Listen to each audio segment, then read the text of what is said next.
You are listening to Dimensional Hotel by Yuan Tong, novel from Novel Fire. Chapter 601, Brief Disorientation. Yu Sheng's great-grandmother passed away many years ago. When she was alive, he seldom visited his hometown, so he didn't see her often. But after her death, they started meeting much more frequently. Sometimes he could even see several at once, accompanied by various relatives, known or unknown, along with numerous odd phenomena that defy description. This situation became increasingly severe after he came into contact with the angel umbilical cord, happening as often as weekly during the most frequent occurrences. Fortunately, the Special Service Bureau's training proved effective.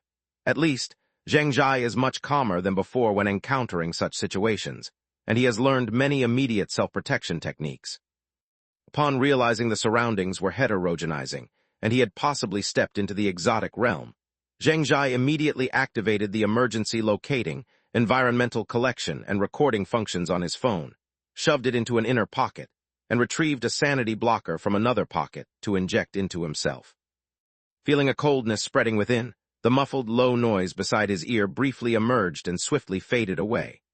Zheng Zhai sighed gently, placed the plastic bag he was holding on the ground, grasped the concealed defensive pistol beneath his clothes with one hand, while the other reached into his pocket to pull out a hard, small card.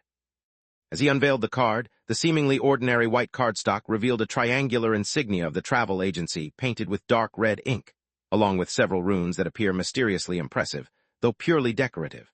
The red marks had dried, but upon closer inspection seemed to still flow or live. They resembled subtly pulsating blood vessels and nerves, maintaining a state between life and death on the card's surface.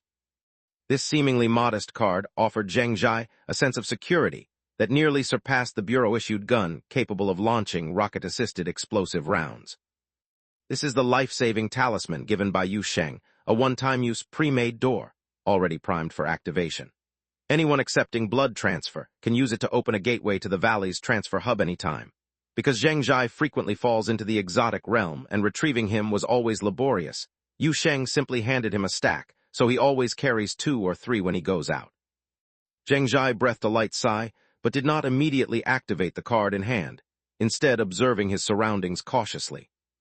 He still remembered he was a Special Service Bureau officer, though yet to be officially recognized, reporting to the Bureau only once every 2 weeks, spending most of his time idling at the travel agency, sometimes forgetting he had an actual job. However, with the gun in his grip now, it did jog his memory. Of course, what mattered more was the peculiarity of this supernatural encounter. After a brief illusion vanished, the street appeared as usual, devoid of any clear heterogenization seen in the exotic realm nor visible abnormal phenomena or entities. The most significant anomaly was the absence of people, coupled with a thin layer of mist floating around, obscurely veiling the end of the street. Mist City. Zheng Zhai furrowed his brow, first suspecting he had slipped into Mist City again, but quickly reconsidered. The mist here was evidently much thinner than Mist City's, and if it truly were Mist City, this area should have the patrol team and easily recognized warning signs from the Bureau.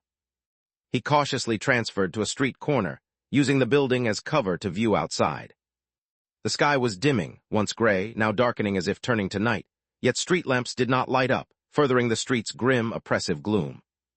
Zheng Zhai rubbed his eyes. At a certain moment, bizarre and massive shadows had suddenly appeared between the street's buildings, some resembling colossal equipment or houses, others resembling vehicles streaking through mid-air, as if scenes from another timeline had unexpectedly overlaid the street, causing a dizzying sensation. Subtle sounds emanated from nearby atmospheric spaces, akin to muffled conversations, yet regardless, he could not make them out clearly. Zheng Zhai gulped, grasping the card meant for emergency evacuation, slowly pulling back his gaze from outside the corner and turning to look down the small path behind him. The path leading to a residential area was also veiled by thin mist, and faint shadows appeared to overlap from an alternate timeline in that blur. Just then a sharp pain jolted through his head, a sudden surge of spiritual intuition, and in the next instant, clear figures emerged amidst those indistinct shadows. Several cloaked figures in black robes, converging behind a middle-aged man cloaked in white, rapidly passing through the path. Zheng Zhai gasped sharply, cold sweat broke out on his forehead, He raised the gun with one hand while pressing the card against the closest wall with the other.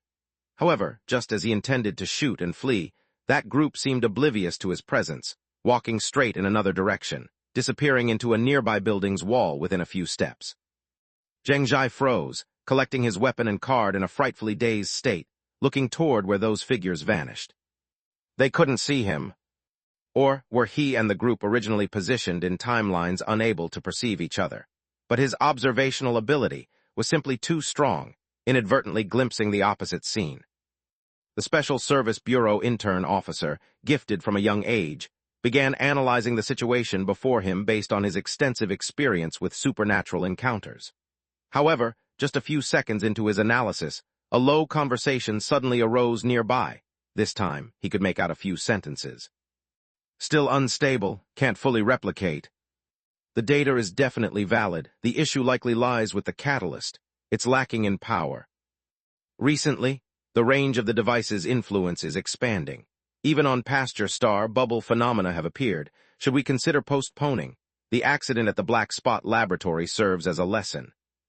No, we can't. Time is running out. The lifespan of the core of the door is limited. After all, it's just a counterfeit. And we've recently lost a batch of knights. We haven't figured out the cause yet, but they likely ended up on the boundary landside, which might cause trouble. How could they end up there? Those rifts might have a tendency to replicate. Zheng Jai felt his heart pounding. Each word he heard seemed like a hammer in his mind.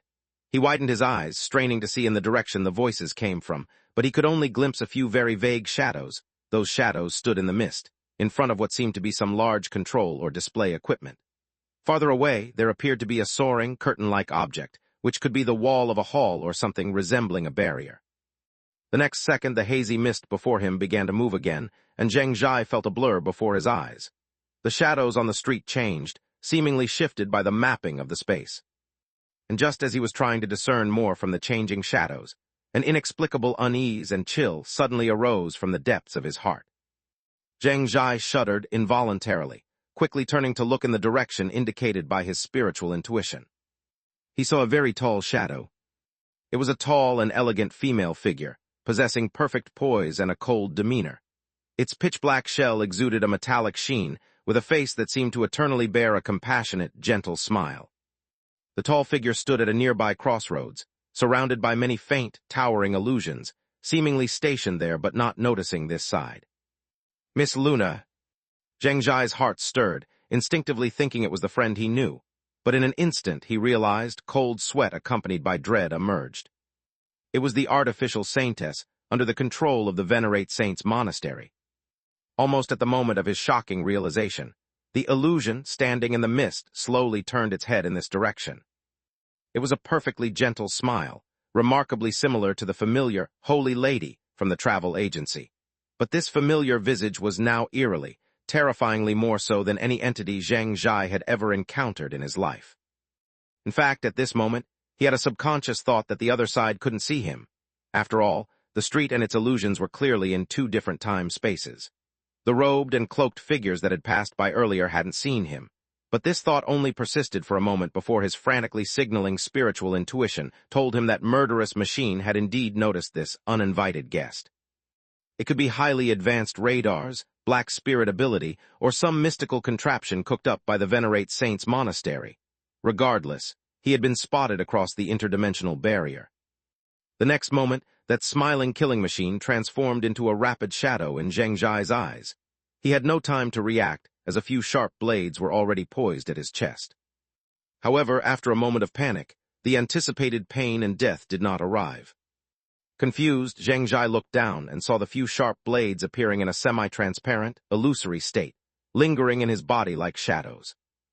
He looked up again to see the artificial saintess before him, also somewhat illusory, its perfect face seeming slightly confused, its eyes not truly focusing on him. This killing machine seemed to have attacked purely driven by its enemy radar system and a series of instincts. Faint exclamations and curses could be heard in the air. Someone was ordering the absent artificial saintess to return to its post. Someone was checking the condition of some damaged equipment, and alarms seemed to be blaring, but all these sounds were rapidly fading away. Zheng Jai took a sudden breath, suddenly feeling the previously dizzying street return to a normal atmosphere. He was back. Chapter 602, Spider Silk and Traces. At the same time, on the distant border of the Feiyu Star Domain, inside the Black Stone space station, Luo was busy sorting out her possessions. The repair progress of the Black Stone space station is surprisingly fast, and the core system's condition is actually better than imagined.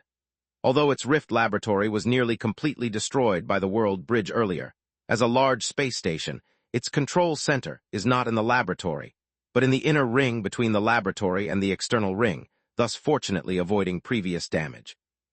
Now, it only needs to come back online for the space station's basic functions to recover more than 70%. A large amount of valuable research materials and log data have also been repaired, even giving Luo a chance to reevaluate that disastrous accident.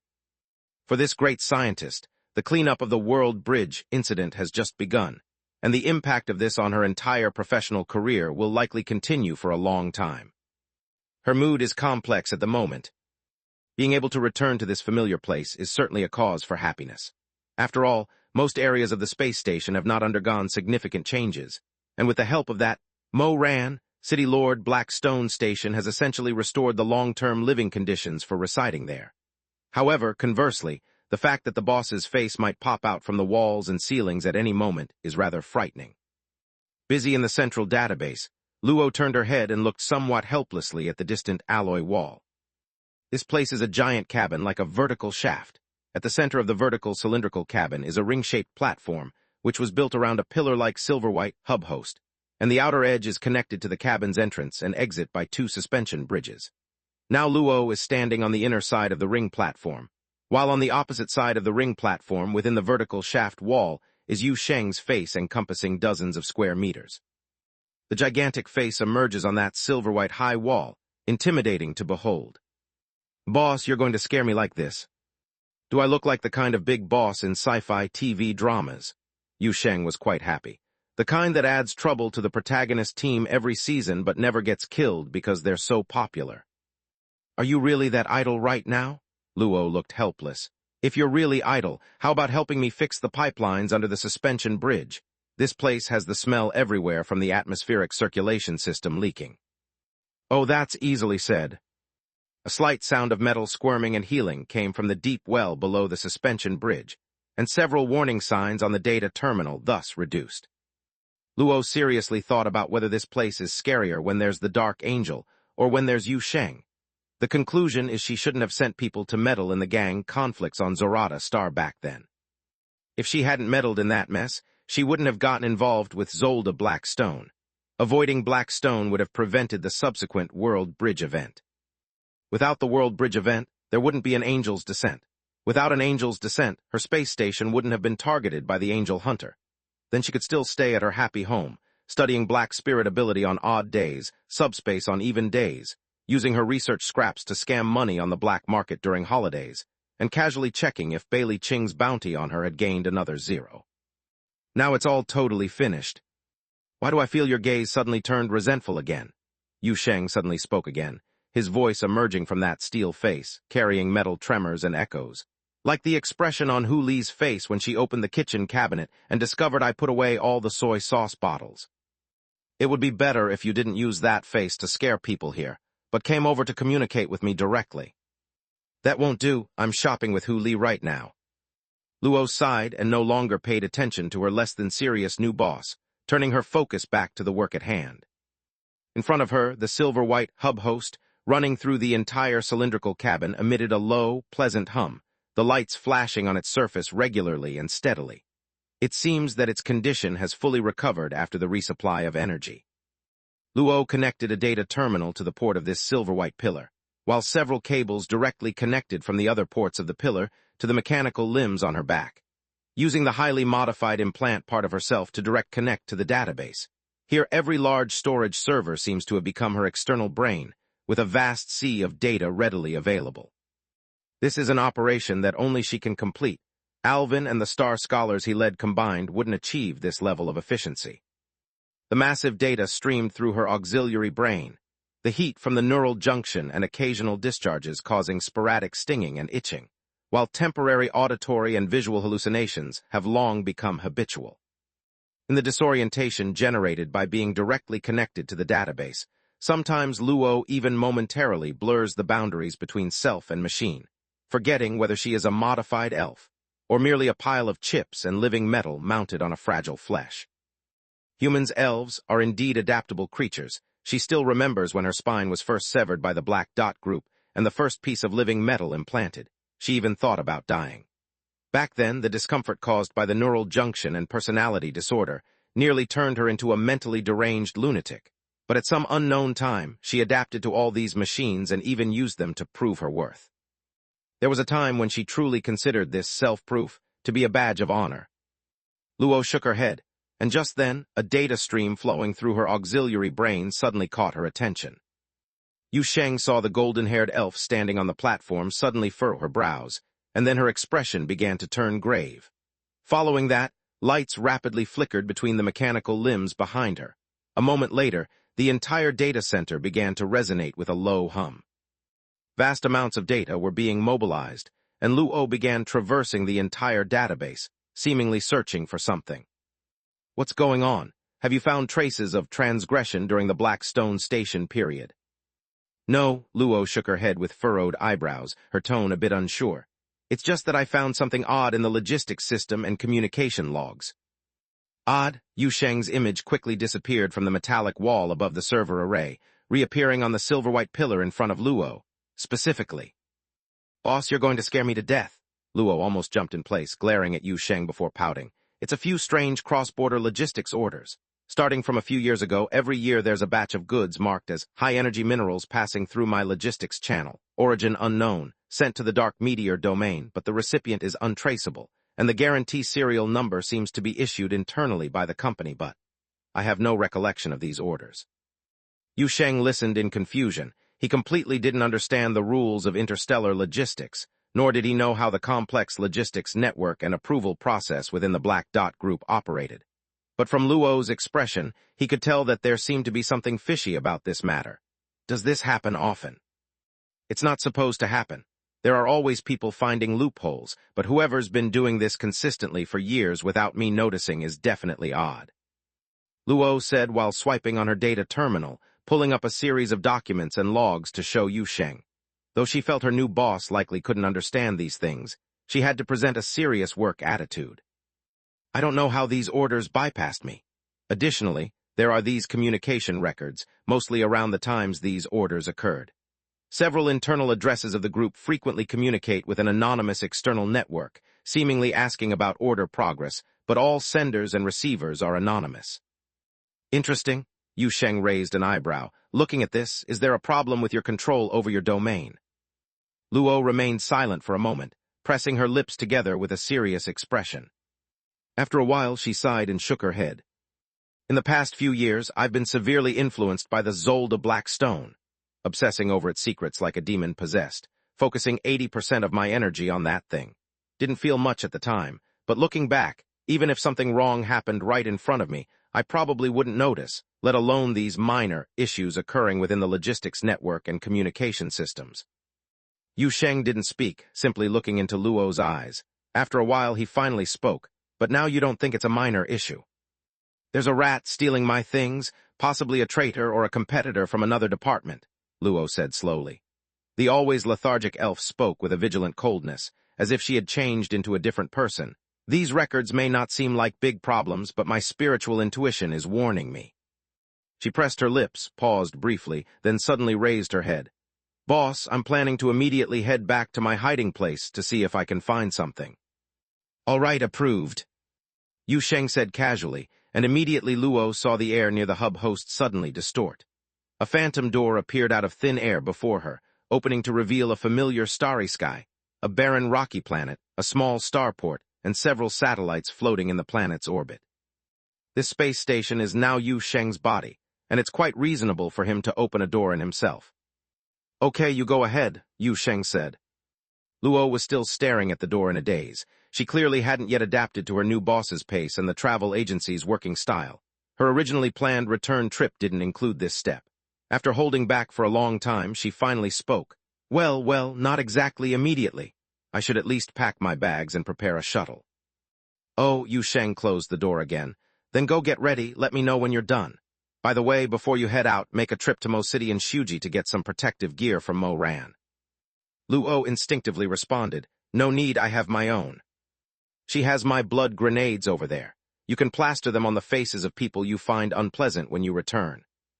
Luo's spirit immediately perked up. Sure thing, boss.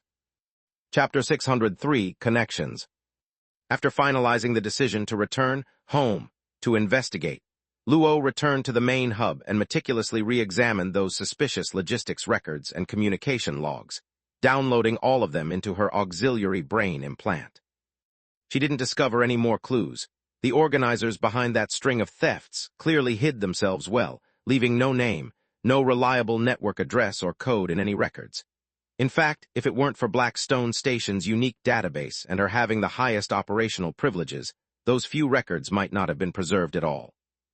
It seems she can only find an opportunity to return to the previous hiding place, see if there are any clues in the backup data from those starports and customs facilities, or perhaps ask the guard captain. If the rat was hiding in Blackstone Station at that time, the guard captain might remember some hints, and the local black market might have left some traces. Next to her, Yu Sheng watched the scene unfold, wearing a large metallic face. After a while, he spoke up as he saw Luo disconnect the data cable from behind her. You know, your enhancements are really useful. Except for fighting, your other functions are quite comprehensive. The mechanical limbs behind Luo slowly retracted, the living metal merging back into her body, ultimately leaving only a beautifully eerie silver hide on her back, like a layer of floating mercury. Hearing her new boss's words, she just smirked. Can you not mention fighting?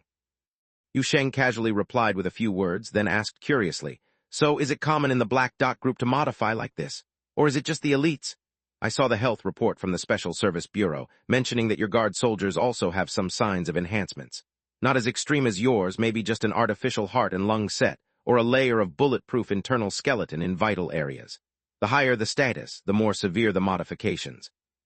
It's not common. It's all about practicality or benefit, Luo thought for a moment, then sighed lightly. Flesh is weak and cannot bear the hardships of seeking truth, so it can only be replaced with durable steel.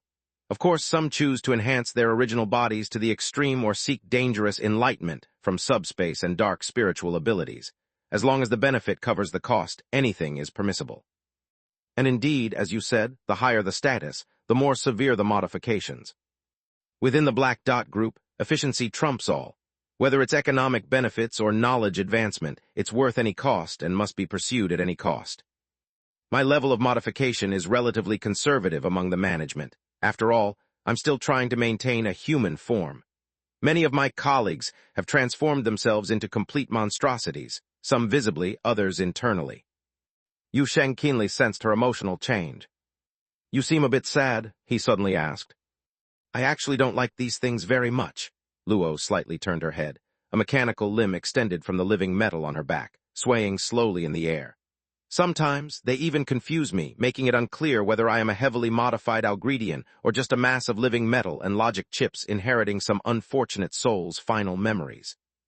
Perhaps Luo already died on an operating table many years ago during one of these procedures, but these living metals still mistakenly believe they are her.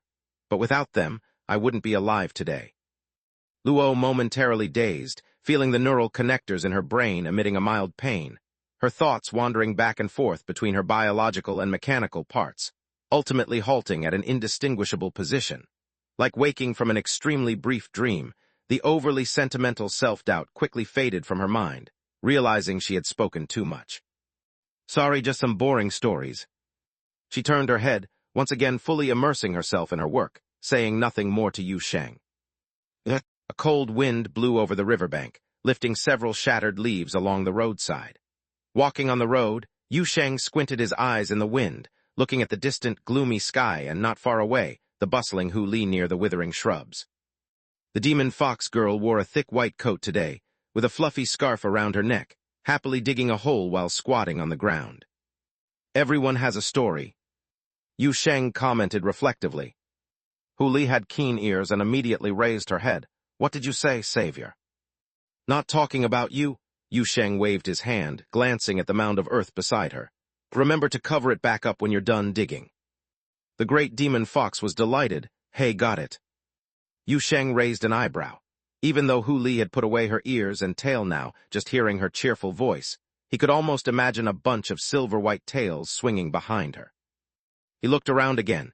It was lucky that today was cold, with wind and forecast snow, as there were no pedestrians by the riverbank.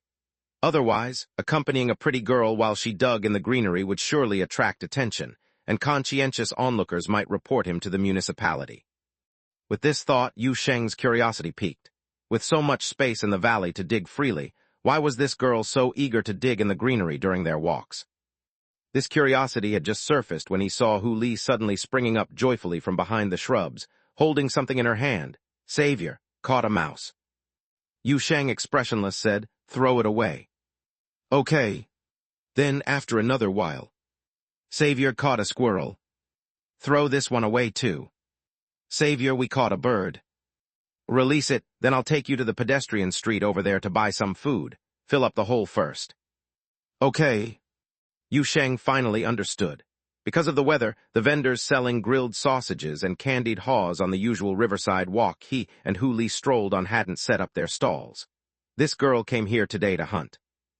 A moment later, Yu Sheng was walking with Hu Li on the edge of the old town's pedestrian street. The latter was holding a steaming hot roasted sweet potato, looking so happy she was about to bubble over. "Savior, who do you think came up with this thing? It's so delicious, Tilda." Yu Sheng didn't say anything, just brushed off the dirt from the girl's clothes, picked up while digging a hole in the greenbelt earlier, and took out his phone to check the time. It was about time to head home. If they got back late, Erin would start nagging. Though she would also nag if they got back too early. Just then, Yu Sheng's phone suddenly rang, and the caller ID noticeably displayed Zheng Zhai's name. Incidentally, Zheng Zhai's profile picture was a peace charm, with the personal signature, "Peaceful and smooth every day." Seeing that large peace charm jumping out from the phone screen made Yu Sheng's heart tighten. Before answering, he already sensed something was wrong. As soon as he put the phone to his ear, the voice that came through confirmed his suspicion. "Brother Yu, I'm in trouble here." The fox girl, who was munching on a roasted sweet potato, immediately perked up her ears, human ears, and leaned in. Yu Sheng quickly led Hu Li to a quieter place, speaking rapidly as they walked. "What's the situation? Exotic realm, entity, cultist, or angel? Did you use the teleportation gate talisman card I gave you?" "I didn't use the talisman card. I'm safe now." Zheng Zhai's voice sounded a bit shaken. "It's just that I saw some weird things on the street next to River Source Mall, and I think I saw people from the hidden monastery and even an artificial saintess." Yu Sheng's eyes widened instantly. "Find a secluded spot, press the teleportation gate talisman card against the wall, and activate it, but don't open the door, I'll come straight to you." A few minutes later, at a deserted street corner, in the shadows between buildings, a phantom door abruptly appeared on the wall. After the door opened, Yu Sheng and Hu Li stepped through and immediately saw his nephew holding a shopping bag. The young intern agent from the Special Service Bureau looked extremely tense, but aside from being a bit startled, he didn't seem harmed, and his mental state was relatively good. Almost every time he got involved in an extraordinary event, he seemed to end up in that state. Yu Sheng was used to it and didn't offer much comfort, just patted his shoulder and began inquiring about the details of what had happened. Zheng Zhai recounted the weird events he experienced, from changes in the surroundings, interference with communications, the illusions he saw, the voices he heard, and finally the confrontation with the artificial saintess, who sensed his spying and attacked him through the veil of time and space. Listening to Zheng Zhai's account, Yu Sheng's brow furrowed deeper and deeper. As soon as Zheng Zhai finished, Yu Sheng immediately asked, "Are you sure they mentioned the Black Spot Laboratory?" "For sure," Zheng Zhai nodded immediately. "I even recorded it on my phone." While saying this, he quickly took out his phone and found the recording. However, when he pressed play, only static noise came out. Zheng Zhai was dumbfounded. "Hey, that's not right. I clearly heard it back then." However, Yu Sheng wasn't surprised by the situation at all. "It's fine, I'm used to it. People with high sensitivity sometimes hear things others can't, and equipment can't record. Anyway, you should still show the record on your phone to the Special Service Bureau's tech team. Although the sound wasn't recorded, the environmental changes might have left traces in the sensors, and that stuff is quite technical." Zheng Zhai replied with an "oh," put away his phone, and couldn't help glancing at Yu Sheng again. "So, brother Yu, what's next?" "This is getting more suspicious. When those knights started appearing in the dark alley, I was curious why the hidden monastery emerged at this point. Now they explicitly mentioned the Black Spot Laboratory. Although there are many Black Spot laboratories, the only one recently connected to the boundary land is the one just blown up by the World Bridge, Yu Sheng pondered while stroking his chin. And there's the clue found by Luo. He suddenly stopped. A sentence from Luo surfaced in his mind. There are rats stealing my stuff. For God's sake, Yu Sheng muttered to himself, could they really be playing on such a grand scale?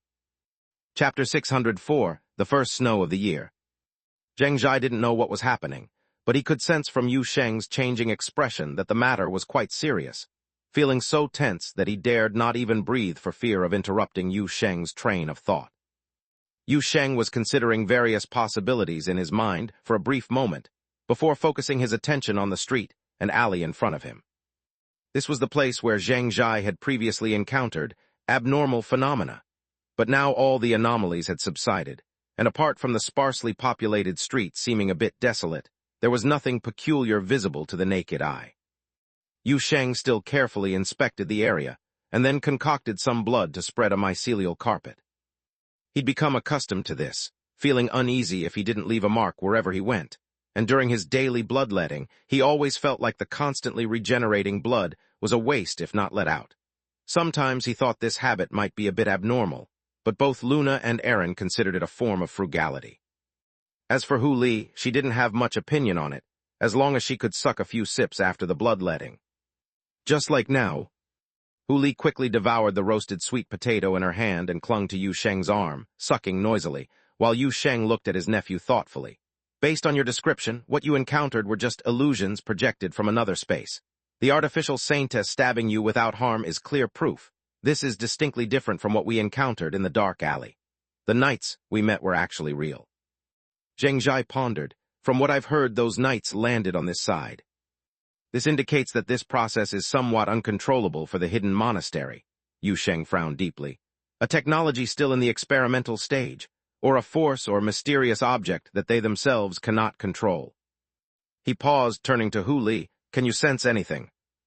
Hu Li finally lifted her head, reluctantly licking her lips, and started to survey her surroundings.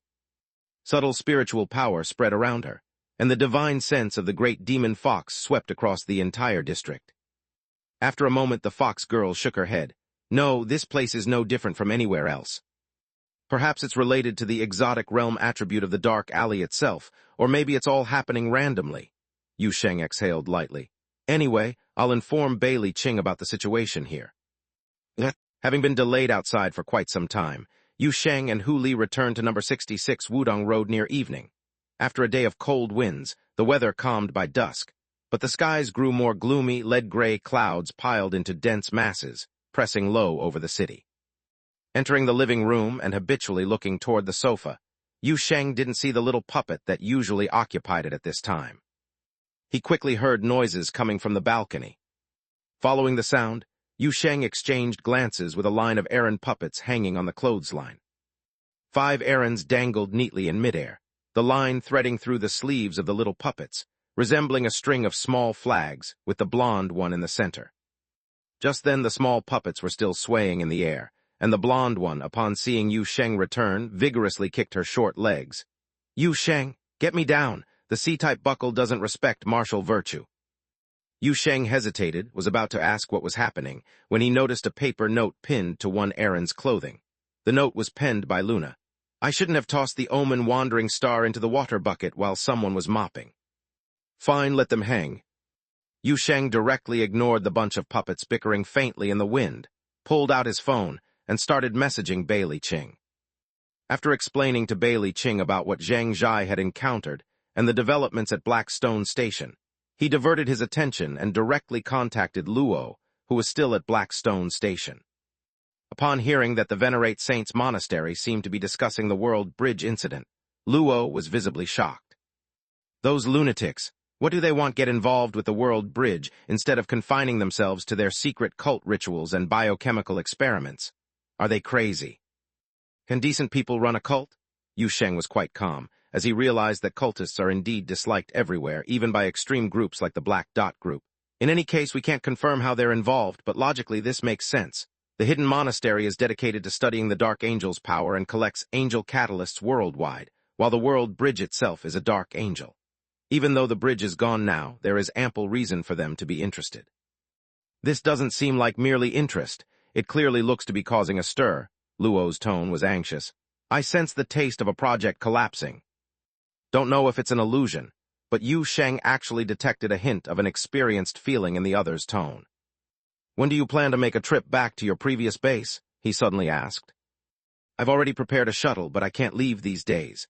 A critical system is being repaired here, and only I know how to handle it, and I don't trust those so-called star scholars Alvin brought along, Luo said casually with a hint of grumbling in his voice. Back in the day, those slackers couldn't even write a simple paper clearly, and now they've become masters back home, leading teams and providing interstellar tech support. Watching them wandering around the control hub at Blackstone Station just makes me shiver inside. Listening to the others' ramblings, Yu Sheng could somewhat understand, even though he hadn't experienced anything similar. Just think of it like this. Someday you're lying on the operating table, and the chief surgeon who walks in is none other than that college roommate, Old X, who couldn't even properly anesthetize a rabbit back then. You clearly remember that you even helped him piece together his graduation thesis from the internet. Seeing those same clear eyes through the surgical mask, wouldn't you be scared? Putting himself in that position, Yu Sheng felt that even if he were under anesthesia, he'd struggle to crawl a few steps towards the door. After handling Luo's matters, Yu Sheng finally breathed a sigh of relief. As he pondered recent events, he shifted positions on the sofa, leaning back more comfortably. 5 errands hanging from the clothesline in his field of vision swayed back and forth like a row of wind chimes. It's just a pity they didn't make sounds as melodious as wind chimes. These little things made noises too, but they were a bit noisy. All right, put her down. Yu Sheng finally couldn't stand the incessant chattering and buzz, and glanced at Luna standing in standby at the stairway. You know how Erin is, hang her up for 2 weeks and she'll still dare next time. Mischievousness seems hard-coded into her bottom layer. Only then did Luna go to release them, and Yu Sheng joined her on the balcony to help. Together they took the clothesline down, letting the puppets slide down one by one. Erin, halfway down, even looked up and asked, Yu Sheng, were you speaking up for me just now? Oh yes. Thank you. As the last Erin slid off the line, Yu Sheng's peripheral vision suddenly caught sight of white specks drifting past the balcony window. The next second, Hu Li's somewhat surprised voice came from the living room. It's snowing. The recently descended errands immediately started making a commotion, some climbing onto the windowsill, some running to the door, and 2 even clambered onto Yu Sheng's shoulders, eyes wide as they gazed outside. It's snowing, it's snowing. Sparse white snowflakes were falling gently, descending into the already dim twilight of the nearing evening. Initially they fell lightly, melting away quickly upon touching the ground, but in the blink of an eye, the snow intensified, gradually covering the massive boundary city in a veiling shroud. Erin ran to open the door. This time she stacked 2 of herself together to accomplish this feat, and then stood at the doorway, facing the swirling snow, a silly smile slowly emerging on her face. Hu Li also rushed outside. Since it was within the coverage area of number 66 Wudong Road, she dashed through the open space at the door in her demon fox form, arms outstretched, spinning happily. The fox girl's tail had fluffed up to at least twice its summer size, looking from behind like a ball of yarn rolling in the snow. Yu Sheng casually threw on a coat and stepped outside with Luna, spotting Hu Li catching snowflakes. White hair, red eyes in the snow running back and forth, fluffy and fuzzy. He then glanced at the little house not far away with a logistics point sign, just in time to see Zheng Zhai push the door open and step out, a faint plume of heat drifting from the door. Brother Yu want to join us for hot pot? Zheng Zhai waved cheerfully. Yu Sheng hadn't had time to respond before Hu Li, spinning in the snow, whipped her head around, drooling almost instantly. Those tails of hers wagged vigorously, dizzying anyone who watched. Yu Sheng looked at Hu Li, then back at Zheng Zhai, and after a brief thought said, I'm thinking you all might not have enough. But then he quickly changed his tone. You wait a bit, I'll go grab some meatballs, sliced meat, and frozen tofu from the Special Service Bureau's cafeteria. As soon as he finished, Luna also spoke up. I'll go to the valley and pick some vegetables. Seeing that everyone seemed to have things to do, the Aaron at Yu Sheng's feet also began pondering. The omen wandering star circled above one of the little puppets' heads, then suddenly came to a stop, It looked just like a light bulb popping up over a comic character's head, only missing the ding sound effect. Seeing this, Yu Sheng immediately felt a surge of alarm, pointing at the little puppet and warning, "If you dare throw that thing in the pot later, I'll hang you from the ceiling." Chapter 605, An Unsettling Discovery. This snowfall is much heavier than the weather forecast predicted. When Yu Sheng and his friends started simmering the hot pot, it was already transitioning into a moderate snowfall outside the window. By the time Hu Li put her beloved chicken meatballs into the pot, the moderate snow had turned to heavy snow, and as the streetlights lit up, the wind started blowing, the howling sound sweeping through the old city alleys, carrying snowflakes flying past the street lights, adding a touch of hazy charm to the scene outside the window. A group of people were crowded in the special service station, disguised as a courier pickup point, simmering hot pot and watching the heavy snow falling outside through the window. Halfway through the meal, Li Lin remembered they were missing something, so he braved the snow and wind to fetch a case of beer from the small supermarket at the corner, while Yu Sheng casually opened the door and visited Qianfeng Ling Mountain to bring back a variety of rare mountain ingredients from the immortal banquet hall, throwing them all into the pot to cook. In the steaming hot pot, immortal herbs entwined with meatballs, tofu skin wrapped around spirit fruit, occasionally emitting spiritual light, occasionally steaming with vapor. Zheng Zhai watched with chopsticks in hand for a while, still a bit uneasy. "Is it okay to eat this?" No problem, I asked Chu Wenqi. "These are export types. Ordinary people can eat them freely," Yu Sheng casually remarked while helping Hu Li mix her sesame sauce. "I even got a box of gastric health pills from the pill room. Might come in handy later." "But this thing is glowing." Added special effects, it's over 20 more per pound when sold to outsiders. Those immortals are not very straightforward. Meanwhile, Hu Li used her tail to pull up a can of beer from the cardboard box beside the table, opened the beer can and gulped down several swigs, yet smacked her lips, puzzled as she looked at the words on the can. "No taste at all, bland like water. Not as good as the one I had with Little Red Riding Hood last time." "It's different, the one you had last time had a higher alcohol content." Yu Sheng replied casually, suddenly sensing a waft of cold air nearby. Upon looking up, he found Erin squatting on the windowsill, the little puppet sneakingly opening a crack in the window, leaning her head over to catch the snow blowing in through the crack, gleefully catching a flake or two and playing happily. Close it, it's hard to gather some warmth. If you really want to play, go outside." This meal took nearly 2 hours, and towards the end, Yu Sheng almost couldn't remember what was actually cooked in the pot.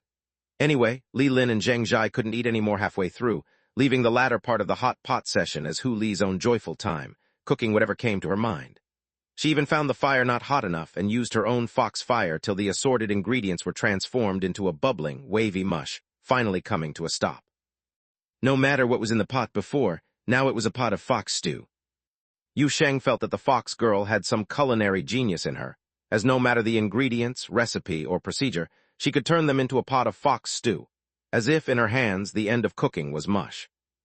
When it was time to head home, Hu Li took the whole pot away. She planned to keep the stew for a midnight snack.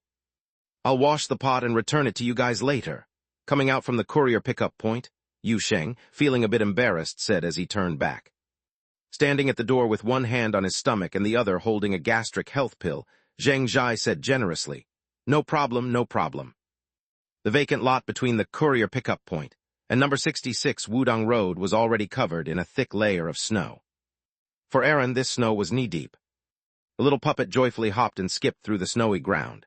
The freshly fallen snow was soft and fluffy, not like snow a few days old that could trap or trip her, but she would still purposely dive into the thicker parts and then rush over covered in snow, diving into Yu Sheng's coat or climbing onto his neck. Even though each time she was picked up and shaken vigorously in the air, she would still giggle and enjoy it endlessly. Hu Li carefully held her still steaming stew pot, wearing a satisfied smile, her eyes glowing brightly in the night. The demon fox girl's large tail swung unconsciously behind her, even sweeping a path through the snow. Yu Sheng and Luna walked along the path, swept clear by Hu Li's tail, towards the warm lights of number 66 Wudong Road. Inside the special service director's office, Bailey Ching stood by the broad floor-to-ceiling window, silently gazing at the scene outside. At this moment, beyond the window wasn't the undulating mist, but directly the real-world scenery, a boundless night city under heavy snow with myriad household lights. In the silence, Bailey Ching yawned widely. Huge eyes quietly floated outside the floor-to-ceiling window, tilting left and right, finally resting before Bailey Ching. Too cold. Just seeing the sight of falling snow makes me sleepy, Bailey Ching said lightly, casually waving her hand, and the snowy scene outside the French window was once again covered by the usual layer of gray-white haze. Then she turned and returned to her desk. Did you go and see the dark alley yourself? How's the situation?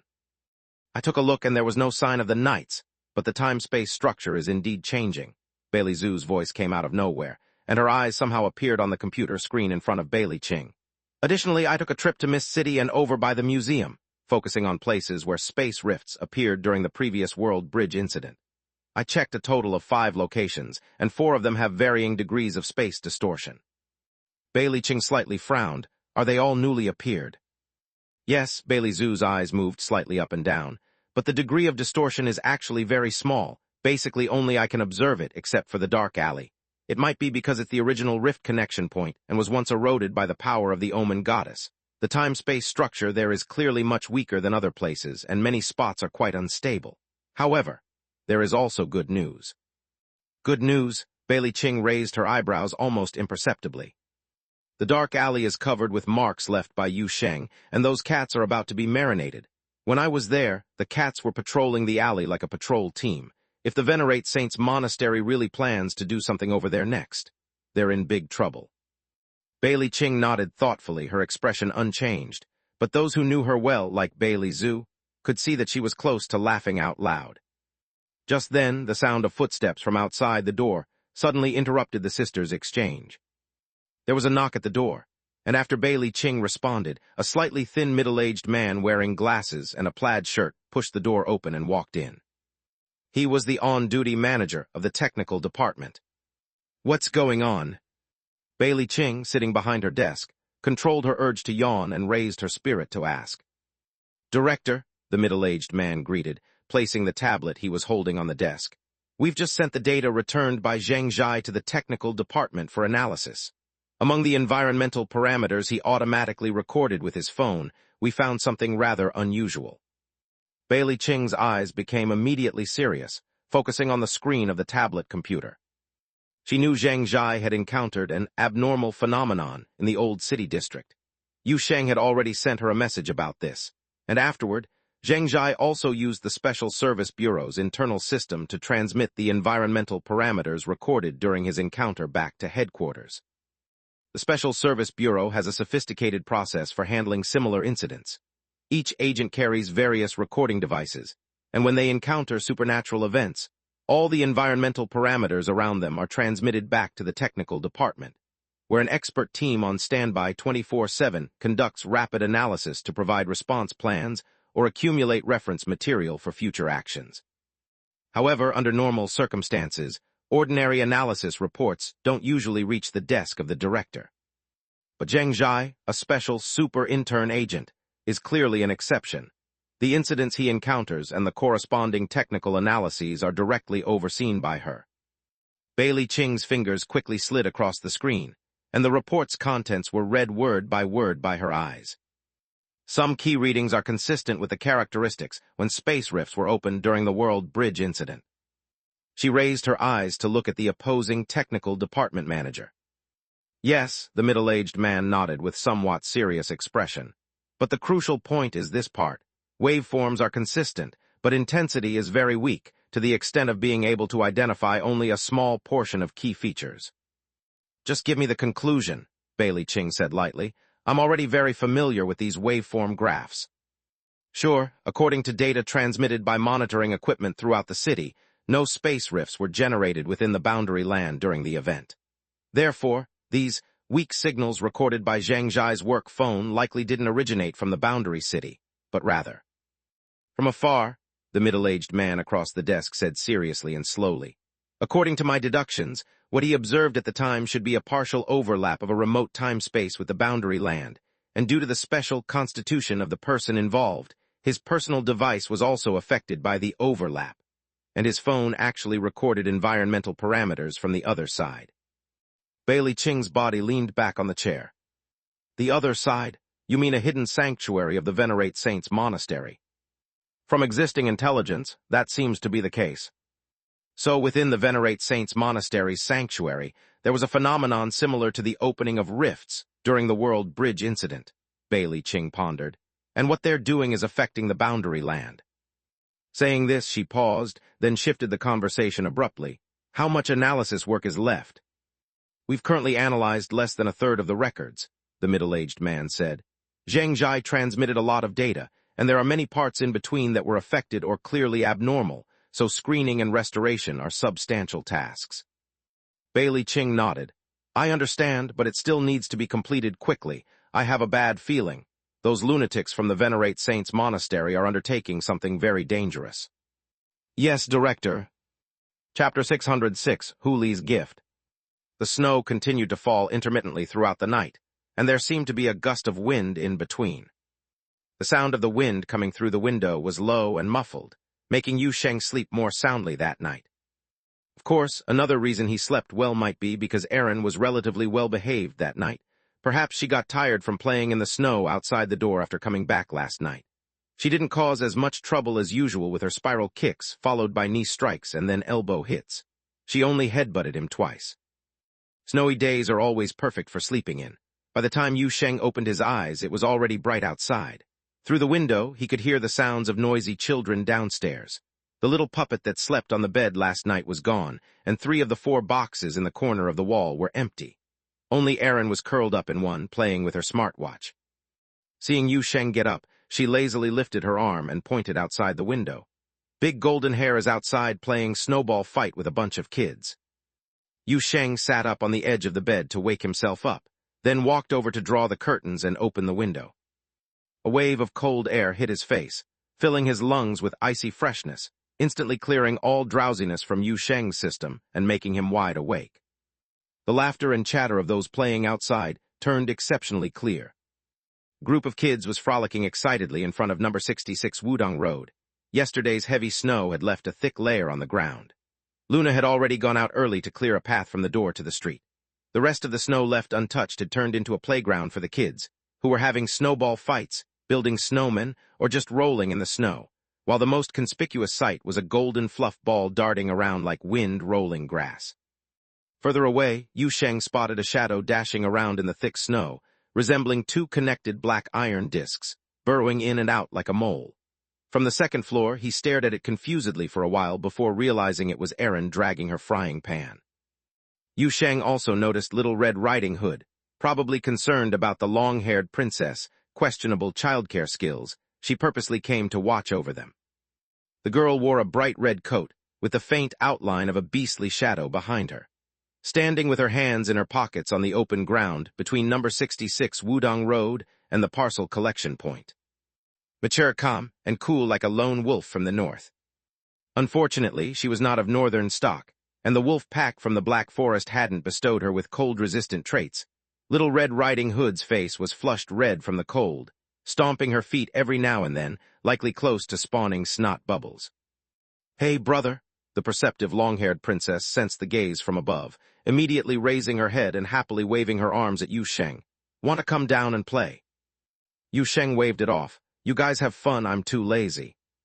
The long-haired princess didn't mind, using a strand of her golden hair to lift a snowball and tossed it towards the second floor, giggling with delight when she saw Yu Sheng catch it. Brother, why didn't you tell us it was snowing outside? I only found out from scrolling my phone. Oh, brother, can you make it snow in the valley too? It's sunny all the time over there, it actually gets pretty boring. Just go to Fire Stick subset, it snows and winds there non-stop all night, Yu Sheng replied offhandedly. The environment in the valley is stable. Where am I supposed to make winter appear for you? You could open a big enough hole in the sky, with the other end at the Special Service Bureau building. They're used to it anyway. Yu Sheng ignored the impulsive big golden hair downstairs. He turned and went to the living room on the first floor, where he saw Hu Li had already warmed up breakfast. A bowl of steaming fox stew was set on the dining table, accompanied by sesame biscuits bought from the morning market. Hu Li was in the kitchen washing the pot she had borrowed from Zheng Zhai yesterday. As soon as she sensed Yu Sheng's presence, she immediately wiped her hands and joyfully ran over, pulling something from her tail to present to Yu Sheng. It was a white scarf. Yu Sheng blinked, looked at the scarf the fox girl handed over, then at her big tail behind, feeling a bit bewildered, but soon had a vague realization amidst his surprise. A gift, the demon fox girl said happily. I knitted it myself, using my own fur. Is it for real? Yu Sheng felt a rush of warmth flooding his heart, while also recalling that this girl had been collecting her shed fur for a period of time. It seemed not enough at times, and occasionally she would even grow a few extra tails just to pluck more fur. So that's what it was all used for. Yet in the next second he was a bit baffled, his forehead filled with question marks after scrutinizing the demon fox girl's furry tails. Wait, how did you spin this into yarn? Can fox fur even be spun into yarn? Yes, I can, Hu Li nodded vigorously. Although it's hard to form a line, using some immortal law can do the trick. Yu Sheng was amazed, marveling at how the nine-tailed demon fox's immortal law was truly a catch-all wonder. At the same time he reached out to take the white scarf handed over by Hu Li, a warm and gentle touch came, a sensation he had never felt on any other fabric. He opened the scarf, noticing the ends had 9 tassels woven like foxtails, and even saw cute fox head patterns on both sides, unsure how it was crafted. The fox girl, who usually seemed to do nothing but eat, sleep, and bask in the sunlight, could have such skills. Mystical feelings slowly stirred in Yu Sheng's heart as he held the scarf that seemed to hold some body warmth. He looked up at the girl in front of him, seeing her golden-red eyes sparkling, full of amusement. In my hometown, foxes learn this from a young age, Hu Li said happily. Gifts made from our own shed fur are the most precious tilde. Yu Sheng felt a surge of emotion, opening his mouth as if to say something.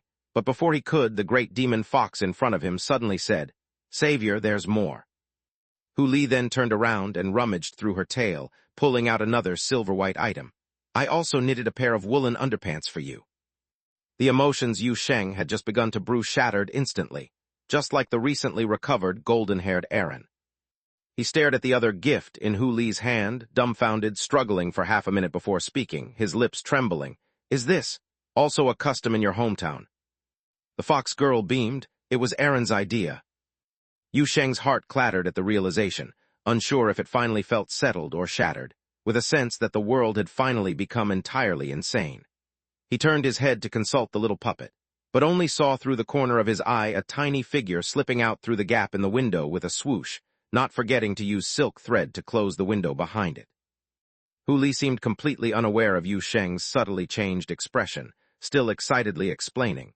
Savior, let me tell you, I researched for a long time, and only managed to solve the itchiness problem with immortal law a couple of days ago. Yu Sheng was deeply moved, but he still asked Hu Li to stop talking.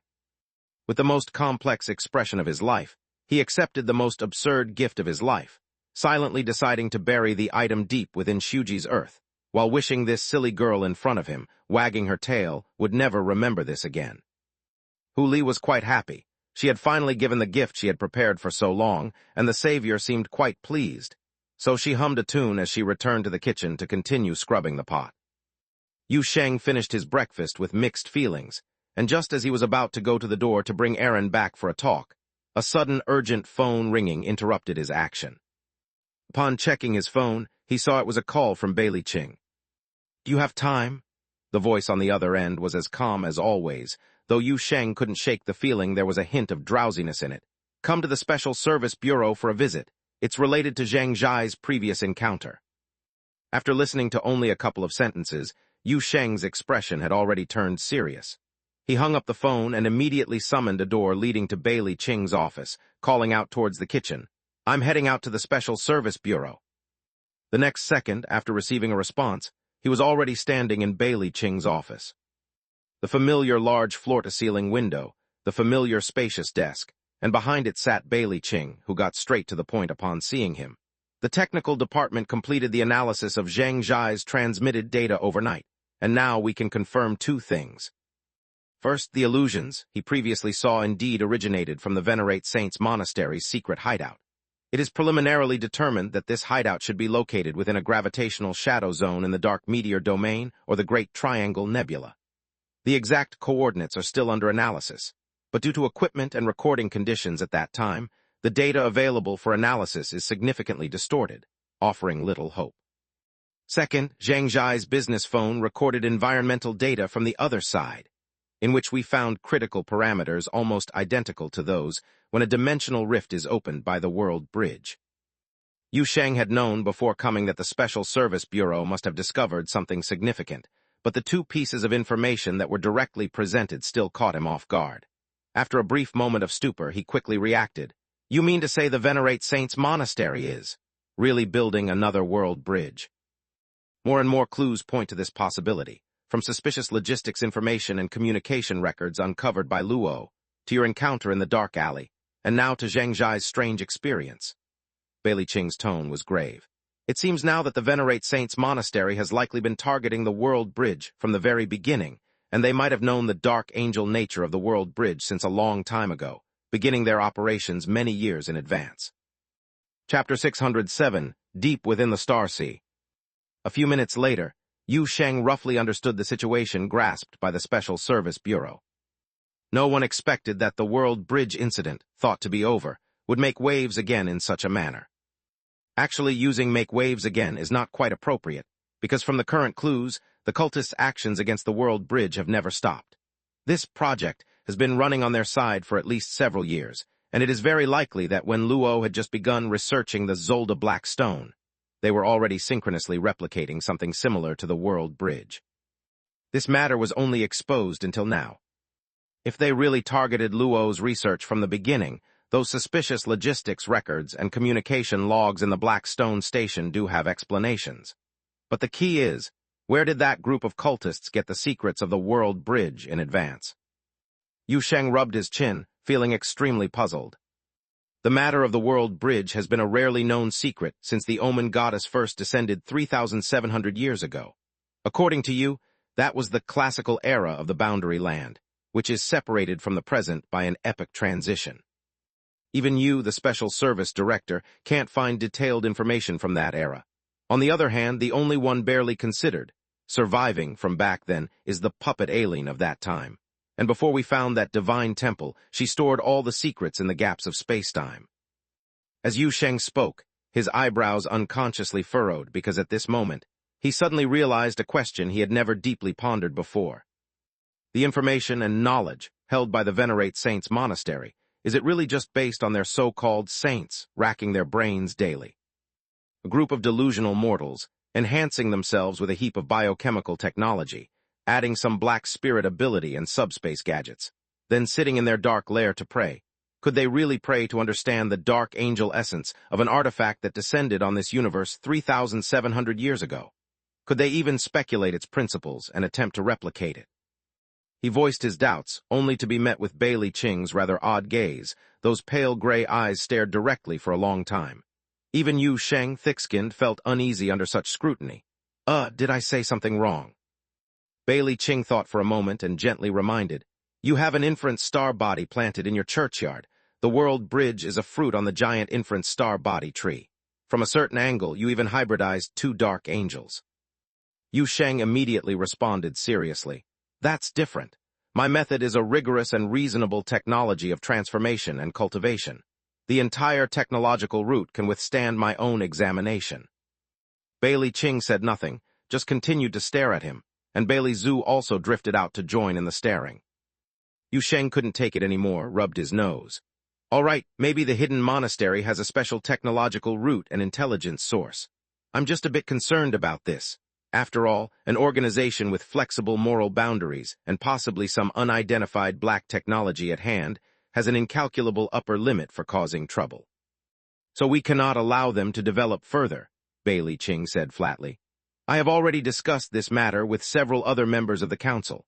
The next step is to focus on striking the Venerate Saints Monastery. Of course, the premise of all this is to first complete the positioning of the monastery's nest." While speaking, she curled her fingers, gently tapping the table. The lights in the office dimmed silently, and a massive holographic projection quietly emerged in the air, surrounding Yu Sheng. It was an enormous star map. Yu Sheng had seen such things in the navigation room of the Otherworld Inn, but only once. He knew nothing about navigation science. Piloting a spaceship relied purely on instinct and contemplation, and he couldn't discern what a few specific light clusters meant in the vast starry sky. But no matter what, when such a vast starfield surrounded him in the form of a holographic projection, the magnificence at that moment was still enough to make him feel a tinge of awe. He stood in the darkness, seeing the stars encircle him. For a moment he even forgot this was Bailey Qing's office. Then he witnessed the stars around him begin to move. galaxies and clouds quickly spiraling inward along a series of complex lines, while numerous lines and labels with intricate markings emerged among the star sea.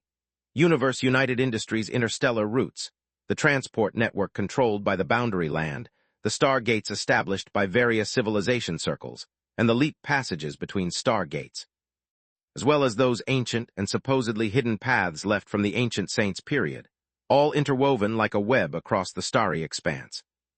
Midst these complex lines and markings, many dark areas can also be seen, as if forgotten by order and civilization. These places mostly have sparse celestial bodies or are shrouded in dangerous high-energy clouds, but in some places stars flourish, yet somehow they are disconnected from the civilization circle around them. Bailey Qing's figure moved through the star map, raising her hand to point at a certain corner in front of Yu Sheng. This dim space cloud is the dark meteor domain, and right next to it, this flashing belt is the Great Triangle Nebula, Bailey Qing said slowly. Knowing Yu Sheng's foundational knowledge in this area was limited, she didn't use any overly complex technical terms. There are many lawless areas in the observable universe, and the largest lawless area is within the depths of these two contrasting nebulae. We only know that there are a few limited gray routes passing through the edges of the dark meteor domain and the Great Triangle Nebula, while deep within, their conditions remain largely unknown to us. Yu Sheng blinked his eyes, listening to Bailey Qing's explanation with a hint of amazement and curiosity, his gaze fixed on the shining clusters and dark clouds. The dark meteor domain and the Great Triangle Nebula appeared like two adjacent cones, as if spewing into cosmic space from some invisible deep hole, one being extremely dim and the other bright and dazzling. It's uncertain how many stars hide within what seems like a mist-like veil. At other places on the star map, routes and Tao marks are everywhere, but within these two cone-shaped nebulae, Yu Sheng saw only chaos and the large words dangerous area. So it's basically confirmed now that the main base of the Venerate Saints Monastery is hidden in this place, right? Yu Sheng slightly frowned. How large is this place? Seems like you did browse through those interstellar navigation manuals I gave you at the time. Bailey Qing seemed to raise an eyebrow. You have a basic understanding of scale in the universe. It's easy to think about. Without the universe's scale blocking the way, there wouldn't be so many lawless areas.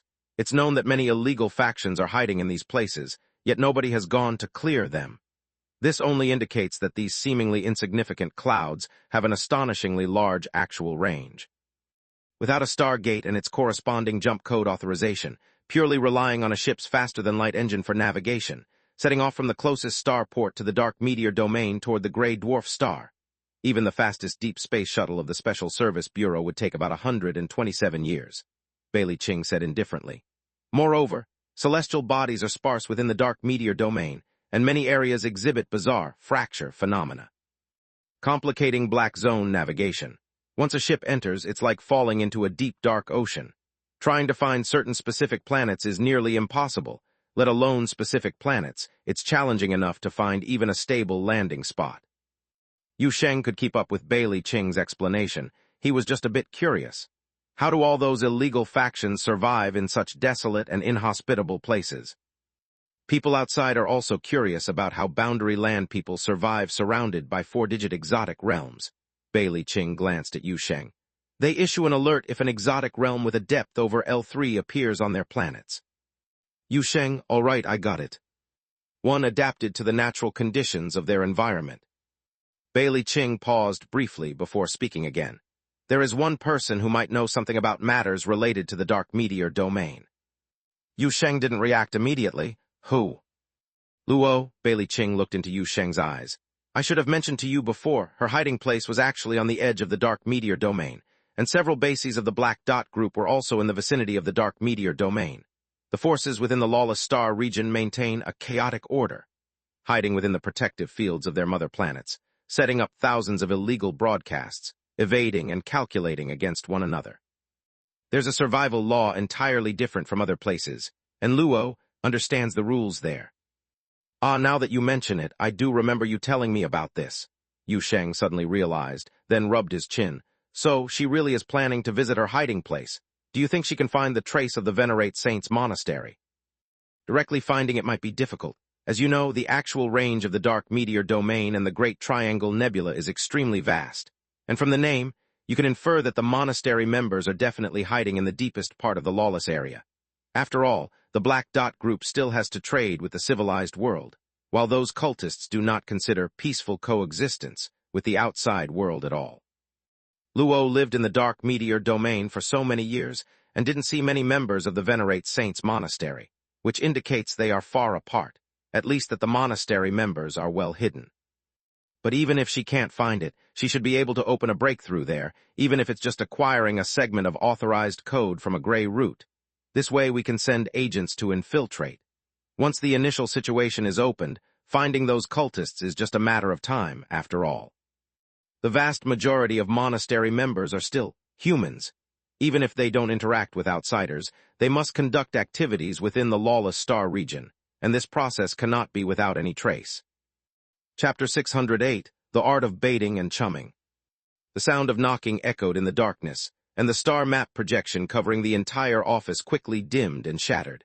The lights were turned back on, and the room returned to normal. Bailey Ching exhaled lightly. A hint of weariness seemed to flash across her face, but she quickly returned to her usual self, turning and returning to her desk. Yu Sheng was still reflecting on the information the other party had disclosed to him, while somewhat immersed in the grandeur of the star map he had just witnessed. To be fair, he felt that the level of professionalism in this matter had exceeded his knowledge reserve a bit, but as a gradually mature leader of a society, he had fully mastered another truly professional skill, that is, delegating tasks to subordinates. Can you send me a copy of your analysis and the raw data that Zheng Zhai retransmitted to the Special Service Bureau? Yu Sheng looked at Bailey Ching. I'll forward it directly to Luo to see if she can come up with something. As he said this, he paused for a moment and added, Of course, if there are confidentiality requirements, then forget it. This does indeed count as classified data, but the level is not that high, I can approve it. Bailey Ching raised her eyelids. I have limited trust in Luo, but I trust your restraint over her. That's fine then, Yu Sheng nodded with a smile. Don't worry, she's very compliant now, and she's quite angry about someone stealing from her, so she's very motivated on this matter. Bailey Ching nodded and didn't say much, simply steering the topic in another direction. The intelligence Zheng Zhai obtained is our advantage.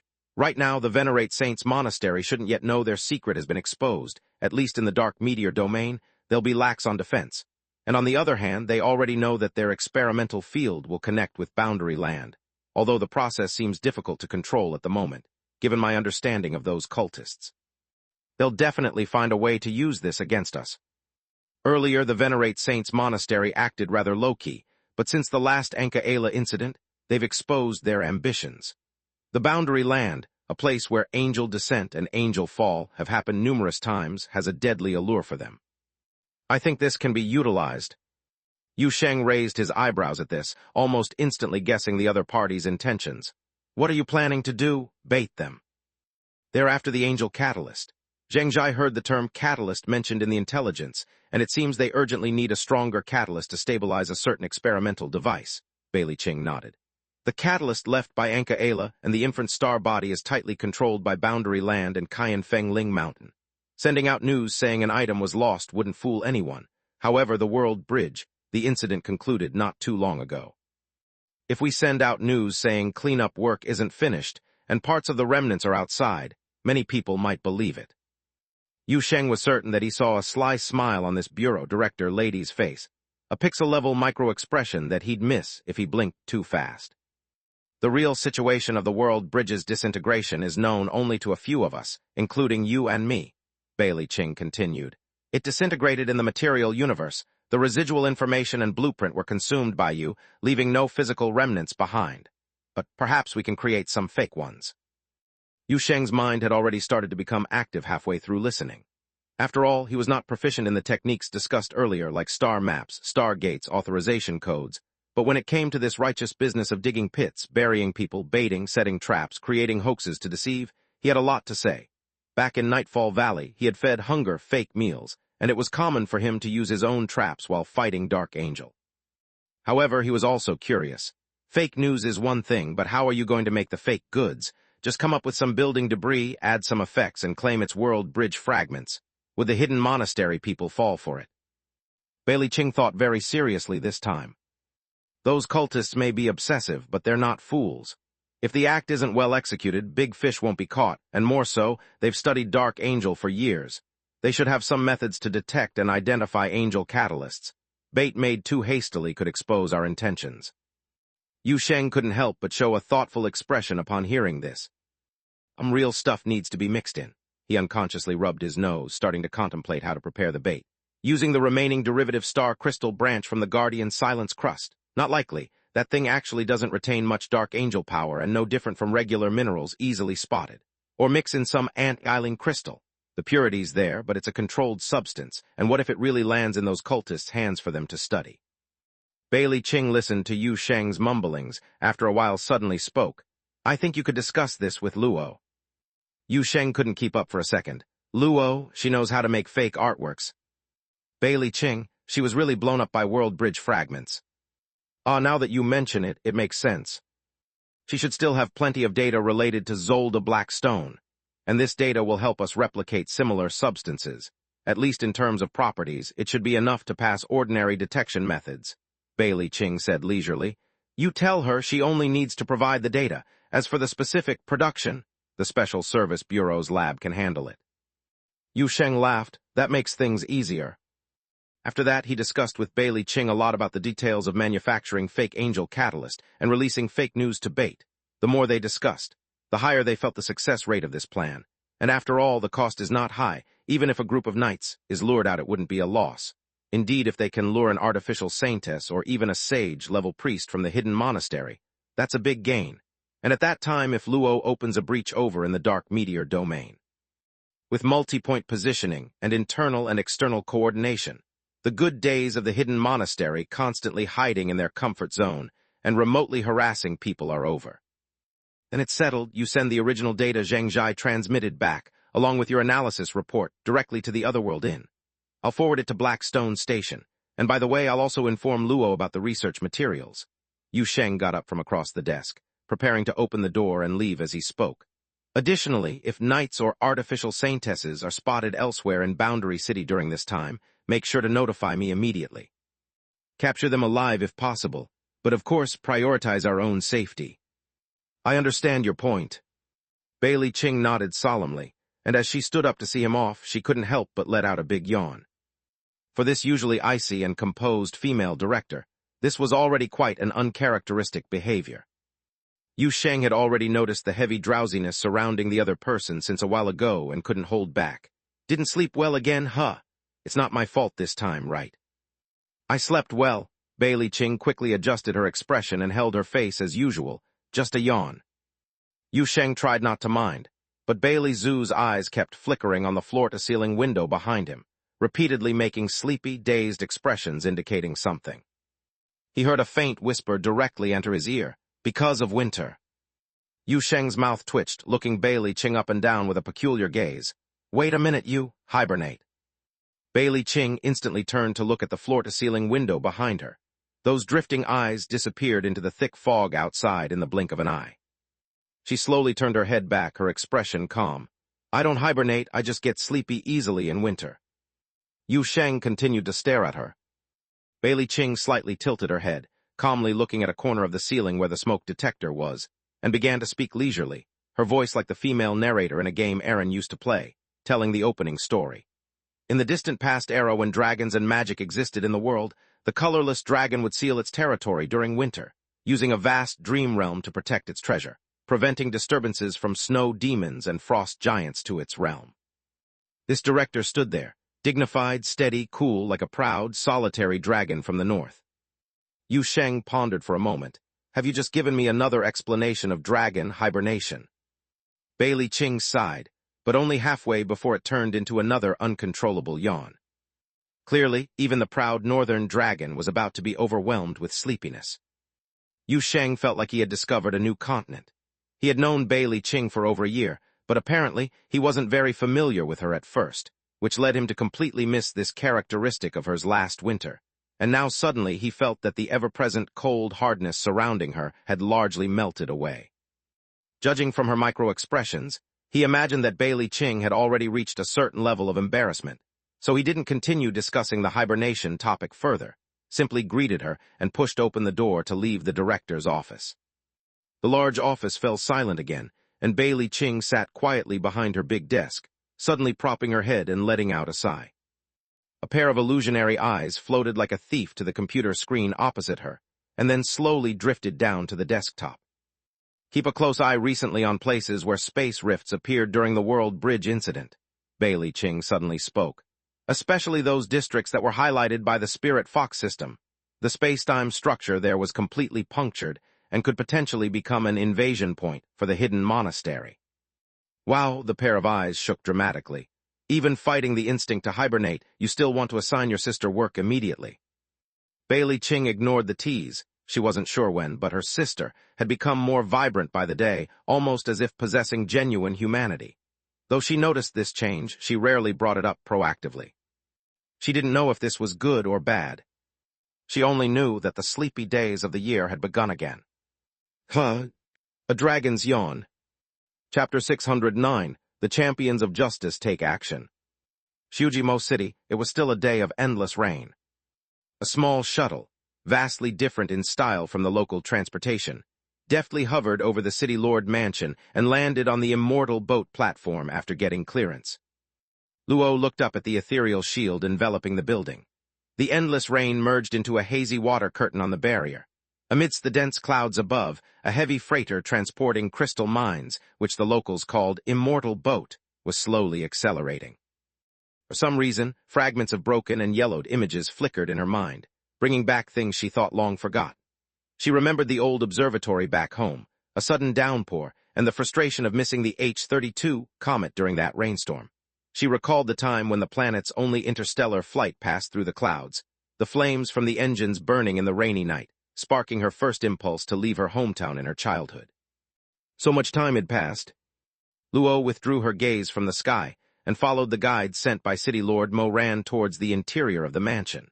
In a place resembling a small processing center, she saw the gift prepared for her by the new boss. "These are blood grenades," the bone-devouring immortal introduced, pointing to the small box beside him, while curiously observing the new colleague, who was supposedly a big shot in the past. "They've been specially adjusted for you. Ordinary detection means cannot discover them." Luo picked up this intriguing weapon and weighed it in her hand. A mechanical limb extended from her back, and the detector at its end quickly scanned the basic structure of the object.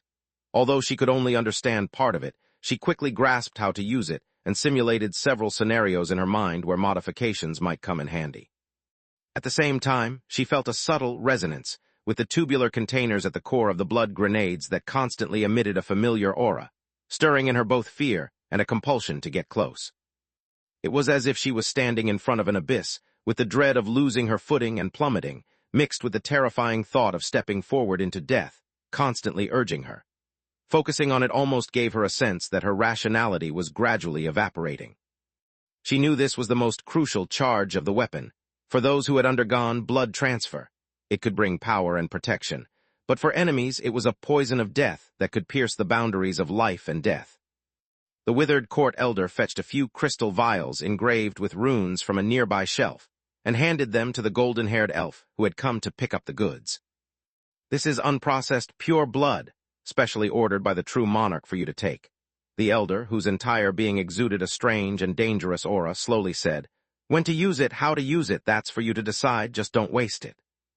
Immediately, the blood young master, with a gentle demeanor, polite gestures, but eyes as serpentine as his temperament, stepped forward and placed a few talisman cards depicting a triangular emblem on the table. "These are bestowed by the true monarch," the blood young master smiled sincerely, though those familiar with him knew his smile was more of a facade, and his tone carried a sinister undertone, "as your retreat.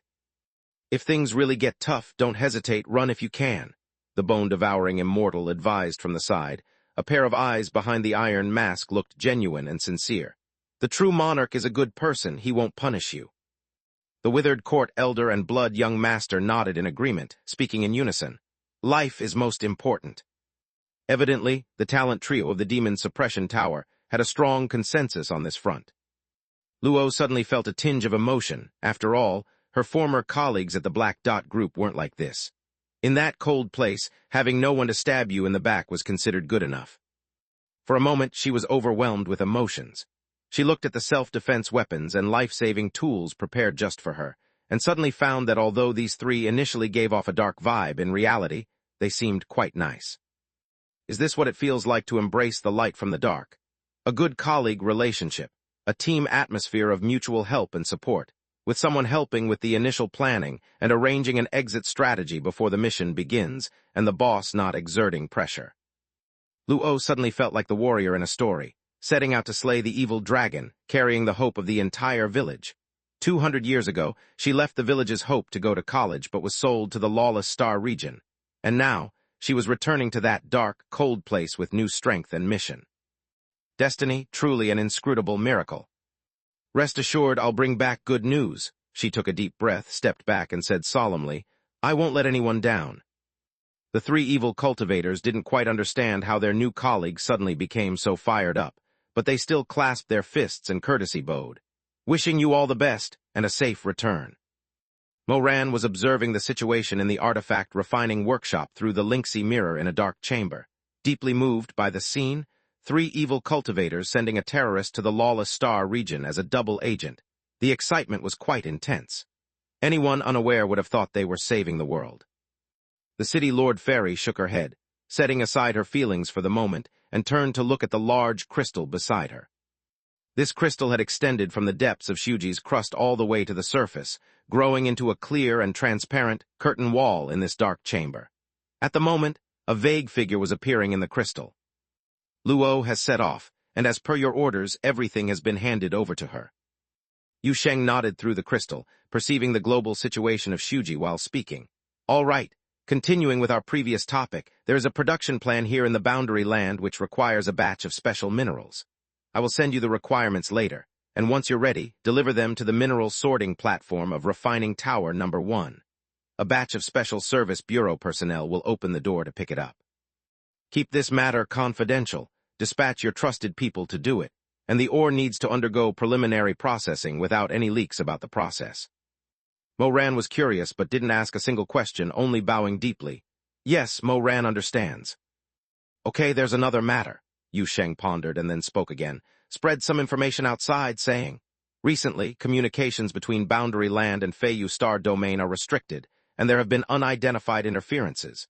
Moreover, tourists in the suburbs of Boundary City are being restricted. Later, there will be similar news emerging in Boundary Land. You should coordinate accordingly. Moran blinked, showing a trace of thoughtfulness, but still didn't ask anything, only lowering her head. I will comply with your instructions. After confirming that Luo had safely passed through the door by piloting the shuttle, Yu Sheng withdrew his attention from the distant Shuji, and upon opening his eyes, he immediately saw a small head almost right in front of his face, with a pair of scarlet eyes. Aaron was standing on the armrest of the sofa, looking down at Yu Sheng. Hey, has our second-hand scientist set off? Yu Sheng was still pondering whether hiding the yarn panties Hu Li gave him in the center of Shuji would be discovered, and didn't respond immediately to the little puppet's words. What second-hand scientist? Then he widened his eyes. At least she's one of us now. Be careful she doesn't find out and trouble you later. Well, she first has to beat me, right? The last struggles even in the second half of the first grade in the valley, the little puppet muttered, stepping on Yu Sheng's shoulder for leverage, then jumping from the armrest to the backrest like a nimble cat. But seriously, can she make it? Driving a paper-thin shuttle to the Lawless Star region to gather clues, and it sounds like she not only has to find the Venerate Saints Monastery's clues, but also has to mess with her old employers. Hope she doesn't get stuck, or we'll have to go fish her out. At this point, Erin paused, sitting cross-legged on the sofa backrest, propping her chin with one hand. Honestly, she always seemed amateur. Yu Sheng looked at this little puppet a bit speechlessly, thinking to himself that such a low IQ person in a travel agency saw everyone as amateur, quite confident indeed. But he only thought this in his heart and didn't dare to say it out loud. After all, having a piece of reinforced concrete drop on you from up high is no joke. The little thing's head is very hard. Luo is more competent than you think, he said casually. Don't be misled by her decadent demeanor in the valley. After she took over Blackstone Station, she managed to integrate all the teams over there, including the engineering teams from Shuji, administrative staff, and the group of star scholars led by Alvin, within 2 days. Although I had prearranged things, the fact that she could quickly establish her authority among a disjointed array of unfamiliar teams was not just because of my arrangements. The little puppet listened wide-eyed. Really that impressive? What do you think? At least she could maintain her territory in the dark meteor domain, Yu Sheng said with a touch of admiration. I even suspect that given a few more days, she could turn those star scholars, who are proper Argilad star nobles with a deep-seated enmity towards the Black Dot group, and get them to actually research Black Spirit ability. The little puppet listened blankly, suddenly shivering. Dangerous individuals are indeed extremely dangerous. Fortunately, she defected to the dark. Yu Sheng didn't pay attention to Aaron's subsequent mutterings. Instead, he rolled off the sofa. One key reason for getting up was the constant fear that the neurotic little puppet might senselessly jump off the backrest, saying, I'm off to the cathedral for a bit. Sure enough, as Yu Sheng got up, Aaron jumped down, landing on the sofa cushions. Lodged between two cushions, she looked up at Yu Sheng. What for? To check on that tree, Yu Sheng replied with a smile.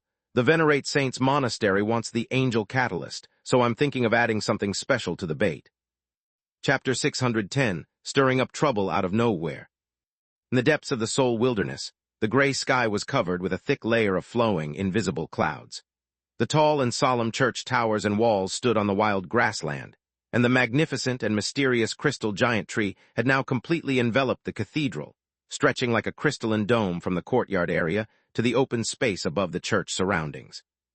From a distance, the infant star body crystal tree and the grand church building seemed to be merging into one. Numerous crystal structures hung down from the tree crown, growing along the outer walls of the building, or simply replacing parts of the building's roofs and beams, giving the impression that the church and the giant tree were growing from each other's bodies in some places. Yu Sheng knew that on one hand, the crystal tree was actively adapting to its growth environment, and on the other hand, it was the result of Luna's intentional guidance.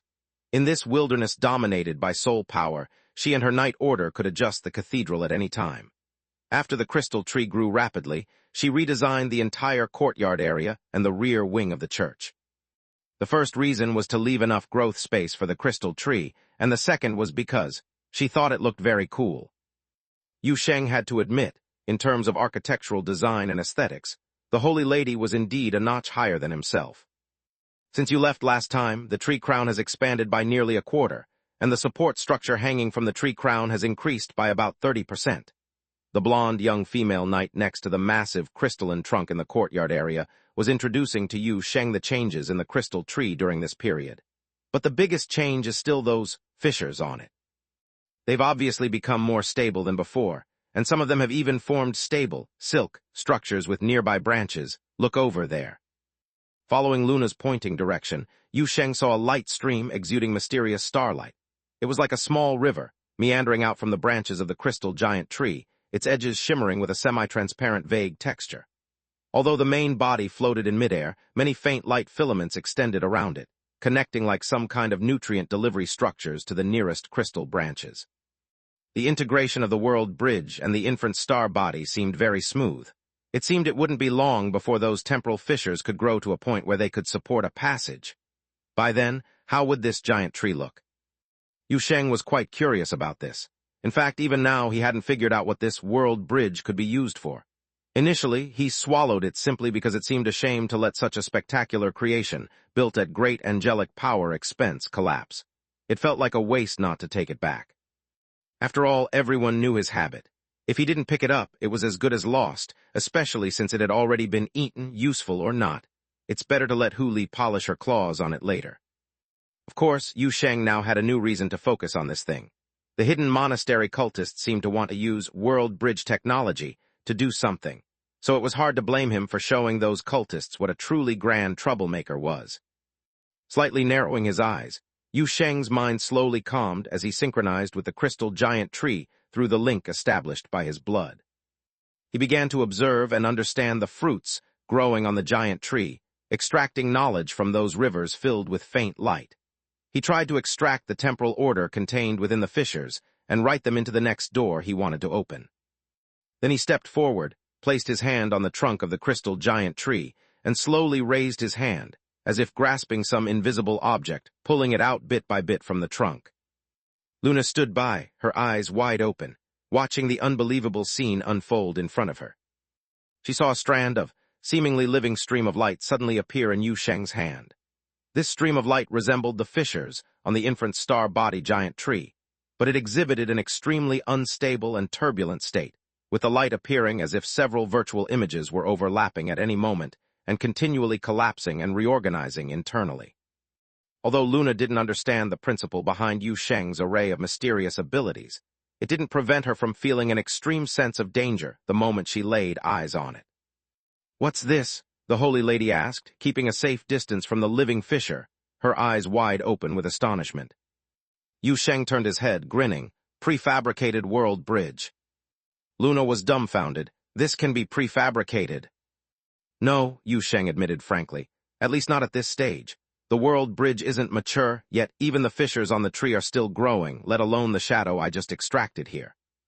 Luna was a bit confused. Then what are you doing with this thing?" "Li Qing has a plan. She wants to manufacture a batch of fake angel catalysts to lure the Venerate Saints Monastery members entering the boundary land. We've already got the characteristic parameters of Zolda Blackstone from Luo, but the Venerate Saints Monastery might have already gathered a lot of information related to the world bridge. Simple fakes might not fool them," Yu Sheng explained patiently, not hiding anything. Luna blinked. I think I understand." "This thing is unstable, but as long as you don't mess with it, it's fine," Yu Sheng said, bursting into a big smile. "I'll slip it into the fake, and when those hidden monastery folks shine their devices on it, oh my, this thing can indeed generate fissures. Now tell me, is it real or not?" When Luna heard this, she also burst into a bright smile, instantly sharing a moment of silent understanding with Yu Sheng, conspiring together, hand in glove, birds of a feather. "That dark meteor domain, somewhere in the dark starfield at the outskirts. This is the border of this dim nebula. The loosely structured, sparsely populated nebula doesn't have a clear, territorial division. It is filled with countless fragmented territories, and the power division of each space is decided by the home star broadcasting stations anchored beside large celestial bodies and their supporting defense facilities. In recent decades, this area's ownership has belonged to the Black Dot Group. Barren, remote, and impoverished, besides occupying 2 rocky planets that barely produce some minerals, there are no other advantages. A weak sun illuminates the simple celestial system here, and the nearest transportation port is located light-years away at the gray dwarf star. In this place, which can be called barren, a pioneer laboratory was once the only brightness. But now, even the pioneer laboratory has vanished, leaving only a few space factories plunged into chaos due to lost command, and mining facilities have stopped on the surface. A twisted illusion suddenly appeared in space, as if something flipped and squeezed into this area instantly, but the next second, the distorted phantom vanished into the universe. Under the stealth field, a small silver-gray shuttle is moving slowly in space, with Luo sitting in the cockpit, throwing up profusely. Beside her was her loyal guard captain, also throwing up profusely. Bringing the shuttle through the gate turned out to be so exciting. Luo finally managed to lift her head after retching for 2 minutes, looking weakly at the dashboard. "I should have asked the boss to open a big gate and just drive the shuttle through. Shouldn't have trusted his advanced technology." The guard captain held onto the armrest, his face as purple as the spirit mushroom Luo once gobbled down. "It's said that this is technology from the otherworld in. The entire craft can serve as a gate for teleportation in the universe. You were eager to understand the principle before departure." Luo waved her hand weakly, too exhausted to explain further, only feeling she had nothing left in her stomach to vomit. Just dry heaving a couple of times had her spewing motor oil. After suffering for another half-minute, they finally recovered. The guard captain took a deep breath. His face gradually returned to normal, then cautiously glanced at the picture from the external monitor. "We shouldn't have been discovered, right?"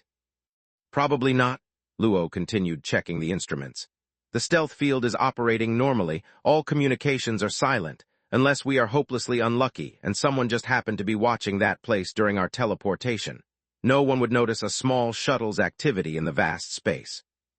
The guard captain sighed in relief, then casually turned on the communicator next to his seat, calling to the passenger cabin at the back of the shuttle. "Guys, finished puking." The communicator buzzed twice, then came a somewhat annoyed voice. "Mephit puked inside his mask, X. The idiot, last time on a mission to the shipyard he puked in his mask too." The guard captain couldn't help but curse. "All right, leave him be, let him clean up himself, as long as others have no issue." Luo listened to the noise beside her, her expression gradually relaxed. Originally, she intended to move alone, planning to return to the dark meteor domain by herself to connect with a few informants she left behind. But on the day before departure, after returning to the valley intending to have a good rest and adjust her status for the night, Aaron came by and his words made her change her somewhat reckless idea. She couldn't remember the exact content of his speech, but what impressed her most was one sentence. "It's hard even to beat a first-grade second-semester student." The words of the evil red-eyed dwarf were infuriating, but Luo was respectable for knowing her limitations and was very accepting of lessons. That thought was prompted by the experience of getting thrashed and tied up at home and being taken to the Special Service Bureau. She eventually chose to bring a few helpers. She didn't bring many. Besides the guard captain, there were only 4 well-trained soldiers. In the words of the evil red-eyed dwarf, they could barely be at the level of holding their ground against elementary graduates in fairy tales. But she felt it was enough. She was not here to topple the entire dark meteor domain, nor could she expect to move the entrenched warlords and cultists here with a few soldiers. Bringing some guards was only to increase the margin for error and have a helping hand in the work. Her real task was merely to extend the boss's power to this place. Luo reached out and gently stroked the hidden compartment next to the seat. She seemed to hear the blood crawling within those containers, with death and life hissing in the darkness. Chapter 611, Gray Dwarf Star. The stealth shuttle, in concealed mode, gracefully glided through a curve after passing the Lagrange point, further hiding itself within the massive gravitational pull and chaotic electromagnetic background of the star.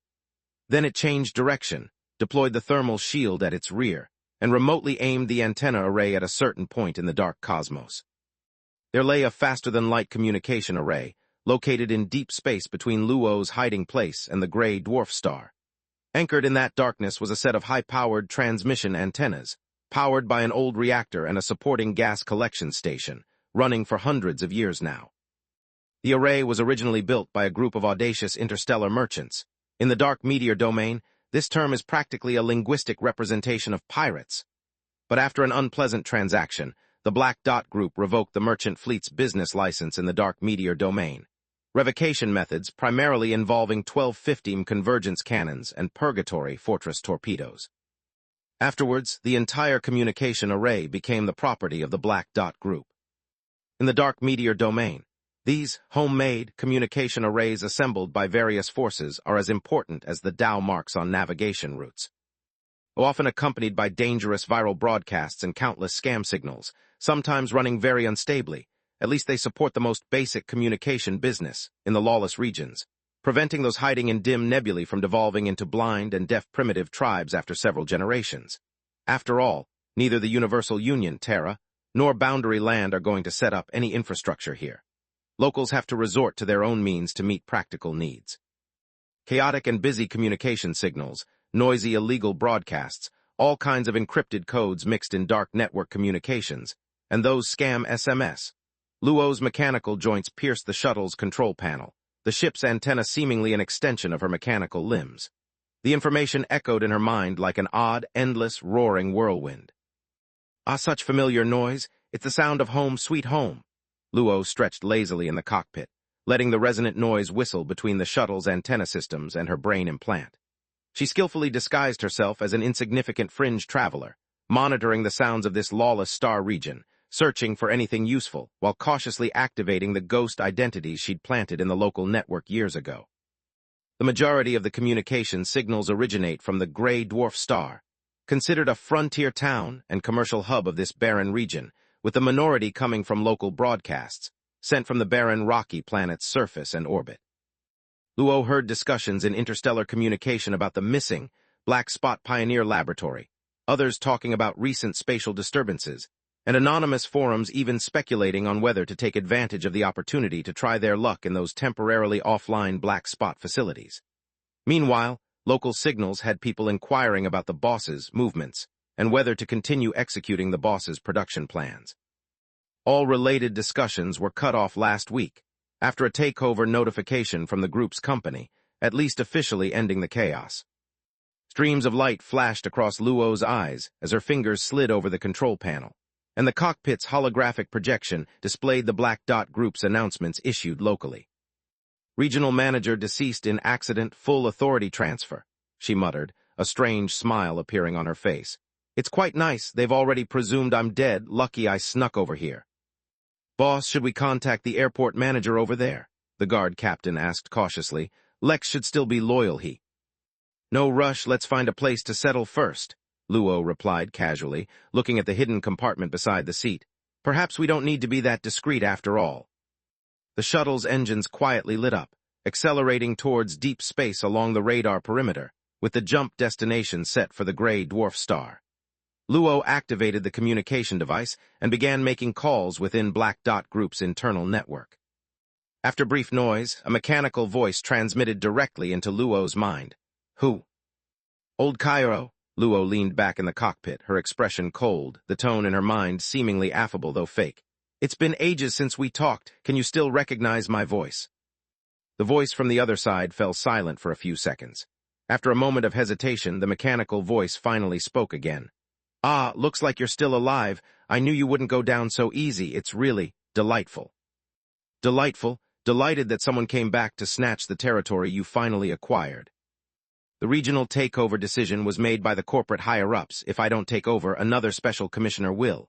The voice referred to as Old Kaio sounded a bit awkward, although the sincerity of the awkwardness was unclear. At least I won't mess up others' production arrangements. Where are you now? Shall we meet to discuss, then report upstairs to explain the situation? Luo glanced at the holographic projection beside her. I know you're tracking my signal, but unfortunately your technique is a bit clumsy, she said offhandedly before shifting the topic. But no worries, we can avoid the hassle. Gray Dwarf Star, I have a suitable meeting place there. I'll send you the coordinates shortly. Let's meet up. After saying this, she decisively cut off the signal and then activated the shuttle's warp drive without hesitation. Even with her assistance from the auxiliary brain for calculations, the electronic countermeasures capability of this small craft had already reached its limit. The shuttle transformed into a swiftly elongated light streak in the darkness, and then in an instant plunged into the bubble formed by warped space. And just half a minute after its silhouette vanished, 3 iron-gray stealth interceptors jumped to this location one after another, broadcasting public rescue call codes on the public channel, with the teleportation interference device and target-seeking radar at full power. After a moment of scanning, the interceptors, having found nothing, reported their empty pursuit and returned to base. The engine flashes illuminated the dark and cold deep space. Happy home rules for survival as always. Gray Dwarf Star, this is a rocky planet located on the edge of the dark meteor domain, commonly regarded as a buffer bridge between this lawless area and the civilized world. The last military action the Elgredians took against the Black Dot Group stopped at the high orbit of this planet, and at the end of each Terra year, the Boundary Land Enforcement Fleet would routinely target the mother planet barrier of the Gray Dwarf Star with fire control radar. Here retains the last dignity of the civilized world, but also teems with the wild folk, unique to the lawless star region, though overall it is a bustling and lively place. Even by the local standards, this place can hardly be considered livable. The gray-black smog resulting from early overdevelopment fills its atmosphere. Tenaciously surviving mutant vegetation covers the abandoned mines and chasms outside the big cities, and the planet's surface is covered with shocking huge ravines, some of which even pierce through the crust, deep into the cooling mantle. From space, the Gray Dwarf Star looks like a wrinkled, terrifying skull, its face covered with deeply visible wounds, while the crisscrossing steel structures barely stitch this seemingly disintegrating planet together. The overcrowded cities are constructed on top of those steel structures, looking precarious, just like numerous everted tumors on the surface of this terrifying skull.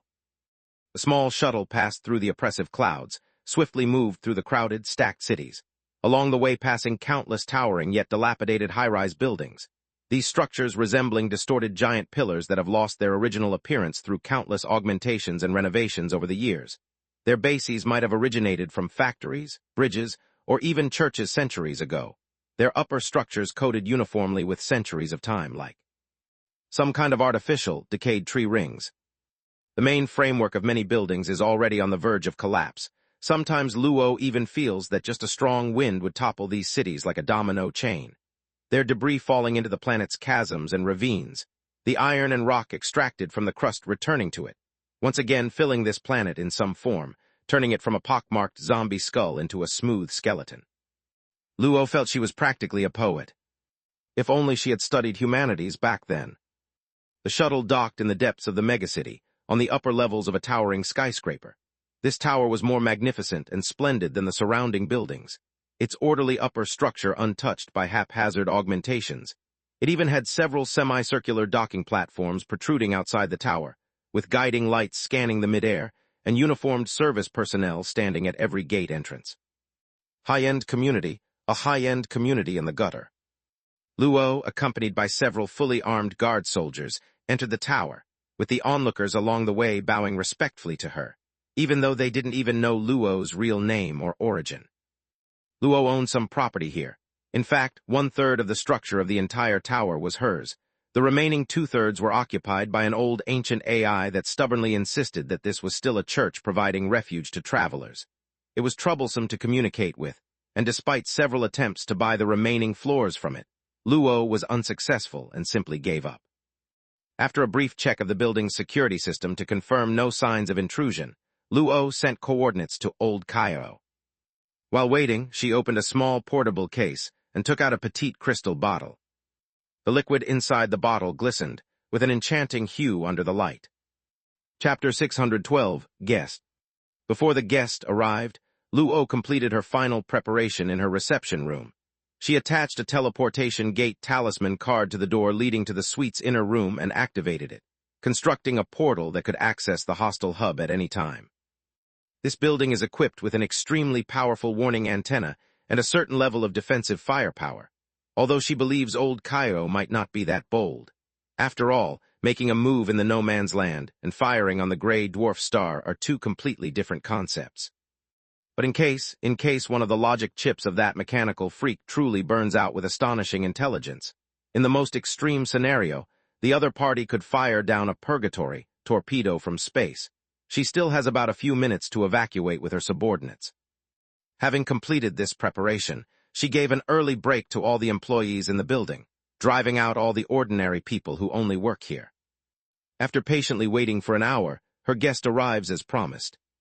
Slightly later than Luo estimated.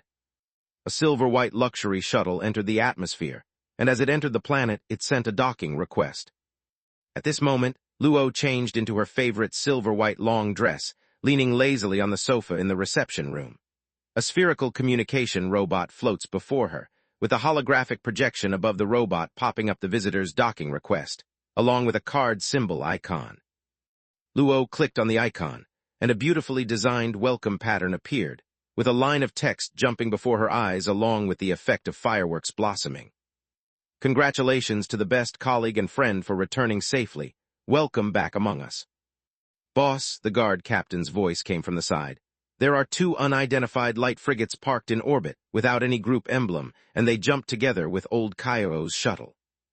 Luo nodded indifferently, casually accepting the shuttle's docking request. Take 2 people to welcome our guest. The guard captain left the room. The silver-white luxury craft landed on the rooftop helipad. After a while, Luo heard footsteps coming from the hallway outside the door. The door opened, and a tall figure entered her field of vision. It was a steel body. Apart from the small part of bionic skin on it, it was almost entirely a heavy machine. The height over 2 meters was covered entirely with thick alloy plates, with sharp iron edges and a few deliberately exposed cable ducts making it look intimidating. Old Cairo, a former Algredian. Aha, Luo, it's good to see you're still so spirited. The steel body over 2 meters tall made a sound loud to the point of noise. The smile radiating from the alloy-made face appeared amusing and bizarre. He opened his arms, seemingly wanting to come up for a hug, but received no response. Instead, 2 guards at the site blocked him, making him reluctantly put his hands down again with a grunt. I really mean it. If you simply died like that, it would be a big loss to the company. Old Cairo spoke, then glanced around. The reception room with Algredian traditional style, the wall adorned with deep blue tapestry. Outside the arched dome window was a high-precision simulated starry sky projection. In one corner of the room was an operating classical astrolabe, in addition to a wooden display rack, bookshelves, and a real burning fireplace. The flames in the fireplace are not holographic projections, but real flames. Firewood on gray dwarf star is an expensive commodity, especially those that don't release all kinds of strange, toxic substances when burned. You still love retro-style things? Old Cairo shook his head, expressing his awe. Luo lazily leaned on the sofa covered with dark red cushions, looking up at the other. I'm quite old-fashioned, old habits die hard, difficult to change. Old Cairo shrugged, with the mechanical joints making a faint operational sound, stepping to sit on the sofa in front of Luo. The vast and heavy steel body sank into the sofa, looking even a bit cramped. Then he suddenly expressed confusion with an hum, turning his head as if observing the nearby air. What is this smell? My sensors detect some peculiar substances in the air. Old Cairo looked at Luo, his tone devoid of any emotion, bloody smell. Incense, witchcraft, things from the black market, Luo said, deliberately taking a deep breath. Honestly speaking, it does have a bloody smell because this thing is made with blood as a raw material. The black wizards added something strong into it, and I must rely on this incense to stay calm now. You, the iron lump, can't understand this. You don't need to adjust your endocrine system anymore. Old Cairo stared at Luo for 2 or 3 seconds.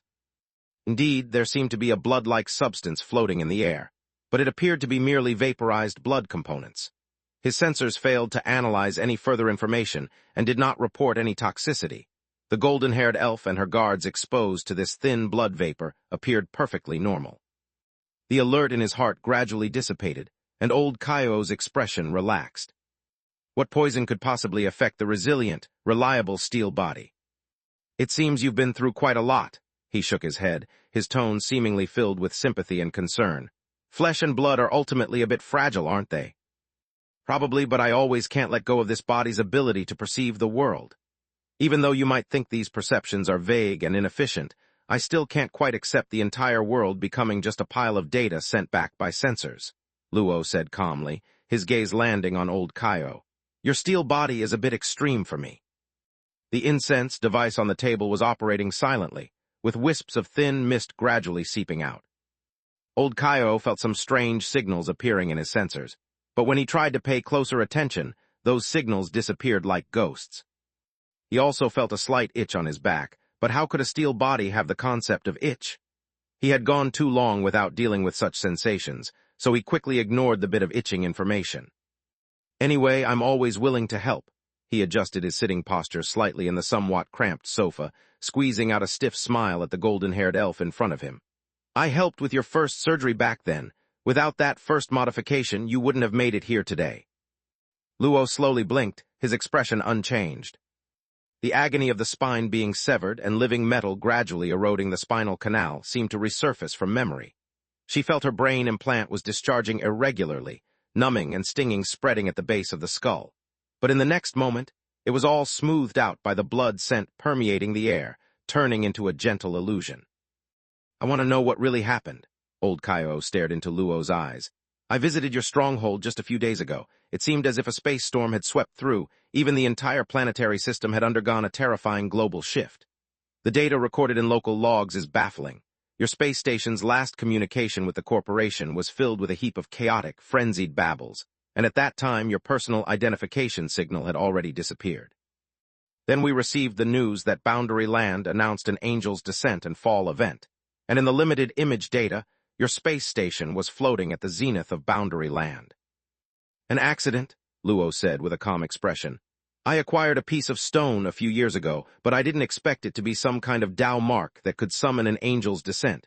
During attempts to draw out the power contained within that stone, the dark angel descended. Old Cairo adjusted his sitting posture on the sofa once more, making a show of listening attentively. He felt his chest pounding. News about the Dark Angel was certainly valuable intelligence, as was the remarkable survival of the golden-haired elf in front of him. How did you survive? What's the news from Boundary Land about? That thing, the Dark Angel, possesses powers in the space-time domain. During its first awakening, it transported the entire Black Stone space station to Boundary Land. Luo spoke almost entirely truthfully, yet deliberately omitted a significant amount of detail. I don't know how I survived. When I came to, I was already in the prison of the Special Service Bureau. As for the Angel Fall incident, I might not know much more than you. Special Service Bureau. Old Cairo's tone rose. How did you escape from there? Is this part of the company's investigation? Don't misunderstand. I'm not questioning you. This is all due process. Old Cairo spread his hands. You know what the Special Service Bureau is like, where that ironclad witch's cage holds the most dangerous beings and non-beings in the universe. Yet prison break incidents have been rare over the past century. As for you, He glanced up and down at Luo sitting on the sofa. "I don't think you have the ability to escape from there." Luo slowly propped her body up from the sofa, leaning her upper body towards old Kaio. "An angel hunter carried out a prison break with the Dark Angel." Her voice was slightly hoarse, like telling a ghastly and peculiar story. "Just like a hero defeats an evil dragon to rescue a princess, they let me out right in front of the ironclad expression." Old Kaio's eyes widened, and the expression of astonishment on his metallic face, lacking detail, seemed almost comical. He stared at Luo for several seconds, then suddenly leaned back into the sofa, releasing a laugh close to noise from his chest. "Ha ha ha ha ha." The wanton laughter lasted for a moment and then abruptly halted, with his tone finally shedding superficial politeness. "This is not the time to toy with the investigation commissioner, Luo. You'd better think carefully. I might be the only one who can help you return to the black spot. Without someone to rely on in this place, you're worse off than a gutter bug." Two guards took a step forward. Luo waved her hand, lazily returning to her initial posture. She sighed in relaxation amidst the incense scent, then looked at old Kaio with a half-smile. "See, I'm still more accustomed to you this way. We could have been candid from the start, just like before my promotion." Chapter 613, Deal. Old Kaio was somewhat agitated as he scratched his shoulder, a rather human motion, as though it was a habit left over from when he still possessed flesh and bone, and then his gaze fell back onto the golden-haired elf in front of him. Those optical sensors, deeply embedded within protective crystals, flickered with a dangerous light, a surge of anger and uncontrollable destructive impulse coursing through his logic chip. This fleshy human, an antisocial rat, a runaway from the laboratory, even once riding upon his head, she always seemed to have such great fortune, returning here completely unharmed even after such a terrifying accident.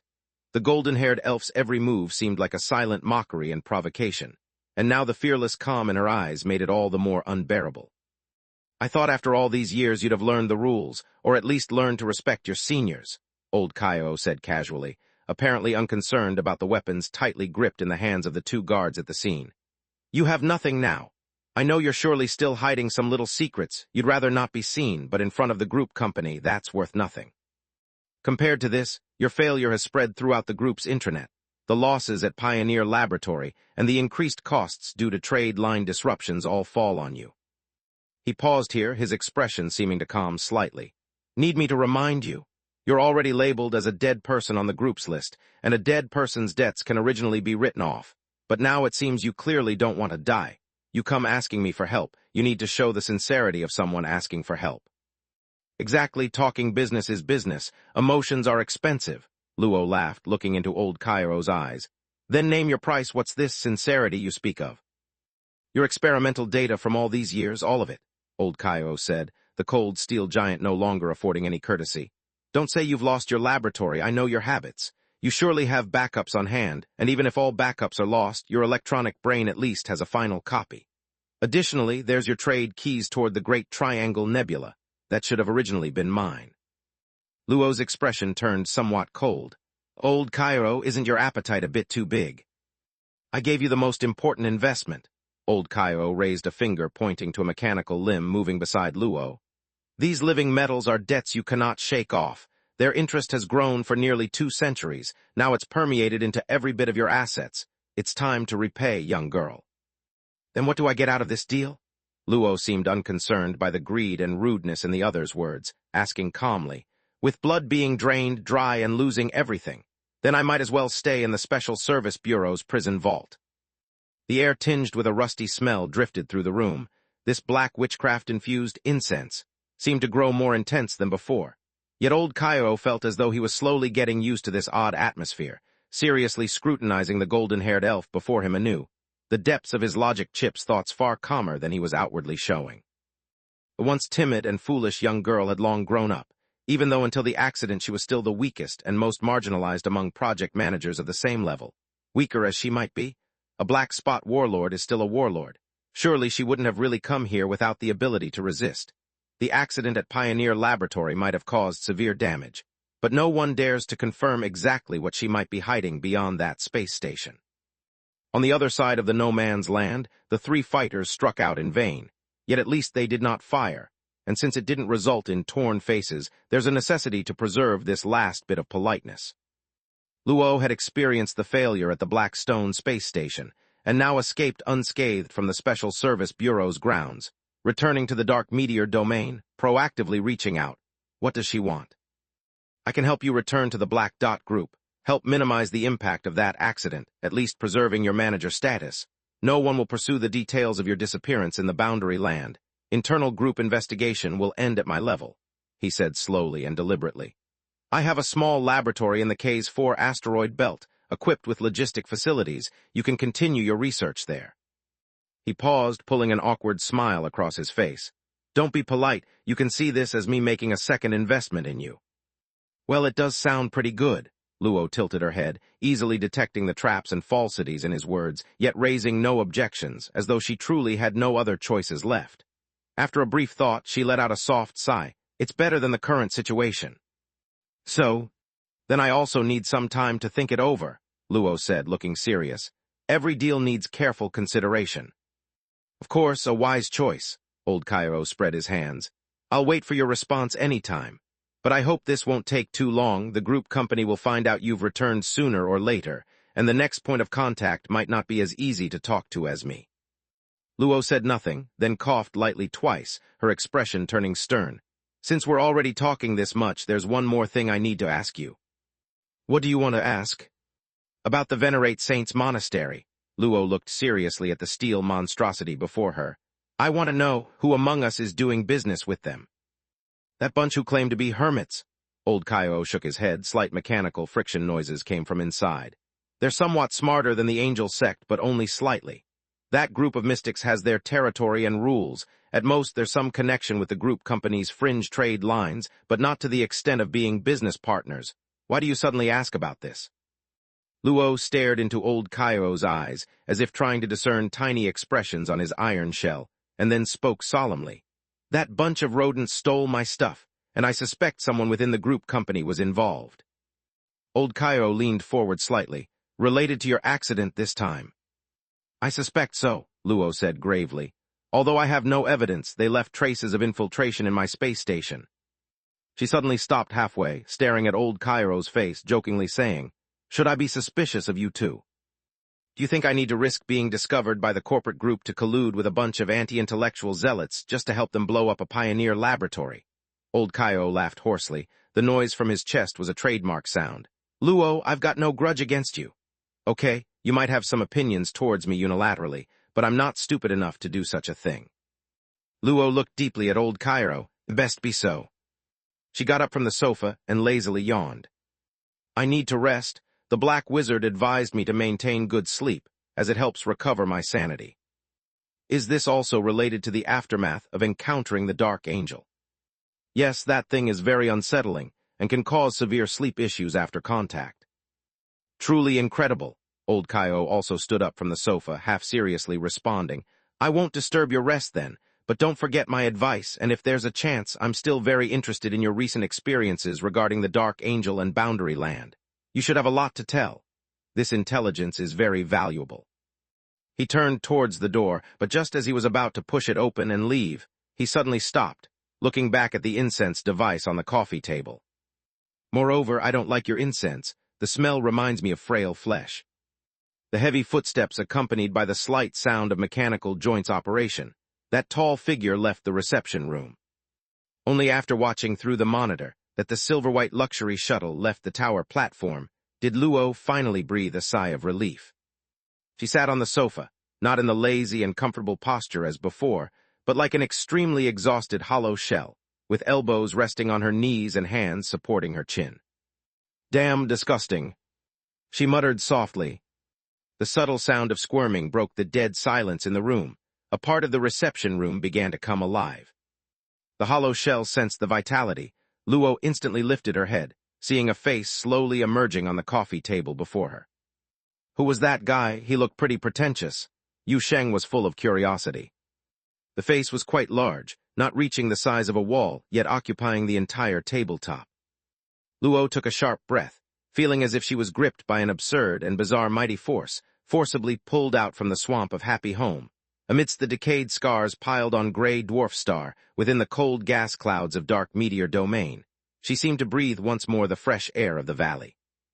The face on the coffee table was uncanny and eerie, even a bit comical in its horror. "Boss, you're gonna scare me to death." Luo patted her chest but smiled. "Your adaptability needs practice," Yu Sheng commented casually. Mo Ran could accept emojis appearing in their mother planet's atmosphere by the afternoon. "I don't compare myself to those cultivation folks. Their spiritual strength is off the charts, can even extract their own souls to fight. They are the freaks of this universe." "If Yun Kingzi heard that, you'd get more than a few tickles," Yu Sheng said. "By the way, you haven't answered yet. What does that old Cairo do?" "Your competitor, a colleague in the company." Luo was silent for a few seconds. "He was my first boss, my predecessor, my investor, my competitor," she said calmly. "He took my spine and then turned me into a part of this. Within the Black Dot Group, this is called joining the company." Chapter 614, Infection. Boss, senior investor, rival, and they even took Luo's spine. The face that appeared on the coffee table showed a trace of contemplation. After several seconds of silence, Yu Sheng's voice broke the stillness. "This sounds quite complicated." "It is complicated. This is a complicated place." Yu Sheng raised an eyebrow. "But judging from the scene and your attitude, I think these identities can be bundled and summarized as your enemies, right?" Luo also raised an eyebrow, hesitated a little, then nodded. "That seems pretty accurate." "So do you need to take him out?" Yu Sheng asked with some curiosity. "Not very easy," Luo thought seriously for a moment, gently shook his head. "The one who came over today is definitely not his true form. Although he portrayed himself as fierce, old Cairo is actually more afraid of death than anyone else. As far as I know, he has been in desperate situations more than once, and there was even a time when he was trapped and his shuttle was blown up, but he always manages to appear unharmed the next day, and then retaliates ruthlessly. He's never admitted it face-to-face, but I suspect he has built a bunch of robotic avatars, and the ones making appearances are always just shells." Yu Sheng began to think seriously. "This might take some time then," he said thoughtfully, his eyes resting on Luo again. "Also, seeing that you came straight in and contacted this old Cairo, your target probably isn't just to take down a person, right? Do you suspect these abnormal records from the Black Stone space station are related to him?" Luo's gaze changed slightly, and his tone grew solemn. "I have more than one suspect, but I'm almost certain now that he at least plays a part in it." "How did you see that?" "Because he took over your assets and became the primary beneficiary." "Just from how quickly he accepted my invitation and hurriedly came to the meeting place I arranged," Luo explained patiently, knowing some details only she could see, and understanding that her new boss didn't grasp the complex interpersonal relationships within Black Dot Group. The Black Dot Group is a fiercely competitive place. No one truly cares about a colleague who has suffered significant failure and visibly lost value, especially, like you said. When he benefited from my failure by taking over the mining sites and star port facilities I left behind. Based on what I know about old Cairo, his most normal course of action should be to delay me, try endlessly to uncover my true situation while leaking news of my return to Dark Meteor domain to all my competitors. Given his informed status, he must already know about my time with the Special Service Bureau. Even if he doesn't, he could create enough incriminating evidence to ensure I had no chance of shaking the profits he's already consumed. Yu Sheng pondered. "So, he hurried to accept your invitation and met you face-to-face because..." "He's very surprised I survived, something completely unexpected in his plan, forcing him to come see what's going on." Luo paused, then continued pondering.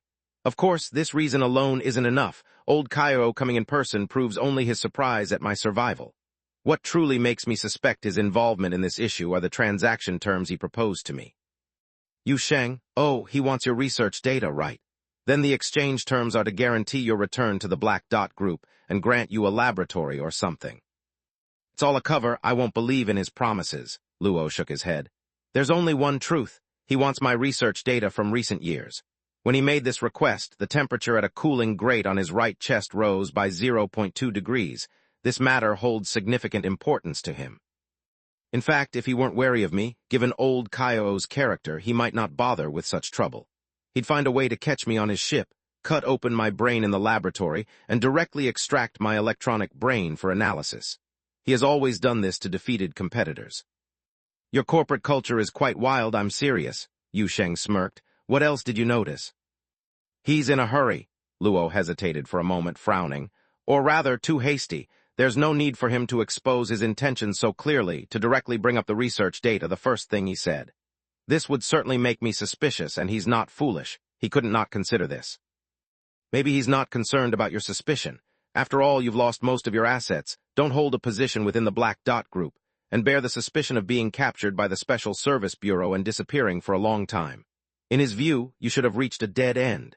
Yu Sheng analyzed earnestly.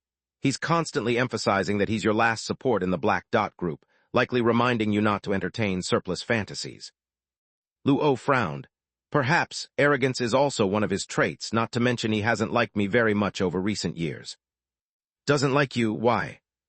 Can you accept that an experimental animal you raised in a cage one day suddenly broke free of its chains, not only gaining an identity outside, but also climbing step by step to your level, obtaining the same resources and engaging in equal face-to-face conversations with you? Yu Sheng, what's not to like? That's hilarious. Luo's eyes widened, looking at the face on the table as if seeing a ghost. Yu Sheng, not minding, continued to ramble. Did you know Hu Li raised 2 chickens named White Cut and Salt Roasted? At first, she kept them as a reserve food source. Now the 3 of them get along almost like sisters. Just the other day, I heard those 2 whispering, saying they shouldn't continue cultivating, otherwise they'd have to start working. Speaking of which, should I find them a job? Luo continued to stare wide-eyed at the face on the table. This time, Yu Sheng couldn't pretend not to see. Why are you looking at me? Luo pursed his lips, suddenly realizing that he had always been a conservative. In a sense, his new boss in front of him might even be considered a chaos-sacred body, even in the most chaotic place of the dark meteor domain. His chaos had developed in another direction entirely, to the extent that both good and evil factions might find him a bit anthropomorphic. And what's even more frightening is that Bailey Ching, that ironclad expression, didn't think there was anything wrong with this person. Not just Bailey Ching, but also Moran didn't find anything strange about standing on a living planet, nor did the group of kids living in the exotic Realm Valley, the demon used as a weapon by the Thunderbolt Titans, or the ghost trying to teach an alchemy puppet to perform sword flight. Luo's cold sweat dripped onto the coffee table as Yu Sheng's large face shifted a few centimeters to the side. The new boss seemed to be deep in thought and suddenly blurted out, "There's another possibility. There's someone behind Old Cairo." The derailed thoughts were abruptly pulled back, and Luo hurriedly returned to his senses. You mean? He's not in a hurry, but perhaps the people behind him are, or maybe he himself is caught in a larger whirlpool. After your Pioneer Laboratories' world-shaking explosion, many things that could have been hidden under the surface came to light, so much so that he has to rush to you directly for experimental data, risking arousing your suspicion, yet he doesn't dare to make it too big of an issue, at least not daring to fall out with you on the gray dwarf star. We can boldly speculate what your rival could have done that he doesn't dare let the corporation know, secretly colluding with the Venerate Saints Monastery, transferring corporate funds, selling company secrets, engaging in vicious competition with colleagues, ultimately leading to the demise of a Pioneer Laboratory. These are significant mistakes, but I still have plenty of reason to suspect there might be something even more potent. After all, your corporate culture is indeed pretty wild. Luo listened, stunned, to Yu Sheng's serious analysis. Her astonished and earnest gaze made the face on the coffee table a bit embarrassed. Why are you staring at me again? Tell me if there's a problem with my analysis. No, there's no problem, Luo frowned. Boss, I'm just very surprised. How did you think of all this? I mean, you live in the boundary land and haven't had much contact with the people from the lawless zone Black Dot Group stuff. Is it hard to imagine? It's the kind of thing you can think of if you have a brain. Yu Sheng raised an eyebrow. Oh right, I'm also a writer. Luo, I'm a writer, didn't you know? Luo looked puzzled. I didn't know, should I have known? Oh, it's quite normal if you didn't know, check it online later, Yu Sheng said casually, then awkwardly pulled the topic back. Let's not talk about this.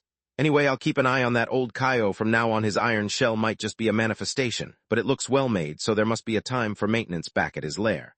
I'll first infiltrate inside him. Good thing you reminded me, or I would have prepared to explode directly on him, exposing things prematurely. The more Luo heard, the stranger it felt. She eyed Yu Sheng up and down several times. How come you sound like a virus? Yu Sheng thought for a moment, then it should be called getting sick. Luo was momentarily stunned, clearly not catching on. In the realm of cold jokes and puns, she was at least 10 Bailey Chings away from Aaron.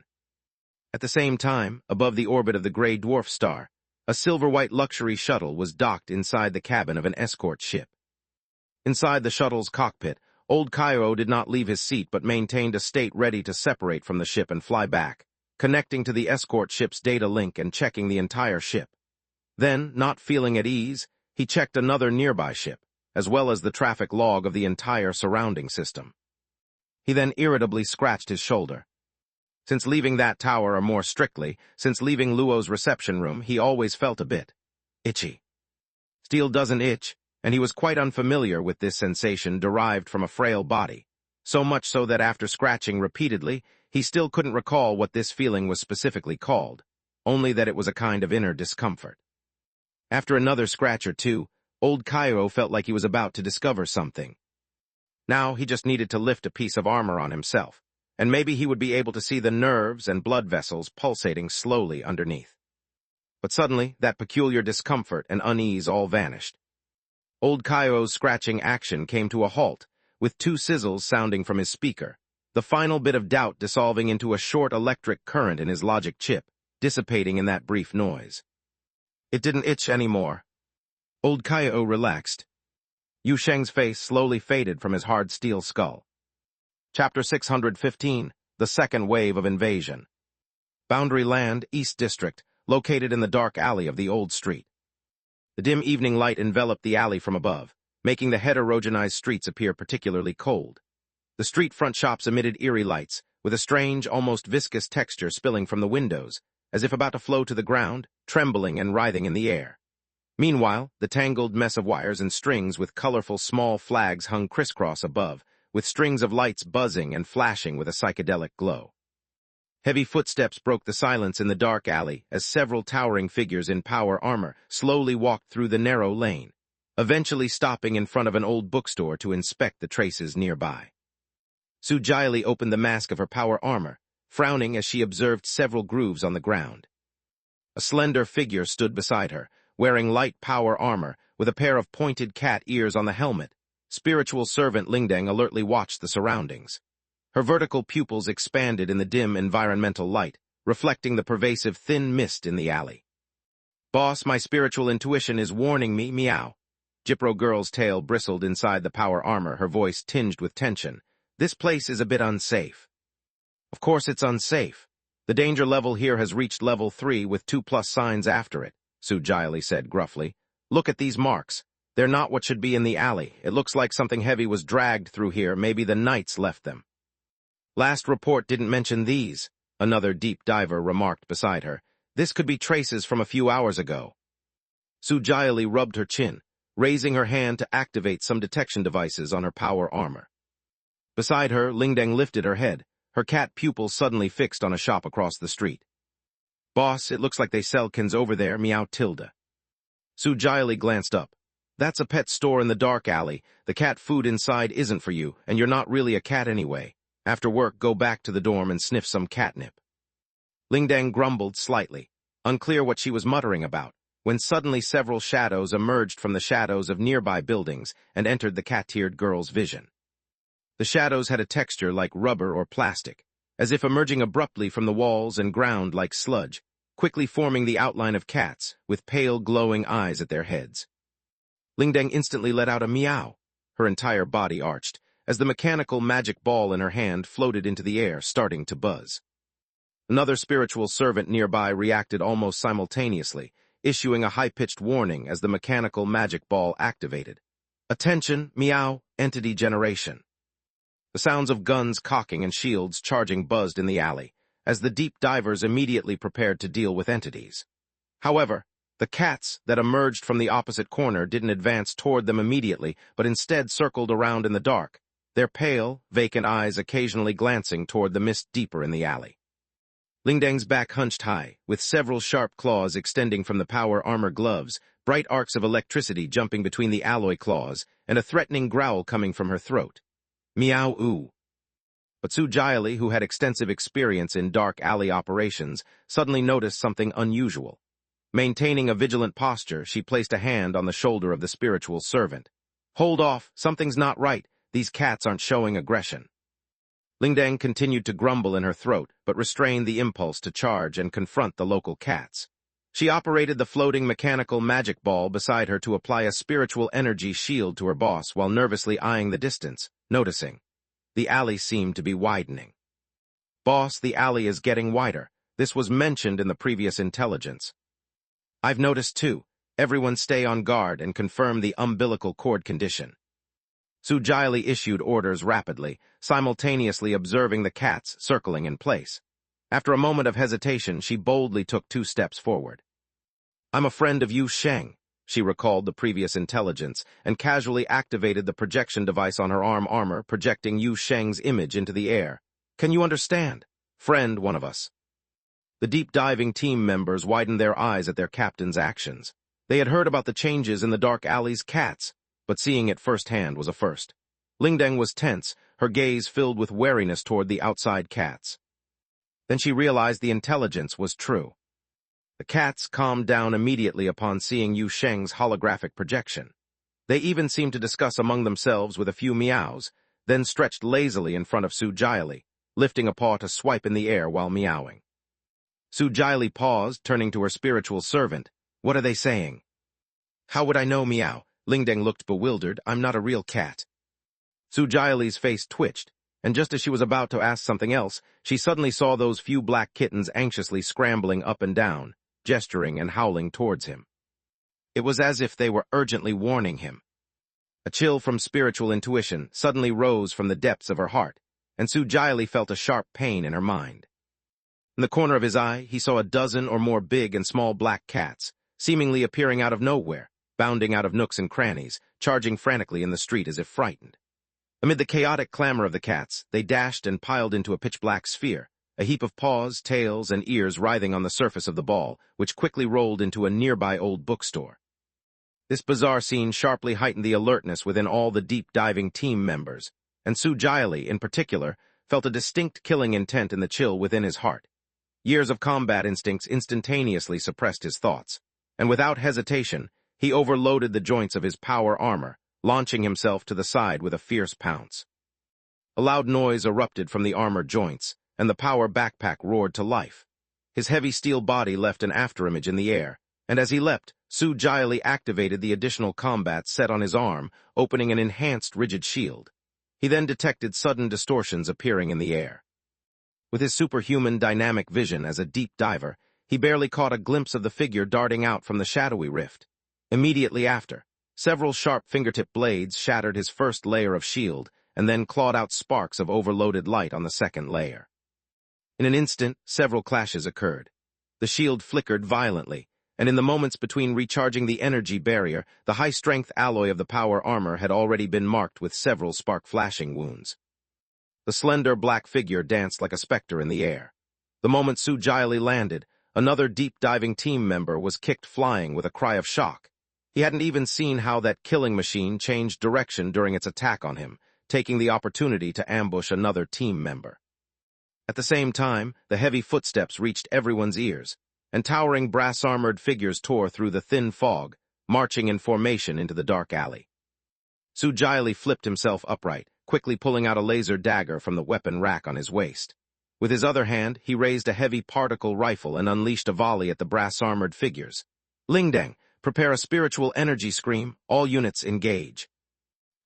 These are the derivative star crystals shipped from Shuji.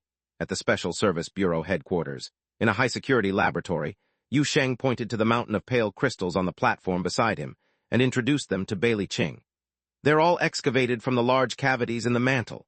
The large cavities were originally the nutritional sacs for infant star bodies during the preparation phase for ascension, and the support structure on their inner walls is made of these crystals. You could say, besides the ascension body, these crystals are the closest material to the infant star body's essence." The technicians in the laboratory behaved as if facing a great enemy, all wearing heavy protective suits.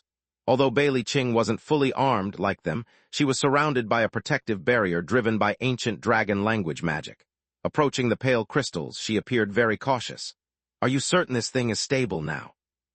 "Very stable." Yu Sheng casually patted the things that looked like stones to him. "Let me tell you, this thing in a sense is equivalent to my gallstones." As soon as he finished speaking, Bailey Zhu's voice, who was hiding discreetly in a corner of the laboratory, drifted into his ears. "That metaphor is a bit painful, you know." "Yu Sheng, equivalent to my Shariputra." Bailey Qing coughed twice, signaling that Yu Sheng's metaphor was good but didn't need continuation. I know most people are a bit neurotic about things left by the Dark Angel, but the angel relics I've converted are indeed harmless, especially these crystals buried underground in Shuji. Essentially, they're a specially recast mineral. Yu Sheng touched the tip of his nose and patiently explained.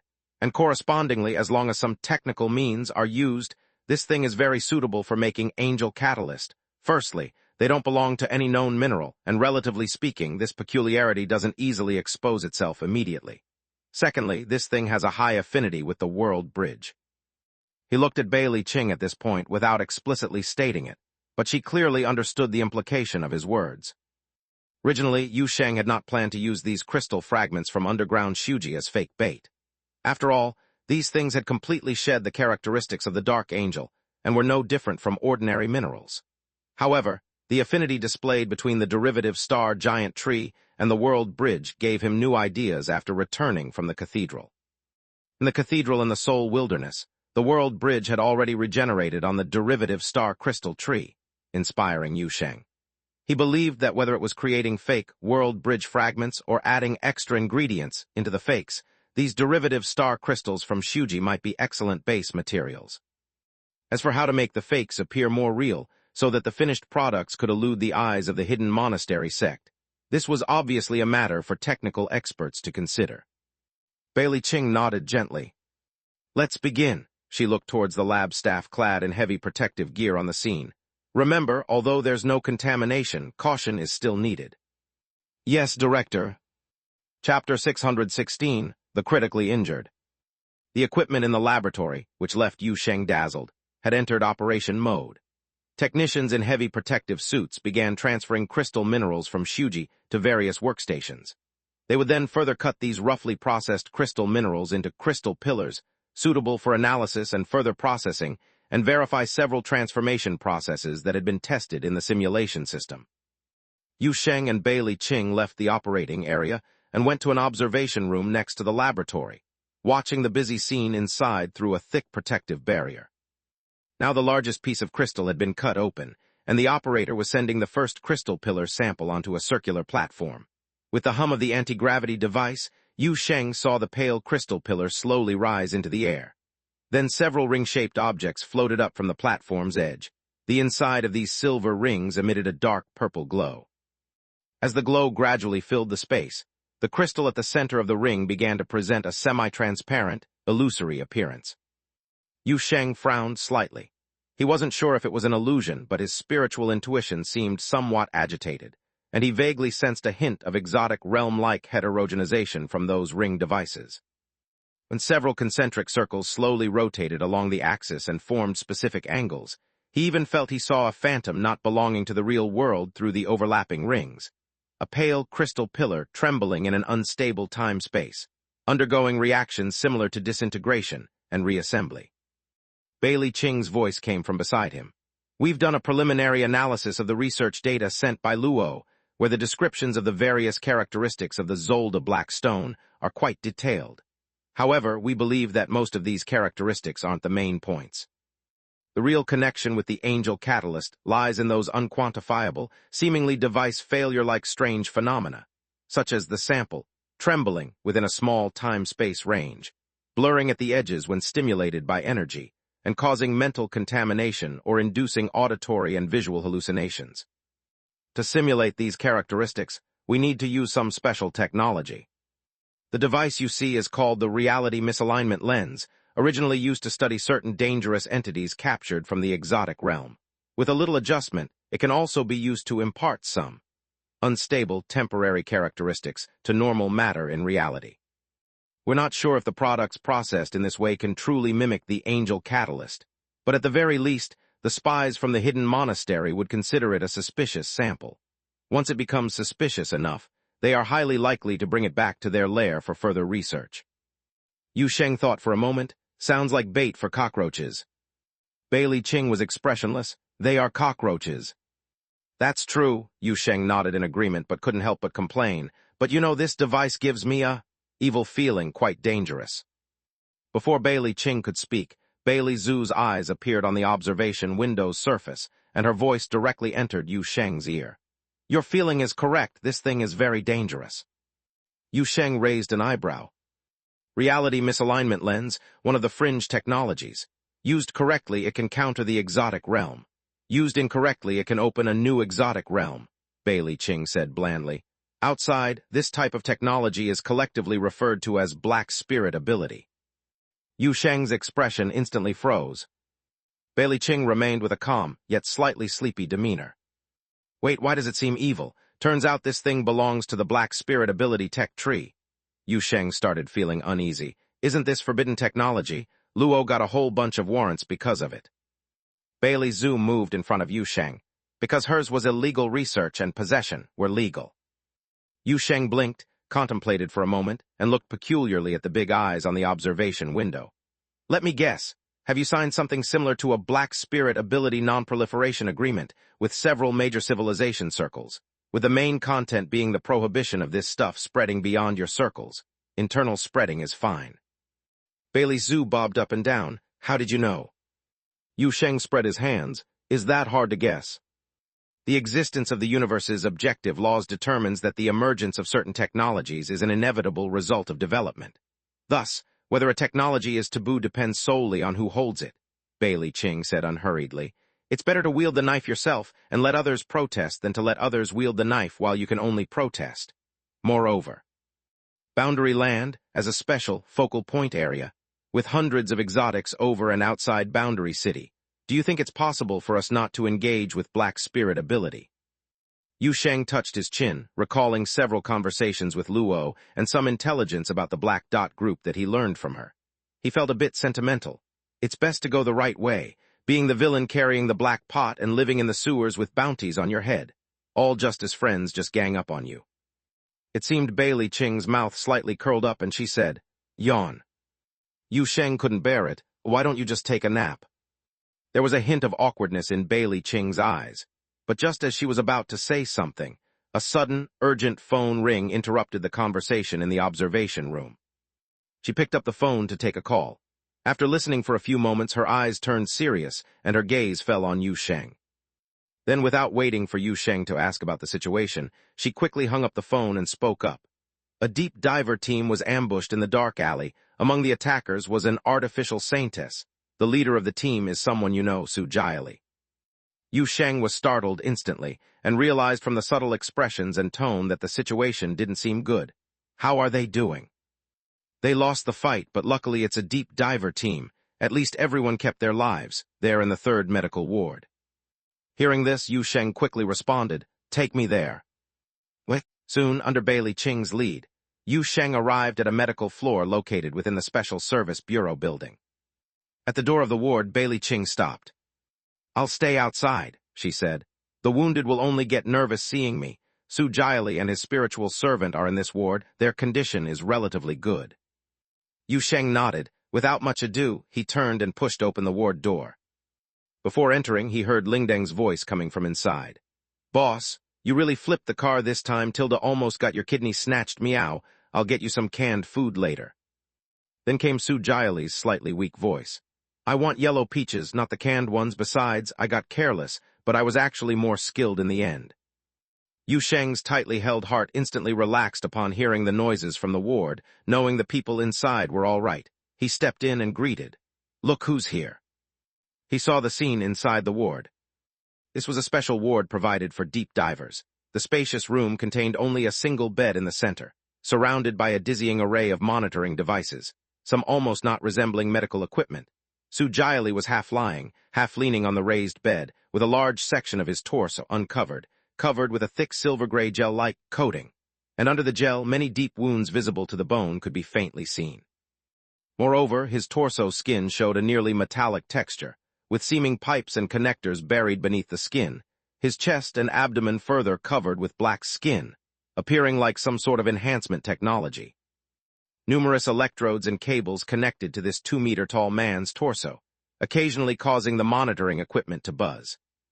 The spiritual servant named Lingdeng was guarding nearby, wearing a loose patient gown.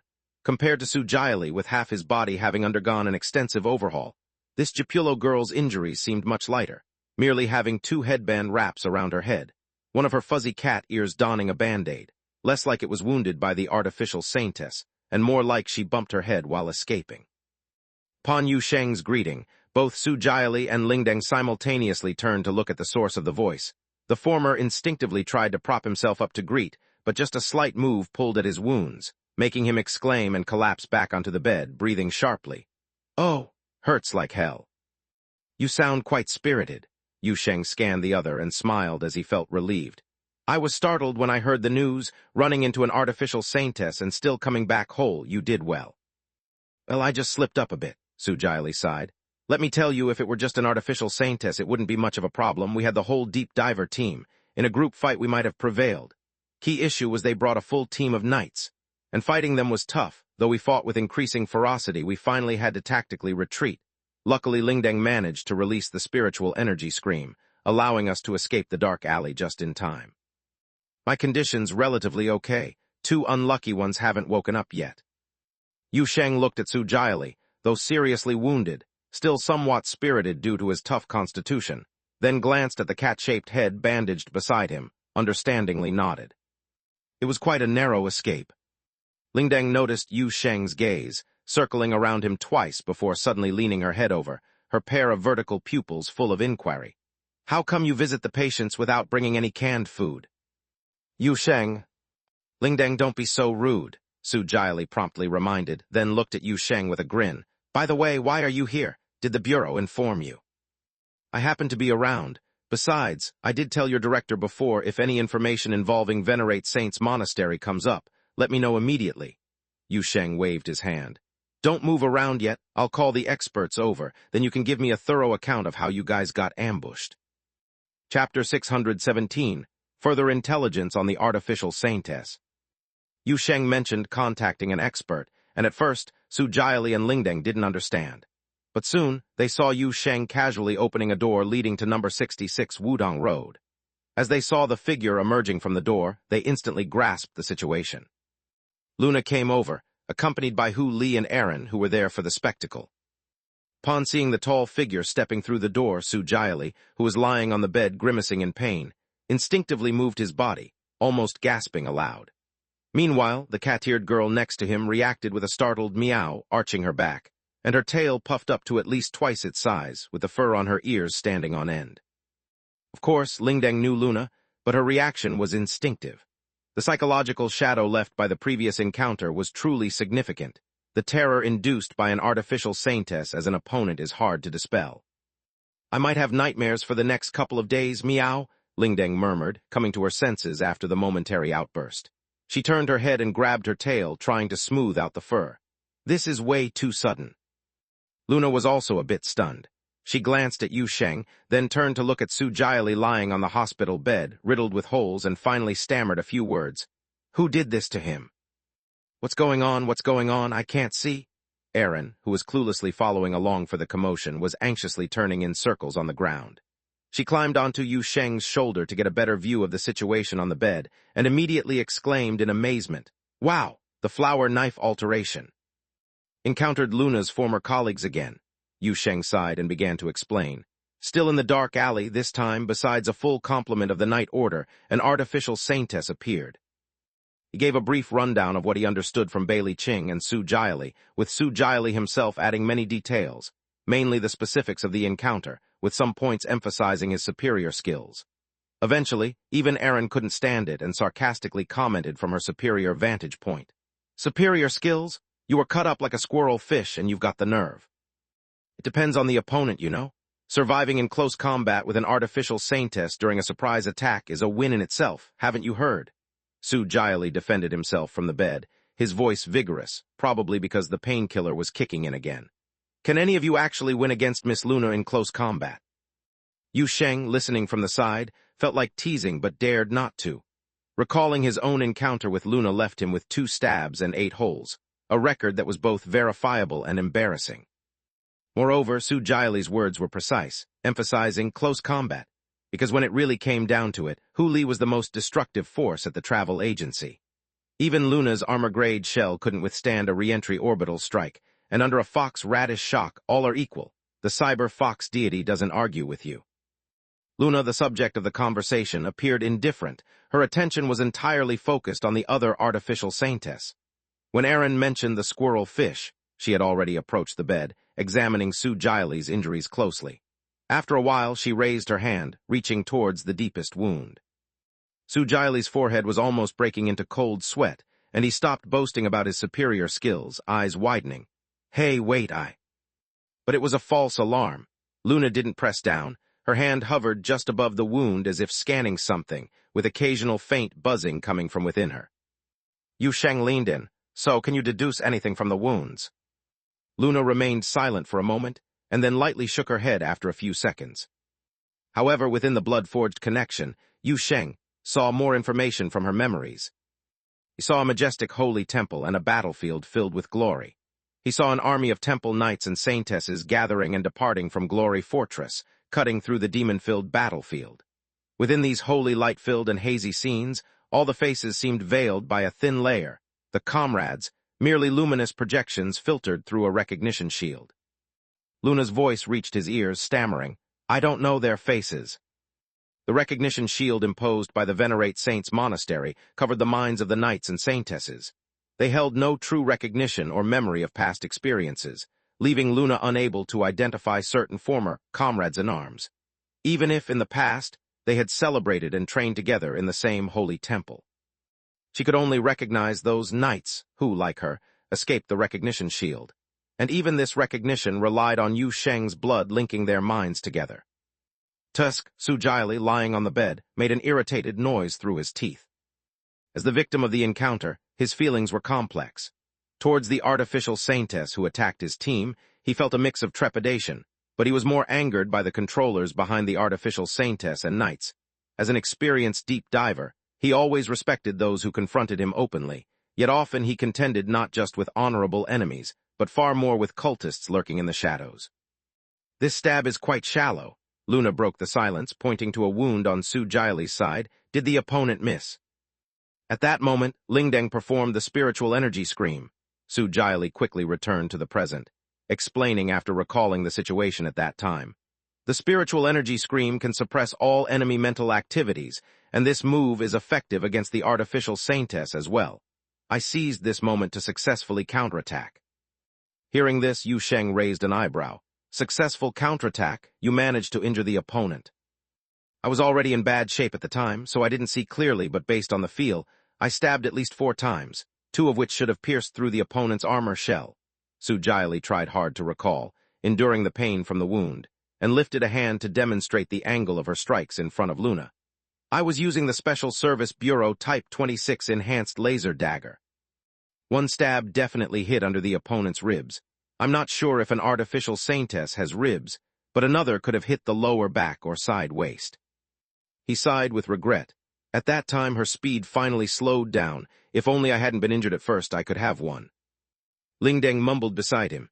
"Boss' mouth is tougher than power armor, meow."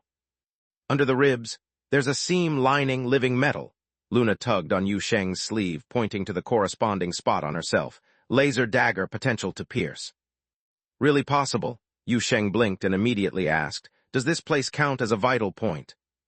"No," Luna shook her head, pointing to herself. "Whole body, no vital points." "Yu Sheng." Just then, a voice suddenly came from the door of the ward, interrupting Yu Sheng and his group's conversation. "Let me explain." Yu Sheng turned his head and saw a familiar face, the captain of the second squad, Song Cheng. Obviously arranged by Bailey Ching. Song Cheng exchanged greetings with everyone in the room, instructed the grimacing Su Jiley to lie back down obediently, and then focused on Luna. After a moment of hesitation, he sighed lightly. "Recently, we've collected information about the Venerate Saints Monastery through various channels, including some intelligence related to the artificial saintess from the Bamasa Hermit Association and Terra Academy. In short, the artificial saintess is an extremely complex technology involving biotech, AI, and mechanical engineering, as well as various fringe technologies classified as black spirit ability. Some might even derive from subspace. We don't know how those hidden monastery sect managed to concoct such a thing, but it seems their so-called great sages must have acquired some incredible knowledge. The shell of the artificial saintess itself is already an outrageous black technology, but inside that armor lies the even more unbelievable part. living metal coexisting with biomass, no clear life cycle system. This internal structure resembles a kind of distributed life, completely eliminating the concept of vital points, which is why Miss Luna says she has no vital points. Indeed, the artificial saintess has no vital points. Theoretically, unless it's completely dismantled and shattered in a short time, regardless of how many wounds are inflicted on it, even if they penetrate all over, it merely changes the distributed life appearance, hardly fatal. At this, Song Cheng's gaze fell back on Yu Sheng. Of course, it's your peculiar ability that weirdly ignores the artificial saintess's characteristics. Yu Sheng's mouth twitched, unsure of what to say. He could only awkwardly smile, grabbing Luna's hand. The metal-crafted hand felt cool, but it gently returned the grip. Then, what about the consciousness? Where is the consciousness? Yu Sheng cautiously asked, looking into Song Cheng's eyes. This relates to a forbidden technology, something akin to black witchcraft, extracting the soul from a living person, then transforming it into a state similar to artificial machine soul or artifact spirit, embedded throughout the structure of the artificial saintess. Song Cheng absent-mindedly reached for his clothes, seemingly intending to light a cigarette but instantly remembered he was in a ward and forcibly stopped. As I said, no vital points, no weaknesses except when encountering you. Yu Sheng as its nemesis, it's a natural counter.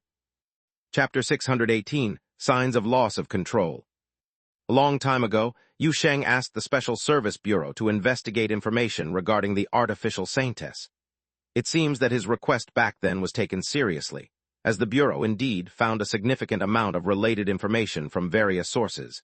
These reports brought by Song Cheng were timely, and successfully reignited everyone's anger once more.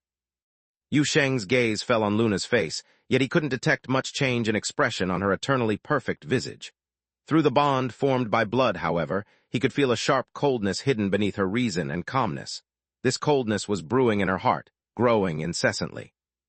Small puppet on his shoulder moved slightly, causing Yu Sheng to turn his head, seeing Aaron pulling herself toward Luna with effort. He obliged and shifted aside a step, allowing Aaron to finally reach Luna's shoulder. The small puppet wore an unusually serious expression on her face as she knocked the C-clip she'd often complain about, speaking in an assertive tone. C-clip, I'm telling you, we're definitely going to help you regain face. I'm really awesome. Next month I'll have a force of 6 regiments. Luna seemed a bit surprised. She stared at the small puppet in a daze for 2 seconds before slowly lowering her head. Thank you. Hu Li looked at Yu Sheng and Luna, then at Su Jiali lying in bed. She, who hadn't spoken much, suddenly asked, Are those guys who attacked still in the dark alley? Definitely not, Su Jiali sighed. After we retreated, the Bureau sent 2 more squads to investigate, but by then the dark alley had returned to its previous state. The Night Order and the leading saintess were nowhere to be found, and even the traces we left from our encounter were mostly repaired by the exotic realm's properties. This is something our captain should be aware of. Yes, I was the one who sent people, Song Cheng nodded. We now suspect that the hidden monastery sect has found a way to stabilize and control the passage, or at least discovered a pattern to the passage's activation. The group of enemies that attacked Su Jiali isn't quite the same as the group you guys encountered before. This time they were organized, large-scale, and both their attack and retreat were orderly. Although I'd rather not admit, we were quite passive this time. Yu Sheng didn't say anything, just pondered while stroking his chin for a long while before suddenly speaking up. But looking at it from another angle, since they've come from the dark alley twice now, doesn't that indicate that opening the passage is also limited? So if we just find a way to keep an eye on the dark alley. Song Cheng nodded before Yu Sheng could finish. That's exactly what we think too, which is why there's now a focus on monitoring the dark alley, and we've also dispatched specialized spiritual ability users to set up there, hoping to find traces of the rift in the dark alley, though there's been no progress as yet. Aaron started tugging at Yu Sheng's hair, still gonna take a look. Gotta see for myself, Yu Sheng exhaled softly, gazing at Su Jiali beside him. You just rest here and heal, leave the rest to us. Su Jiali's face was tense, possibly because the painkiller was wearing off. She didn't speak after hearing Yu Sheng's words, but slowly nodded.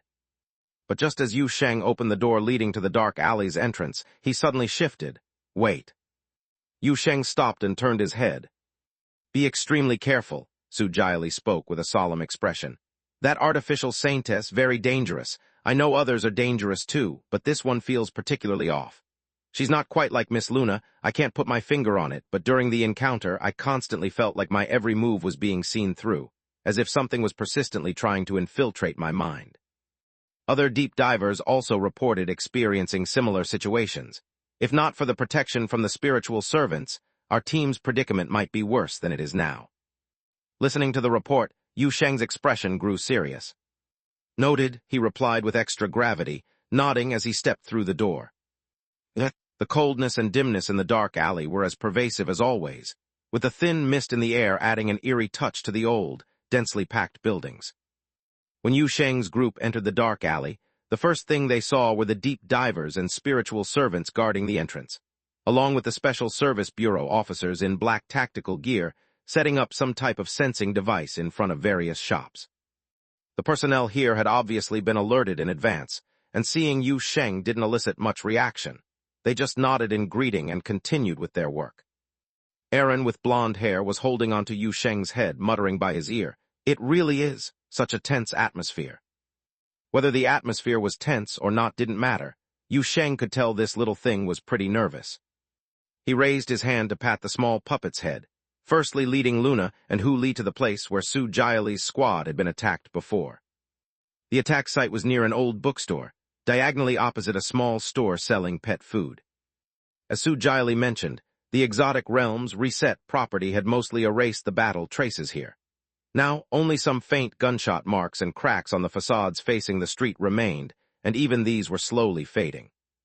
Luna silently stepped forward, inspecting the remnants of those marks. Her fingers brushed against a crack beside a display window, studying it thoughtfully. "Yes, artificial saintess," she looked up at Yu Sheng, "but the style differs from mine." "Yu Sheng, what do you mean?" "Like an older model." Luna hesitated to piece the words together. "I don't know how to explain." She gestured at herself, identifiable like the body's instinct. "It seems this is still one of your predecessors." Yu Sheng raised an eyebrow while his peripheral vision caught a small shadow. It was a little black cat with a plastic texture. It was cautiously poking half of its body out from a puddle, watching nervously this side.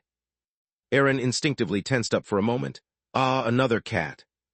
"Don't be so startled. They're harmless now," Yu Sheng said while squatting down, beckoning the little black cat, "Come here." The little black cat jumped out of the puddle, and amidst a series of flashes, ran to Yu Sheng, its glowing white eyes staring intently, with a meow coming from its pitch-black body. Yu Sheng thought for a while, placed his hand on the little black cat's head, concentrated on the blood connection, and gave the clearest command possible. "Tell me what you saw." In the blood-established connection, a string of fragmented impressions suddenly began to emerge in his mind, blurred, intermittent shadows and sounds. Some were actual sounds, while others were sounds understood through the cat's chaotic and fragmentary minds. These chaotic information fused into something like people with hard shells, strange cat people with cat ears walking upright, coming in to rummage through things, getting beaten up, clanging sounds, didn't get any canned food, flew away several, oh meow, how miserable, didn't get any canned food. Yu Sheng, what a mess. His brain was buzzing, tangled by the little black cat's muddled mind, and was even more unclear from the outset. However, just as he was about to move his hand away from the little black cat's head, the last few snippets of scenes that appeared in his mind abruptly stopped him. He saw a tall and elegant silhouette, a stranger, an artificial saintess, with knights behind her orderly retreating through a rift floating in the dark alley, yet the artificial saintess inexplicably stopped, standing in the middle of the alley. On the street, scarred and battered after the chaotic battle, at the distorted force field left by the spiritual energy scream, she stood alone there as if suddenly losing her mind or suffering some malfunction, similar to Luna's usual crashed state. In the next image, a knight seemed to perceive the saintess's abnormal state, turned around approaching as if to prompt her. Yet the artificial saintess suddenly raised her arm, her seemingly slender arm grabbed the knight at the waist. Despite his fierce struggles, she casually swung him, brutally throwing the tall bronze armor into the rapidly closing rift. The next second, the artificial saintess, who had just attacked her comrade, sharply turned, sprinting towards the intersection at the end of the dark alley. Yu Sheng was dumbfounded. The memory stream in his mind swiftly faded. The little black cat's limited mind could no longer provide more memory details. As Yu Sheng's vision blurred momentarily, his attention returned to the dark alley, then he shook his head vigorously, slapped his thigh. She ran. Hu Li beside him was holding two big tails, alert, hearing this tried to process it. "Huh, savior, what ran?" That artificial saintess. She suddenly attacked the knights on the scene and then ran away. Yu Sheng quickly got up, rapidly narrated the scene he saw in the memory stream, then pointed towards the alley's other exit. She ran from there, at the intersection that creates an exit, so likely has run outside. Everyone at the scene was stunned upon hearing this, except Luna, whose expression remained inscrutable. Aaron and Hu Li exchanged looks for a while before their gazes ultimately fell on Luna, almost speaking in unison. "Do you know what's happening?" Luna stared blankly for a while, finally stammering, "I also don't know." At the same time, in the old district of Boundary City, near the path at number 66 Wudong Road, Zheng Zhai and Li Lin were strolling back, each holding a freshly bought baked sweet potato. The weather was nice today, quite sunny and breezy, a bit of snow piled by the roadside, yet the weather felt warm. The bureau had no plans, not much work. Walking with a hot baked sweet potato in hand truly felt delightful, utter enjoyment of life. Li Lin found the current days much more leisurely than outdoor errands with the captain. Zheng Zhai thought so too. The super-intern officer took a bite of the baked sweet potato, warm steam wafting before his eyes. A slight breeze blew, a bit cold, dispersing the warm steam. An artificial saintess was standing right before him. Chapter 619, Anomalous Activity. The previously clear sky suddenly bore a few clouds, and the warm sunlight faded away. The surrounding temperature seemed to drop. A winter alley was cold, and the wind was cold too. But Li Lin and Zheng Zhai felt their blood at that moment was colder than the surrounding wind. That tall, graceful, seemingly flawless yet grave, cold, and dangerous iron puppet stood silently there.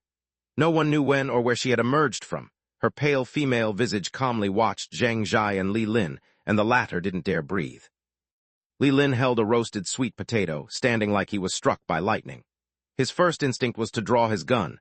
However, in reality, he dared not move a single finger, as if fearing that a tiny gesture would trigger some switch, causing this killing machine to charge at him.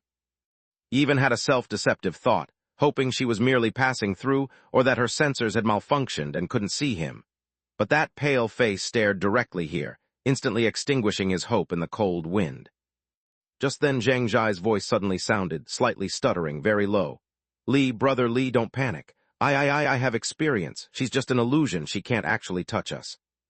Li Lin seemed to feel a little intangible comfort from his partner's experienced words. But the next second he saw that tall figure suddenly move.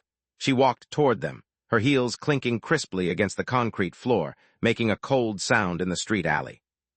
Zheng Zhai gulped but still whispered to Li Lin, don't panic. Last time was even scarier. She directly charged and stabbed me. Actually, nothing happened. If you don't believe me, watch." While speaking, he waved the roasted sweet potato in the air, as if proving that what was walking toward them was merely an uninteractable spatial projection. Then the artificial saintess snatched the roasted sweet potato from his hand. Zheng Zhai was stunned. Li Lin was also stunned. The two gaped like fish out of water, watching helplessly as the cold-blooded killing machine grabbed the roasted sweet potato in her hand. Zheng Zhai opened his mouth as if wanting to say something, but before uttering a word, he saw the artificial saintess bring the food toward her mouth. She seemed to want to eat. However, the artificial saintess cannot eat. Apart from the biosynthetic structure of the face's surface, this steel body has no system for swallowing. So she only pressed the food against the mouth, futilely squeezing a few times, watching it drop to the ground under pressure. The two watched this bizarre scene and subconsciously took a half-step back. Li Lin took the chance to sneak his hand into his pocket, not pulling out a gun, but instead sending an alert signal to the Special Service Bureau. The situation was odd, yet he was ready to meet his end here today. The artificial saintess in front of them was acting strange, but if it came to blows, even the oddest artificial saintess could easily take both his and Zheng Zhai's lives. After all, they were merely two Special Service Bureau officers who hadn't even worked for 2 years combined. Leaving a mark on that starship armor steel before dying was uncertain, but sending out the message before death was considered an achievement. A similar thought occurred to Zheng Zhai. But the next second, he saw the killing machine reach out a hand toward him. A steel hand without those terrifying sharp blades, only holding a handful of shiny discs. Zheng Zhai stood there confusedly, as the artificial saintess silently stood without saying a word. After several seconds, Zheng Zhai suddenly snapped out of his daze and instinctively reached out his hand. The artificial saintess placed the shiny discs in his palm. They were game coins. the type widely seen in many arcade halls in Boundary City. Who knows where she had picked them from? Zhang Zhai dumbly raised his head, only to see the tall figure take a half-step back, dissolving into the air as if melting into the shadows under the cold wind. The cold, blade-like sensation pressing against the neck suddenly vanished, and the icy wind blew through the quiet street alley. Li Lin and Zhang Zhai were silent for a moment, probably because they couldn't comprehend what had just happened. After 3 or 4 seconds, Zhang Zhai squeezed a sound from his throat. Ah! He lowered his head, looking dazedly at the game coins in his hand. Beside him, Li Lin's mouth twitched too, unsure if it was pure joy from surviving or just the cold wind freezing him. Then he handed over the remaining half of the roasted sweet potato. Do you want half of mine? Zhang Zhai didn't take it. His mind finally cleared up. The first thing he did upon snapping out of it was quickly pulling out his phone, shakily dialing, first to Yu Sheng, but heard a message saying the number was unreachable, so he called Aaron. People who often interact with the travel agency know that the little puppet now has a phone watch. Usually, Aaron leaves at least one body at number 66 Wudong Road, one reason being to answer calls anytime, hence utilizing the puppet network's immunity to exotic realm interference, so she can deliver messages even if Yu Sheng is operating in an exotic realm. The phone receiver emitted the surprised voice of the little puppet. Huh, nephew. I've encountered the artificial saintess again. Zhang Zhai's voice slightly distorted. Probably still the same one. Quickly let brother Yu know. I'm on the street behind the old Runda Mall. Yu Sheng arrived quickly. Barely 2 minutes after Zhang Zhai hung up the phone, he saw a door suddenly appear at the nearby intersection. In this old district, almost every intersection had coordinates left by Yu Sheng, mostly recorded during his casual outings with Hu Li. Yu Sheng came out through the door first, followed closely by the fox girl in her ordinary human disguise. Aaron, as usual, pretended to be a normal puppet, leaning quietly against Hu Li's chest with deadpan eyes. Finally, it was Luna who emerged from the door still in her nun's attire, but now wrapped in a hooded windproof cloak and a mask covering half her face, thoroughly concealed from head to toe. Of course, even with such thorough coverage, Luna seldom left number 66 Wudong Road. Her 2-meter height was simply too conspicuous, like a landmark no matter where she stood. And given her personality, she clearly didn't enjoy such high-profile visibility. Today, there was no choice. She had an ex-colleague now operating in Boundary City who was probably out of control. As soon as Zhang Zhai saw Yu Sheng, he looked as if he'd seen a savior and rushed over. Oh, brother Yu, you're finally here. I was nearly scared to death. Your news scared me too. Yu Sheng quickly spoke, reflexively checking his surroundings, but he didn't see any signs of a fight. Li Lin and Zhang Zhai didn't look injured, causing him to frown subconsciously. You're all right, so the artificial saintess didn't attack you too. Zhang Zhai's expression turned strange, and after a moment of hesitation, he muttered, well, you could say it was an attack. Aaron, who was pretending to be dead, couldn't hold back anymore. Seeing no one around, she lifted her head from Hu Li's embrace. What do you mean by you could say it was an attack? Zhang Zhai, she stole half of my roasted sweet potato. Yu Sheng was perplexed. Thinking for a moment, Zhang Zhai added, but actually she didn't really steal it. She paid, but she gave me some game coins. As he spoke, he fished around in his pocket, showing Yu Sheng the coins he'd received. Honestly, at that moment, Yu Sheng even suspected he might have hallucinated from eating spirit mushrooms during his last meal in the valley. The absurdity rivaled seeing Little Red Riding Hood howl at the sky from a rooftop, while in the sky, the long-haired princess was curled into a ball. But his nephew's expression was unmistakably serious, and Li Lin's expression was even more serious than his nephew's. Yu Sheng took his eyes off the game coins and looked into Zhang Zhai's eyes.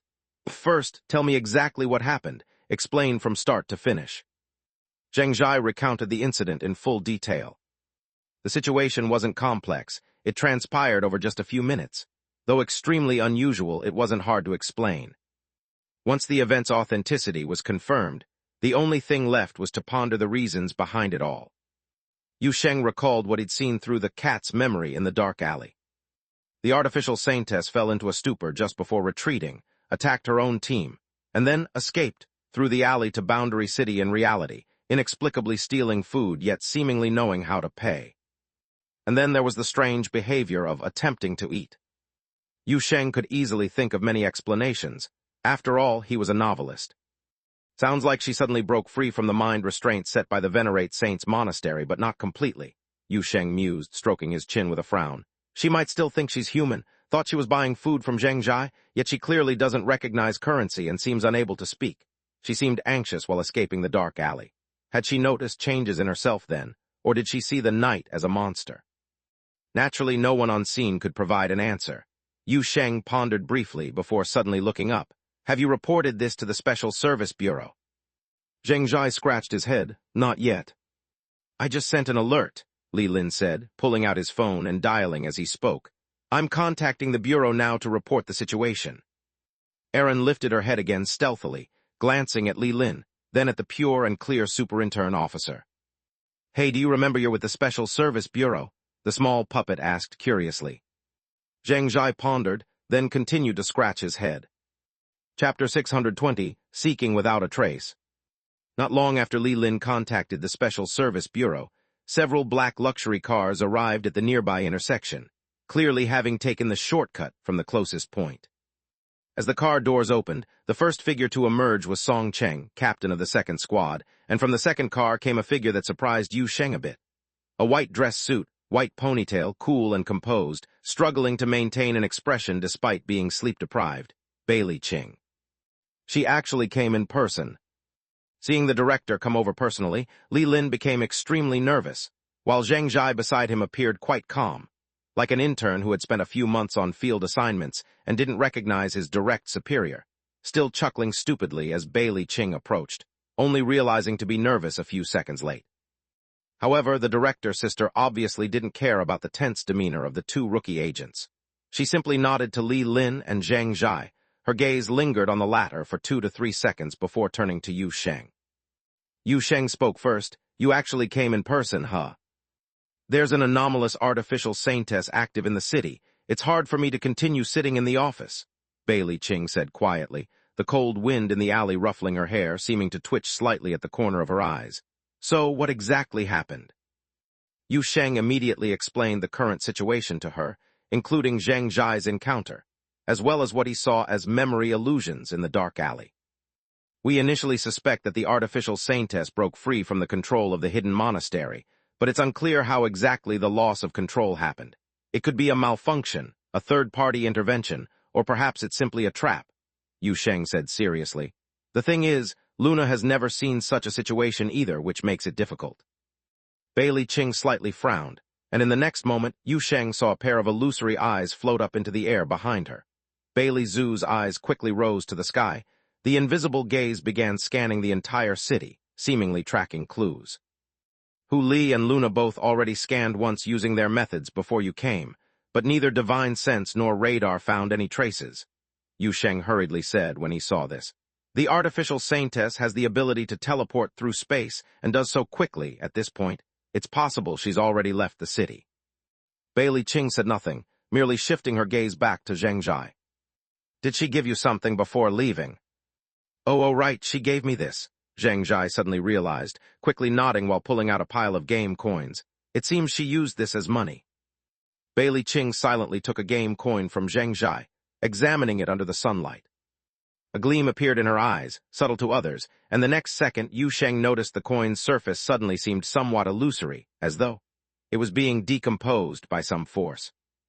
Bailey Ching stood still, using her power to retrospect the information related to the coin, while Erin, nestled in Hu Li's arms, couldn't hold back anymore and whispered to Yu Sheng. Hey, Yu Sheng, why do I feel like she's a bit metal fatigued today? Even Yu Sheng at times couldn't follow this little thing's train of thought, not understanding. What metal fatigue? Erin said earnestly, isn't she the ironclad expression? But today she's so drowsy her double eyelids are showing, isn't that metal fatigue? Yu Sheng was amazed by this little thing's logic, feeling that his years of writing might have been in vain. The next moment he heard Bailey Ching, in a state of activating her ability, squeeze out a few words from between her teeth. I'm not ironclad expression. Erin was startled. Wow. Bailey Ching exhaled, the light in her eyes gradually fading, first turning her head to look at the little puppet calmly, then handing the game coin to Song Cheng beside her. This thing comes from the mall next to Sun City Square that's temporarily closed for remodeling. The target briefly stayed there, but specific details are hard to retrospect. Too few effective information connection points. Send someone to check it out first. Yes, Director. Also, send more people, focusing on searching the old alleys and empty houses along the line from the old city to the East District. I suspect the target's activities have some tendency. She likely stays at similar locations. Additionally, inform the Information Security Department to monitor all possible eyewitness reports related to the artificial saintess online. If the target is cognitively confused, she might unwittingly contact ordinary people, and similar eyewitness reports will eventually surface. Song Cheng immediately accepted the task and began arranging the director's orders, and at the same time, Bailey Zhu's illusory eyes gradually descended from the air, stopping behind Bailey Qing. The eyes visible only to Yu Sheng and Bailey Qing blinked several times, mumbling, "The wind up there is so strong." "Any findings?" Bailey Qing asked softly. "Just found some shadow trails starting to dissipate, but they can't be tracked anymore," Bailey Zhu responded. "Overall, she seems to still be avoiding people. Maybe she's already realized she's not quite like the normal people. Just a guess. After all, I don't know what it feels like to be interfered with by the cognitive mask. Those bastards from the hidden monastery." Yu Sheng looked up, seeing Luna standing quietly beside, fully cloaked with only her eyes exposed to the wind, noticing the gaze upon her. She slightly turned her head, a light voice coming from beneath her mask. "She might be very scared. Waking up is the biggest nightmare." "It's okay, the Special Service Bureau is on it, they'll find her for sure." "Okay." All day long, the Special Service Bureau was searching the city for the artificial saintess who might have already lost control, but the search was almost fruitless. The target seemed to have vanished from this vast city, and apart from finding some signs of destruction in an old mall that was closed for business, the agents found nothing. However, considering that the target was a special unit capable of space teleportation, leaving no biological traces or scent, able to move swiftly and stealthily, this outcome seemed predictable. Unless the target appeared voluntarily again, relying solely on searching, it seemed almost impossible to find her in this enormous boundary city. The night deepened. The faint sound of the wind howling came from outside, and the weather forecast predicted a significant temperature drop within 24 hours. Yu Sheng sat on the sofa, absent-mindedly combed the fur on Hu Li's tail, while Aaron sat cross-legged on the coffee table, pressing the remote button with pada-pada sounds.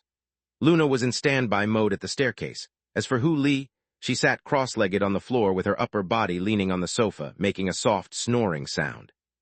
After a while, Aaron suddenly threw the remote onto the coffee table. Almost simultaneously, Yu Sheng tossed the comb onto the sofa, and both said in unison, "Let's go out and search too." The drowsy fox was startled awake instantly. It might also be because her tail got pulled and hurt, and she jumped onto the sofa, looking around like she was facing a great enemy. Another Aaron crawled out from underneath a nearby table, glanced at Hu Li. "Did you have a hungry dream?" Hu Li, still in a daze, said, "No, I just suddenly heard a bang next to me." "Oh, that was the sound of me throwing the remote." Aaron on the coffee table stood up. "Yu Sheng and I both feel we should just go out and look for ourselves. Waiting for the Special Service Bureau feels unreliable. Who knows how long it'll take for them to get any news." "Find that artificial saintess, right?" Hu Li finally came fully awake, but after frowning and thinking, she tilted her head in confusion. "But where should we even start looking? There's not a single clue." Listening to this, Yu Sheng started to suck on his teeth. "True enough, we can't just run around like headless chickens. Even considering just the old city and East District, the area is overwhelmingly large. We need a starting point."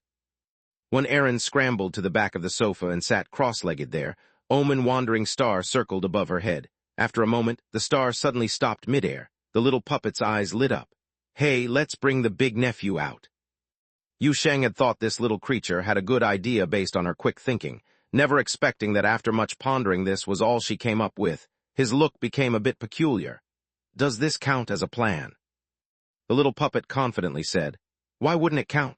Not using the big nephew's spiritual vision to open the map is such a waste. In a game, it'd be an ultra-rare account with doubled hidden drop rates. And besides, hasn't that artificial saintess appeared right in front of him twice already? I suspect there's some destiny between them." Well, although Yu Sheng initially complained about Aaron's idea, he actually found it reasonable and was quickly convinced. Not to mention, bringing the big nephew along really increases the chance of running into uncanny stuff. Even if they can't find the artificial saintess, stumbling upon something else would still be a worthwhile wild hunt. Thinking this, Yu Sheng pulled out his phone from his pocket, but hesitated just before dialing. It's so late, he might be asleep. Aaron's eyes suddenly widened. You weren't this polite when calling that ironclad expression. You were messaging him at midnight when he was already metal-fatigued. Yu Sheng thought the same, and still dialed Zheng Zhai's number. The call barely rang once before being swiftly answered on the other end.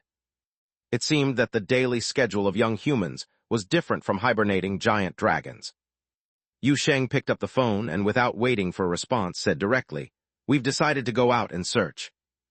Before he could finish, Zheng Zhai bluntly replied, "Okay, I'm changing clothes now." Yu Sheng hung up the phone and looked up at Hu Li and the little puppet. Erin crossed her arms and nodded. I must say this map-opening artifact is quite proactive. Chapter 621, The Nephew's Scouting Method. The night is deep, the streetlights dim, the streets of the old town seem far quieter than the city center. A night wind blows through the buildings, sounding like an invisible giant beast crouched in the night sky, breathing deeply. The snow on the roadside hasn't melted yet, shining coldly under the lights. Yu Sheng leads a few family members down the street where his nephew lost his roasted sweet potato during the day. Zheng Zhai just walks beside Yu Sheng, wrapped up in a down jacket like a dumpling, sniffing in the wind. Yu Sheng is wearing a loose overcoat, and Aaron, blonde, is snuggled into his arms, only exposing a small head. Upon hearing the nasal noise, the little puppet whispers while hanging onto the head, "You kind of have a weak constitution, little nephew. Young men just aren't resilient to the cold." "How can I compete with you all?" Zheng Zhai almost laughs in exasperation, rolling his eyes at the group of demon-like creatures nearby, a 3,000-year-old puppet, a 9-tailed demon fox, an artificial saintess with a body of steel, and the only one left, Yu Sheng, is barely human-shaped. This bunch could probably butterfly stroke back even if tossed into subspace. "I'm just an ordinary person. How am I supposed to compete with you guys in terms of physical endurance?"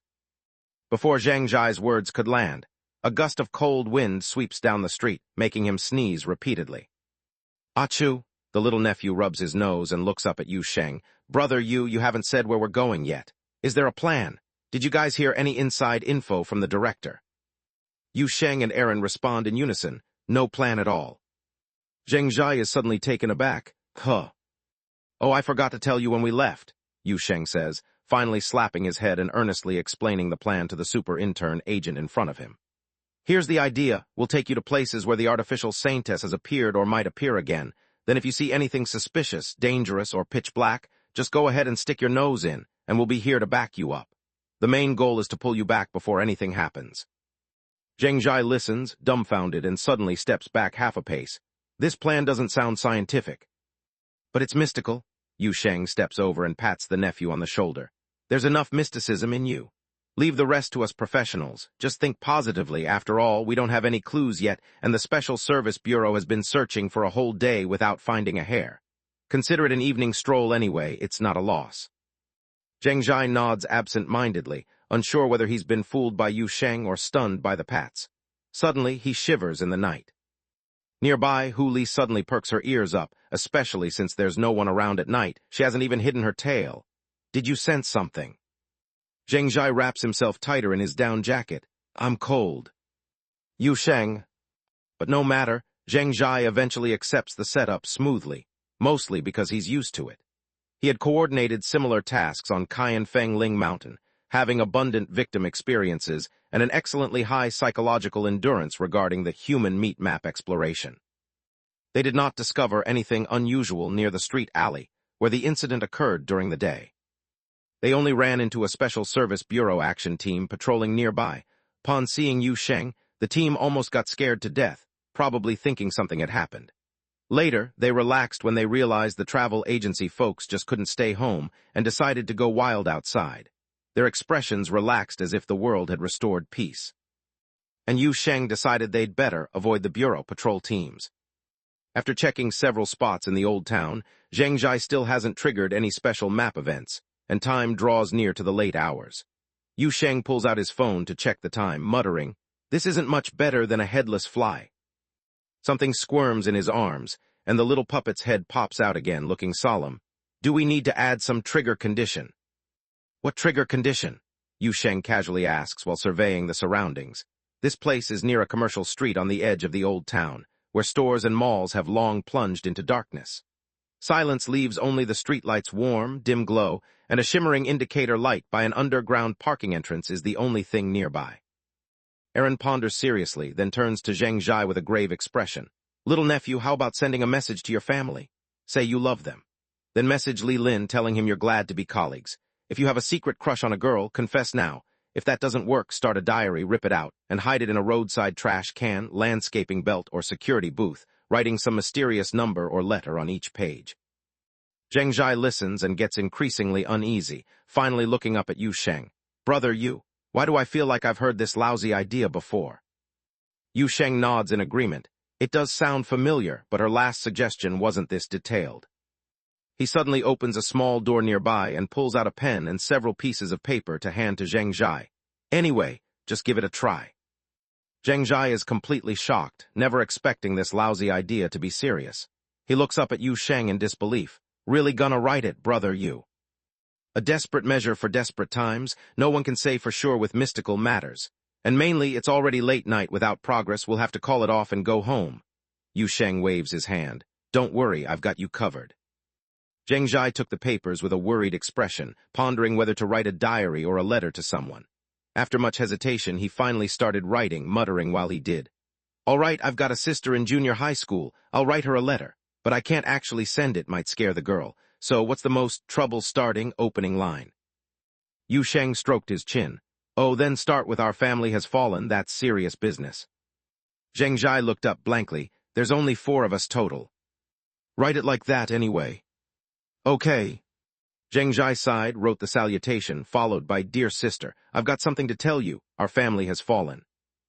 Yu Sheng was watching from the side, not really taking this method seriously. Mainly, it had been a long night with no progress. Everyone was exhausted. His mindset was 99% on forcing some fun. The Special Service Bureau's experts couldn't figure out spiritual vision, an unpredictable thing. How could Aaron's sketchy idea possibly? A faint mist appeared on the edge of the view, shimmering with the crooked light from the street lamp. Snowflakes began to drift down from the sky, big ones like shattered letters falling slowly from the darkness. They joined the thin mist, gradually covering the ground. Zheng Zhai was writing, the cold making his fingers tremble, but the tremor slowly shifted into a rapid vibration. The speed of his writing increased rapidly, leaving lingering shadows of the pen tip on the paper. The intersecting lines completely lost their shape, resembling chaotic symbols layered on the paper. What the hell? Aaron let out a small exclamation. Yu Sheng reacted even faster. He stepped forward sharply, pressing down on Zheng Zhai's swiftly writing hand, while simultaneously pulling away the paper held in his other hand. Hu Li then raised a hand and waved, sending a streak of dark blue spiritual light straight at Zheng Zhai's face, which transformed into protective spirit qi and swiftly permeated his body. Zheng Zhai snapped awake suddenly, seemingly confused about what had happened, but soon regained his senses. He pointed towards the underground parking entrance nearby. Brother Yu, there's something there. Got it. Yu Sheng opened a door leading to a valley in the air before Zheng Zhai even finished speaking. You've completed your task. Leave the rest to us. Go rest at Mr. Yun's place tonight. Zheng Zhai didn't dawdle after hearing this. He straightforwardly walked through the door. Okay, brother Yu, be very careful. The next moment, Zheng Zhai's figure passed through the door, and the illusory door vanished into the air. The surrounding mist quickly thickened. More snowflakes fell from the sky. Aaron was still a bit stunned, muttering as she looked at the direction Zheng Zhai had left. Hey, what's the principle behind this? How is it actually working? I have every reason to suspect the young nephew is some sort of rule-based anomaly. The Special Service Bureau claiming he simply has higher spiritual vision than ordinary people is definitely concealing something. Yu Sheng spoke quickly. But now isn't the time to pursue these details. Did you all sense it? This environment feels familiar. Like when that dark alley suddenly widened. Hu Li was most sensitive to changes in atmosphere, and she immediately said, Another space is overlapping. The nine-tailed demon fox behind her slowly unfurled, puncturing the fog with ghostly blue fox fire. Aaron climbed out from Yu Sheng's embrace, speaking quickly as she perched on his shoulder. Yu Sheng, open the door and get my pot. Luna remained silent, simply sweeping her hand across the split nun's gown hem, ejecting blades from hidden compartments on both thighs, preparing for battle. Yu Sheng's gaze fell on the underground parking entrance nearby.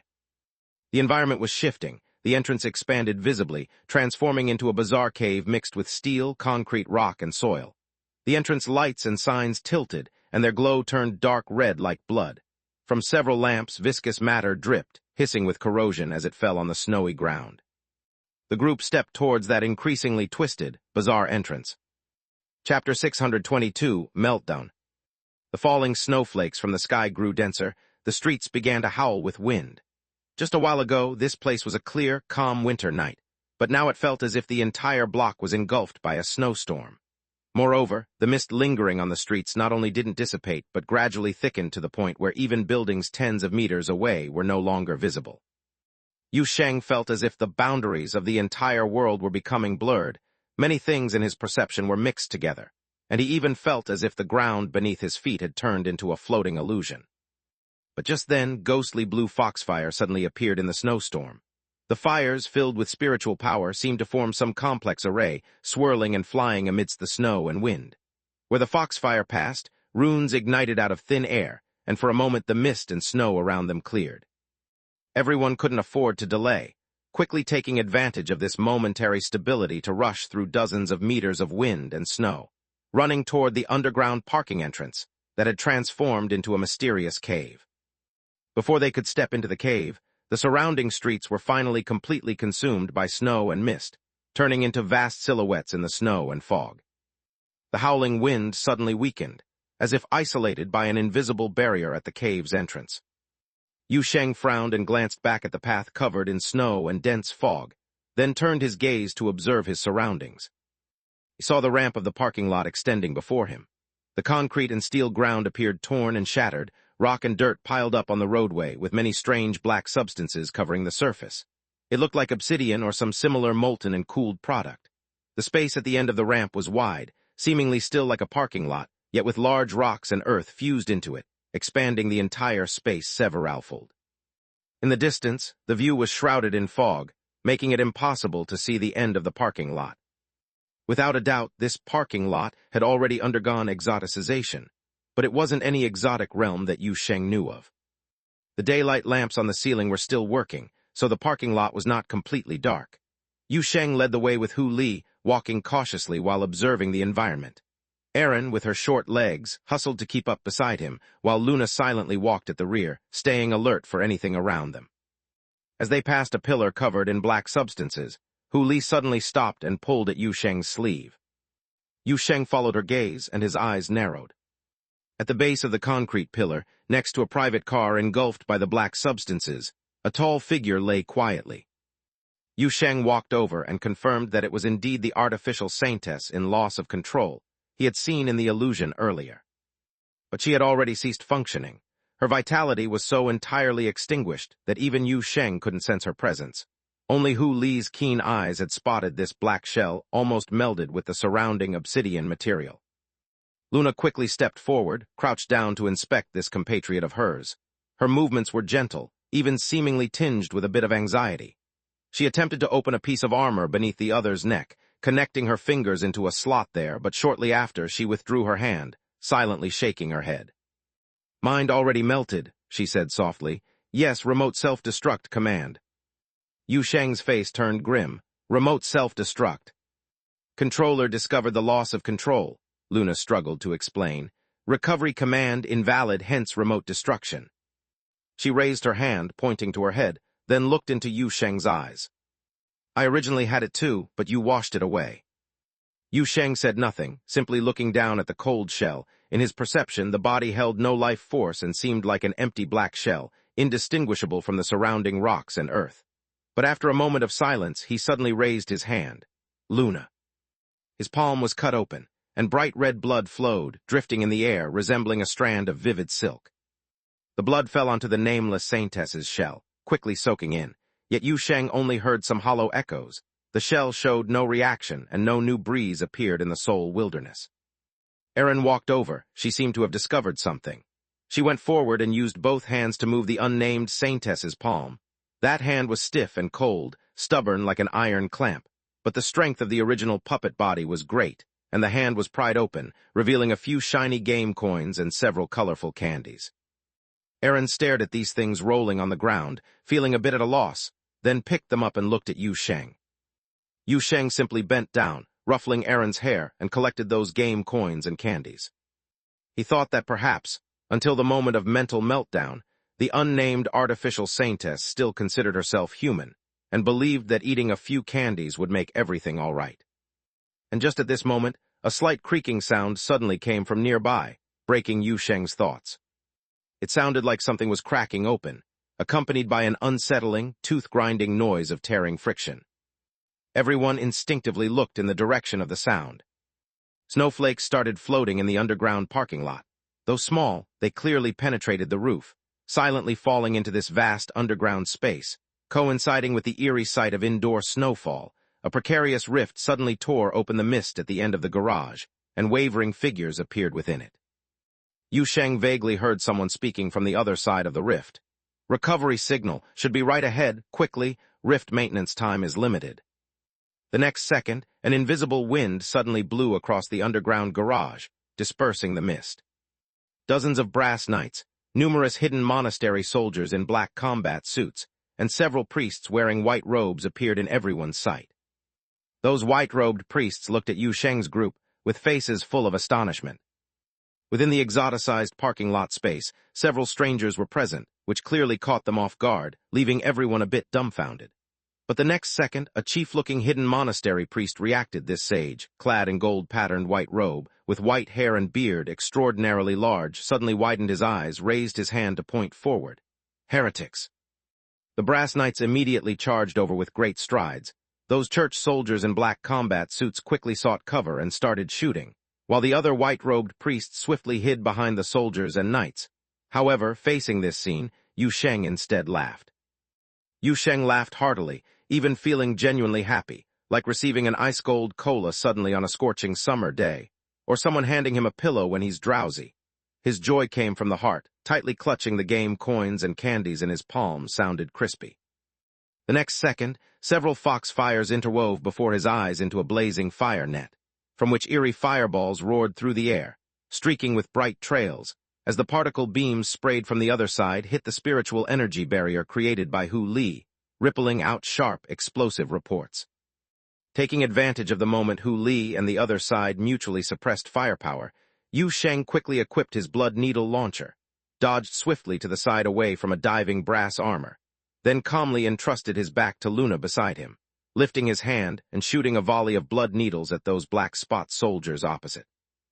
Slight stinging pain from blood extraction came from his arm, yet this mild discomfort didn't annoy him, but rather sharpened Yu Sheng's mind even further.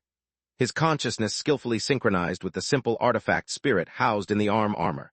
Those tiny blood needles sweeping through the air seemed imbued with eyes, with Yu Sheng's perception soaking in them, directing their penetration into the light power armor of the hidden monastery soldiers.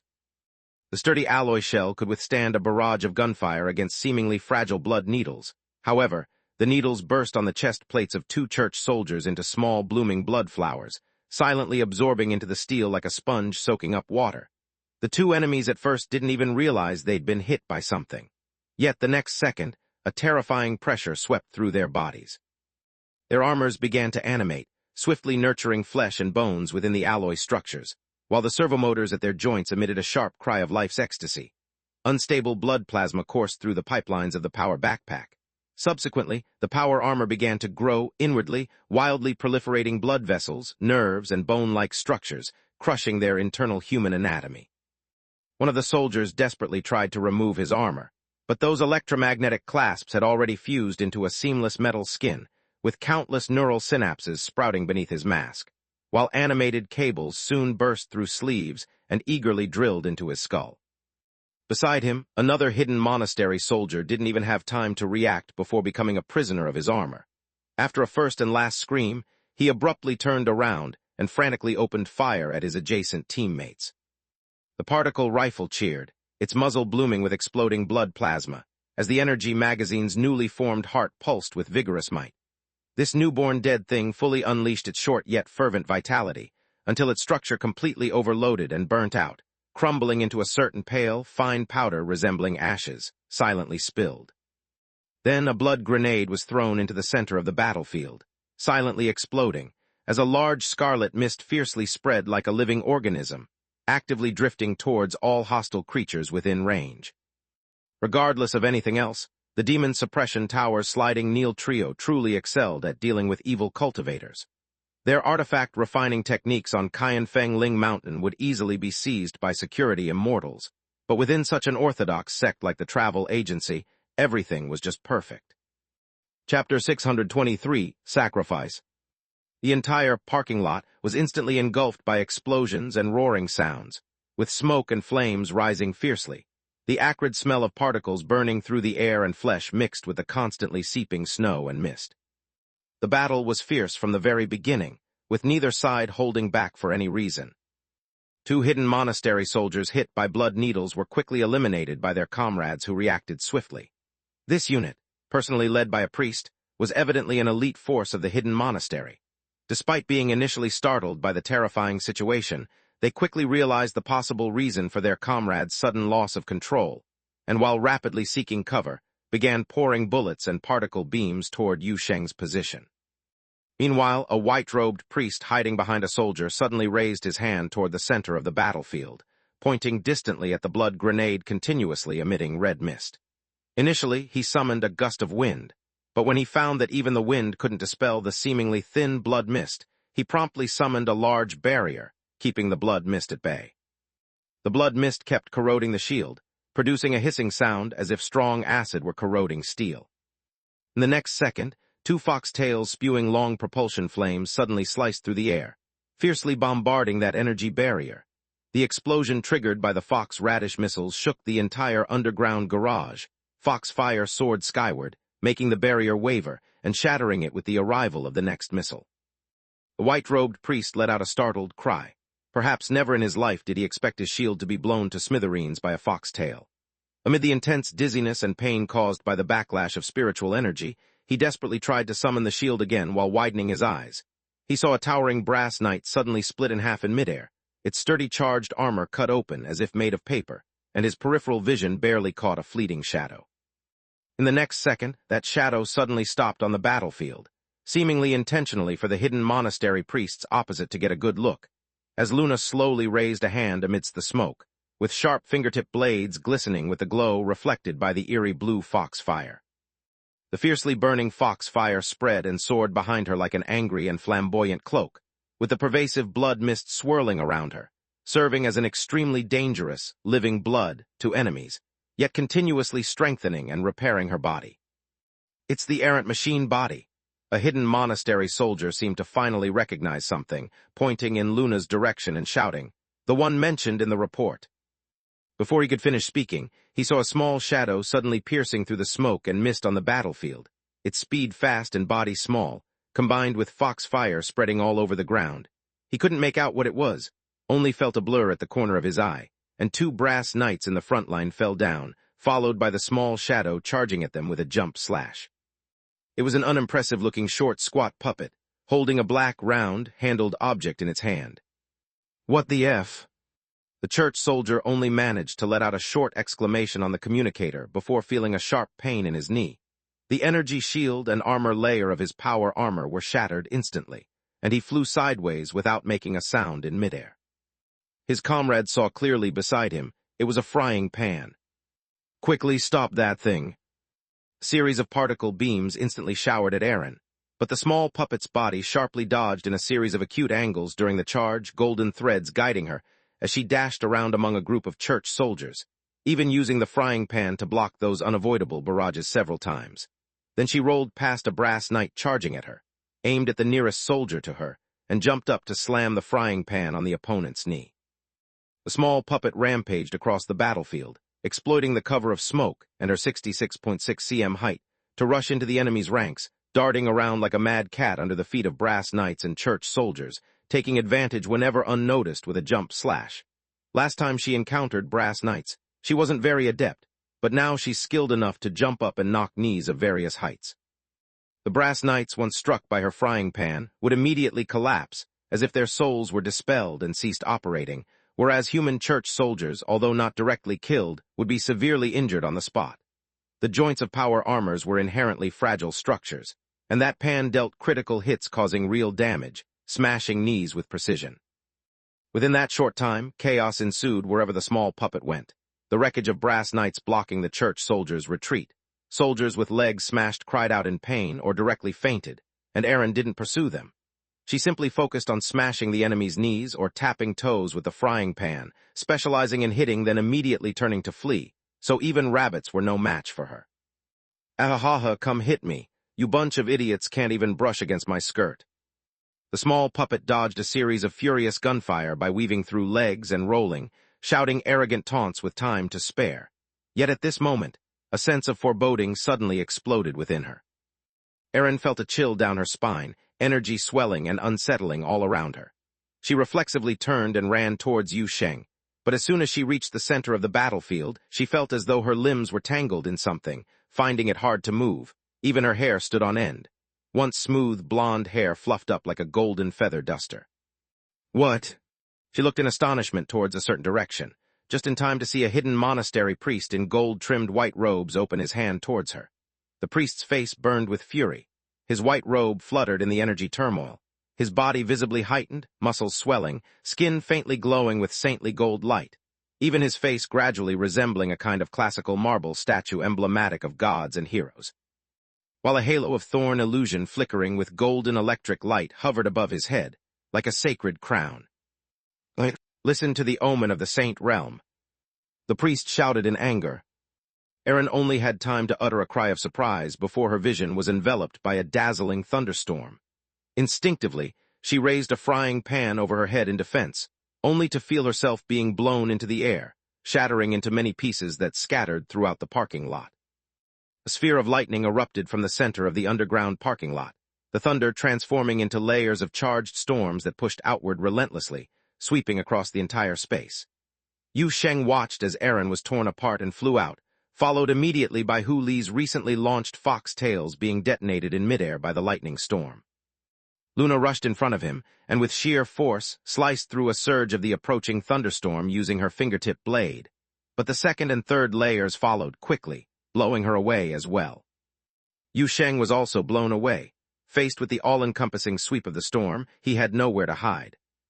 The taste of blood permeated the air. He slammed into a pillar, uncertain of how many wounds he had accumulated. He felt his heart halt momentarily, then absent-mindedly forget about dying, causing it to start thumping again. After a while, his heart seemed to recognize something amiss, halting once more. Yu Sheng let himself bleed freely, leaning against a pillar, gritting his teeth. Something golden rolled over from the side, stopping by his hand. It was Erin's little head. The puppet lay there looking up, her golden hair standing on end, her face dark, yet her eyes remained clear. She opened her mouth, her small white teeth shining against her blackened face. Is this okay? Is this okay? Is this okay?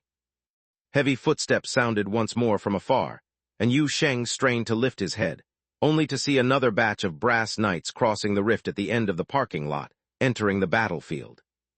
Hidden monastery soldiers were busy transporting the corpses of the fallen and the severely injured, whose legs Erin had broken, into the rift. Meanwhile, the priest with a halo of thorns floating above his head was calming the spiritual energy disturbance, while instructing the remaining soldiers to deal with the massive nine-tailed demon fox on the other side of the parking lot.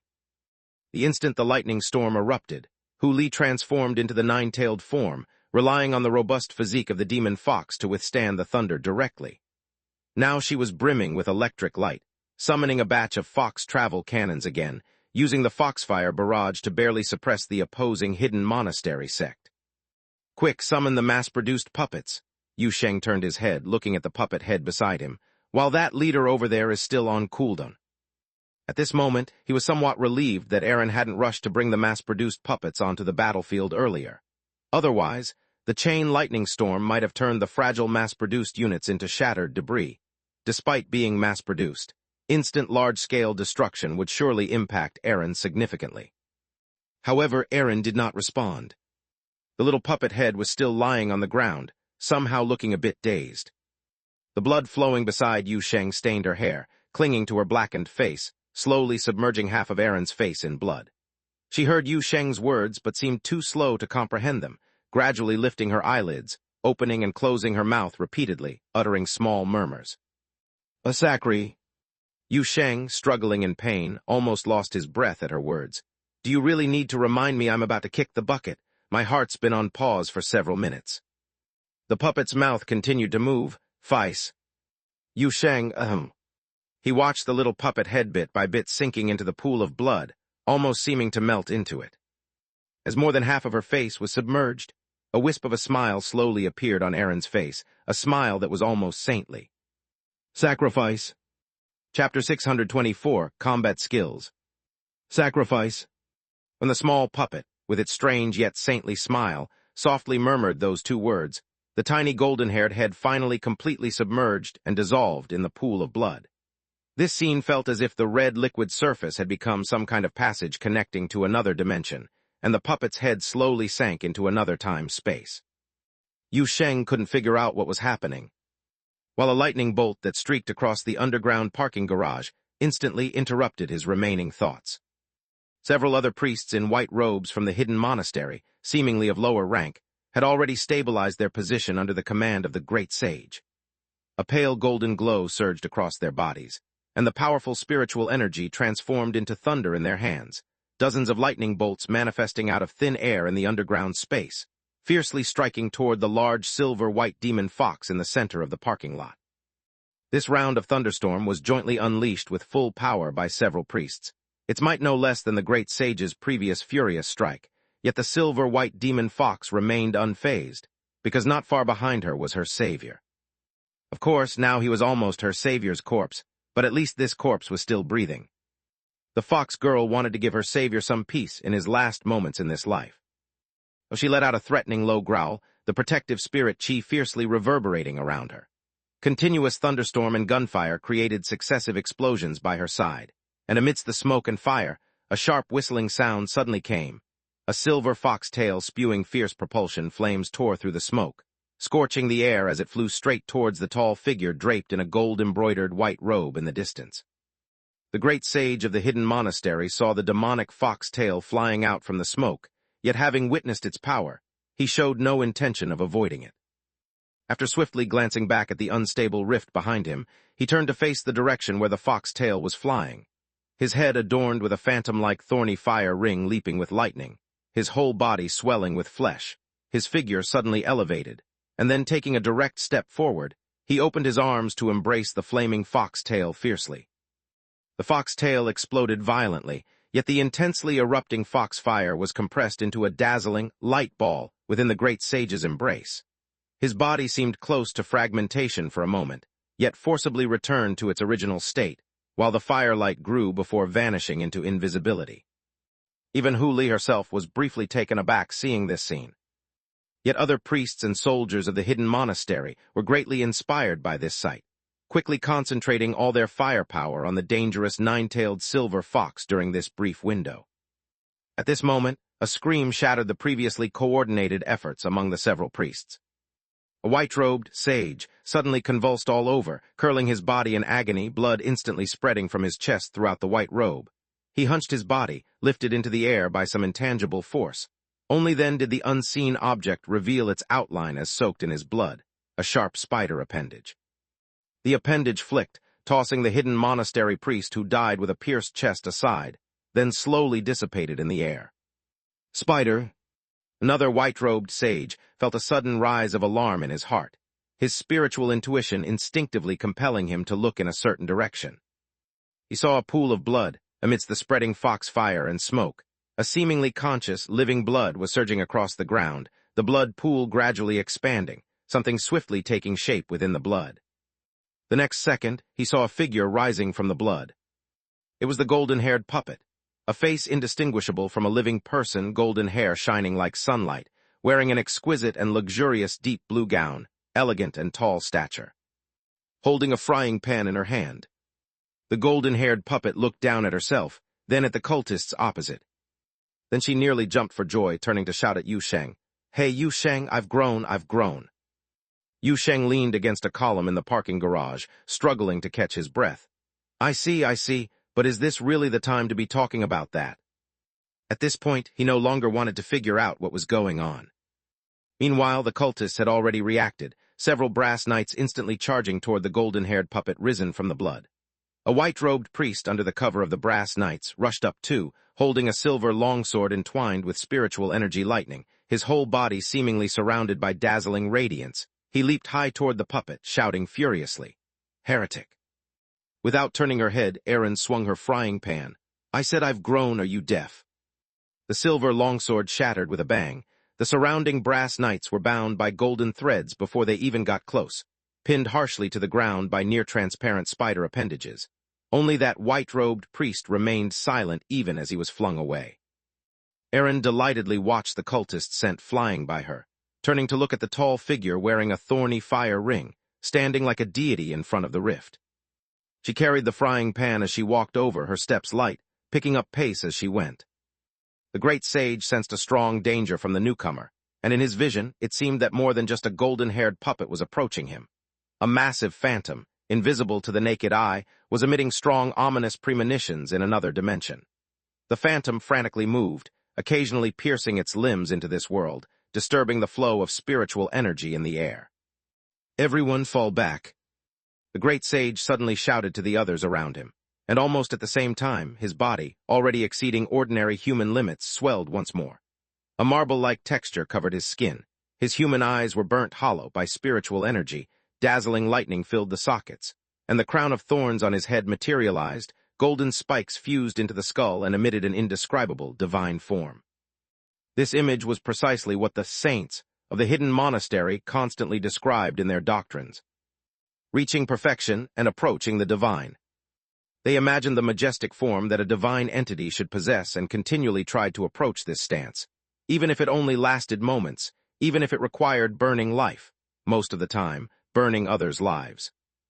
Now he possessed the divine posture and power far beyond his own limits. "Cannot be disturbed."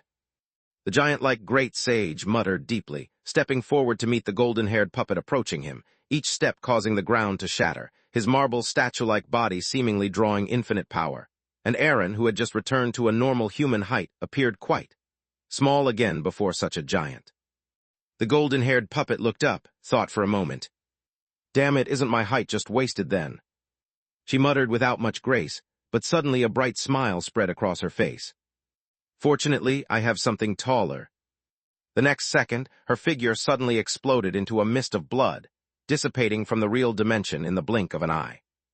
The great sage, at this moment, was about to lift his hand to slap the golden-haired puppet at his feet, but was stunned by this scene. And in that instant of daze, his spiritual vision saw the massive phantom lurking in another dimension suddenly shift into the real dimension. A gigantic spider abruptly appeared where Erin had vanished.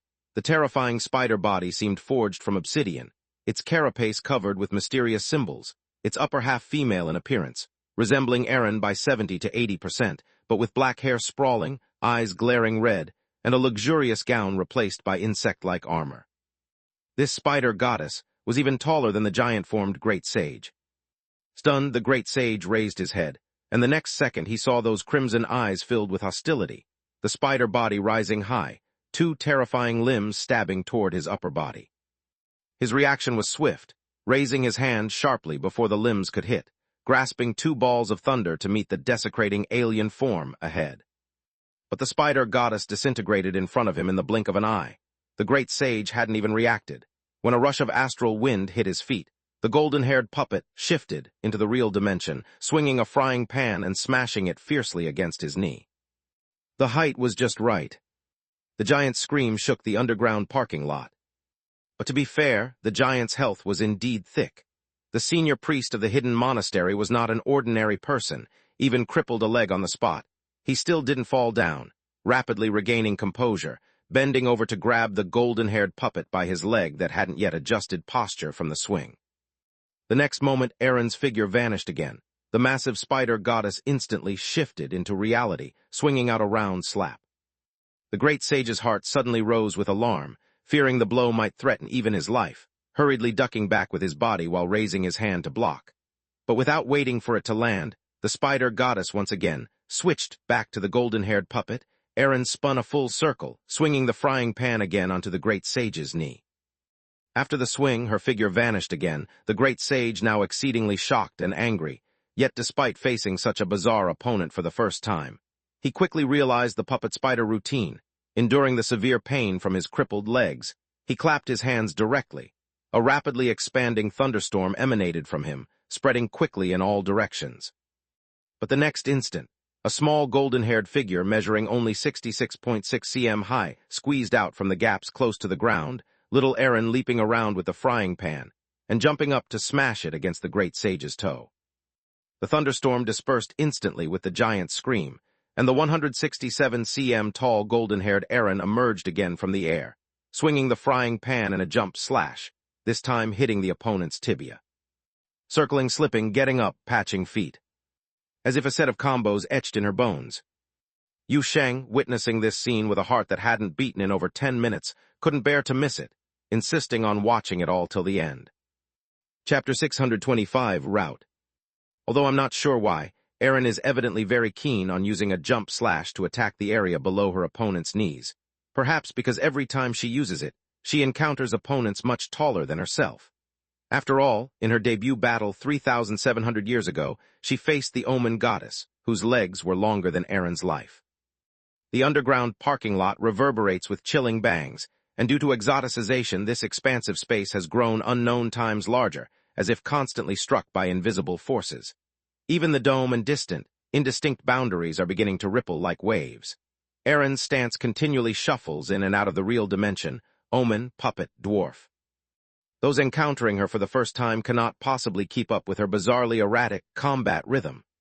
The great sage can't, and even Yu Sheng suspects that not even Aaron knows her strategy, thinking she simply dreams up moves on the fly. To be fair, when someone extremely capable abandons personal quality and image, crawling on the ground and smashing others' toes without hesitation, it's genuinely frightening. From high status to low, she's formidable. Normally, a revered upper priest faces opponents at Xuan Qi's or Song Cheng's level, and those opponents have some dignity. The great sage starting off at a disadvantage surely means it'll only get worse, doomed to a painful ordeal. While Aaron cruelly beats up a severe ingrown nail patient, don't ask why he has it. Other hidden monastery priests and soldiers realize what's happening and attempt to aid their chief. Several remaining energetic white-robed priests quickly gather, unstable spiritual energy undulating around them. A powerful curse skill starts forming, remotely targeting an enormous spider illusion in midair. Brass knights retreat within the defensive line, forming a defensive formation around the priests, laying their great swords horizontally. The protective force field gradually sinks, morphing into a hazy energy barrier. Remaining church soldiers quickly seek refuge around the Night Order, relentlessly directing firepower towards the silver-white demon fox to suppress the eerie fox fire and explosive tails, preventing interference with the curse skill priests are collectively conjuring.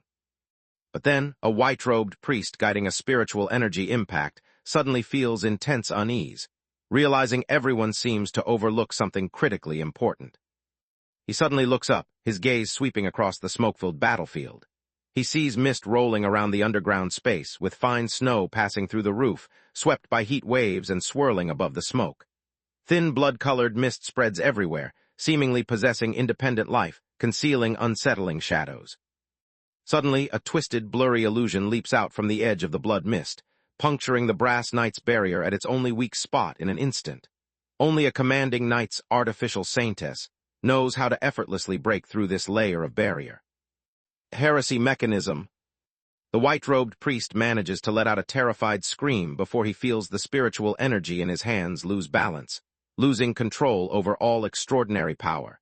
And 2 seconds later, he realizes it's not the spiritual energy losing balance, but he's already been pierced through the head. Luna's sneak attack succeeds, other priests quickly react, and the powerful curse skill originally aimed at Aaron immediately releases on the spot. Space rapidly warps, stagnating. Even airborne dust is firmly held in place by invisible forces, motionless like frozen in time. Yet Luna had already instant teleported out of the stasis force field's range.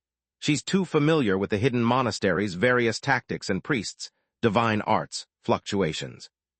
She charges directly at the hidden monastery soldiers, protecting the priest group, while suppressing Hu Li with firepower. Light power armor facing the fingertip blade of an artificial saintess feels like paper.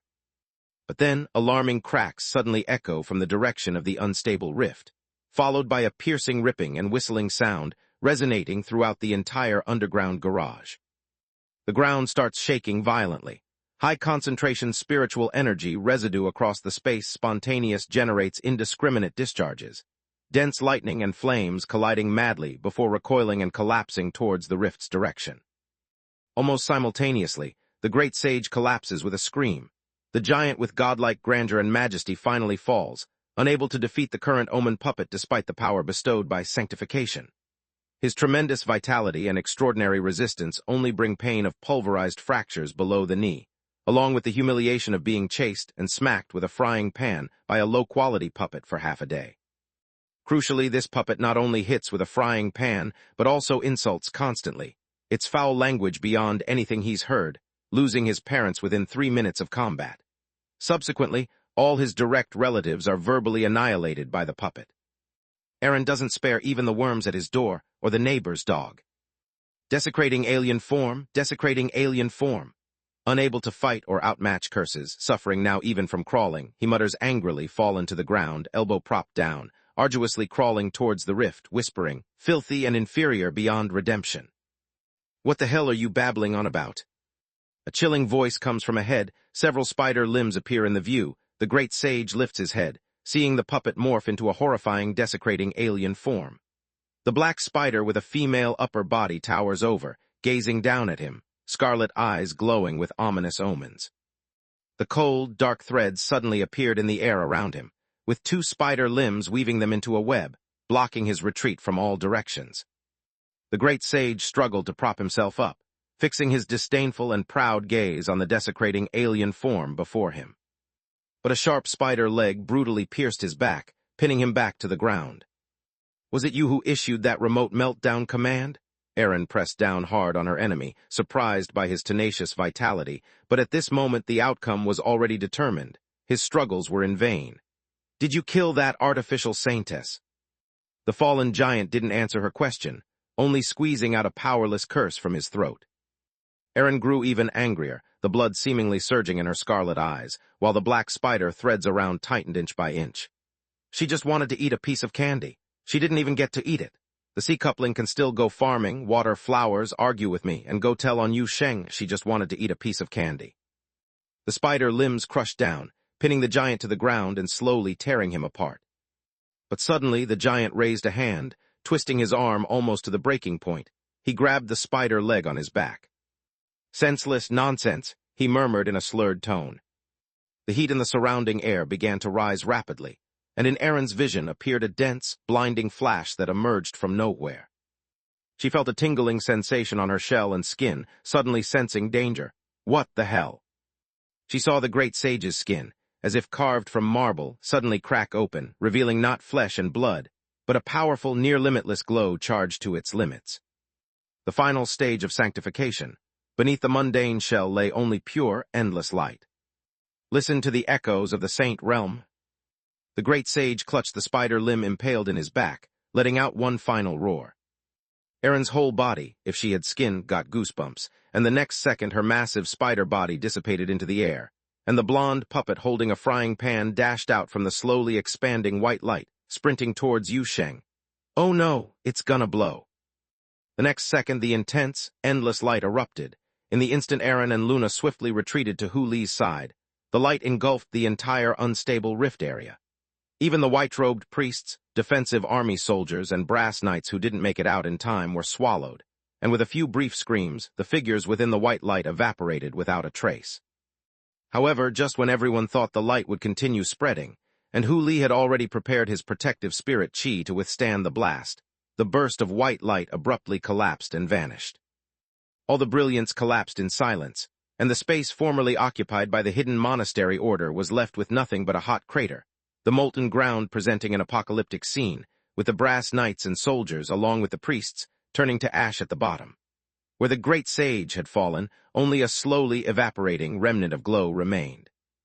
Hu Li instinctively raised his head, looking towards the end of the parking lot, only to find that the unstable rift had also disappeared, leaving only a faint shadow in the air.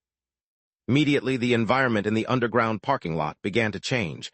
The thin mist dissipated, and no more fine snow penetrated the roof. The space around silently retracted, and the strange soil and stones integrated merged back into their original time and space. This scene was identical to when the dark alley returned to its original state. Within a mere 10 seconds or so, it turned back into an ordinary-looking underground parking lot, with only a handful of empty corners bearing traces of the previous battle, and a few vehicles near the twisted point, showing varying degrees of damage. Aaron and the others exchanged glances. Chapter 626, A Poisonous Omen That Clings Like Bone. The air was filled with a strange, complex stench, a mix of ionized particles pierced by beams, combined with the smell of gunpowder and toxic fumes. The exoticization led to a special space phenomenon that isolated most of the combat impacts, but also transmitted a minor aftershock to this side of the real dimension. The anti-theft alarms of several cars were triggered, and the hollow, monotonous alarm sounds echoed in the underground parking lot. The space rift has already collapsed, and all the hidden monastery sect members who invaded here perished completely. The great sage at the center of the explosion left no remains. Their final self-detonation seemed not to be an attempt to perish together with Yu Sheng and his group, but purely to erase traces of their existence and to prematurely close the space rift. Hu Li was the first to think of this layer. She had already reverted to human form and was frowning tightly. We should have captured one alive earlier, now there's no battlefield loot. I didn't expect the old man to be so decisive either, all his teammates were around him. Erin scratched her messy blonde hair, messed up from rolling and scuttling around on the ground earlier. Just blew up at the slightest disagreement. I didn't provoke him much. Why did he have such a big temper? Then Luna and Hu Li both stared at her together. All right, maybe it has something to do with me. Erin raised a hand to gesture surrender, still clutching her precious frying pan with one hand. But I think the main problem is his poor mental resilience. As she was muttering this, Yu Sheng suddenly sounded from the side, somewhat dead. I'm still lying here, isn't anyone going to check on me? Hu Li was the first to rush over, sitting on the ground and cradling Yu Sheng's upper body, resting his head on her lap, covering Yu Sheng's body with her big tail, and holding one of his cold arms in her embrace to warm him. Yu Sheng sighed with contentment. That's much warmer. Erin and Luna also walked over, the former bending down with her hands on her hips. You don't look like you can be saved. You've lost too much blood. How about you guess where all my blood went? Yu Sheng's face pale, he grimaced and looked at the tall puppet girl in front of him. Not actually very tall, 167 cm, the shortest among those in the travel agency group, but clearly much taller compared to 66.6 cm. After a long time, a faint smile appeared on his face. You've grown taller. Yeah, I said earlier I've grown taller. Erin also smiled, slowly squatting next to Yu Sheng's head. See, now I have to squat to talk to you. Now I finally kind of guess what energy source your body needs. No wonder it couldn't charge before. Yu Sheng blinked difficultly. A sense of irresistible fatigue seemed to be forcing him to close his eyes. When we get back, we'll need to study closely how you're functioning. All right, we'll study well when we get back. Erin nodded, then looked at Yu Sheng's barely hanging on state. How much longer do you have? I'm already overdrawn. I should have gone 10 minutes ago. Yu Sheng slowly breathed out. Just couldn't bear to die seeing you there fixing the giant's foot. Erin blinked, suddenly cheerfully extended her hand, softly brushing Yu Sheng's eyes. All right, now rest in peace, we've won. The puppet lady's palm brushed past, and Yu Sheng still had his eyes open. Erin froze. No, wait, that's not how it goes in TV dramas. After I brush my hand over you, you should close your eyes with a peaceful expression, no worries left behind, then your hand should drop from Hu Li's embrace. Why are you staring at me like this? Yu Sheng, I just wanted to remind you all to send a message to the Special Service Bureau before heading back, letting them know the situation here, and also don't forget to take the artificial Saintess remains back to the spaceship. Plus, check on the nephew back at the valley, just give him a safety report. Also, Erin, pay attention to your body's forthcoming changes. If there's another shrinkage, jot down the time, and during the shrinkage process, any sense of. Oh, noted, you're just nagging like Little Red Riding Hood. Erin's head felt big. Irritated, she pressed Yu Sheng's eyes. Hurry up and rest now, we'll talk more later. Yu Sheng did not respond again. Erin removed her hand and looked down. Oh, close this time. Hu Li also felt the arm she held suddenly sink down. She tilted her head to think, then bent down, gently licking Yu Sheng's face. Erin watched this from the side, raising her hand to poke Hu Li's head. Hey, that's not the right way. You gotta lick while he's still got his eyes open, otherwise he won't know. Hu Li raised her head, staring blankly at the puppet, seriously contemplating. Savior smells good now. Erin, eating him would be pointless now. In 30 minutes he'll revive, it's like you didn't eat anything. Hu Li continued pondering down this line. So can Savior be considered a kind of Enoki mushroom? This time even Luna couldn't bear to watch anymore. You guys, that's enough, really. Hu Li finally sighed, slowly laying Yu Sheng's body onto the ground, gently patting him with her tail, then stood up looking around the place. The unnamed artificial saintess lay not far away. During the prior battles, no matter the situation, Hu Li always kept a fox tail guarding by that pillar, while Luna did her best to contain the brass knights, preventing battle aftershock from reaching that place. Luna walked over, silently gazing at the fallen compatriot. "Don't know where your home is," she murmured softly. "I'll take you back to my place." She bent down, gently picking up the cold steel, feeling it was surprisingly lighter than expected. Hu Li searched through her tail and pulled out a rune card emblazoned with the travel agency's mark, casually activating it. The blood-red patterns on the talisman card instantly came alive, and thin, wispy red lines spread and extended in the air like spontaneously growing blood vessels and nerves, forming the shape of an illusory door in the blink of an eye. She pushed open that door, and what lay ahead was the scene within the teleportation hub hall. "Let's go home." At the same time, deep within the far-off dark meteor domain, inside the micro-light belt, near the Great Triangle Nebula, a prosperous garden planet was basking in the sunlight. The entire planet had been thoroughly developed, but the advanced artificial ecosystems had reshaped all the mountains, jungles, and rivers. Everything on this planet was precisely designed and modified, with every river and tree placed in the most optimal locations, presenting the most perfect state. Beneath the forests, factories and recycling systems operated day and night, while between the towering mountains stood lofty divine temples and city structures. No one would have thought that such a paradise existed deep within the chaotic, violent, and warlord-ridden dark meteor domain. Capital planet of the hidden monastery, Saint Realm. Atop a high mountain, deep within the resplendent holy temple. The corridors echoed with faint saintly chants, and the long hall adorned with portraits of saints and decorated with statues of heroes was brightly lit. At the end of the hall stood a massive rebirth device, bathed in pure light from above, making the entire apparatus appear as though it was being showered by holy light. That device consisted of a large mind transmission device and several biomass cultivation tanks surrounding it. The solemn black main body was adorned with countless golden ornate lines, and script-laden cloths draped over parts of its exterior.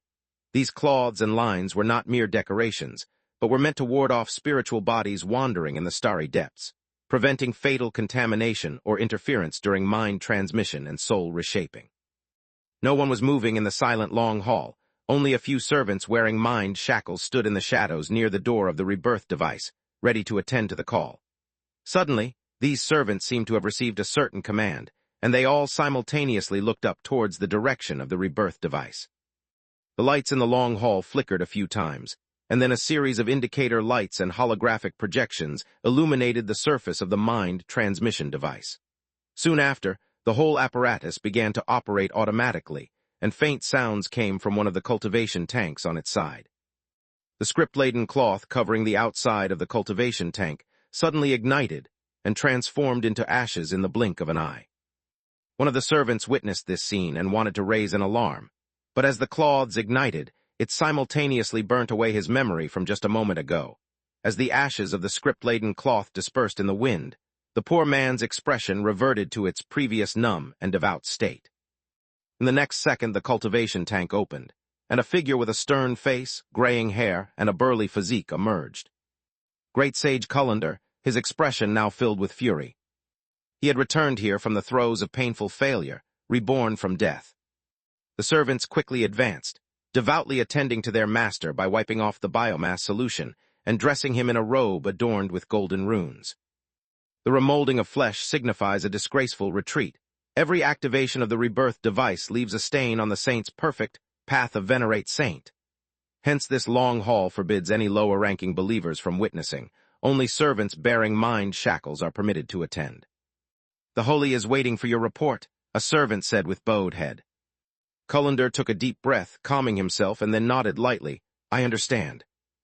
The confusion in his mind still entangled him. The superluminal transmission of consciousness across the star sea had caused a certain degree of perception shift in this body. Illusions occasionally appeared before his eyes. That bizarre spider-like alien form, that hateful puppet crawling across the ground, and that frying pan. Unstable spiritual energy resonated in the air, and the two nearest servants instantly knelt on the ground, trembling with uncontrollable painful groans. Desecrating alien form, inferior creature. Cullender cursed under his breath but ultimately forced himself to suppress his wrath. He knew he must leave this hall with the best demeanor. Failure itself was disgrace. Losing composure further diminishes his honor. He couldn't show excessive distress before the living saint and the holy. It would be of no advantage to him. The great sage stepped towards the stairs. Then he heard a faint cracking sound, as if something snapped. In the next second, before Cullender realized what happened, a horrifying pain and a sensation of spinning earth and sky suddenly swept over him. He only took one step towards the stair, then felt as if his legs were crushed by an irresistible force. The newly reborn body, which was supposed to be flawless, instantly lost its support, and he clumsily rolled down the steps, sprawling on the ground. Cullender fearfully propped himself up, looking towards his legs, only to see a twisted mass of broken flesh and bone. Powdered fractures below the knee, this scene was so familiar. The immense shock slowly gave rise to a cold dread within his heart. The bewilderment in Cullender's mind finally began to turn into terror. Why is this happening? Chapter 627, Death Unending. In the Holy Temple, the spiritual energy continued to fluctuate, and all the servants and attendants active in the palace felt the oppressive and terrifying atmosphere. The great sage's anger emanated from the long hall, triggering over a dozen small-scale spiritual energy discharges throughout the building. Many attendants trembled as they crawled down, bowing and praying in the direction of the long hall, hoping this anger wouldn't befall them. Yet the long hall remained sealed. The time required for rebirth had long passed, but Cullender had yet to make an appearance. The heavy scent of blood and the pungent smell of air ionization filled the air, with heat surging around the rebirth device. Body after body lay around the rebirth device, including one whose muscles were still twitching and convulsing. All the bodies shared the same face, the same state. They bore expressions of anger and horror, and their legs below the knees had been crushed by unspeakable curse forces. No matter how many times reborn, it was always the same, even for the flawless blank shell that had just emerged from the biological container. As soon as the soul was injected, the nightmare-like curse would immediately take effect. Another Cullender emerged from the last cultivation chamber, and behind him, the rebirth device issued a warning that the biomass reserves were temporarily depleted. This perfectly proportioned, robust body, akin to a demigod hero from myth, stood quietly on the platform. Amidst the distressing alarm sounds, he took a gentle breath and then sat directly on the ground. The expected intense pain and the terrifying sounds of flesh being crushed arrived, and a strong sense of exhaustion and despair even overshadowed this round of agony. A moment later, he reached out directly toward his own legs, and a scorching light surged in the palm of his hand. Long pain is better than short pain. Decisiveness trumps despondency. With a flash of light, those twisted, shattered limbs were directly vaporized. Unlike before, the pain made Cullender clench his teeth, yet he managed to squeeze out a nearly twisted smile, emitting strange, ha-ha sounds from his throat, as if he wanted to mock something. Now he had personally handled the limbs below his knees, and no matter what, the terrible curse would no longer take effect. A servant stood trembling, holding a robe, awaiting his master's orders. Ignoring this foolish slave, Cullender beckoned in another direction. A spherical drone silently flew over, hovered before him, and activated the data terminal function. Cullender quickly operated on it, issuing an urgent production order to the Rapid Processing Center, then waved his hand to the side. "Go open the transport channel." A moment later, an urgently produced cargo was delivered to the long hall. As Cullender looked at the item in the servant's hands, his expression became increasingly twisted and hideous. It was a pair of mechanical prosthetic limbs. The shiny metal surfaces seemed to silently mock all his ugly failures, reminding him that his supposedly perfect path of sanctification now had indelible cracks. His flesh and soul were no longer pure, and had likely permanently lost any hope of restoration. But suddenly sparks flickered in Cullender's heart. Perhaps killing that cursed puppet and the desecrating alien form behind it might just lift this bizarre curse. Yes, that must be it. There is still hope. The boundary land is full of strange and dangerous things. This inescapable curse might just be a product of some unparsed black spirit ability, and that puppet seemed to have something to do with Alice's cottage, and things tied to ancient saints are naturally tough to deal with, yet surely not unsolvable. It's not like ancient saints have descended. The ethereal spark of hope ignited, and Cullender didn't even realize the fear and weakness lurking in his heart at this moment. He was merely encouraged by this inexplicable hope, finally finding some courage to go face the holy, then reached for the prosthetics. The living metal-made connection ends quickly adapted to the flesh body. The nerve docking process was fairly smooth, and the prosthetics soon gained mobility. Enduring the strong discomfort both physically and mentally, the great sage slowly stood up, his face dark as he stepped down the platform. Then he heard the sound of metal twisting and breaking. Sensors sent a burning alert signal to his nerves, and the bulky body fell awkwardly to the ground as Cullender turned around angrily to look at his legs, only to see the metal limbs getting crushed and twisted by an invisible force, turning into a bizarre pile of wreckage. His spiritual intuition perceived a terrifying chill as black lines spread like a poison clinging to his bones through his spiritual vision. He heard endless murmurs swirling around his ears, as some thoughts not belonging to him jostled within his mind. In his stupor, he seemed to suddenly understand something. "You are guilty, the omen has arrived." Yu Sheng's consciousness drifted in chaos, as if sleeping in a tranquil and peaceful dream realm, yet constantly retaining a clear sense of self-awareness. Probably due to the forcibly prolonged dying process this time, he felt this drifting was more relaxed and immersive than ever before, akin to someone long deprived of sleep diving headfirst into a comfy mattress. A lazy sensation filled his organs, making him even somewhat enjoy. Fatigue is a good remedy for rest, just as hunger is the best seasoning. Yu Sheng felt his psychological state after dying was somehow a bit twisted. Amidst the drifting, he recapped today's events. The combat itself held nothing worth summarizing. He was very satisfied with the blood needle launcher and the blood grenade's effects. The only regret was barely putting them into play before being hit by some unknown AoE from the great sage, resulting in instant death. Yet he was used to such processes, as these occurrences were frequent. During fights with strong adversaries, casually dealing some damage before getting knocked out swiftly, leaving the rest to the mycelium and teammates. After all, he always carried the team posthumously, being a so-called graveyard hero.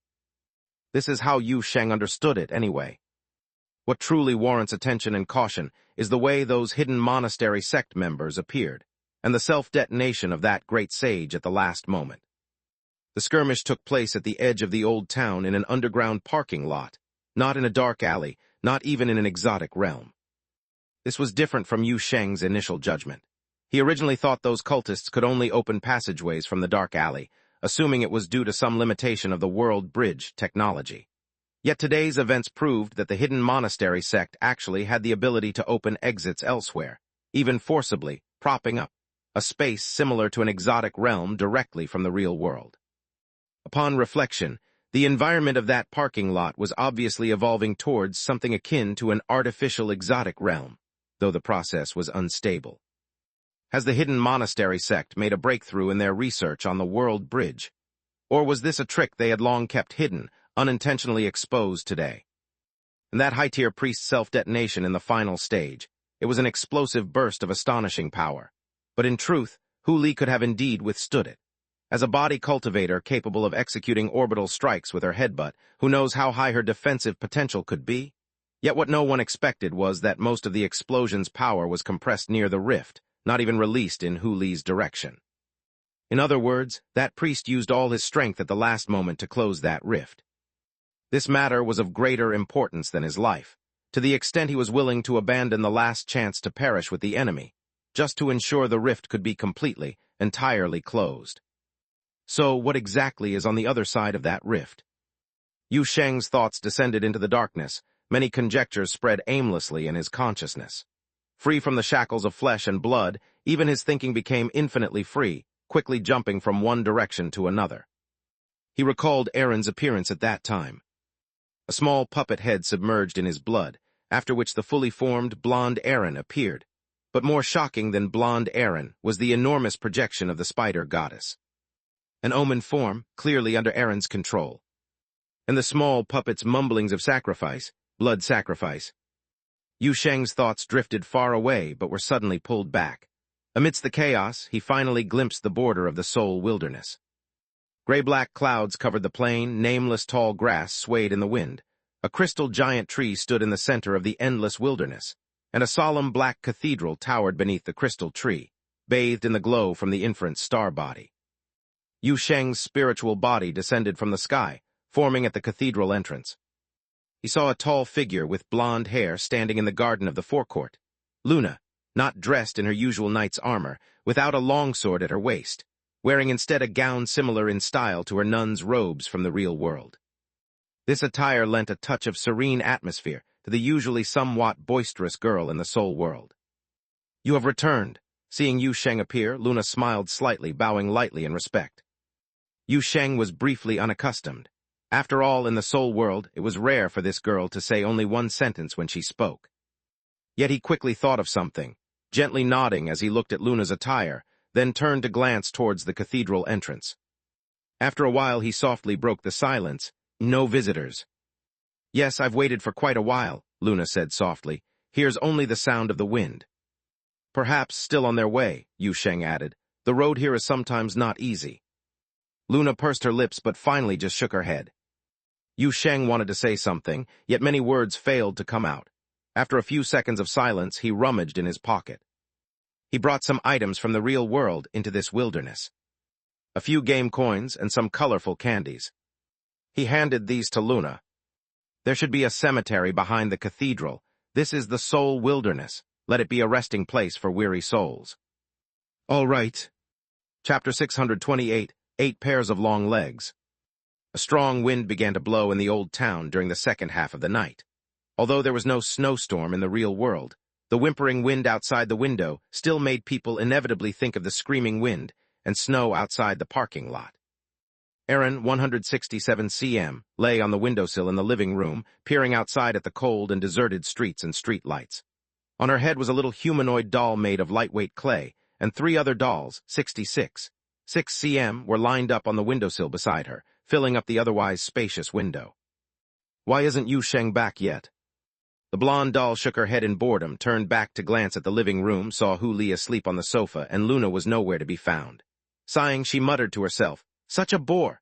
It's way past midnight, there's no place worth visiting outside, so what's the point of me growing to 167 cm? Silly fox, could you stop sleeping for a bit? I worked hard to grow taller." The fox girl curled herself into a giant furball on the sofa, poked her head out from a pile of tails, and sleepily looked at the large doll by the windowsill. "Who are you?" "Erin." "Oh, right, Erin. I was half asleep." Hu Li rubbed her eyes, stretched her limbs as she got up and muttered. "Luna just said, Savior is in the soul wilderness and will be back later. You're really bored, why not watch a show? No one's competing with you for the TV now." "Have you heard this saying?" Erin turned and walked over. Her several bodies, each 6 cm, simultaneously jumped down from the windowsill and quickly clambered onto her. "What's it called? Growing taller but not showing off is like wearing something expensive at night while walking where no one can see." Hu Li was already half dazed and got more puzzled listening to Erin's babble. It took a moment for her to react. "Are you trying to say returning home in wealth is like wearing splendid clothes at night?" Erin thought hard for a while and slapped her palm. "Yep, that works." "Maybe read some books or at least something with illustrations." Hu Li sighed, her ears and tails drooping. "Savior is a writer recording history, and you seem almost illiterate beside him." Erin almost couldn't hold back her laughter. "A writer, my foot.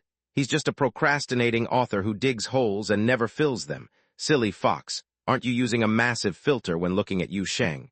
Don't you know he's already onto new folder 7 on his computer?" "Being inspired doesn't conflict with procrastination." Hu Li bared her teeth. "Once Savior fills the holes, he'll surely amaze the literary world." Just as she finished speaking, an aura appeared suddenly beside her. Yu Sheng reached out and ruffled her head twice. "Ah, Hu Li, you get it." This unexpected move startled the fox girl, and she jumped from the sofa, her tail exploding like a peacock's. Erin, walking by the sofa, couldn't dodge in time and was spun like a top by Hu Li's large tail, scattering her dolls all over the floor. The living room was silent for a moment. Then Erin's crew started babbling like birds and flowers. A mix of 4 small and 1 big dolls surrounded them, chirping and cursing. Yu Sheng found no opportunity to speak. Even Hu Li had a bit of grievance. After climbing up from the floor, she pressed down the fur puffed up on her tail and nudged Yu Sheng's arm with her head. Savior, you gave me a scare, appearing like a ghost. As if she was truly afraid of ghosts. Yu Sheng gestured surrender with both hands, finally calming Aaron, and sat on the sofa, letting out a long breath. The newly born body was healthy and robust, brimming with energy like the newborn sun, yet he still felt that only when he relaxed onto the sofa at home did he truly unwind. Yu Sheng knew this was a bit melodramatic but couldn't change it. No matter how long he rested elsewhere, or how his body condition was, he needed to relax at home to truly ease some part of his mind. Hu Li and Aaron instinctively exchanged a glance, usually quite challenging for them. Then Hu Li habitually sat beside, resting a tail on Yu Sheng's leg. Amid crackling static, Yu Sheng's hair stood on end. It's winter. Seems Hu Li was pressing down her tail fur to charge herself just now. Yu Sheng had grown somewhat used to it, as Hu Li's grounding tail wasn't always effective, and with the temperature dropping and the climate being particularly dry, he often saw the girl fuzzing around the house all day. At night, she sparkled like a thunder cultivator when the lights were off. He merely tugged at the corner of his mouth, then continued petting the fox fur, while his gaze fell on the blonde doll across the way. Erin, meanwhile, perched with all her dolls like a Christmas tree on the opposite sofa, blinking her eyes. To be honest, the look was somewhat magical. Yu Sheng couldn't quite understand the thought process of this silly doll stacking herself like this, but he was more concerned about the condition of the blonde shell.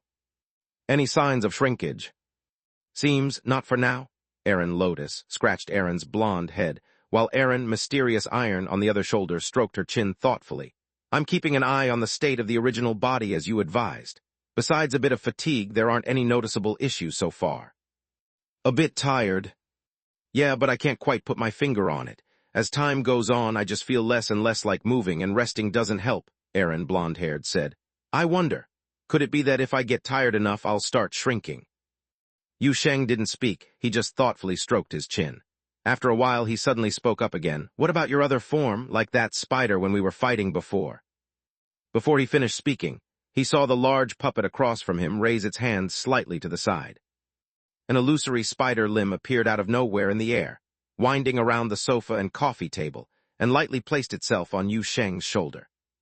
The surface of the semi-transparent black limb was covered with countless mysterious runes. Although it appeared to be just a phantom, it emitted a substantial chill, which could make ordinary people feel uneasy or even terrified.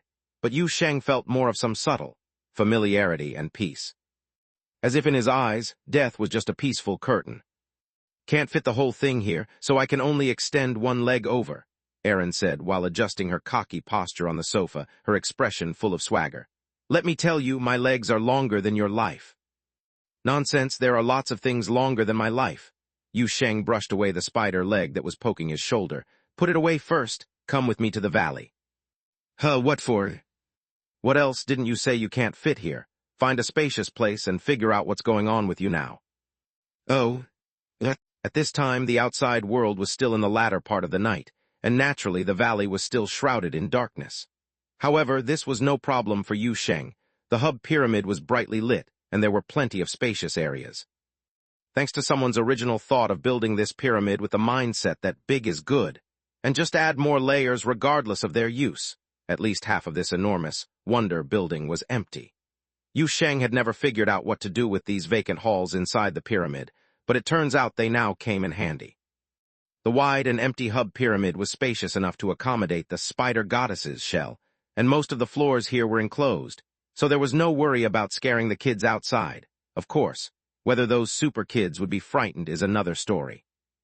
Yu Sheng brought Hu Li and Aaron, blonde-haired, to an upper-level hall. It was next to the alchemy floor, used to mass-produce Aaron, and a part of the hall's side area was separately partitioned to temporarily house some on-call puppets. The remaining area was a roughly rectangular space with nothing much except the lighting fixtures on the ceiling. This is it. Yu Sheng looked around to check the size of the place, then clapped his hands and looked at the blonde puppet beside him. Release your other form. Aaron didn't waste words and just raised her hand. A gesture akin to parting a veil only she could see, or perhaps clapping hands with another self in the invisible. In the next second, the blonde puppet vanished into thin air, her final silhouette falling to the ground like falling towards a mirror. The reflection in the mirror cut into reality in the next instant. A huge black spider appeared in front of Yu Sheng. To be honest, Although Yu Sheng had seen this scene before when fighting those hidden monastery sect believers, things were chaotic back then, and he hadn't seen the details as clearly as now. Watching Eren suddenly transform into this form, he even felt a belated shock. The majestic armor, mysterious runes, awe-inspiring sharp limbs, and the female upper half that seemed to possess some saintly grace, looking down from above. Long black hair down to her waist, eyes crimson as blood, and that face strikingly similar to Eren's usual appearance but with a slightly more mature aura. She inclined her head, the long limbs on her lower half gently scraping the ground, but her face bloomed with a brilliant smile, those crimson eyes forming a familiar silly look that Yu Sheng had come to know. Then she began to babble. Wow, from this angle you two look so short. Hu Li, you look like a mop. The C-shaped hook isn't here, she wouldn't be able to reach my current shoulder. I told you I have long legs, but you guys didn't believe me before, so how about now? Not only long legs, but I have so many legs. It's 8 legs, right? Feels weird, didn't even notice when fighting before. How does this thing walk? Holy cow, is it left front first or right front first? Yu Sheng, move aside a bit, let me try hopping forward. Yu Sheng. What can I say? All that hard-earned majesty and shock is gone, left only with a lingering babble here. Chapter 629, Eren's Battle Form. To be fair, Eren really has long legs now, and what's more, she has 8 of them at once. She also got a more intimidating body, a mature face, and a pretty daunting combat stance. But all the bits of authority she managed to gather were completely undermined by her incessant chatter. Of course, there's good news too. To Yu Sheng, her chattering is actually quite endearing. After spending so much time with the noisy and lively Eren, if this little creature really changed her exterior, and with it her personality, Yu Sheng might not be able to handle it. Mostly because he really can't imagine what this silly puppet would be like if she became serious and aloof. After all, even the original Eren from 3,700 years ago cursed her way straight to the Omen goddess. Eren, after rambling on for a long while, eagerly began to study her new body. Although she had already activated this body when fighting with the cultists, she clearly hadn't had the time to study it carefully under such chaotic circumstances. She had been obsessed with using a frying pan to knock people on the knees for exactly this reason. She was not familiar with this spider goddess stance, and didn't know how to fight in this form, so she could only use it to intimidate others. That being said, Yu Sheng was still quite suspicious that this uncultured puppet simply liked knocking people's knees, since classic tactics are always the most effective, and her debut battle back then involved using a frying pan to challenge an opponent 3 stories tall, with knee-walking techniques and footwork engraved in her soul. After pacing around for quite some time, Eren finally started to get the hang of walking with 8 legs. She spun around happily in place, her upper body swaying left and right. Hey Yu Sheng, I'm telling you, this way of walking is quite convenient. 8 legs are steadier than 2, it's hard to even trip. But you mustn't overthink it when stepping. Once you start pondering which leg to move first, you're done for, you won't even be able to walk straight. Hu Li drooped his ears and yawned, mumbling sleepily. So which leg do you step out with first? Eren, you silly fox, you did that on purpose. Seeing the situation, Yu Sheng quickly intervened to mediate. All right, you both have more legs than I do. Eren, stop focusing just on those 8 legs and start studying the other states of that body, or else you'll revert back and won't be able to examine it later. Eren then mumbled an "oh," moving her humanoid half back and forth a little. Other states. I seem to have more strength, and this body feels really sturdy, but it's so big that it's inconvenient to move around. As she spoke, she suddenly stopped again, looking at Yu Sheng with a thoughtful expression before bursting into a grin 2 seconds later, bending down to reach out for Yu Sheng. Yu Sheng didn't react in time. Hey, what are you doing? The next second, Eren directly picked him up, and she was overjoyed. Finally, it's my turn to lift you up. Ha ha ha, Yu Sheng, you're really tiny now. Yu Sheng was not feeling well, vigorously wrenching the arms of this silly puppet, gritting his teeth. Stop, put me down, you've got this body that's all pokey. Eren finally giggled and put Yu Sheng back on the ground, even glancing at her body. Hey, I have to say this shell's magic resistance seems high too. Those spells cast by ordinary priests were like tickles, and this form can directly control spider silk, the black kind. Saying this, she waved her hand in the air, and strands of black silk appeared around her, exuding a chilling aura as the Omen silk, wove into webs in the air and was skillfully unraveled by her, making it dazzling to behold. Yu Sheng, standing aside and stroking his chin, asked, What about your other body? Can the golden silk summoned by your other form and these black spider silks appear together? Eren thought for a moment, her body wavering as the enormous spider goddess form collapsed, and the blonde Alice puppet appeared in the clearing. At the same time, the black spider silk in the air suddenly took on a golden hue, and that unsettling cold aura was replaced by a warm, resilient one. "Doesn't seem possible," Aaron said, casually retracting the golden silk. "I can only maintain one form at a time, and the powers of the two silks seem to oppose each other. Black spider silk leans more towards offense, great for capturing or weakening enemies, while the golden silk is more suited for self-repair and defense." Yu Sheng nodded thoughtfully. "That makes sense. After all, the origins of these two forms clearly come from different systems." Erin then opened her mouth wide, letting out a big yawn. The fatigue on her face deepened, and she even seemed a bit listless. "I think," mumbled the blonde puppet, but before she could finish, her body suddenly wobbled, visibly shrinking a bit. Erin was taken aback, blinking as she instinctively walked towards Yu Sheng. After just one step, she was just over a meter tall, and after 2 more strides, she had shrunk into a tiny puppet. The 66.6 cm tall puppet trotted on her short little legs to Yu Sheng, looking up and blinking. Familiar perspective, familiar height. "So I shrank back again," the little puppet exclaimed. "This time it lasted longer than when at Marin's place, and I even unlocked a new form. I thought I could finally stabilize it." Despite all the noise, Erin wasn't as flustered as she had been the last time she shrank. Yu Sheng looked as though he had expected this, and couldn't help but chuckle when he heard the puppet's rant. "From the start, I didn't think your form would be stable. It clearly needs a charge to maintain this combat stance. Lasting for a few hours is already very overpowered." Just as he finished speaking, he saw Erin taking a few steps closer. The puppet tilted her head up with a mischievous grin, bearing 2 small sharp fangs, smiling like Hu Li who found snacks in the cupboard. Yu Sheng raised an eyebrow. "What do you want to do?" Just a recharge, just a recharge." The puppet rubbed her hands together. "Even a sip. A sip will do, hee." Yu Sheng hadn't said anything yet, when he saw Hu Li, who was dazed and yawning non-stop, suddenly lifted her head, her large furry ears perked up, looking eager to take a taste. "Yu Sheng, what kind of people do I have around me?" Though he sighed, he didn't reject the puppet's request. After all, it was indeed an essential step in this test. He had to verify if Erin's combat stance was genuinely reproducible. Recalling the process of the puppet accepting the sacrifice during their previous battle, Yu Sheng cleared his throat and raised a hand. "Lu." Just as he was about to say a word, he heard a swoosh, and a dark shadow jumped out from the air. The holy lady swiftly struck his arm with a blade. Erin hadn't even noticed Luna was around and nearly jumped out of her skin, staring with wide eyes like she had seen a ghost. "Hey, when did you come out, C-type buckle? You're like a ghost." Luna landed lightly, gracefully hiding the fingertip blade back into the thigh slot, and with one hand on her chest, slightly bowed towards Yu Sheng, looking suave and elegant. Anytime, ready at hand. Her stance looked like she had just saved the day. No one would realize she merely gave her master a stab without a little reminder. Yu Sheng raised his arm, red like blood stabbing. All right, let's not delay, it'll heal soon enough. Erin, how do you plan to test? Directly sip or go through the process?" The puppet was stunned. "Process? What process?" "Going through the process means completely recreating the sacrifice scene. First, take your head off and I'll smear your face." Erin stepped back half a step straight away. Her simple little mind hadn't considered all that. She only now somewhat recalled the situation from back then and quickly shook her head.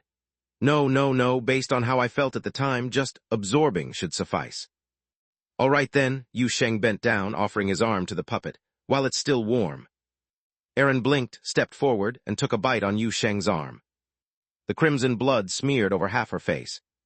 It wasn't intentional. The body of 66.6 centimeters was so small that biting naturally smeared half her face. Then the 3 present, including Luna, who had just appeared but had actually been observing in secret for who knows how long, all nervously watched the puppet standing on the ground. Hu Li even forgot about taking a bite herself for a while. The blood quickly permeated the puppet's body, and a glimmer seemed to appear in Erin's eyes.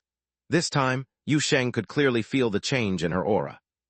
Some dormant power was awakening within her, and the connection established by the blood was interacting with that force. The next moment, Erin's aura suddenly became powerful. She stepped back 2 steps, looking down at her hands. Oh, right, that's the feeling. It was just like this, and then Her figure became blurred, then began to grow, from 66.6 centimeters to 1 meter, 1 meter 5, 1 meter, 66.6 centimeters. The excitement on Erin's face hadn't faded, yet the special effects disappeared first, and the puppet was back to the familiar ground level, raising her head in confusion a few seconds later. Why the heck did I change back again? However, everyone present was as bewildered as she was. Even Yu Sheng hadn't figured out what had just happened. He looked at his arm, which was almost healed, and then at the puppet standing there, hesitated for a moment before speaking. Should we go through the process after all? First take your head apart. Luna beside heard this, and took out the blade again. Chapter 630, A Puppet's Dream. Erin felt that Yu Sheng's idea of following procedure was quite unreliable, because no matter how you looked at it, the most crucial part of the process was just the blood. Whether the head was removed or not didn't seem to make much difference to her. However, Yu Sheng relentlessly persuaded her from the side, and after a brief hesitation, the little puppet went pop and removed its head, handing it to Yu Sheng. Next to them, Hu Li and Luna gathered to watch the spectacle, clicking their tongues in amazement at the sight. How would you describe it? One dares to imagine anything, and the other dares to do anything. That's the kind of leaders the travel agency has. This time, Yu Sheng strictly recreated the sacrifice process and was worried about running out of blood. Luna had to give him 2 more cuts, making the scene quite gruesome. But although the blood absorption process went smoothly, nothing happened after the absorption was complete. Erin's head didn't sink into any pool of blood this time. Instead, it lay on the ground, blinking its eyes after the blood was absorbed. After a long while, the little puppet suddenly woke up, maneuvered her body near her head, saying, "I don't see any growth." "Actually, you did grow a little," Hu Li said seriously beside her, "about 2 or 3 centimeters, then it immediately shrank back again." Erin was dumbfounded upon hearing this. How is it that the results are getting worse each time? Then as she fumbled to pick up her head and reattach it to her neck, she turned to look at Yu Sheng. "Yu Sheng, why does your blood seem feeble? Are you anemic? Shouldn't you eat something to supplement it? You've been staying up late a lot recently. Why don't you ask Xuan Qi for some medicine or have Hu Li cook some nourishing food for you?" Listening to her chatter made Yu Sheng's head hurt more. Then, as his eyes twitched twice, he suddenly thought of something and raised his hand to halt the puppet's babble. "Wait, I just realized, is it possible that this thing has a cooldown period?" Erin's babble stopped, and she looked up blinking her eyes. Then she elongated her voice. "Aha.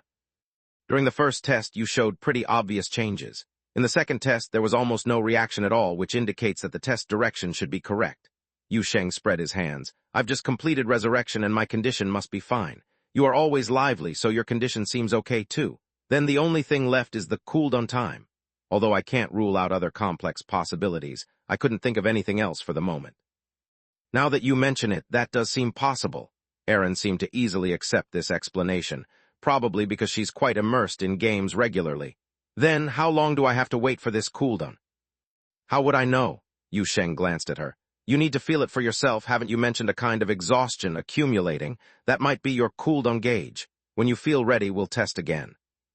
Erin scratched her head full of somewhat messy blonde hair, reluctantly saying, "Oh," and drooped her head, not sure what she was pondering. Seeing this, Yu Sheng thought she was too upset, hesitating about how to offer comfort when suddenly the little puppet raised her head. "I think I'm done with the cooldown. How about you let me have another sip?"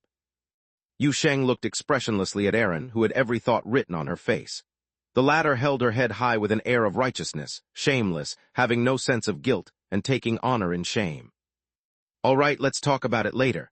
Erin realized she couldn't bluff Yu Sheng with this reaction and had to sigh in frustration as she climbed onto him while murmuring, "I thought I finally found a way to permanently grow taller, but then I have to wait for the cooldown. Tusk." Yu Sheng couldn't help but feel there's something odd about this. After pondering for a while, he reminded her, "By the way, even if there's no cooldown, you can't maintain it indefinitely. I still have to bleed, so at least respect my life." Erin thought for a moment. "Then should I use a straw next time?" Yu Sheng. What? Although the process was somewhat different from what was expected, the test on Erin's new ability was largely completed successfully. After the testing concluded, Yu Sheng and the others returned home. After such a commotion, the time was already close to midnight. However, winter nights are particularly long, and daylight is still far off. A lot happened this night, and there are still many issues that need to be addressed, but no matter what, people still need to rest. Even though it seems that there aren't many humans at number 66 Wudong Road. By the time they got home, Hu Li was already extremely sleepy and was crawling on all fours up the stairs. She went into the room and did not even make it to the bed, instead curled up on the carpet, wrapping herself in a pile of fluffy tails to form a ball, and began to snore gently. Later, he couldn't stand it any longer and went over, putting in a fair effort to move the massive fluff ball onto the bed, nearly getting shocked to death by static electricity from Hu Li. Luna intended to return to the Otherworld Inn to repair the machine, incidentally, also checking the remains left by the Nameless Saintess. Yu Sheng wanted to have the Nameless Saintess buried in the valley, although he didn't know whether the artificial Saintess needed a funeral or what kind of funeral was needed. However, he thought at least not to leave the remains in the cold parking lot, so he instructed Luna and the others to bring the remains back, temporarily placing them on the spaceship. Erin Blonde sat on a box in the corner, lost in thought. The little puppet wasn't sure which mental threads suddenly connected, but she looked dazedly at Yu Sheng lying down. "Hey, if I grow taller, does it mean I can't sleep in your room anymore?" Yu Sheng looked strangely at the pile of puppets in the corner. "Even if you don't grow taller, you shouldn't be sleeping in my room. I just couldn't get rid of you." Surprisingly, Erin seriously contemplated it for a moment and then admitted frankly, "That's true." Then she arranged her 4 bodies to crawl into the box in the corner, leaving a blonde body sluggishly to climb onto the bed, snuggling against Yu Sheng's pillow and making small snoring sounds. Almost fell asleep instantly. In the darkness, Yu Sheng looked at the puppet curled up into a small ball on the bed with a mix of amusement and helplessness. He wanted to say something, but soon after, he too slipped into a drowsy dream. Erin had a dream. In fact, she wasn't quite sure if she was dreaming. Being a puppet with the ability to traverse the dream realm, her perception of dreams was always different from others. To her, the dreams of ordinary people were like an odd, fragmented, yet easily see-through stage play. Dreamers themselves could hardly sense the boundaries of their dreams, but she could always wander clearly along the paths between those illusions and memories, seldom feeling drowsy within a dream realm. But this time she felt hazy. There seemed to be shifting mists all around, and the space itself seemed to present a strange fluidity like the mist. Her consciousness drifted and floated within this flowing space, occasionally hearing voices from an unknown source, occasionally seeing some light cast from afar. But she was not scared. Instead, she found this floating feeling quite interesting with a sort of relaxed looseness of the mind. So she floated happily, occasionally reaching out to poke at those lights and shadows cast from afar. In the darkness, there was a voice, at first a familiar female voice. "Protect yourself. If you can't fight, run." Ah, this voice sounds familiar. Erin paused for a moment, and then heard the voice coming from another direction. "Seems to be running normally now. Should we add a bit more compatibility?" Then a voice that sounded authoritative came from the side. "Yes, I will handle this part. Compatibility needs to be maximized. After all, its experimental room for future expansion must be left." "Ah, then I'll connect it to the garden network first to test if the debug mode works." Those blurry voices drifted away. Erin was puzzled in the chaos for a while, but was soon attracted by another ray of light drifting over. She happily floated over and saw a tall figure seemingly emerging in that beam of light. It seemed to be a lady, very, very tall, possibly as tall as a C-type hook. Erin couldn't see her face, but only felt that the other was kind and friendly. She also heard a voice coming in the darkness, as if right by her ear. "Said your drive wasn't written well, so you need to learn some things yourself. This will help you adapt." "I'll teach you how to use your own body. Come on, let's do a couple of laps outside first. Then we'll learn to fight. I'll teach you a few moves." The light and shadow shifted, and the voice by her ear was intermittent. Erin felt some blurry scenes slide past the edge of her memory and heard the lady speaking in her ear again. "Only learned one move. Well, it's fine, since this move is the most useful. Come, this is attack, this is defense. This is the captain of the lost home. You jump up and hit his head. Don't worry, the captain won't be angry, it's just practice. Remember, jump slash is very useful. It's a powerful beheading skill. When using it, aim for the enemy's head, be imposing. Don't overthink it, just chop. Of course, with your weapon, you can also tap." Erin slowly moved through this floating light and shadow, then turned to look at that chaotic flowing mist. The dream made her drowsy. It was hard to think continuously, but instinctively a question popped up. Jump slash, beheading skill. Isn't this move used for thumping knees and toes? But she had just been puzzled for a few seconds when another faint light drifted over from behind, and she heard new voices in the darkness. The voice sounded young and carefree. I heard it, the drive wasn't properly done right, not very articulate yet. The captain said I'm usually too noisy and idle all day, so he let me come and chat with you. Name, I'm Shirley. By the way, why do you look a bit absent-minded? Ah, it's okay. We'll let Gu tutor you in culture class later. Chapter 631, Deep Descent. Thus, the dreaming puppet drifted in its own dream realm, floating from one tangled, shattered memory to another. No longer pondering who she was, nor where she came from, Aaron and Omen transformed into two insignificant symbols, merging into a pure, indistinguishable perspective. Occasionally, this perspective would stream into other dream realms, where she could see towering spider web towers, witness the shelter calculation center built by priests and scholars, see towering peaks, and beneath them, the city lights stretching endlessly, along with the dancing maidens in front of the divine temple, offering sweet water and egg yolk pastries. She saw herself set out from the Alice puppet gathering place, embarking on her first task since her creation, saw herself brimming with confidence, fearless even when knowing she might face an alien god's descent, saw herself climbing up that tower, bravely confronting the uncontrolled exotic gods at the tower top's warped time-space. She saw herself leap high, striking with courage and determination just as the Lady of Falling Stars had taught. But she couldn't reach the top, even jumping couldn't hit, her enemy was so tall, so tall. Erin's perspective jumped between different memories and viewpoints, and for a moment she even felt she was on the brink of waking from this groggy dream, but suddenly she sank into the next layer of the dream. The battle was already over. The surroundings seemed settled. She saw the colossal spider goddess fallen in the courtyard of the divine temple, her shell lying beside it. In that battle, the puppet and the alien god struck a deal.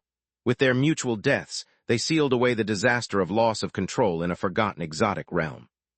But this matter has already passed. Erin thought so. World Bridge had already been devoured by Yu Sheng. She saw it with her own eyes, even this temple ruin now whisked away by Yu Sheng. At this moment it's floating above the long-haired princess tower. Lately, Sleeping Beauty and Snow White are even considering turning that place into a haunted house. The little puppet floated in the cracks of memory and illusion, floated above the ruins of the Omen Divine Temple at the top of World Bridge, pondering on and off, unaware of how much time had passed. Dream realm time seemed not to flow, and when she finally woke, she found the Divine Temple and peaks had vanished without a trace. A pitch-black tower floated in a chaotic space crevice. Ah, it's the World Bridge. Erin muttered, gently landing on that tower. She looked around, seeing all directions only filled with faintly glowing chaotic mist. The shattered World Bridge behind seemed consumed by something unseen. The tower structure ahead extended infinitely into the mist, seemingly leading somewhere. She rubbed her eyes, suddenly noticing her golden hair had somehow turned jet black. How odd, I entered this dream using my original form, who changed my skin. She murmured to herself, instinctively walking forward along the black tower's outer wall. Behind Erin, the remaining structure of the black tower was swallowed by dense fog as she walked past, seemingly falling into nothingness. She walked a long time, nearly forgetting she was still dreaming, when the boundless mist suddenly dispersed. As if crossing a barrier, she entered a concealed time-space. The World Bridge connected to this time-space at one end. Erin saw the land below floating amid chaos, with densely packed yet distinctly separated city-states and villages distributed across it. Fragmented city walls standing at the edge, giants and fierce beasts guarding the walls and castles, and dragons circling above distant collapsing ruins. Erin also saw massive obsidian pillars rising amidst the city-states, seemingly functioning as some stabilizing device, firmly nailed to this precarious floating continent. Erin didn't linger, continued descending along the World Bridge, and as she approached the floating continent, she saw the base of the tower's situation. The part connecting the tower was a central region of the floating continent. There existed a dreadful great hollow, in which floated an island seemingly specifically made to connect with the tower. The island's edge fragmented, unstable rift structures and energy flows regenerating ceaselessly. Erin rubbed her eyes. Oh, isn't this the place where I started to climb the tower? What a detour. She suddenly stopped, glancing back. Upwards the dark tower extended infinitely into the sky, the top of the tower concealed within the massive time-space rift. At the rift's end, the black star hung high. Only the figure of the spider goddess was gone. Erin blinked, lowered her head, saw an enormous spider shell clinging to the black tower. No wonder she crawled head down along the tower so steadily. It turned out 8 legs held onto the wall. The next second the puppet was shocked into a cold sweat. Motherhen, could it be one of me holding a frying pan is going to crawl up from below? It's always like this in the games. What kind of wicked dream doesn't wake? But the fact was Erin was just scaring herself. She hung on the tower for ages, yet no other golden-haired puppet holding a frying pan appeared on the fragmented floating island below. Only then did she finally remember to mind the distant scenery. She crawled backward a bit, climbed to higher ground, surveying the city-states, ruins, banners, villages on the opposite side of the floating island, along with the dragons hovering in the sky like some cycle of surmising memory fragments. The little puppet's brain doesn't work too well. But suddenly she had a flash of inspiration, and the knowledge she had previously heard from Bailey Qing and Yu Sheng fit the scene before her eyes. Wow, is this the Boundary Land? Did the Boundary Land used to look like this? Puppet Omen exclaimed in shock, and without realizing, her legs loosened their grip on the high wall. The scene before her spun, and Erin let out a "oh my" as she fell from the tower. The entire Boundary Land began to roll and transform in her view. She saw the obsidian pillars silently collapse, a giant dragon plummet towards the city-state, and the distant broken city walls first disappear into a purple mist. Then the entire continent started to collapse inward and reassemble. Creatures that walked on the land disappeared one by one like soap bubbles. She also heard a voice echo in this suspected Boundary Land space-time. Stop simulation, current, compatibility insufficient, switching to next template, activating console.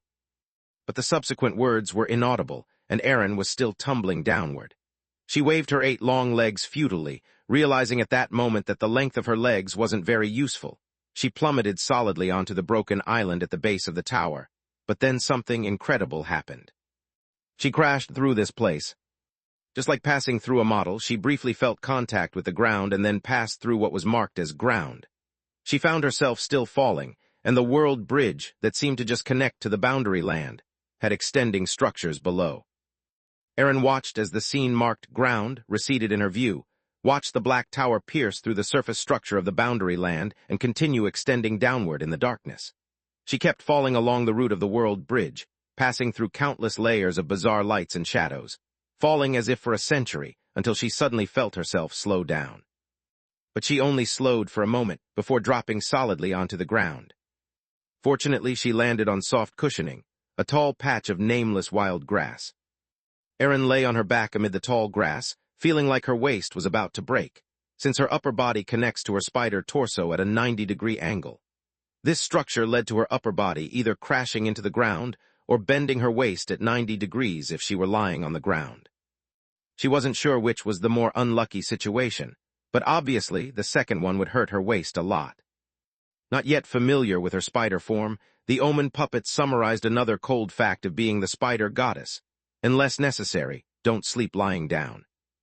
Erin then began grimacing as she attempted to climb up, a challenging task for a spider goddess unfamiliar with her body.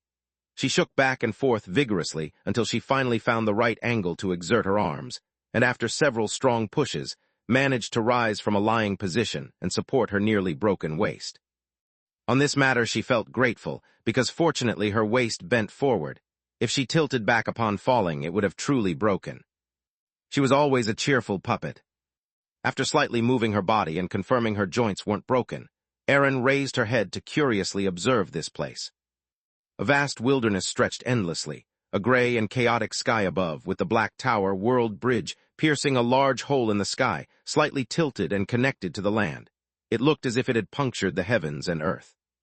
The spot where she landed was next to the tower. Blinking, Erin found herself in a familiar déjà vu moment, as this place felt like a small hill in the wilderness. Tall grass flourished on the hill, wind blowing in from the direction of the expanse, solitary and cold. To be honest, there wasn't much scenery on this hill, especially since the fallen world bridge smashed nearly half of it. The collapsed hillside structure was piled up alongside the black tower base of the world bridge. Large chunks fallen from the tower, debris from the hill, and some strange items like shredded vines slid down the broken slope, reaching the plains at the foot, appearing as a scene of a violent impact. And Erin stood now on the still intact half of the hill. This place looks kind of familiar. The puppet muttered to herself. Chapter 632, Reconciling the Dream Accounts. Erin, still in her 8-legged state, ambled back and forth on the little hill, eventually realizing that apart from grass and stones, there was nothing here. As for the other half of the hill that might have had something, it was probably flattened when the world bridge crashed down. So she concluded her exploration and started descending the slope littered with rubble and debris, heading towards the wilderness at the foot of the hill. As the wind blew across the hill, carrying with it a whisper of sighs, Erin stopped in her tracks, looked back toward the hilltop, but all she saw was the lone dark tower slanting distantly, like a pillar connecting heaven and earth, piercing through the chaotic clouds of the sky. Broken space rifts surrounded the tower, making it look like a bizarre tree. "This is getting weird, really weird." Erin murmured a few words under her breath and unconsciously quickened her pace, as though feeling some unease from this dream realm. Instinctively, she distanced herself from the broken tower and the collapsed hill. The increasingly chaotic and wailing wind intensified, as if forming a barrier around the little hill, with a gentle yet omnipresent force that seemed to prevent her from reaching the plains. But suddenly, as if an illusion, the obstruction dissipated into nothingness. Erin burst through the whirlwind, feeling surrounded by a familiar and tranquil aura, while the nameless tall grass swayed gently in the breeze, making her 8 legs itch a bit. The puppet Omen spaced out for a moment, then turned once more towards the little hill, only to find it was now in the distance, and both the world bridge on the hill and the space rifts in the sky had vanished, as if they had never been there. The 8 long limbs scratched at the ground a few times, and Erin turned to look in another direction. She saw a thin mist swirling ahead, and the derivative star crystal tree stood tall in the wilderness, its magnificent canopy overshadowing a solemn black cathedral beneath. The happy home built by the C-type clasp and her knights, it's far prettier than the toilet Yu Sheng cobbled together. The puppet's dream realm ended, and her consciousness drifted past the border of memory and illusion, finally arriving at the soul wilderness. Erin thought for a moment, then suddenly laughed joyfully and started heading towards the cathedral. She intended to create some chaos for the C-type clasp. Starting with the garden seemed like a good idea. But she had only taken a few steps when she felt a familiar presence suddenly appear nearby, followed by a voice in her ears. "How did you get here?" Erin made a sudden stop, turning her head to see Yu Sheng standing in the wilderness with a perplexed expression. "Hey, Yu Sheng," Erin exclaimed happily as she approached. "I gotta tell you, I was just dreaming." "I was dreaming too, just now dreaming about the barbecue festival at Sun City with unlimited grilling, getting ready to take Hu Li there to eat, and before I knew it, I ended up here. Did your sleepwalking drag me over?" Yu Sheng stood there stunned, looking at the giant spider Erin with a trace of dreaminess still on his face. "Hey, wait, why do you look like this here?" "I didn't drag you." Erin first waved her hand, then a smug look appeared on her face as she looked down at Yu Sheng, flaunting her long legs. "How about it amazing, right? I'm not bound by that oil painting anymore. It's way cooler than floating around as a paper figure. Just look at my height, look at my legs. In this dream, I can use this body directly. After unlocking here, it seems I don't have to wait for a cooldown." Yu Sheng, for a moment, didn't know if he should remind her that only growing taller in dreams wasn't something to boast about, but still held back his words, instead changing the topic abruptly. "You said you were dreaming just now? What did you dream about?" The puppet Omen, who was showing off, suddenly came to a stop, a brief look of confusion flickering across her face. Oh right, she had been dreaming just now, a really long and increasingly odd dream towards the end. She had lots to tell Yu Sheng, but what exactly did she dream about? "You haven't already forgotten, have you?" Yu Sheng's voice sounded again from the side. Erin furrowed her brows tightly, trying hard to navigate through the chaotic interferences in her mind, waving her hand instinctively, and turned back towards the forever unreachable hill in the soul wilderness, where the scattered fragments of her dream finally pieced together. It was just in that flash of a moment. Yu Sheng saw the giant Erin's face suddenly tense up. Although he didn't understand what was happening, he instinctively shut his mouth and focused his mind. And then Erin took a deep breath. The next moment, Miss Puppet's remarkably swift tongue started to churn out words. "I dreamed that I was created by the ancient saints as an experimental model supposedly designed specifically to handle the world bridge, but the first task was a bust. Also saw the previous version of the boundary land, which looked like a box garden map. The world bridge's failure to connect was because it wasn't fully attached to the boundary land, but punctured through the map and crashed into another dimension.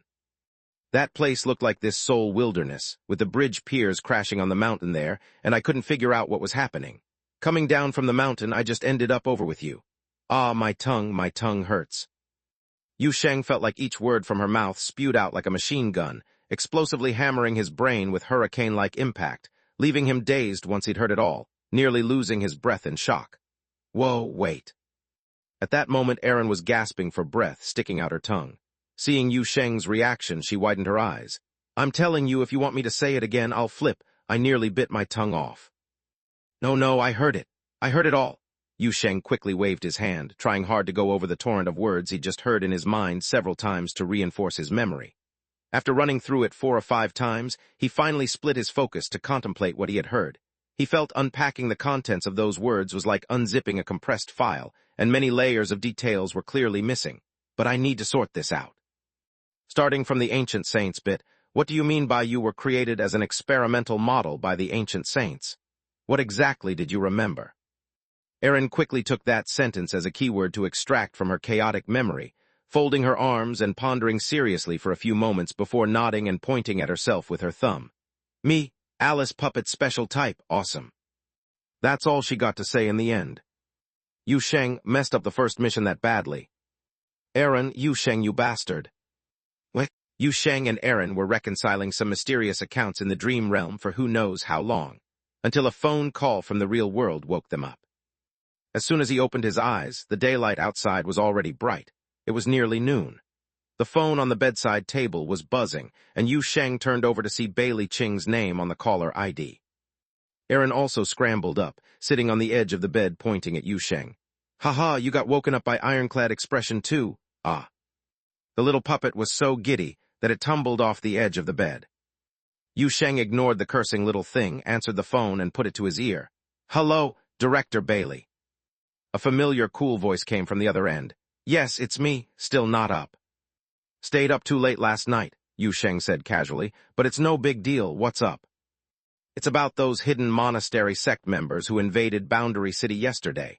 Bailey Ching got straight to the point. I'm limited in what I know, can you come over so we can talk in person? Yu Sheng readily agreed. No problem, I'll tidy up and head over. All right, I'll wait for you in my office, Bailey Ching said, adding, you can bring Hu Li over for a meal. Song Cheng says the cafeteria's braised chicken drumsticks are excellent today. No problem. Yu Sheng hung up but didn't rush to the bureau.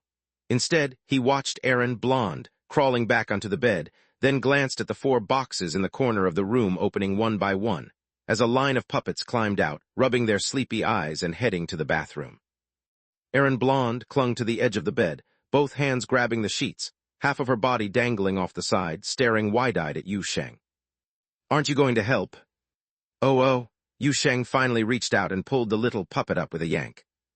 In the end, we didn't figure out what that scene in my dream at the World Bridge in the Soul Wilderness meant. The little puppet sat cross-legged in front of Yu Sheng, arms crossed, and murmured while rocking. Mainly because I can't remember the details, just the impression of a tower piercing the sky and landing on the hill. Yu Sheng stroked his chin, pondering as he stared at Aaron for a long time, until she began to bare her teeth before he spoke. Do you think these were real events? Aaron blinked. What do you mean? Your dream, though a lot of it is generated by your chaotic memories, making it feel very real, is still a dream. Maybe that scene was just because there's actually a derivative star crystal tree in the Soul Wilderness, and a world bridge fused onto the crystal tree now. That impression might have led you to see the tower on the hill in your dream. Aaron's blue eyes stared intently at Yu Sheng, and the little puppet rarely wore such a serious expression. Do you really believe that explanation? Yu Sheng opened his mouth, but only ended up scratching his somewhat messy hair. See, you don't even believe it. Aaron scooted forward, her body slightly leaning. I think that scene is definitely conveying some important information. 3,700 years ago, in the last version of Boundary Land, Ironclad Expression calls it the Classical Era.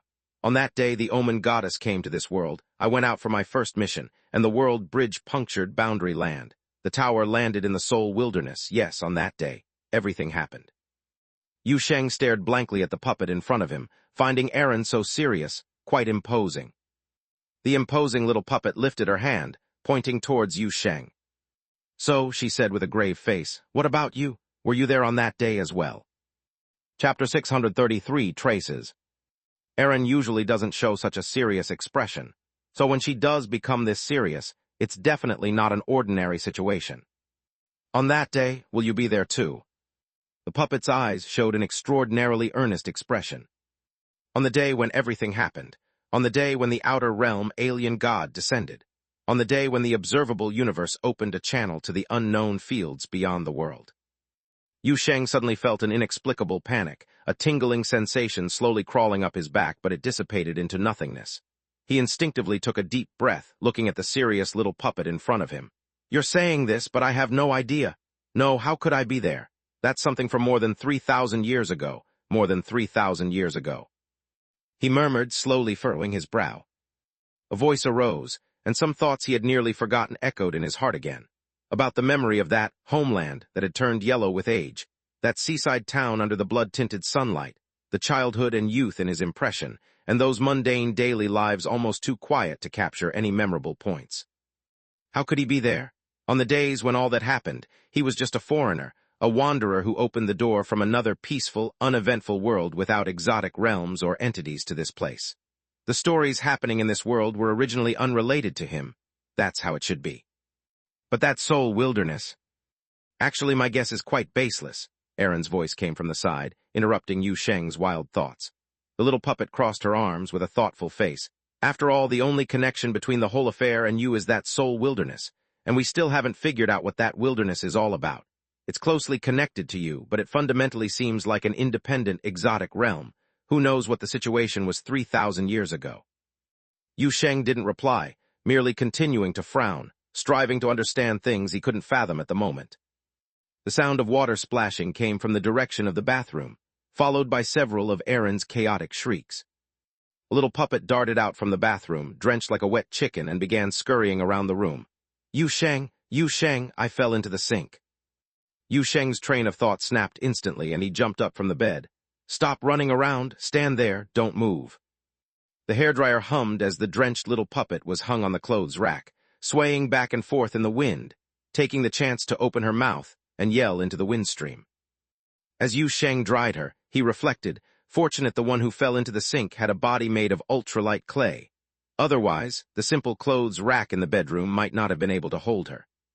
The blonde version of the little puppet climbed onto the nearby windowsill, swinging her legs while saying loudly, "Anyway, I don't fully remember the last part of my dream. If you can't figure it out now, leave it for later. Today, let's solve the Brotherhood's infiltration over at Bailey Qing's side first. Oh, and by the way, I could mention the boundary land I saw in my dream."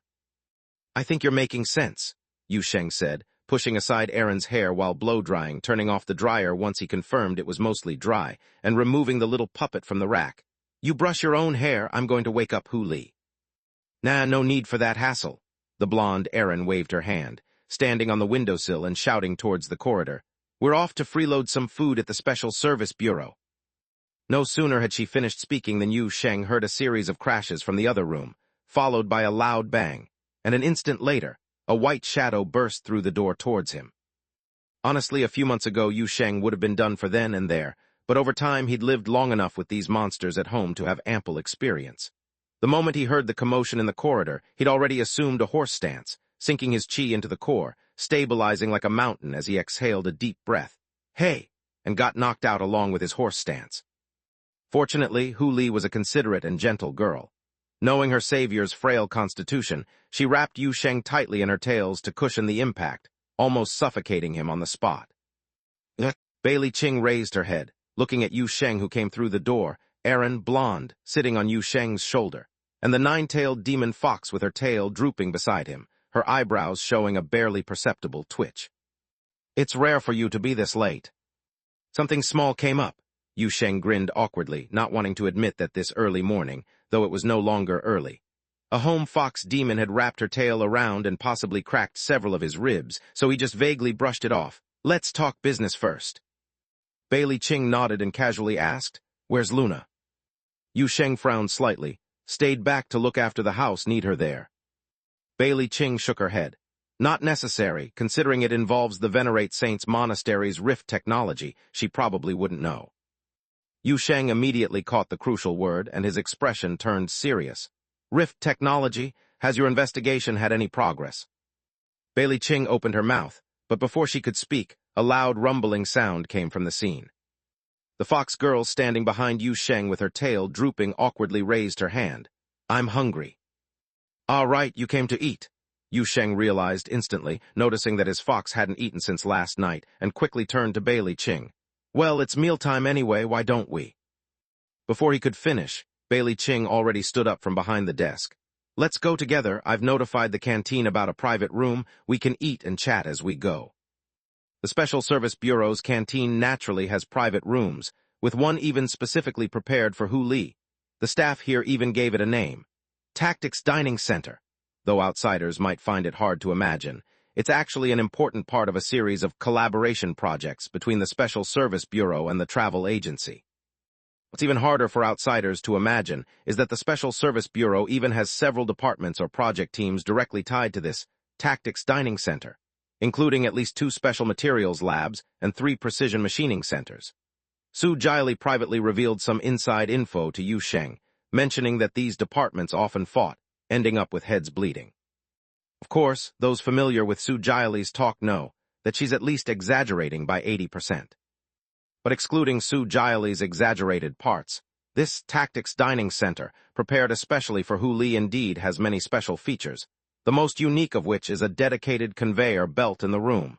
The other end leads directly to the kitchen. You could say it's a bit ridiculous, but it's incredibly efficient and highly praised by the Fox girl. 10 minutes later, the total force battle in the Special Service Bureau's canteen began. Hu Li grabbed a chicken leg in each hand, chewing with oil dripping down her mouth. After the meal started, she no longer paid attention to the content of Yu Sheng and Bailey Ching's chat, while Yu Sheng casually snatched some food from Hu Li's plate as his lunch. It was noon after all, and he was quite hungry. Bailey Ching sat opposite Yu Sheng, still in that sleepy state as if fighting off hibernation. Whether because of restraint or something else, she didn't order food, only requested a cup of hot water. Just as Yu Sheng was a bit curious, Bailey Ching casually took 3 packets of instant coffee from a nearby rack, tore them open, and poured them straight into her mouth, followed by warm water. Yu Sheng. Bailey Ching raised her head, her mouth still dusted with instant coffee powder, calmly looking at Yu Sheng. Is there a problem? Yu Sheng was convinced. You're really going all out to fight off hibernation. It's for efficiency. Bailey Ching wiped her mouth, entirely seeing nothing wrong with her earlier action, naturally starting the conversation. Regarding those hidden monastery sect believers invading boundary land, I need more detailed intelligence. It starts with Zheng Zhai's initial encounter with the artificial saintess. Yu Sheng thought for a moment, temporarily put down the food in his hand, and gently exhaled. My previous judgment was mistaken. Those guys can not only enter boundary land from the dark alley. He recounted the details of that encounter, with Bailey Ching listening attentively, only interrupting for some additional details along the way without stopping him. Not until Yu Sheng finished did she softly exhale and say, So, they indeed mastered some technology to selectively open rifts within boundary land and even create artificial realms around the rift. Yu Sheng said nothing, simply showed a somewhat inquisitive look. Bailey Ching did not withhold information. She blinked, looking upwards. A strand of faint light flashed in her extremely light gray-white eyes as her gaze focused. A clear illusion materialized in the air. Yu Sheng furrowed his brow, quickly recognizing the illusion depicted the previous underground parking lot. Bailey Ching's gaze honed in on the wall at the end of the parking lot. It was the remnants left behind after the exotic realm collapse, also the position where the last group of hidden monastery sect believers were devoured in self-destruction. Notice the patterns on the wall. Bailey Ching's voice came from the opposite of the illusion. Patterns? Yu Sheng was puzzled for a moment, noting that the wall did indeed have many cracks and charred marks, left from the battle before, with some marks burnt in after the great sage's self-destruction. Originally, the scale of those marks was larger, but since the exotic realm collapsed, only less than a third of it carried over to the real world. These patterns. They seem random, but there's traces of spiritual energy erosion left in some crevices, Bailey Ching said faintly. The illusion in the air changed with her words, illuminating the cracks in sequence. Hidden patterns amidst chaotic marks appeared. Through comparison analysis, we believe these patterns should be marks left by some kind of controllable ultra-powerful energy source. Chapter 634, full of variables. A trace left by a controllable super-energy source. This sentence reveals so much information. Yu Sheng subconsciously spoke. You mean their setup is similar to Luo's original rift generator? The technical route is almost entirely consistent, and it has clearly entered a more mature and controllable stage. Bailey Ching nodded. The sample we referred to is the spatial rifts that appeared within the Special Service Bureau building during the Black Stone Station's loss of control. As far as the principles go, there's no difference between the two, so I believe. Luo would be very interested in the data we collected at the scene. Send the information to me later, I'll have her take a look, Yu Sheng immediately said. She's been rambling about things being stolen by rats and is almost losing it. Bailey Ching nodded, then continued. Additionally, we found similar traces in Dark Alley. After the space expanded and contracted, imperceptible spiritual energy marks remained in Dark Alley, and although the scale varies, the key waveform is consistent with the data collected in the underground parking lot. Yu Sheng, send it to Luo as well, let her take a look. That's part of it, Bailey Ching nodded slightly and continued speaking.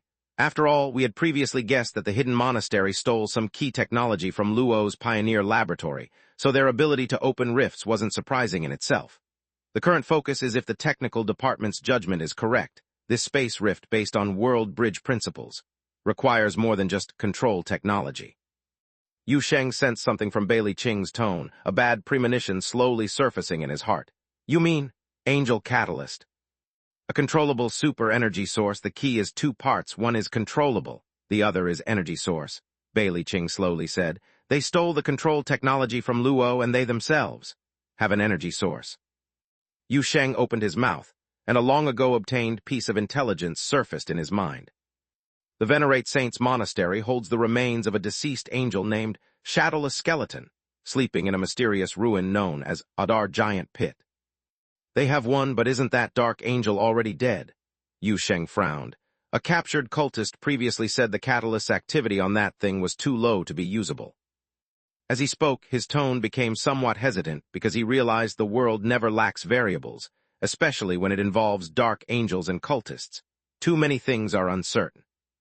Not only did he think of it, but even the little puppet nearby, who came to join in the excitement, seemed to have thought of it. Aaron, who was originally sitting cross-legged on the dining table handing plates to Hu Li, suddenly raised her head and blurted out, "Could they be making that thing active again? Cultists are the best at that." I find it hard to imagine they could resurrect an already dead Dark Angel with their abilities, Bailey Ching shook her head. But if the Dark Angel known as Shadowless Skeleton wasn't completely dead, that would be another matter. After all, this has been suspicious from the start. An angel found in a death state, too unbelievable. She paused and continued cautiously. The Inference Star Body incident improved our understanding of Dark Angels. Now we're inclined to believe the angel remains possessed by the hidden monastery are actually in a long-term dormant state, similar to the latent mutation phase of an Inference Star Body. And now, that thing might be regaining activity. Yu Sheng's expression quickly became intriguing. And the hidden monastery's choice and response is to gleefully connect a tube to it, using it as an energy source for the rift generator. Bailey Ching was expressionless. That's why we say some technologies should never be in the hands of extremist organizations. They truly fear nothing. Aaron glanced at Yu Sheng, then Bailey Ching. Her little head stirred something up and she blurted out, "Does that mean we don't need to do anything and they'll just mess up and annihilate themselves?" Even Hu Li, who was busy gnawing on a chicken leg, raised her head when the unreliable words from the small figure came out. "What are you thinking? Once the Dark Angel revives, it won't just obediently stay in place, back when the Inference Star Body jumped from Shuji to Qianfeng Ling Mountain." "Seems so," Aaron scratched her head. "Hey, silly fox, aren't you just focused on eating?" A small chicken bone accurately bounced off the puppet's forehead. Yu Sheng's thoughts were even more varied because he suddenly realized another clue fell into place. Previously, his nephew got lost in the old city and even eavesdropped on the hidden monastery sect conversation, during which cultists mentioned something about the instability of the door and the need for a stronger catalyst. He immediately shared his thoughts. Bailey Ching slightly nodded upon hearing him. Indeed, from the existing intelligence, the hidden monastery still can't fully control the Shadowless Skeleton, perhaps due to the stolen technology's deficiencies or the peculiar nature of that angel relic. In any case, they still need a more powerful angel catalyst to stabilize a device known as the door. This is likely why they recently ventured into Boundary Land. Yu Sheng perked up immediately, then about what we previously discussed on baiting. "The message has been sent out." Bailey Ching's lips slightly curled. A pixel-level micro-expression didn't escape Yu Sheng's eyes. "It's quickly spreading among major forces. The core version goes like this. The impact during the collapse of the world bridge briefly punctured Boundary Land's barrier, Part of the debris escaped Special Service Bureau's control, and now a recovery team is working to retrieve those dangerous spiritual energy materials.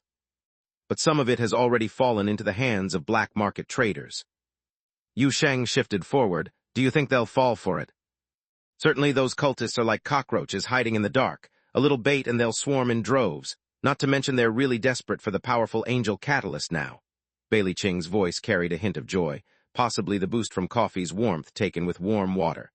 Boundary Land is a special place. News here spreads far and wide. The hidden monastery might have already caught wind. On that, Luo could also offer some help, Yu Sheng replied thoughtfully. She's currently on the gray dwarf star in the dark meteor domain, where there's all kinds of people around, and she has channels for shady information herself. It's perfect for spreading such intel, creating mutual verification with the information from Boundary Land, enhancing the credibility of the whole matter. Then he had a serious discussion with Bailey Ching about the baiting process this time, and adjusted some details of the plan in conjunction with the recent movements of the Venerate Saints Monastery, to ensure that the whole plan was foolproof. After this topic ended, Hu Li had just about eaten his fill, and Yu Sheng finally found an opportunity to bring up another matter. Actually, there is another reason I came today. He cleared his throat, his gaze drifting slightly to the small puppet nearby. It's related to Aaron, and also to the Boundary Land. Aaron happily ran to the center of the table, puffed her chest out, and looked at Bailey Ching. I grew taller in my dream, so many long legs. Bailey Ching, who can understand such a headless and tailless thing, and I'm not here today to talk about that. Yu Sheng reached out, took the little creature back, and explained to Bailey Ching. Actually, here's the situation. Aaron had a dream, and I suspect. What she dreamed might be related to the Omen goddess back then, and the initial memories of Aaron, and also Boundary Land appeared in her dream. Yu Sheng described the scenes seen in the small puppet's dream realm, but he omitted the final detail about the dark tower falling in the Soul Wilderness, and only mentioned that Aaron saw the world bridge puncture the Boundary Land in the dream. This time, the change in Bailey Ching's expression was finally noticeable even to Hu Li. Yu Sheng immediately knew that he had found the right person to inquire about the situation. That is, this bureau chief lady. I just want to know what's going on with the beginning part of her dream. He had a curious but serious expression. Aaron says she is a special creation personally molded by the ancient saints, and then she carefully recalled details of the dream, mentioning lost home, mentioning the captain, and also mentioning someone teaching her many things. I want to find out what all this corresponds to. Bailey Ching did not answer immediately, but stared at the small puppet for a long time with a somewhat unusual gaze, and surprisingly the face of this always expressionless lady bureau chief gradually started to show some fascinating expressions. Yu Sheng even saw for the first time how the other party's face could change like this. After a long while, he finally heard Bailey Ching mumble a few names. Lady of Falling Stars, Star Thrower. Yu Sheng blinked. What does all this mean? The names of the ancient saints. There are many similar names which are given by various intelligent races in the universe based on their own understanding, plus the miracles left by the ancient saints, Bailey Ching slowly explained, her increasingly complex gaze still resting on a certain smug, small puppet standing on the table. I knew Aaron's origin was special, but I didn't expect it to be this special, let alone. Let alone what? Aaron's eyes sparkled. Didn't expect me to be so awesome. Bailey Ching's mouth visibly twitched, consuming her year's worth of facial expression reserves today. In summary, are you saying the puppet progenitor personally molded your body and essence? Aaron nodded vigorously. Yes. The captain creator personally endowed you with possibility. Aaron beamed. Yes, yes. Lady of Falling Stars taught you how to fight. Aaron's head was almost thrown back to the sky. Yes, yes, yes. Knocking people's knees is really effective. And the Star Thrower taught you how to communicate with others. Aaron was almost flying with pride. That's right, that's right. Bailey Ching fell silent, shifting her body a bit across the table, exchanging glances with Yu Sheng opposite. There was only one content in their eyes. So the ancient saints worked together, and this is what it led to. Chapter 635, Master Yu's Handmade Bait. Yu Sheng totally understands what Bailey Ching's feeling right now. Although he doesn't quite grasp the whole ancient saints thing, he can pretty much deduce Aaron's situation just by analogy. Like the big shots gathering all sorts of awesome stuff to create a super soldier, piling up bear strength, leopard speed, eagle vision, throwing them onto a fusion platform, and then boom, a big project. Out pops an epic-level protozoa. Now this protozoa stands arrogantly on the table, smug and audacious, shamelessly proud of itself. Apparently, Yu Sheng's facial expressions were a bit too obvious, as Aaron, who was striking a pose with her arms folded, suddenly reacted and glared. "Hey, what's with that look? Wasn't this just an accident? And I'm still pretty awesome. I broke both legs of that shaman in the parking lot. Besides, back in my heyday, who knows how powerful I was, so many blessings from the ancient saints." Yu Sheng couldn't help but say, and then the first task went south, right? The little puppet flew up on the spot and bit him. "Can you just not bring up the first task failure, Yu Sheng?" Hu Li, hearing the commotion beside her, quietly moved a few plates away, searching for a peaceful spot to continue leisurely munching on the remaining chicken feet. She was almost full anyway. If Aaron had been messing around when the meal began, she'd be nailed to the ceiling with a swish of a tail. Bailey Ching, having spent a lot of time with the folks from the travel agency, was unfazed by seeing Aaron circling and gnawing on Yu Sheng's head, waiting only for the scene to settle a bit before continuing the topic expressionlessly. "If I hadn't known you all beforehand, I would have found it hard to believe Aaron. The ancient saints have been away from the human world for years, always striving to limit their influence over the various races in the universe, ensuring the natural development. But if everything is as Aaron says..." She paused, a hint of seriousness reflecting in her eyes. "Then at least 3,700 years ago, the ancient saints paid extraordinary attention to events happening in the Boundary Land. World Bridge. What's behind it is likely more complicated than we can imagine. How should I put it? Having an Alice puppet to witness the activation of a world bridge and omen event is already an extraordinary signal," Yu Sheng contemplated. Now Aaron's recollections add a supercharge to the peculiarity of the whole matter, and honestly, compared to the world bridge, I'm more interested in the Boundary Land itself. Bailey Ching slightly raised her eyebrows. "The Boundary Land itself. Don't you find Aaron's description of those scenes rather eerie?" Yu Sheng raised his eyelids. "The previous version of the Boundary Land, that place seemed nothing like the current boundary city and border regions, differences far beyond a change of era, not merely old mythic races switching to modern Boundary Land humans, but more like everything reshaping anew with maps redrawn.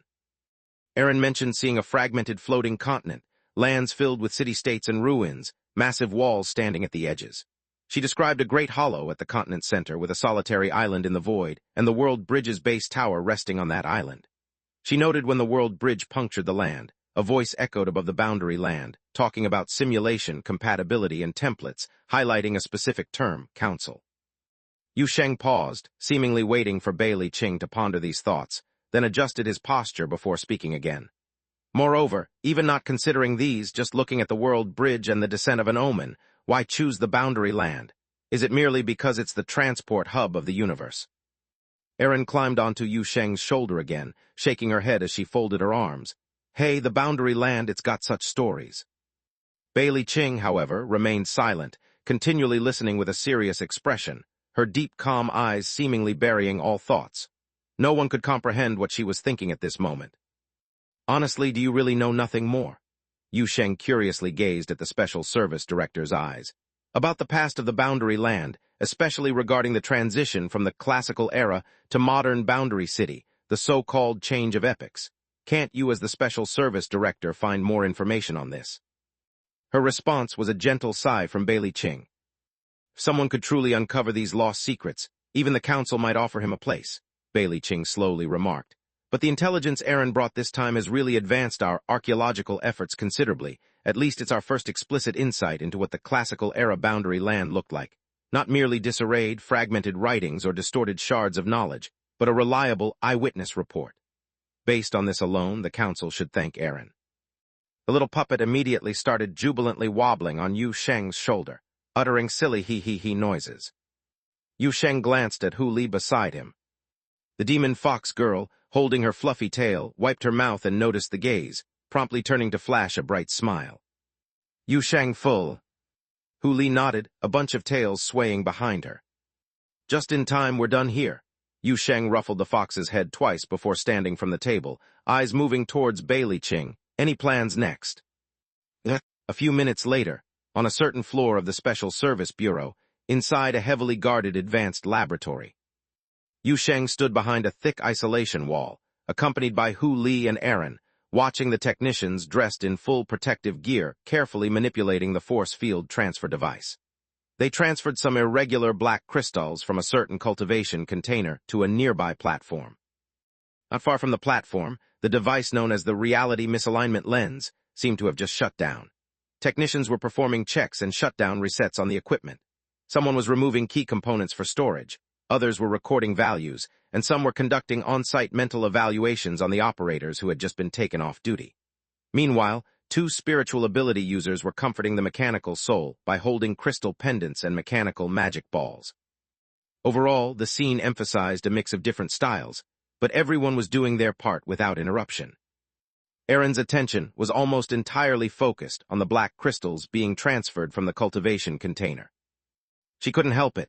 She had a bit of PTSD from the shiny little gadgets produced in the Special Service Bureau's laboratory, always feeling that these things were targeting her. "Is this the angel catalyst you guys replicated?" After watching for a while, the small puppet raised her head and looked at Bailey Ching standing to the side. "It looks awfully ugly. And why is it black? I remember the raw material is the crystal extracted by Shuji. Isn't that thing supposed to be white?" Before Bailey Ching could speak, Yu Sheng interjected. "I guess it's specially dyed to make them look more like relatives of the Zolda Black Stone." Bailey Ching's expression was subtle. "Actually, it's a bit more complex than that. What we restored is not just the color, but also the spectral characteristics, electromagnetic features, spiritual energy waveform, and—" She suddenly stopped, meeting Erin's clear eyes. "Yes, dyed. What a damn straightforward way to counterfeit." The small puppet's eyes widened, but soon she became somewhat doubtful. "Do those cultists really believe this? Mainly, this thing doesn't look that special. It feels like you could probably find a bunch at East City Old Street. There are usually stalls selling jade and emerald there, said to be wholesaled at $2 and $5 a pound, all sourced from a glass factory. You've seen the real angel catalyst. When it's not activated, it doesn't seem special at all. After all, essentially it's just the shattered remains of a dark angel after they crash." Yu Sheng shook his head. "Whether the hidden monastery believes it or not doesn't depend on how this thing looks, but on the source of the information and the bluffing nature of these baits. Exactly, we've added various complex spiritual pollution characteristics, all sampled from dangerous entities controlled by the Special Service Bureau, without corresponding identification samples outside." Bailey Ching nodded, confirming Yu Sheng's words. "Additionally, to make things appear more authentic, we really will dispatch large recovery teams to the border regions to recover these angel catalysts, while also organizing a crackdown on black market merchants throughout the region, including smugglers conducting gray trade on several jumping board colonized stars. This crackdown will be the strongest in recent years." Hu Li's ears twitched. "Goodness, that's unfortunate. Yu Sheng, who can they blame when they've been doing illegal work?"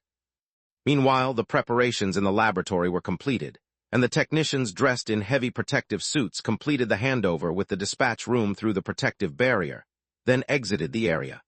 Moments later, the corridor lights switched on again, and Yu Sheng led Erin into the laboratory. Bailey Ching and Hu Li remained on the other side of the isolation wall.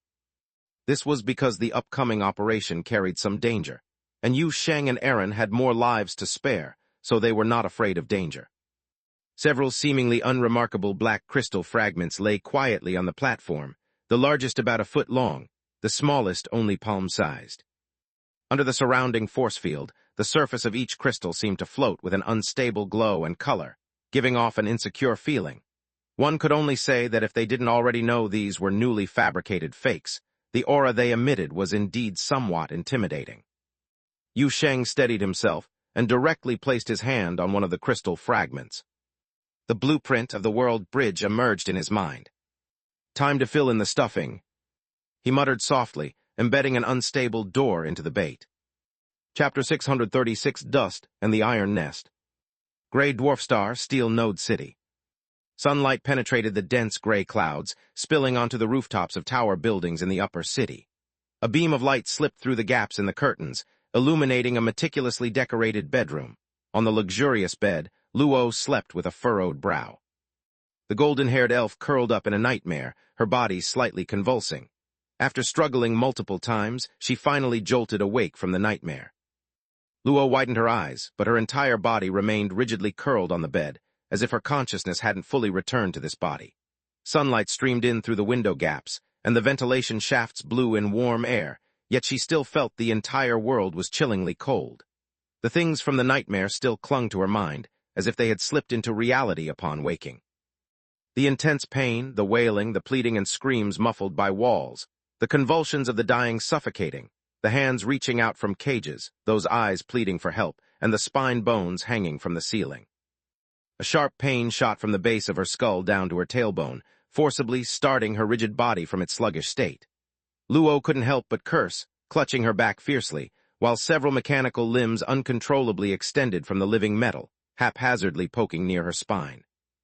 This terrifying process lasted over 10 seconds, and only when the pain slightly subsided did she struggle to climb out of bed, gasping heavily while muttering curses under her breath. Soon a strange yet calming force surged from within, like a warm bloodstream not belonging to her, rapidly healing this body's damage. The warmth gradually mitigated the discomfort, dispersing the cold, even seeming to seep into the cold living metal. Luo raised her hand, seeing tiny red veins appear on her arm before quickly retreating.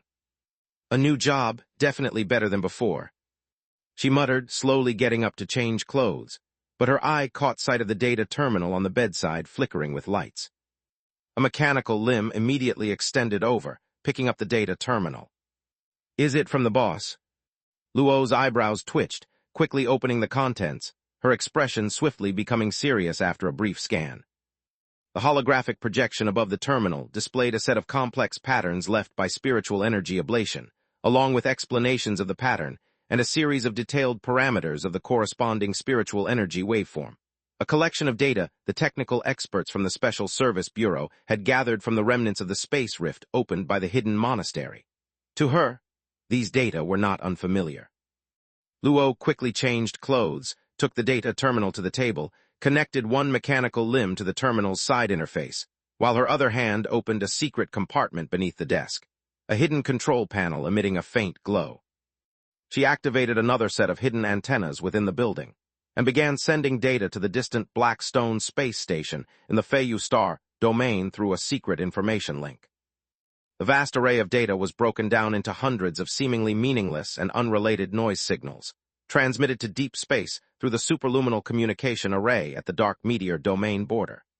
They were then camouflaged as normal advertisements and greetings, received and retransmitted by the Universal Communication Network, built by the Algredians to the Feiyu Star domain. Upon connecting to the Blackstone station's database, Luo's brow furrowed even tighter. "Damn it, this is indeed my research result. This one too, and this one. Wait, this waveform seems a bit off." After an unclear length of time, Luo threw the data terminal onto the table with a grim face, simultaneously sending out a call signal. In a moment her guard captain hurried over. "Boss, you called me." "Lane," Luo turned around. "What's the situation outside now? Have you observed those individuals I asked you to pay attention to?" The guard captain immediately stood upright, his face serious. "We've been out gathering intelligence these past 2 days. The 2 unidentified frigates in low orbit have disappeared without a trace, but we didn't find any corresponding warp records. Old Kaio might still be hiding somewhere on Grey Dwarf Star. After all, this place is full of shadow ports controlled by gangs and freebooters. Anyone can be their partner. As for those people you mentioned, the administrator of the Grey Iron landfill has become unreliable.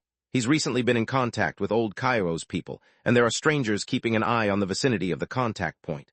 The contact on the black market went missing last month, which is a very peculiar timing.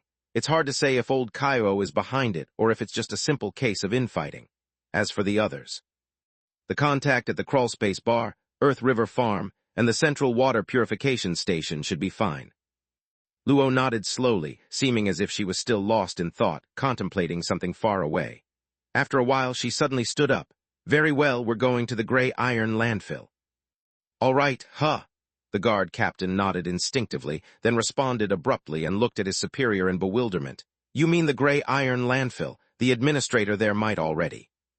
"I know they may have already sided with Old Kaio," Luo raised an eyebrow, "but did I ever say we needed to avoid Old Kaio? We're here to make things happen, remember?" Seeing the guard captain's suddenly dumbfounded expression, Luo showed no intention of chastising her subordinate's slowness, but instead smiled. "Don't overthink it. The big boss's mission for me is to fish out the fish in these murky waters. He doesn't care how I fish, and we don't need to worry about cleaning up afterward. According to the corporation, only employees with value need aftercare. If old Kaio accidentally dies in some corner of the lawless star region, a new special commissioner will naturally come to deal with the mess, so it won't be my problem. But if the mess is too big, then I'll just go back to that valley and keep picking mushrooms with the long-haired princess. You can find a job in Shuji. The guard captain blinked, thinking clearly wasn't this military officer's strong point, so he quickly nodded. All right, I understand, I'll arrange it for you. Watching the back of the departing guard captain, Luo simply exhaled lightly, then stood up and came to the window, yanking open the curtains to observe the grayish city outside. The massive and decaying city stood like a rusted steel giant nest, with layers of buildings accumulated over millennia pressing down on the ancient city like countless heavy scars and sores, covering the star's original appearance. It said that long ago this was a beautiful and scenic star, and the gray dwarves were the name of the last civilized race on this star. It said that there used to be prosperity and order here, with large and small kingdoms and federations, heroes on the earth and traitors too, but it was always filled with change and hope. However, the steel giant ships from the sky ended this star's pastoral era. The primitive spiritual ability users on the star, who prayed to the starry sky every day, attracted the attention of the sky attacker fleet. Next came the warlords under the guise of eradicating interstellar pirates, followed by the Black Dot Group's armed trade ships and the cultist slaver vessels. The epic of fierce resistance, filled with myth, gibberish, pseudo-history, and thrilling dramas raged on but was devoured in the blink of an eye by those steel behemoths from the sky, eventually forming the appearance of this steel giant nest. Among this lawless star region shrouded by dim nebulae, there are many similar stories. Chaos and violence expand along superluminal routes until they engulf every habitable area between the nebulae. New colonized stars are constantly forgotten in the melee, sealed off, gradually returning to primitiveness in light-speed traps and communication blackouts until new steel giant ships descend from the sky, merging ancient legends with the fires of conflict across the sky, restarting everything again and again. The light shuttle smoothly slid out from the tarmac, leaping towards the enormous rift in the center of the city that resembles a steel canyon. The towering, ancient buildings stood in the dust and fog like cliffs. After leaving the relatively clean air and fairly bright sunlight of the upper district, the surrounding environment began to visibly deteriorate. The further down into the city, the more severe the air pollution, and even the sunlight from above appeared especially weak. The surfaces of the colossal buildings around were covered in fungi and vines of unknown vintage. Some heavy, continuous rust bands made one suspect those buildings would collapse the next second. The air, tinged with a strange odor, cast an impenetrable veil over everything. The shuttle skirted between the buildings, and those inside often couldn't catch a clear view of the true appearance of the giant wall district below, feeling instead as if they had brushing through a scene of bizarre dreams, and once the vehicle came to a rest, only some terrifying illusions lingered in the mind. In the midsection of the giant wall district, a stretch of connected rooftops, covered by an additional layer of reinforcement structure from an unknown era, eventually formed a ground. There were several factories and a densely packed gathering point, while the junkyard known as the Gray Iron Landfill was the economic center here. Luo sat in the cockpit of the shuttle, carefully maneuvering the aircraft to avoid the steel structures hanging from the sky, steering towards the dilapidated landing pad at the edge of the Gray Iron Landfill, while sending messages to some distant contacts via a data terminal. Boss, the guard captain seated in the co-pilot seat pointed out the window. Over there on the second layer platform, there's an ELF 6Z shuttle. Though it's a civilian model, it shows signs of modification, possibly armed. I've noticed it, don't worry, Luo replied without lifting her head, her electronic brain connected with the shuttle's data link, already capturing those eyes casting toward her and the malice within them. I'd actually prefer old Kaio started something on this level. The corporation wouldn't mediate here on his behalf. Unfortunately, he's a smart man and likely doesn't have the courage. Chapter 637, Iron Hand. At the edges of those large and small platforms in the middle of the giant wall district, the shaky landing pads built by clumsy craftsmen and scavengers can almost be described as a miracle of engineering and makeshift ingenuity. The construction materials found from various waste piles are haphazardly stacked with the ancient giant wall structures, and the uneven welding craftsmanship is often complemented with iron wires, rivets, expansion bolts, and astonishingly, expired glue. They protrude from the high walls, facing dust and mist, soaked in industrial exhaust and dim sunlight. If the City of Iron Nest were to be considered a grotesque, bloated creature, then these platforms would be like teeth growing in the creature's stomach, each shaking as if they might loosen and fall at any moment, plummeting into the boiling gastric acid below. Incredibly, these seemingly unreliable structures rarely have direct incidents of falling into the underlying layers. Even if they creak and sway in the rising hot winds every day, Luo always found this quite incredible. Sometimes, she even suspected these irrational buildings below the city had something to do with black spirit ability and subspace. Anyway, neither were rare things at Happy Home. Under her exquisite piloting skills, the shuttle landed steadily on the landing pad of the gray iron landfill. The entire pad trembled twice with the shuttle's engine impact, and her heart fluttered twice along with it. Subsequently, a group of curious figures appeared near the exit of the landing pad. Luo disembarked from the shuttle with her guard captain and 4 soldiers. At the first glance, she saw those figures hiding among the waste piles. It was a group of ragged children, evidently from the nearby gathering point. Among them, a few appeared slightly older, wearing dirty protective gear, possibly workers of the landfill, or as they are called here, junkyard kids. As soon as the guards appeared, these figures scattered in a rush. Having a high-ranking figure come down from the upper district by shuttle was a big deal for the residents here. It often meant new business, resource allocation, and even the possibility of migrating to the upper levels of the giant wall. But if armed soldiers appeared, it was another matter entirely, for a fatal misfortune might occur in a mere glance. Luo didn't pay attention to the locals who scattered in haste. She was still busy sending messages via her data terminal. After finishing, she looked up at her guard captain. "Have you informed Iron Hand?" "Informed," the guard captain frowned, "but I doubt he dares to meet you." "No point in hiding," Luo put away the terminal, raising an eyebrow. "Ah, look over there, he's already here." A few figures appeared at the far end of the landing pad, led by a tall, robust, dark-skinned man. They walked towards them, the leader's gaze fixed on Luo. There seemed to be a hint of complex emotions hidden in his eyes, yet as he approached, he still managed to maintain a calm expression, meeting Luo's gaze openly. "Boss," the man nicknamed Iron Hand called out cautiously, clasping his hands over his belly. His left hand was a rugged mechanical arm, its steel framework and enhancing muscle bundles exposed to the air. This intimidating prosthetic was the reason for his nickname, and was also the gift Luo gave him back then. Back then, he was just a junkyard kid, expelled from the gathering point, with an arm crushed by machinery. "Things change," Luo remarked softly, looking at the tall figure before her. "Back then you were like a monkey, now you've become somebody." Iron Hand twitched his facial muscles, seemingly wanting to speak subconsciously, but before he could, Luo waved her hand. "Let's find a quiet place to talk first." "All right."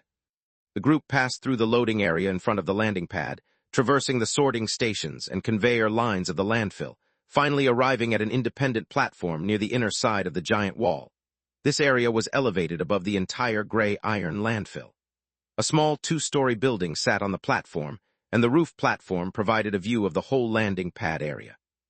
Compared to the massive structures that comprised the giant wall, this small platform and the 2-story building on it resembled a louse on a giant's body. Inside the 2-story building, an air filtration system was installed, and directly opposite the entrance, a water feature wall was set up. The filtered clean water trickled down the wall, making a rustling sound. Iron Hand carefully observed the expression on Luo's face, only to find that her gaze was not fixed on the furnishings here, but instead she wore a thoughtful demeanor, seemingly a bit worried. He seemed to breathe a sigh of relief, then waved a hand to dismiss his subordinates, who moved to stand guard outside the door. Luo let the guard captain and the soldiers wait outside the building, then went to the reception room on the 2nd floor with Iron Hand. The furnishings in the room were unremarkable, the most striking being a gigantic oil painting that looked like a poster, hanging on the wall opposite the door. Its bright colors showcased content that was completely out of place on this planet. An ancient Night Order clad in ragged armor traversing through dim ruins, led by a young man holding a flag and a golden spear. The painting also included a white-haired scholar and a guide mage with elven traits, resembling a scene only found in classic stories, yet it exuded an almost eerily authentic atmosphere. Luo's gaze lingered on the oil painting for a few seconds before Iron Hand promptly explained beside her. "This is the Recovery Night Order from the bottom of the Great Rift Valley, the latest one." Luo didn't speak immediately, just furrowed her brow. She had heard about them, the layers upon layers of giant cities on the gray dwarf star, beneath which in the desolate ruins and mine shafts, some ancient indigenous people had survived. Since the day steel warships descended to destroy the kingdom on this planet, and covered its primitive rivers and mountains with a steel dome, they had wandered the ruins left by their ancestors, languishing for hundreds and thousands of years, until a figure known as the Prophet arrived, selecting brave warriors from the deformed and mutated remnants to raise the banner of restoration, leading to the emergence of the Recovery Night Order. These remnants, wandering the ruins, are the greatest source of chaos in Iron Nest's lower levels. Countless cleaner robots, scavengers, and abandoned people died in those caverns and ruins every year. Occasionally, the Night Order would seize abandoned drilling platforms and heat pump stations in the lower levels, establishing temporary kingdoms in the dark tunnels and engine rooms, only to soon be eradicated by new cleaner robots, retreating back into the dark ruins. And those living on the upper layers of the gray dwarf star paid to watch. The city's lower caves and abandoned factories were filled with surveillance devices, controlled by mid-level zone gangs and upper-level zone warlords behind countless small and large media groups, profiting immensely. One can only say that in this dark meteor domain, everything happens. Anything is possible. I hear you're planning on doing big business recently. Luo shook her head, dismissing irrelevant thoughts, and turned to look into Iron Hand's eyes. Not satisfied with dismantling those abandoned household robots and armed mining machines here.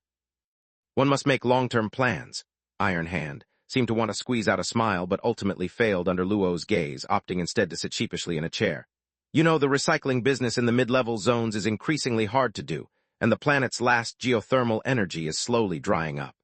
When the Earth's veins completely stop flowing, only core energy collection will remain. By then, 2/3 of the population will be driven out from here. Luo raised her eyebrows. That's at least 200 years away. Can you live that long? Iron Hand opened his mouth but failed to utter even a syllable. Let me say it for you. Luo's gaze swept over the person in front of her.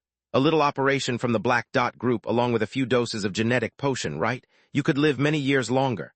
Who promised you this? That piece of iron, old Kaio, so you have to make long-term plans now, is it? Iron Hand's lips moved, finally squeezing a few syllables out from his throat. I didn't seek him out, but he came to me. I couldn't resist, you know, I'm just a small figure. He paused as if trying to salvage something, quickly adding, I didn't betray you, even though he inquired a lot about you, I didn't say anything.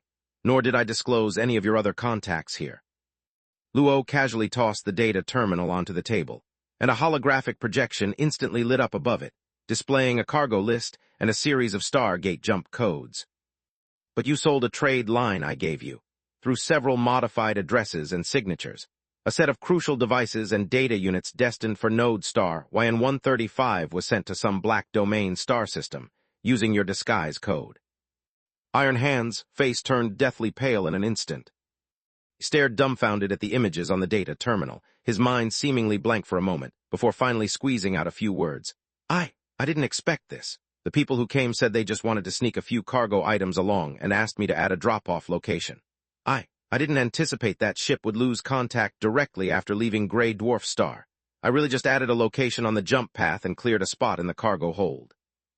Kid, Luo suddenly spoke softly, interrupting the other's near-rambling words. You used to be quite honest. Iron Hand folded his hands on the table, his face wrinkled as if about to twist, while the muscles of his mechanical arm screeched. You weren't honest when you should be, nor smart when needed. Luo looked at him, sighing softly. Indeed. No growth whatsoever. Chapter 638, The Trap. The air in the room seemed to gradually become stagnant, a heavy and chilling pressure felt with every breath. The underground trade agent, nicknamed Iron Hand, sat tightly on a chair. Beside him, vibrant propaganda posters on the wall displayed that small resistance that occurred at the bottom of the Iron Nest, customized by votes from upper-level viewers. The circulation system blew fresh airflow but couldn't dispel the fog in the heart. Is old Cairo the only one who contacts you? Luo asked leisurely. Only him, Iron Hand answered hesitantly, as if an invisible observer was right there in the room. Moreover, I didn't know at first it was his people. I thought it was you. Luo directly interrupted him. When was your first cooperation? Iron Hand leaned back in the chair, with a struggling expression, but still answered the question. Terran calendar, about 4 years ago. Luo raised an eyebrow. So the first phase Zolda Blackstone test data and the rift generator blueprint were also leaked from you. This all fits. Iron Hand raised his head, seemed torn for a while, then suddenly made up his mind. You should leave this place. You're no match for him now. His people are everywhere on this planet. You shouldn't have come here. But Luo only looked at him with a faint smile, an expression that made Iron Hand feel a chill down his heart. You're so concerned, urging me to flee this place quickly, yet secretly forwarding my whereabouts to the top of the giant wall. Trying to play both sides at this point, how tiring. Iron Hand instantly widened his eyes. Luo seemed unconcerned with the reaction of the person opposite her. Her gaze bypassed him to look out the window, as if seeing faraway things, speaking to the air. Old Kaio, stop these roundabout games, it's not your style. I have limited time, let's resolve this matter straightforwardly. Of course, there was no response in the room, only a trade agent with an unusually grim expression sitting behind the table. But Luo knew that Steel Monster was watching the room's movements from somewhere. From the moment she left the residence building, the observer's gaze had stayed fixed on her. Those shuttles passing through the sky, sensing towers controlled by gangs in the giant wall district, satellites in orbit, and monitoring systems around the landfill platform that had operated for a century. Iron Hand hadn't lied about one thing. Old Cairo's people were indeed everywhere on this planet, and this absolutely matched the style of that steel freak. Extremely cautious, extremely meticulous, preparing everything, not acting until having absolute certainty, fearing even a hint of danger, even if it's only damaging a backup steel hull. Underneath that seemingly strong steel body was a timid heart. Luo stood up. Iron Hand hurriedly stood up as well. Are you leaving? Luo didn't answer, just looked the person in front of her up and down. Light silver fine lines surfaced in the eyes of the trade agent, the veins near his neck slightly bulging, visibly throbbing, as if something alive was hidden inside. How many doses of genetic potion did old Cairo give you? Luo suddenly asked. Iron Hand hesitated for a moment, seemingly surprised by the abrupt question, instinctively replied, 2. No saving him. Living metal had already invaded critical organs. Not everyone could withstand the subsequent modification. Let alone old Caio would never spend extra resources on a genuine transformation surgery for someone like this trash. On this planet, only fools would spend money on a trash kid, just for a shred of sincerity in the eyes back then. Shake hands, Luo suddenly said, reaching out her right hand towards the person opposite. Consider it a farewell for your past years of hard work.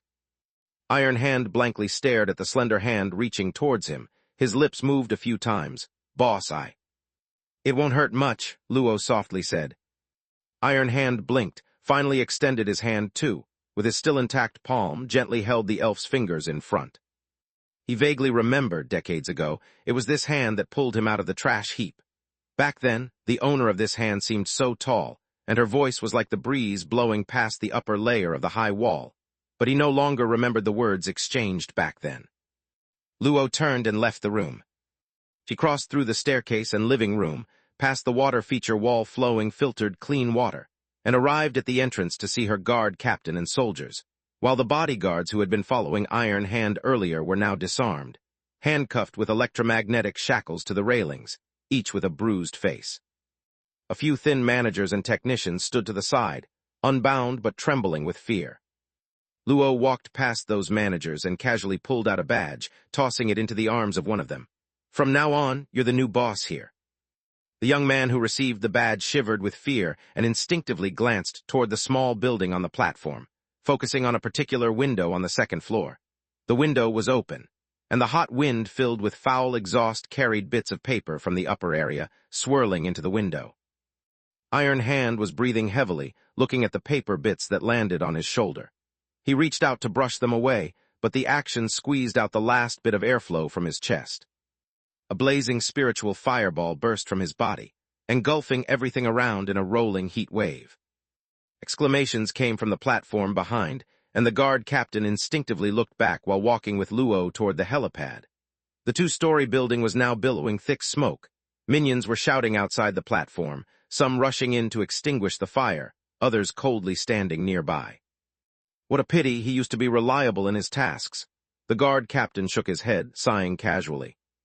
For him, this is already a good ending, Luo said indifferently. They returned to the helipad.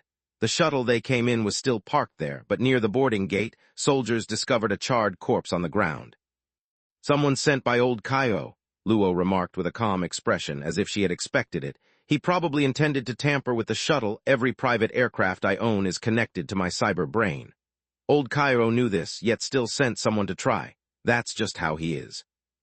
She kicked the corpse aside. The shuttle's anti-gravity engine was already buzzing, and as she entered the cockpit, several alarm messages flashed on the holographic display. Luo casually swiped aside the alarm messages, and the guard captain's voice came from the co-pilot's seat, tinged with a bit of nervousness. "Boss, the elf shuttle disappeared earlier." "I know," Luo replied casually, while maneuvering the shuttle off the unstable helipad and opening the internal intercom. "Everyone at the back, sit tight. My piloting style might be a bit wild later." "Boss, which way do we go?" the guard captain quickly asked, gripping the chair's armrest. "Back to the building, or take the high wall path to the starport launch tower.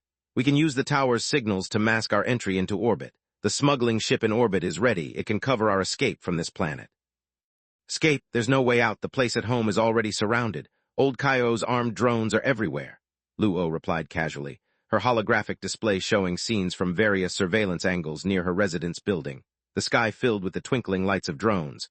"Forget the starport launch tower. It's been so long, even if he can't monitor the tower on the whole planet, he can at least control all access routes near this node city. It's crawling with his people." Even the loyal guard captain was momentarily stunned upon hearing this, staring at his boss. "Then, you knew this would happen?" "Yes." "Then you had me arrange the smuggling ship and high wall path."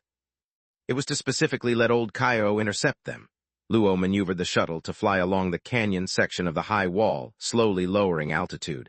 "I want him to believe I'm desperate to leave this planet, so he'd block all our escape routes, making him think I'm truly cornered and at my wit's end." Both sides of the porthole passed swiftly, the ancient, mottled city megastructure turning into a blur of continuous light and shadow, the sunlight growing dimmer, while the lights from the lower region pierced through the mist, casting ghostly shadows. Luo pushed the control stick down another notch. The guard captain gradually understood. "You mean, to find out what old Kaio is really up to, we have to back him into a corner. But this steel monster is too cautious. Even when facing a failure with a bankrupt project and in such a state, he'd only dare to send a metal shell.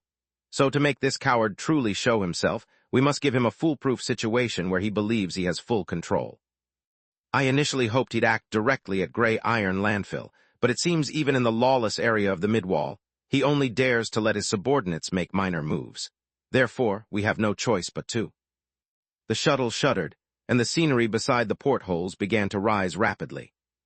"Go to a place even more lawless."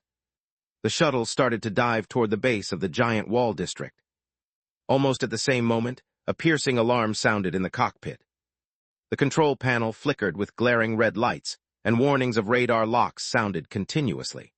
The shuttle's navigation system and perception radar were severely disrupted.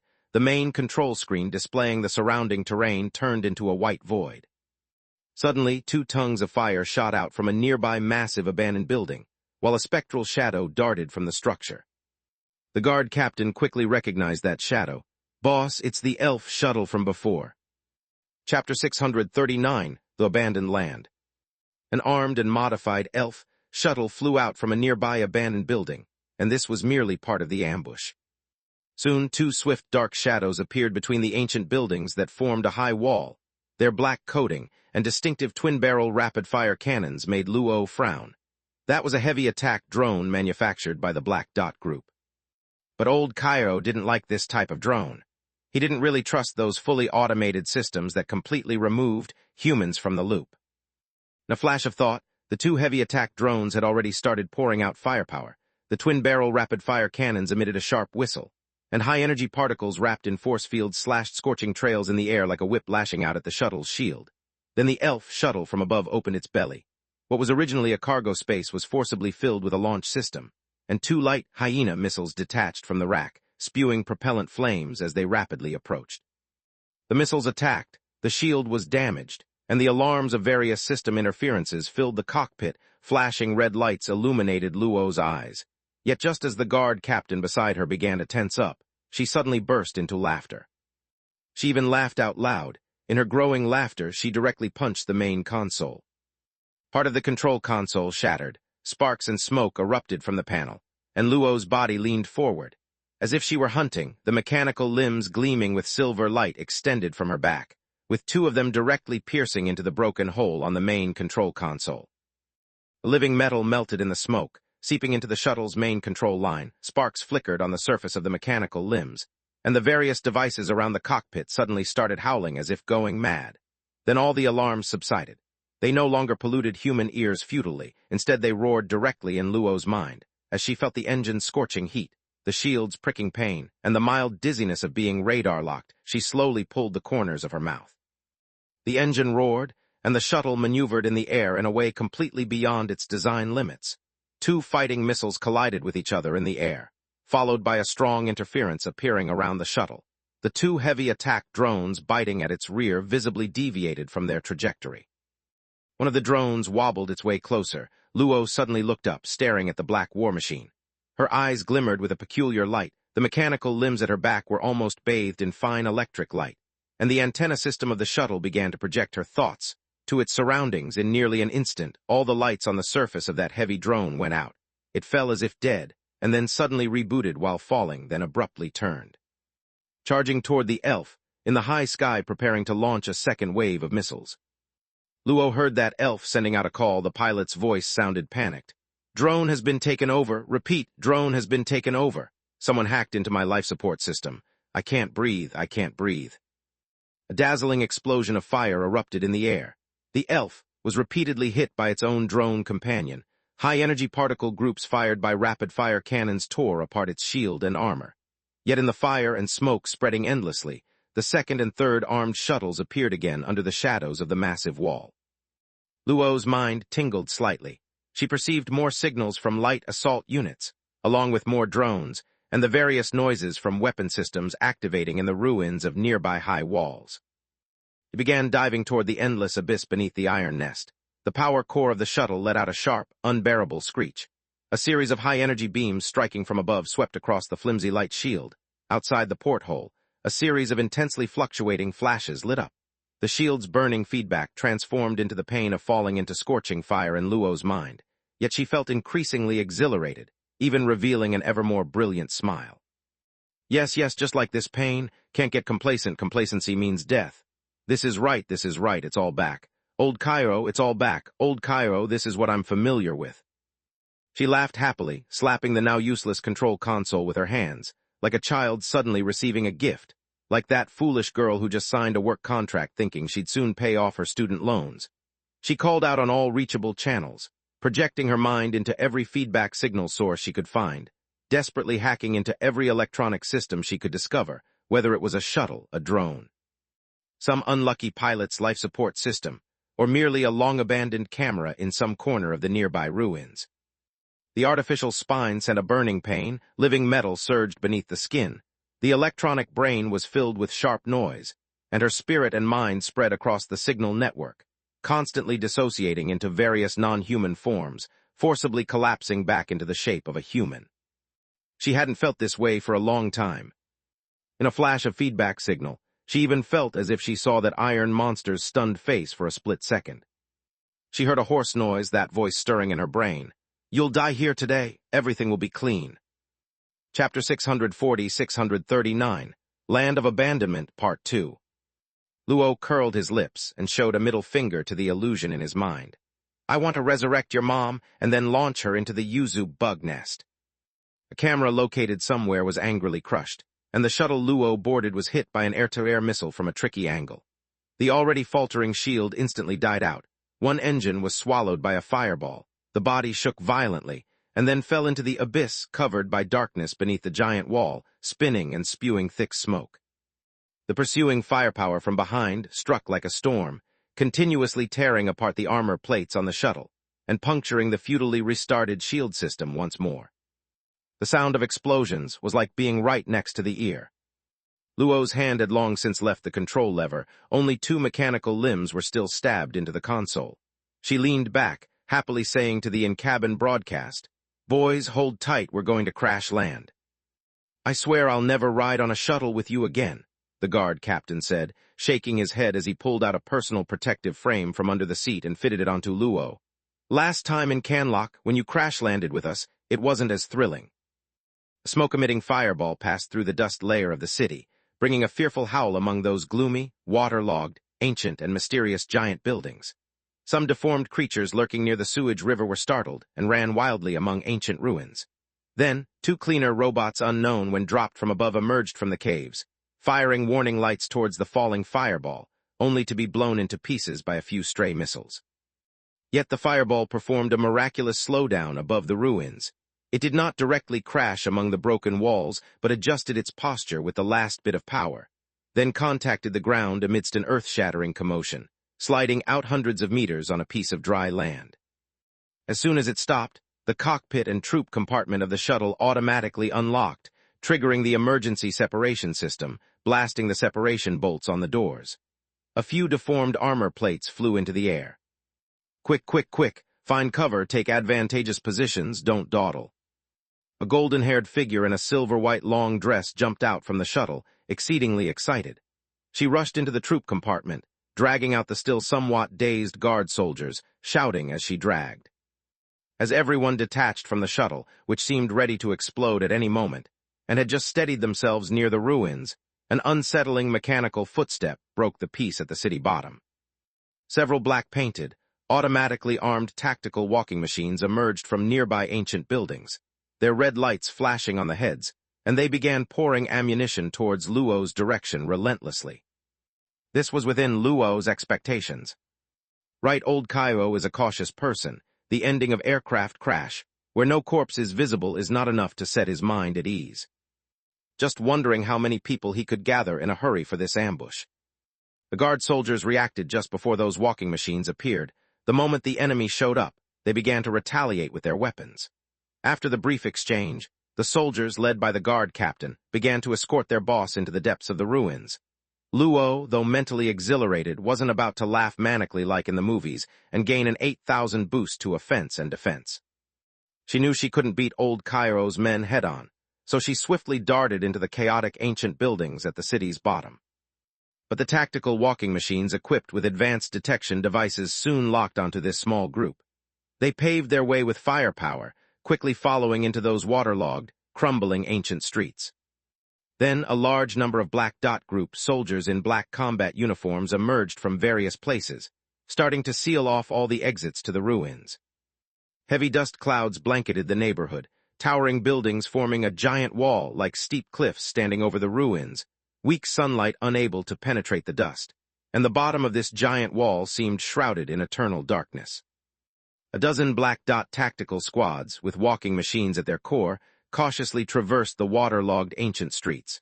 They turned on lights and cranked all sorts of detectors to full power, wary of any movement in this place abandoned by civilization. The orders from above were to pursue the corporate traitor named Luo, and if found, capture alive if possible. If resistance was fierce, kill. The target was isolated and alone, with only 5 soldiers around, although all elite but not very threatening. This dark, abandoned city is even more dangerous than those pitiable wretches. "This is Squad 3, we've entered Area A. The target's signal disappeared just now, very strange. The surrounding atmosphere isn't right. The walking machine just detected a fast-moving target. Wait, the target disappeared. Everyone stay alert, this place is peculiar." A Black Dot tactical squad suddenly stopped in the depths of the street. The squad leader raised a hand, making a ready stance. A figure appeared in the darkness. The light focused on, the soldiers confusedly looked at the target. A girl in a white sleeping dress, hair slightly curly naturally, looking only 15 or 16, stood alone in the clearing ahead. The girl carried a somewhat old rabbit doll, with a sleepy expression, furrowed her brows in the light. She gave a huge yawn, her face carried a perpetual drowsiness. The squad leader immediately raised his gun, finger pressing the trigger. No inquiries, no daring approach, no need for any fire confirmation. They were cloned soldiers trained by the Black Dot Group. Eliminating any potentially threatening target in a mission was their code of conduct. Let alone in this dangerous abandoned place, a girl standing with a toy bear in the deserted street itself is an extreme danger signal. Clone soldiers wouldn't carry candy and toys in their pockets. Yet in the instant soldiers' minds began to flare the intent to fire, a powerful, irresistible drowsiness washed over each of them. They even felt they had never slept peacefully all life long. Just at this moment, closing eyes, immersing in dreams became the only thing they wished to do. The squad leader struggled twice, seemingly trying to press a button on the communicator, but his warning shout into the microphone quickly melded into a prolonged breath, followed by slight snoring. Rustling sounds emerged from the combat suits of the Black Dot soldiers. They stood silently in place, while the seams of their suits were propped open from inside. Thriving thorns sprouted from their masks, cuffs, seams, swiftly covering their bodies, blooming clusters of countless bright flowers. Even the nearby walking machine lowered its muzzle, with thorns and oil-stained flowers slowly growing from its armor as the internal crew fell asleep, eventually merging with the dozen Black Dot soldiers on site into a rose thicket. Chapter 640. The little animals have arrived. Dark, damp, abandoned, a moldy, decaying smell permeated all around. The air seemed to have turned into some kind of filthy, heavy gel, settling with a viscous texture at the bottom of this forgotten abyss. The industrial exhaust emitted from the city factories layered above, the toxic gases seeping from abandoned underground tunnels, and the decaying spiritual energy released during the exhaustion of the Earth's veins. All these things accumulated in the city's lower levels, and ultimately turned this place into a certain, heterogenized area. It's not an exotic realm, but in some sense, it's just as dangerous. From any angle, the lower areas of these cities on Grey Dwarf Star are no longer suitable for survival. Luo, with her trusted aides, traversed those decaying, dark streets, sometimes even doubting whether the bottom residents mentioned in reports really existed. But the guard captain assured her that there were indeed people on this level. Those abandoned people, discarded by the Great Walls, the wanderers and scavengers who couldn't make it above, and the condemned people exiled by gangs or sentenced to absolute punishment by local warlords. They descend through the layers of walled cities and eventually reach this dark district, becoming its residents. They mostly gather near abandoned wells or some ancient factories, living in malls and apartment buildings that seem to have nearly turned to ruins. They generate electricity with scrap furnaces or steal power directly from upper floors. They hunt in the sewage rivers or cave areas, occasionally raiding biochemical farms or automated factories on slightly higher floors. Some people living in the lower levels of the Great Walls tell stories with superstitious and terrifying themes about what happens in the abandoned district, describing the attacks in the dark as invasions from the exotic realm. After all, they haven't seen a real exotic realm or entity. Luo looked up, gazing at the sky shrouded in thick dust haze.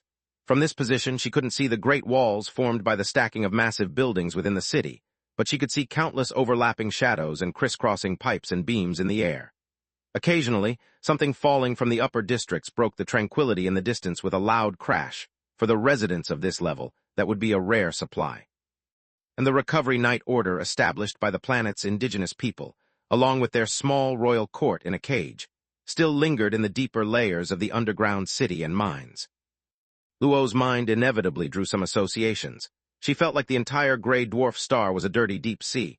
The massive cities on the planet's surface were rotting, collapsing corpses, with nutrients falling from the upper to the lower depths. Beneath the deep sea, no matter how dark life inhabited. Yet this deep sea itself was also decaying, seeming to have died a long time ago, yet it seemed it could continue rotting forever. The entire dark meteor domain was caught in this cycle. They won't come near this place, the guard captain's voice came from the darkness. The impact of the shuttle crash and the noise from the recent skirmish can be heard far away. Anyone still sensible would stay away immediately, and this layer does have some semblance of order. Some gangs can even extend their reach here. Many of the scavengers and exiles in the lower district are their eyes and ears. They will try to avoid getting caught up in the warlords' conflicts, especially those involving the Black Spot warlord.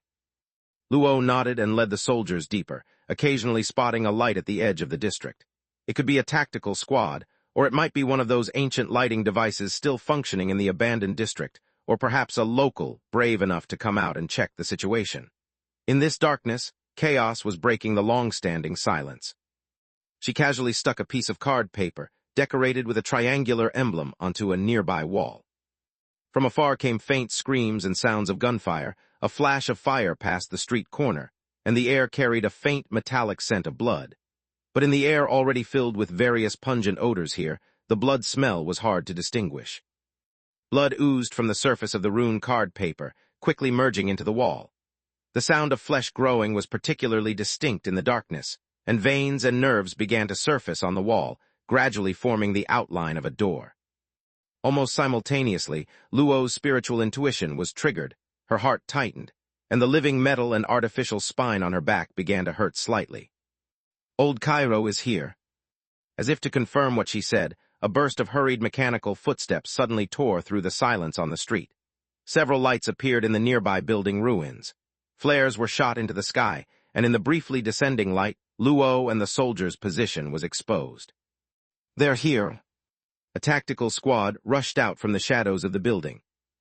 Luo and the soldiers hid behind the nearest cover.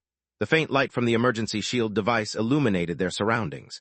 They saw two more tactical squads emerge from the street corner not far away, along with several six-legged tactical walking machines, resembling giant insects, crashing through a partition wall and striding onto the street.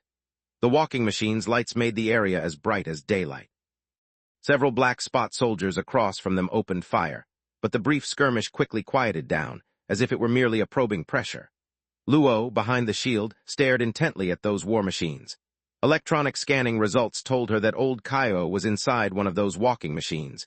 Even in such a situation, he insisted on hiding in the iron shell surrounded by his soldiers' protection. "Luo," old Cairo's hoarse and unpleasant voice came from the loudspeaker of that walking machine. "I never wanted things to escalate to this point. You should know I'm not one for endless slaughter." "Too bad that joke doesn't amuse me anymore, old Cairo," Luo grinned, shouting towards the opposite side. "My sense of humor is much higher now than before." The walking machine raised its gun, its 6 legs skittering restlessly on the ground like a real insect. "You still have a chance. Listen, all I want now is the raw data from that Rift laboratory of yours. I can leave everything else to you, your trade routes, factories, ports, and mining centers. All of it can stay with you. You won't find a fairer deal than this, girl. Some experimental data useless to you in exchange for your safe departure from here. I can even guarantee your return to the company." Luo laughed, as if finally confirming something, his voice filled with glee. "Just as I thought, you were only after Zolda Blackstone's test data from the start, and the other conditions you mentioned before were just a ruse. Who's demanding these things? Surely not you, you idiot. It's those trading partners behind you, the hidden monastery sect." "It has nothing to do with that. It's because their rift device is about to collapse. Those morons got the method wrong, and there's a problem with the critical irradiation parameters when they activate the rift," Luo exclaimed joyously. "Soon, a huge rift will tear open in the middle of the dark meteor domain, enough to allow the angel descent. They messed up, ha ha ha. Old Cairo, you're going to mess up too. Next, countless people will want you dead, and the corporation won't spare you either." Old Cairo suddenly fell silent, and the words angel descent even sparked a little commotion among those clone soldiers. 2 seconds later, an ominous and hoarse voice came from inside the large walking machine. "Looks like I can't let you leave alive today." A slender hand rose behind the cover, flipping a middle finger. "You talk like you really intended to let me go from the start. Blow her and her ridiculous cover sky-high." A cold order echoed from the walking machine, simultaneously lifting the grenade launcher mounted on the machine gun platform's side. The other walking machines and black spot soldiers raised their guns instantly. The deafening roar was instantaneous, flattening the spot where Luo and the guard soldiers were hiding. But at that very moment, another strange whistling sound suddenly came from above, as if something was plummeting rapidly from high altitude. Some black spot soldiers busy pulling the trigger heard the sound overhead, but before they could look up to confirm, they were swept by a terrifying heat wave. Fire, fire everywhere. Incendiary bombs materialized seemingly out of nowhere, covering the entire street like an apocalyptic rainstorm. A few unlucky soldiers were directly hit by the flames, their bodies enveloped in inextinguishable blazes. The light power armor's shields on standard infantry gear were weak and lacked sufficient high-temperature resistance, burning through the protective layer after several struggles, leaving them to fall to the ground with agonized screams. The roar of fire explosions echoed from all directions, soldiers scattered in panic, dodging while the sensors on the tactical walking machines blared incessantly, commanders searching for the source of the attack amid old Cairo's panicked shouting. "What's happening? Who is it?" A particularly massive fireball exploded among a team of black spot tactical units, and from the rapidly expanding sea of fire, a figure stood atop the raging flames, long hair flying wildly, laughing loudly. "Ahaha! Want a fire stick, sir? How about a fire stick for just 40,000 ha-ha-ha fire sticks here? The large tactical walking machine frantically spun its gun barrel, unleashing a barrage targeting the maniac standing in the flames. However, the latter's figure almost instantly became part of the flames, the bullets merely passing through her illusion. A new sense of danger arose in old Kyo's mind, the sensors detecting another rapidly approaching high-energy reaction. He hastily maneuvered the walking machine to turn, only to see a massive shadow charging straight through the sea of flames. In his haste, he fired a few shots, hitting merely a shimmering protective spirit chi, and the shadow immediately lunged forward, a startling giant snake, over 10 meters long, standing 3 stories tall. The upper half of the giant snake was a beautiful woman. This giant snake demon wrapped around one of the walking machine's combat arms upon approach, her terrifying demon strength shoving the war machine backwards several meters. Amidst the horrifying creaking sounds, she laughed excitedly while slowly lifting the heavy machine. The walking machine struggled futilely, with frantic voices blaring from its loudspeaker. "Who are you? Where the hell did you come from?" "It's a kindergarten animal, duh." The snake princess shouted excitedly, then lifted the tactical walking machine and smashed it into the ground. Chapter 642-641, Frenzied Like a Dream. Scorching, pain, chaotic signal noise, malfunction signals roaring in the logic chip, and the gunfire and explosion sounds in the melee, the blast of flames. The heavy walker was harshly slammed to the ground by an unreasonable force, and old Kyo only felt that all his sensory units experienced a malfunction judgment at this moment. He arduously reconnected to this body, only to see thick smoke billowing in the cockpit. Everything outside the observation window appeared absurd and chaotic, as if in a wildly bizarre dream realm. The soldiers were fighting against enemies resembling poker cards. Those strange enemies looked like giant standing paper cards, their faces smeared with paint akin to classical theatrical makeup, draped in brightly colored robes. Bullets could easily pierce them, creating patches of holes, yet these poker cards still crossed the firepower net and in ludicrously bizarre postures wielded their thin, paper-like swords and knives to strike the walker's shield. A giant snake was rampaging in the sea of fire, its massive body crushing all living things within its range as it rolled, while the surrounding black spot soldiers desperately shot at her, only to find themselves casually rolled up by her tail, transforming the fully armed clone soldiers, armor and all, into squashed cans.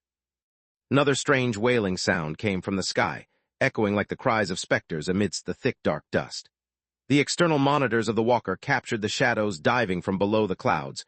Warplanes of ancient design emerged from the darkness, their machine gun flames licking the earth before they began bombarding the district mercilessly. 2 tactical walkers quickly reacted, raising twin cannons to fire at the sky while launching several Stinger-type light anti-aircraft missiles. They easily hit those seemingly ancient old-style aircraft, which burst into numerous sizes of fireballs in the darkness, yet no debris fell. The fireballs flashed briefly in the dark, melting away like illusions into the mist. But the bombs that fell were real. The entire abandoned district was shaken by deafening explosions, with the sea of fire bolstered by hot winds.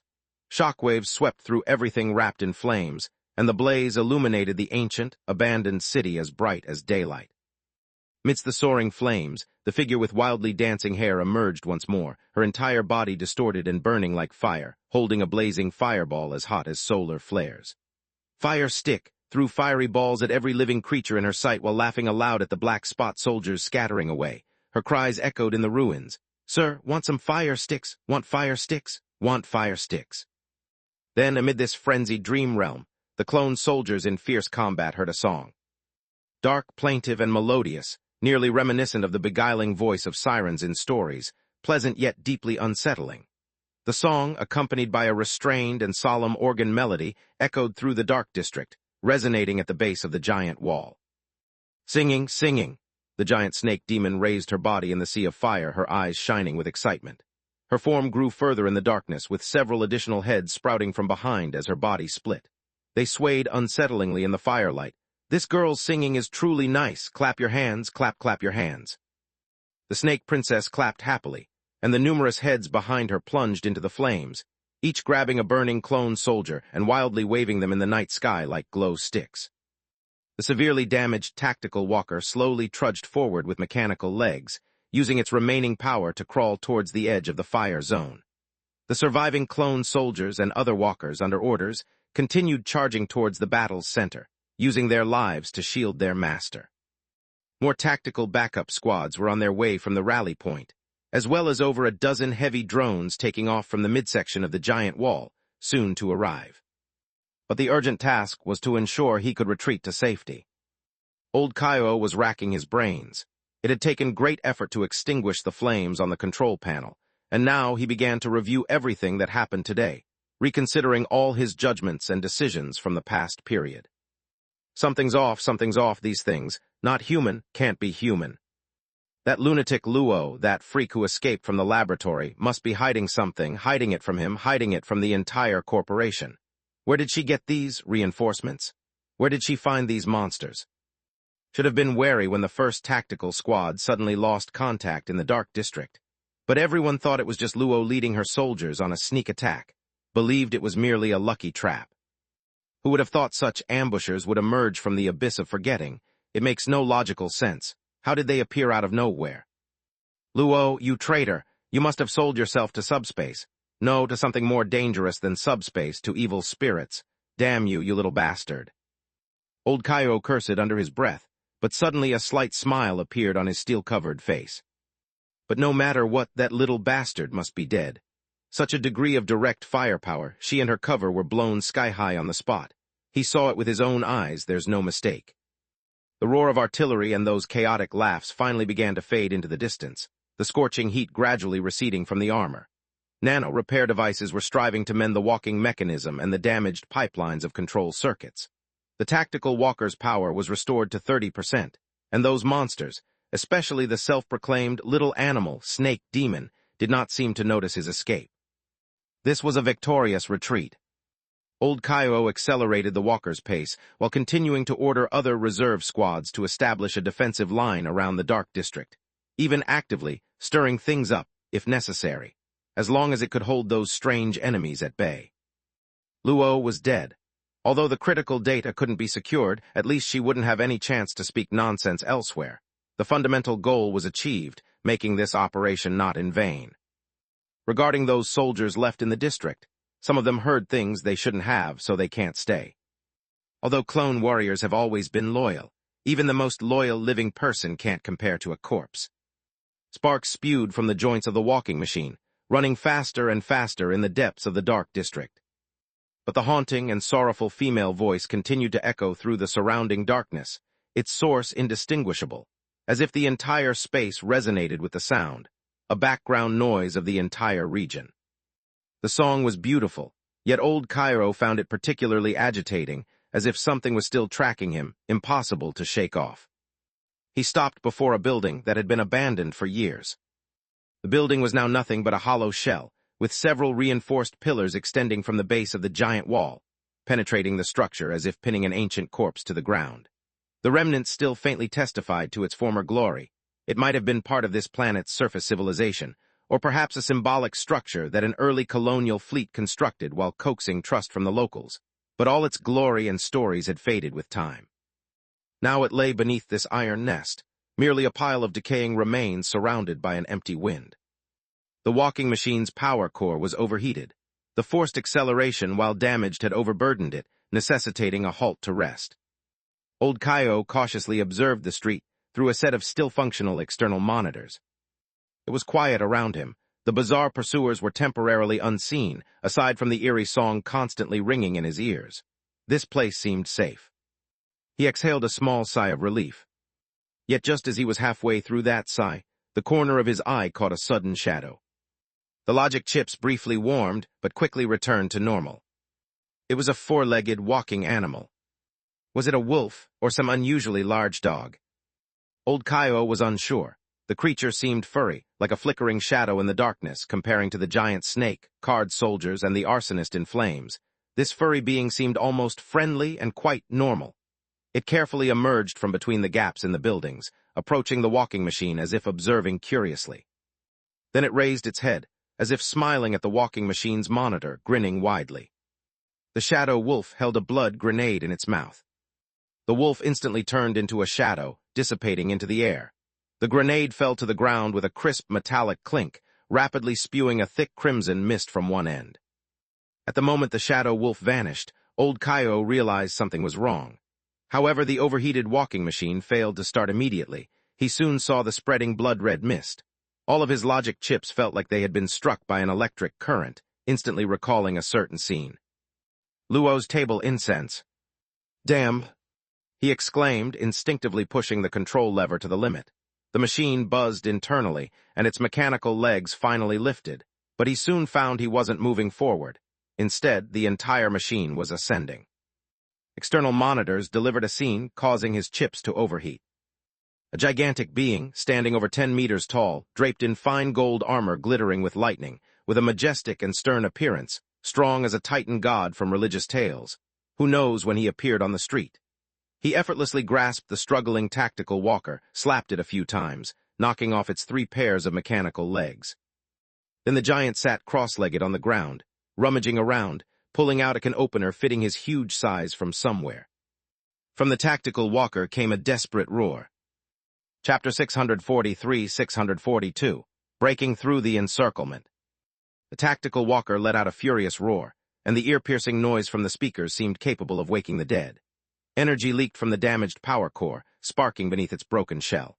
The pilot inside appeared to be trying to activate the machine gun and missile launcher of the weapons station, but that blow Snake Princess gave it not too long ago evidently destroyed all of its weapon systems. Realizing this, old Kaio's cursing grew even more hysterical. But the Thunderbolt Titans didn't care about any of that.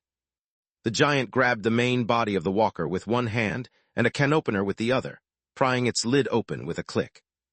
In fact, under normal circumstances, opening this thing wasn't so easy. Even the Thunderbolt Titans would have to put in some effort. After all, this thing had both shields and charging armor, with an upper-level combat platform armed like a porcupine, essentially a super tough shell that bites back. But what can you say? Kindergarten animals are dreadful. They started off by emptying this thing's shield, followed by a barrage of explosions. Its ability to remain structurally mostly intact is already an incredible testament to Black Dot military manufacturing quality. Thunderbolt Titans held the walker in his hand, shaking it around. Clattering sounds came from inside. Then the giant squinted into it and turned the iron can upside down for a vigorous shake, finally shaking out the filling inside. A tall figure, shining with metallic sheen and resembling a robot, fell out. The scarlet blood fog pervading the streets seemed to smell prey and surged in excitement, drilling into the steel physique from all directions. At the same time, in a nearby large building, another Titan giant was hiding in the darkness. A short-haired girl in the blue and white school uniform of Boundary City Second Middle School stood on the giant's shoulder, looking at the situation outside, and suddenly frowned. "Something's not right," Snow White suddenly murmured. "The thing that fell out from that walker is still a metal guy. Sister Luo, this seems to be an avatar as well." "As expected. I knew it. That coward wouldn't dare to expose his true body even at this point." An annoyed voice came through the headset worn by Snow White, but it soon calmed down. "But that's okay, this is within my expectations. I know very well how he'd react in such situations. Snow White, listen to me." Snow White listened attentively, nodded gently, and while issuing orders to the Thunderbolt Titans outside, she glanced with furrowed brows at the distant abandoned streets shrouded in darkness. The atmosphere, almost like poison gas, made her frown despite her superhuman physique, feeling uncomfortable lingering there. The mermaid is truly impressive, even singing in such atmospheric conditions without coughing. Bang! Old Cairo fell heavily to the ground again. His once proud steel body was as weak as a child facing a mythical creature. The triple light cannon and small needle-shaped missile hidden within his arms couldn't even pierce the thick armor of the giant, and the giant only needed to casually swing his arm to send him flying dozens of meters. Anger and fear grew simultaneously in his heart. The surrounding blood fog further amplified those unstable shadows within his rational mind. Damn bastard, damn monster, damn trap. The giant is definitely not invincible. Old Cairo was certain of it. If only he had some heavy firepower now, even just a heavy fighter within the atmosphere, his armed forces under control had countless ways to deal with the monster before him. But today, he fell for that brat Luo's trick. The hastily assembled clone soldiers were powerless against these surreal creatures, and the heaviest combat unit that could be delivered through the giant wall district was nothing more than a tactical walker. with the harsh electromagnetic environment at the wall's base and countless local gangs layer upon layer of black barrier interference blocking orbital communication. Originally a dark hunting ground constructed to pursue prey, now turned into his own ultimate predicament. Old Kyo scrambled to his feet, joints emitting ominous noises under overload, struggling to decide whether to sacrifice part of his rationality and memory to sever the connection of the current body, while raising his hand to aim once more at the Titan giant striding toward him. A disconcerting click sounded from the arm's missile bay. The micro-missiles were exhausted. The Titan's hand began to conjure dazzling lightning. Yet at that moment, a gradually sharpening buzzing sound suddenly broke the night over the abandoned district, and a few lights quickly illuminated from deep within the thick dust, accelerating towards this position. A relieved smile appeared on old Kyo's steel face. The first silhouette in the darkness revealed an outline. It was a heavy unmanned aerial vehicle with Black Dot Group style. Its somber shell flickered with dark red lights. Hyena missiles descended from the hanging bay, targeting the Titan giant's head. Initially planned to support the district center, the pressing task now was to aid their commander. Thunderbolt Titan's response seemed to be somewhat sluggish, only just looking up when the drone's screech echoed in the air, only to witness the missile's propulsion flames suddenly illuminating the sky. A Hyena missile descended from the heavens. The Titan instinctively raised his hand to block. The missile struck the armor on his arm, soon followed by two more missiles attacking from other directions, accompanied by the roar of machine gun fire. The four drones pierced through the black mist, one of them firing all its missiles at once before activating its self-detonation mode, directly crashing into the head of the Thunderbolt Titan. The deafening explosion echoed through the streets, with a massive fireball and smoke enveloping the sky. The Titan giant seemed to let out a roar of pain and anger, and then its body began to flicker and shake like an unstable holographic projection, on the verge of disappearing from the real dimension. Taking advantage of this moment, a heavy drone skimmed swiftly over the ground. Under the cover of fire and fog, old Kyo leaped, grabbing onto the drone's mount with his mechanical hand, and was carried into the sky. The remaining two drones fired another round of bombardment towards the Thunderbolt Titan, then covered old Kyo as they rapidly climbed to the upper layers of the giant wall district. The epic and mournful song of the mermaid still echoed through the darkened streets. As the lights of the three drones faded into the black mist, the song reached a high note. The Titan, surrounded by lightning and electric light, swayed on the spot a few times before its flickering phantom finally stabilized. The giant raised its head to gaze at the sky, with several horrific wounds splitting open on its forehead, from which a searing light flowed like blood, sizzling as it hit the ground. Yet it seemed to feel nothing. Another Titan giant emerged from the darkness, extending its arm towards its injured companion. Snow White walked along the giant's arm to the injured Titan's shoulder, gently caressing the scorching light that flowed down. No pain, the pain flies away. Just like in the nightmare when she was 6 years old, when she was first carried out of the queen's castle by the giants. Escape. Yes, escaped. A victorious escape. No longer were the sounds of cannon fire and thunder in his ears, nor the maniacal laughter of frenzied arsonists and the insane cries of the demons. The bizarre bloody mist had been left in the depths of darkness. Everything that happened in that abandoned district felt like a nightmare rapidly dissipating. Absurd, frantic, but no longer able to interfere with the real dimension. The heavy drone was rapidly ascending. The lights from the escort drones flickered through the mist, and the sense of solace grew more real with the rising altitude. The mist thinned, sunlight appeared all around, and the outlines of the giant wall district became visible in the distance. Those mottled rust bands and ancient leaking pipeline systems symbolized civilization and order. It was great to see them again. Old Kyo felt something pounding in his chest, the joy of survival making him want to take a deep breath and laugh out loud. Unfortunately, this body had no lungs, and he hadn't truly experienced what a deep breath felt like in a long time. About 10 minutes later, he returned to a hidden hiding place at the edge of the upper district. Here, far from any potential observers, including the ubiquitous eyes and ears of the conglomerate.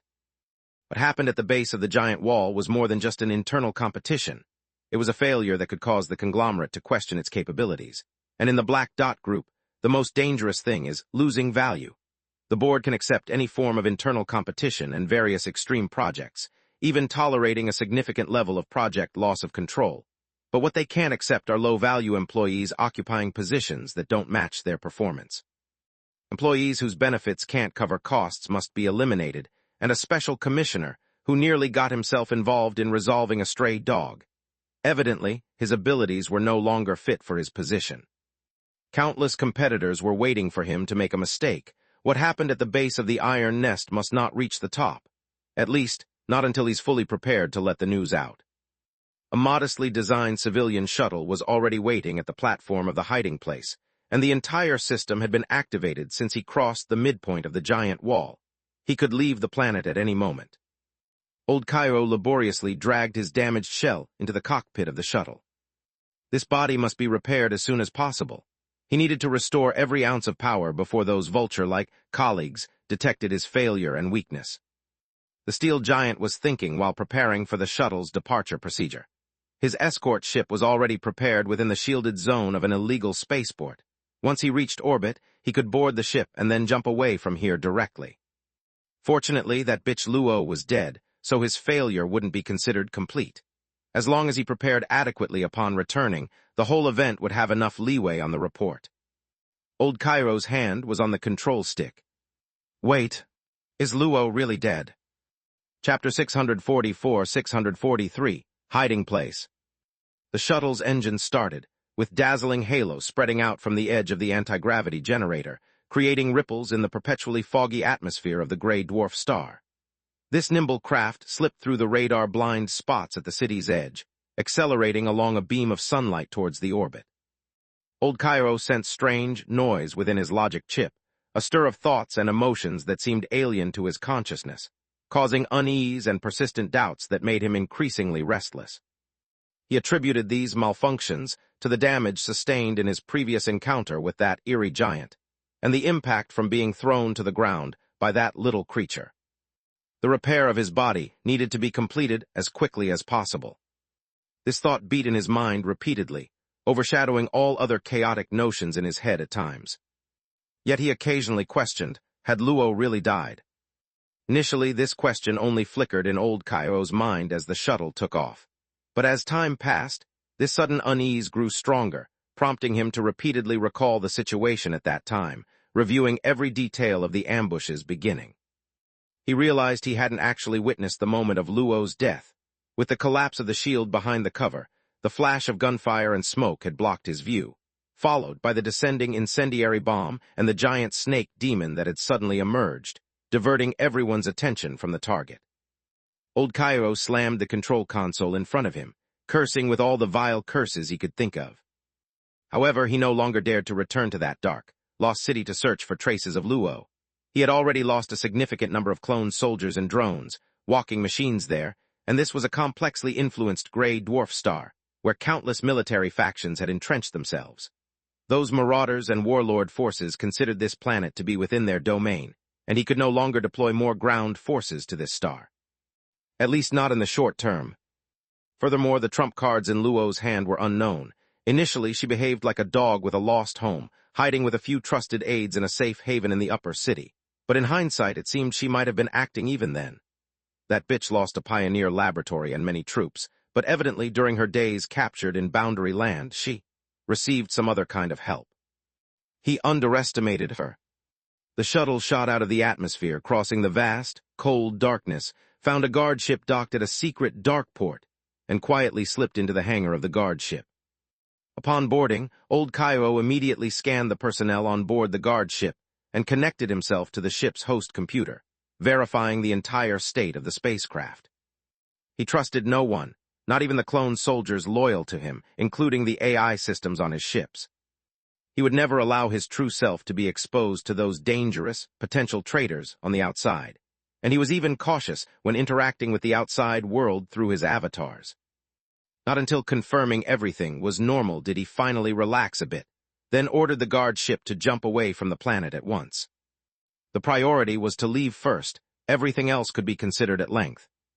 The ship slowly accelerated from the exit of the dark port, receiving secondary boost when approaching the large jump bridge, and rapidly distorted into a phantom in the real dimension before vanishing into space. It flew straight into the depths of the dark meteor domain, transferring between a series of secret jump points, utilizing falsified Stargate jump codes, through illegal Stargates constructed by the Black Dot Group or some large warlord forces, repeatedly hopping, after countless jumps and Stargate jumps. The small guard ship finally appeared at the edge of an ancient gravitational collapse point, returning to the material universe. This was a barren and dark space, where the local channel was silent, and even the most skilled captains from the Black Domain and smugglers had never discovered this place. A dying dark yellow star floated in the universe, surrounded by only two barren, ugly rocky planets, and beyond the planetary orbits was a sparse asteroid belt, fragmented celestial body pieces slowly revolving under the star's gravitational pull, with several unstable ice fogs covering parts of the asteroid belt. The guard ship flew straight into the depths of the asteroid belt, finally arriving at what seemed to be a mere space boulder, its surface rugged and glistened with metallic sheen by a large stone. Suddenly, a light appeared on a part of the giant stone's surface, followed by a navigation light projection stretching over 10 kilometers emerging out of nowhere in space. Two small guard ships and space fighters emerged from the nearby darkness, but retreated quickly after identity verification, as old Cairo piloted the ship into a door on the surface of the space boulder, which quietly closed, and then the holographic projection around the door flickered a few times, concealing everything again. Bright and pale lights illuminated the long corridor, exuding a cold metallic texture everywhere, as a tall and majestic steel figure walked into the airlock, passing through various connecting passages, walking alone within the base. In this familiar and safe environment, old Cairo finally relaxed completely. He scratched his shoulder that began to itch again for some reason, heading directly towards a specific room in the base.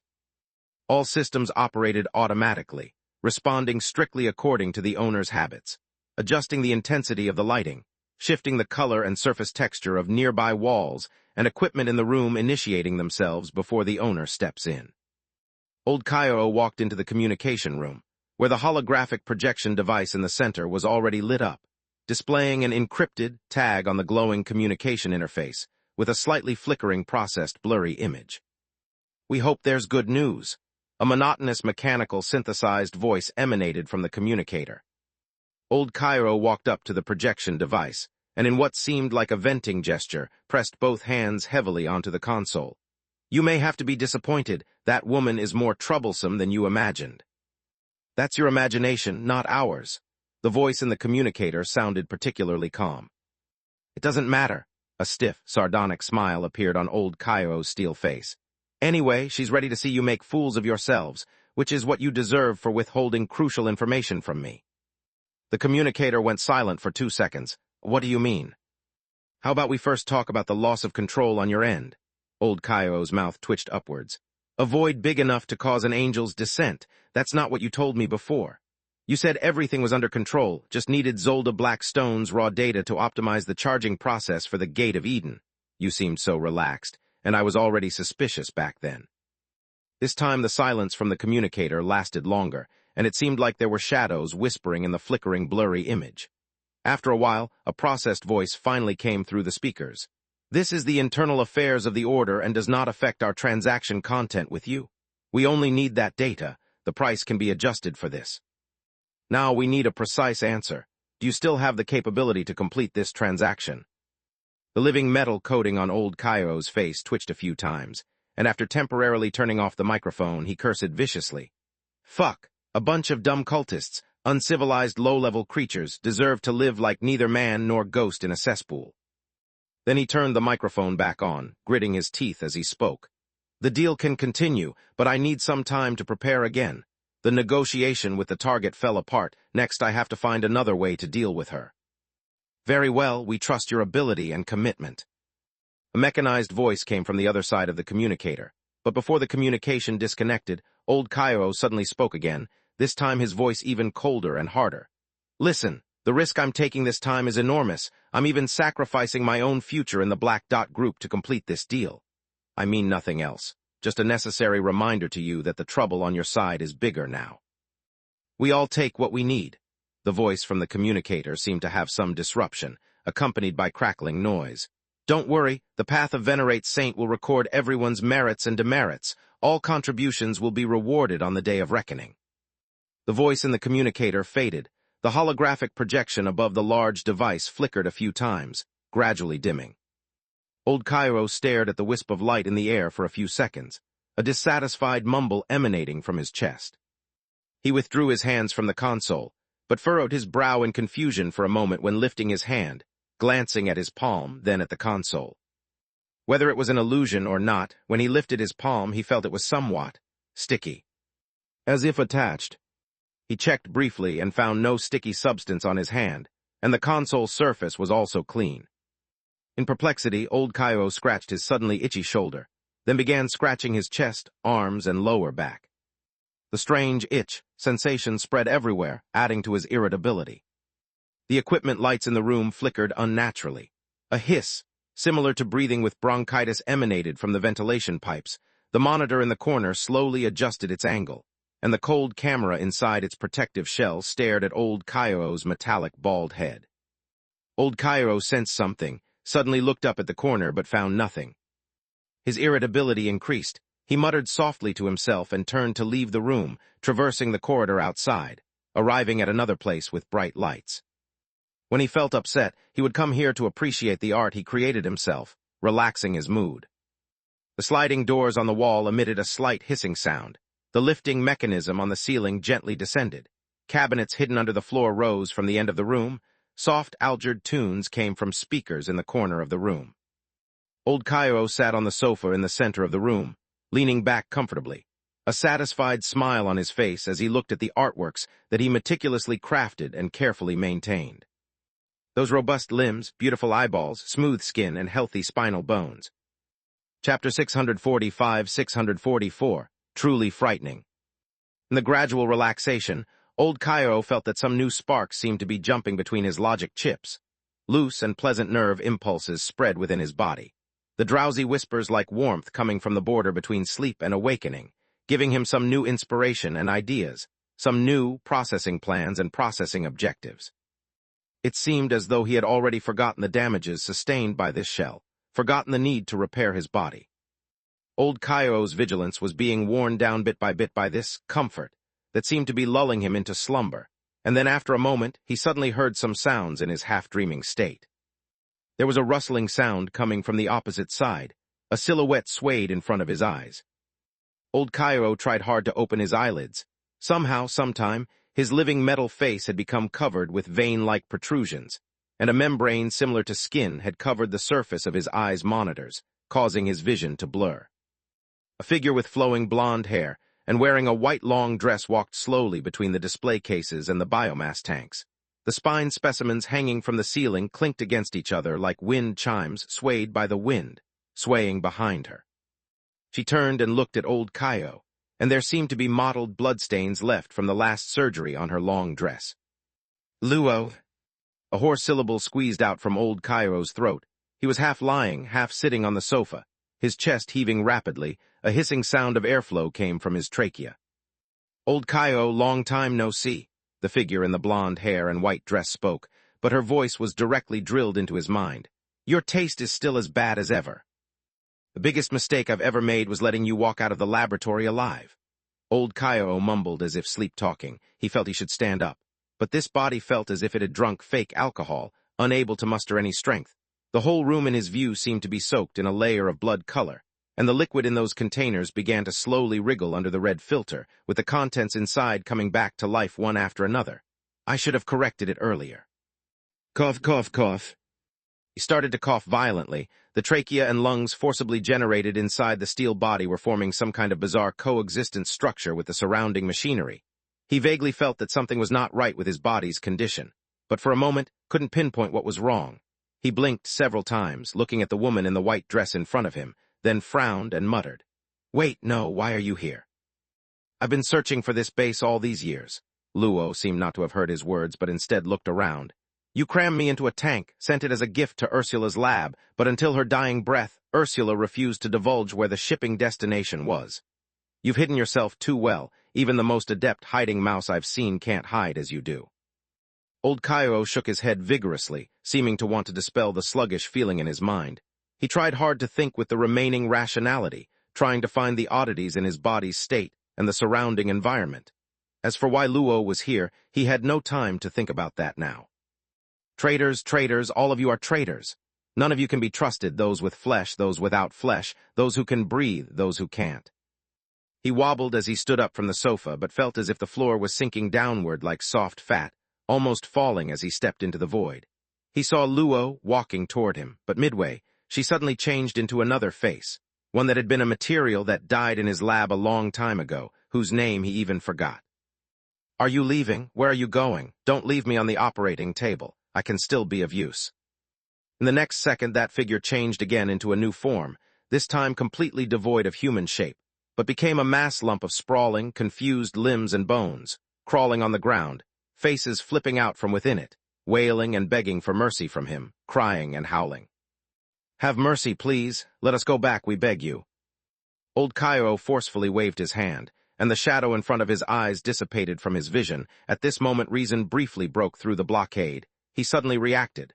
"No, this is an illusion. This and all of these are of no use, are long dead." He suddenly lifted his head, his internal logic chips bursting with small currents. The brief return of rationality made him aware of something the next second. He quickly raised his hand to grab his face. With a tearing sound, old Cairo forcibly tore off a blood-drenched skin from his living metal face. The unfamiliar pain further sobered him up. In the blood-red sight blocking his eyes, he saw the scene in the room changing continuously.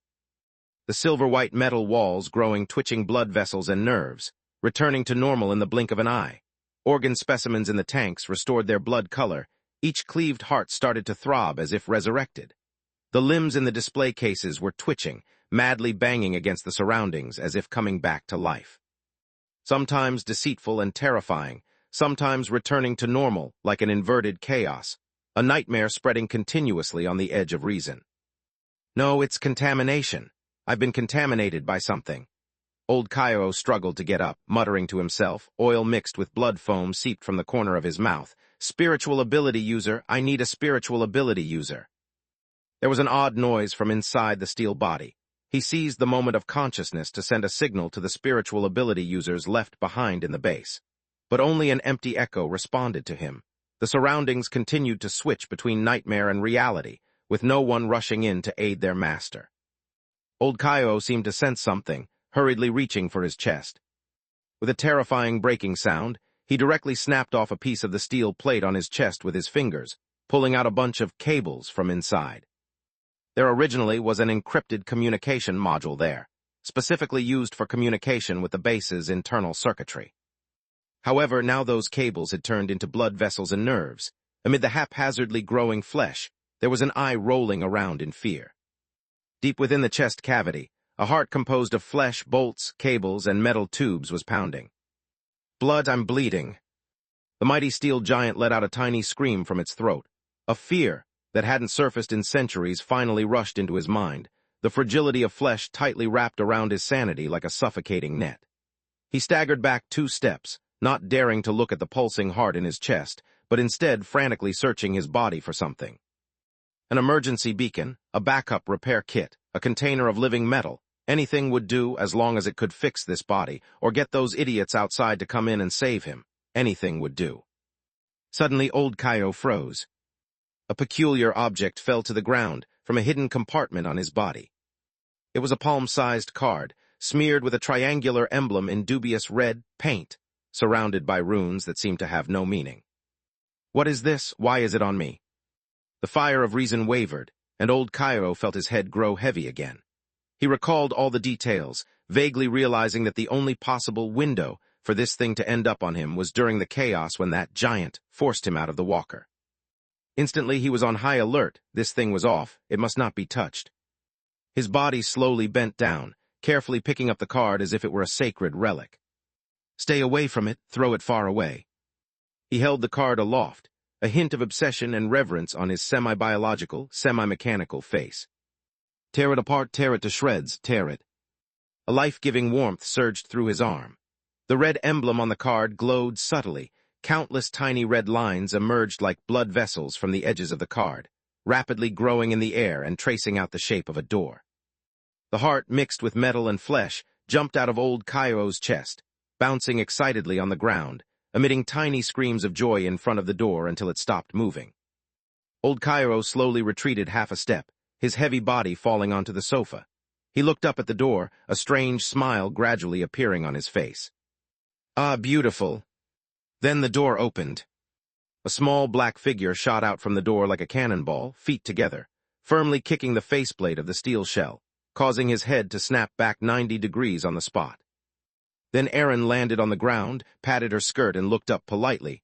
"Thank you for the compliment." Following closely, Huli also stepped out, then Luna and Yu Sheng.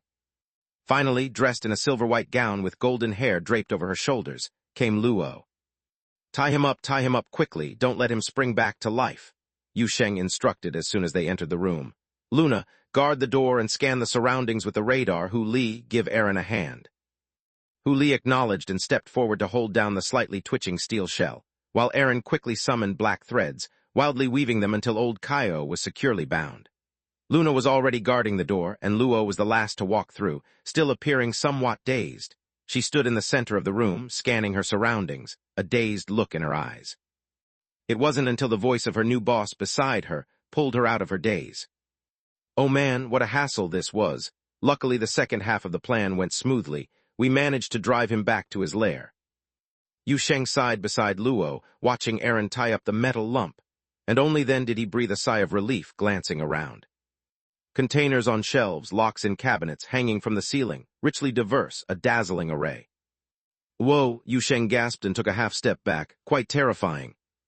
Chapter 646-645, Infiltration. Yu Sheng was startled by the scene in the hall. The collectibles, taken from living people, practically filled the place. They were placed in tanks or display cases like some kind of art exhibits, illuminated by carefully arranged lighting. A glance was enough to gauge the owner's perverse nature. The sight made him feel uncomfortable all over. After a cry of surprise, he turned to look at the golden-haired elf standing beside him. "Luo, this old Kaio is way more twisted than you described." Luo had snapped out of her daze by now, but hearing Yu Sheng's words put a peculiar expression on her face. Her lips twitched as she glanced at old Kaio's steel shell, which had been mutated by flesh, then looked at the heart that jumped out of old Kaio's chest. After holding back, she couldn't help but say, "Boss, do you want to check your own style?" "What's wrong with my style?" Yu Sheng asked confusedly. "I'm full of righteousness." Luo decisively chose to skip this topic, turning to look at old Kaio, who was tied up with a myriad of ropes. She frowned slightly. "This is just an incarnation. Just tying this one up is useless. His true form is somewhere else, but I don't know where." "Each one we tie is a success. Anyway, we've already found his lair," Erin said casually, controlling the spider's silk. "But speaking of which, why is he not reacting? Did I just kill this body of his with one kick? It shouldn't be. This thing looks like a robot. Can a broken neck be a fatal injury?" Luo walked over to check the condition of the steel shell on the sofa. Hesitating at first, she extended several mechanical limbs from behind, piercing into the chest and abdomen of old Kaio's shell. After checking for some residual signals among the lines, she finally spoke hesitantly. "His thought activities have been severely damaged. Part of his mind is trapped in a death loop within this shell. But this daze shouldn't last too long. Once his mind trapped in the shell completely dies, his true form will wake up." Erin instinctively asked, "What happens when it wakes up?" "Old Kaio won't just give in. This base is still garrisoned by a large number of cloned soldiers, and he certainly has more than one backup shell." "Then let's fight," Erin said, getting excited, though it was unclear what she was happy about. She climbed onto the sofa back, hands on hips. "I've got 6 regiments. Do you think we can't take down this lousy place?" The little puppet finished speaking, and Yu Sheng also chimed in. "We still have some time, right? Let me get prepared first." Luo looked puzzled at her current boss. "What are you preparing?" Before she could finish speaking, she saw Yu Sheng open another door beside him, then squeezed through and brought back a set of equipment from a warehouse-looking place. The thing was made up of a large tank and a series of pipes, valves, and other structures. Its top part had numerous talismans glowing slightly around its lid, which looked like the style from Feiyu Star Domain. However, compared to the magic treasures made by immortals, this thing seemed much more sinister. Luo felt the object was familiar at first glance, so she quickly recalled, and the dignified faces of the 3 sliding knee knights of the Demon Suppression Tower appeared in her mind, along with their emphatic declaration during a meeting. "We are a noble and righteous sect, sworn to die for Yu Sheng, true monarch." As she pondered, she heard a faint, hissing sound. Wisps of blood mist appeared in the air and quickly spread and seeped in all directions like a living creature. I'll place a diffusion device here first, Yu Sheng said casually while following the usage instructions to activate the magic treasure brought from Shuji. Then stir things up here. Luo blinked, feeling like she had a lot to say, but it was all stuck in her throat. So she just sighed lightly, then turned her face to look at this place still deeply imprinted in her memory. Those nauseating art pieces. Those fears seemingly still lingering deep in her memory. The steel monster lying on the sofa, tightly bound by black threads. She didn't want to remember, but she still recalled her days here as old Kaiou's lab assistant. Back then, she dreamed every day of escaping this terrifying cage.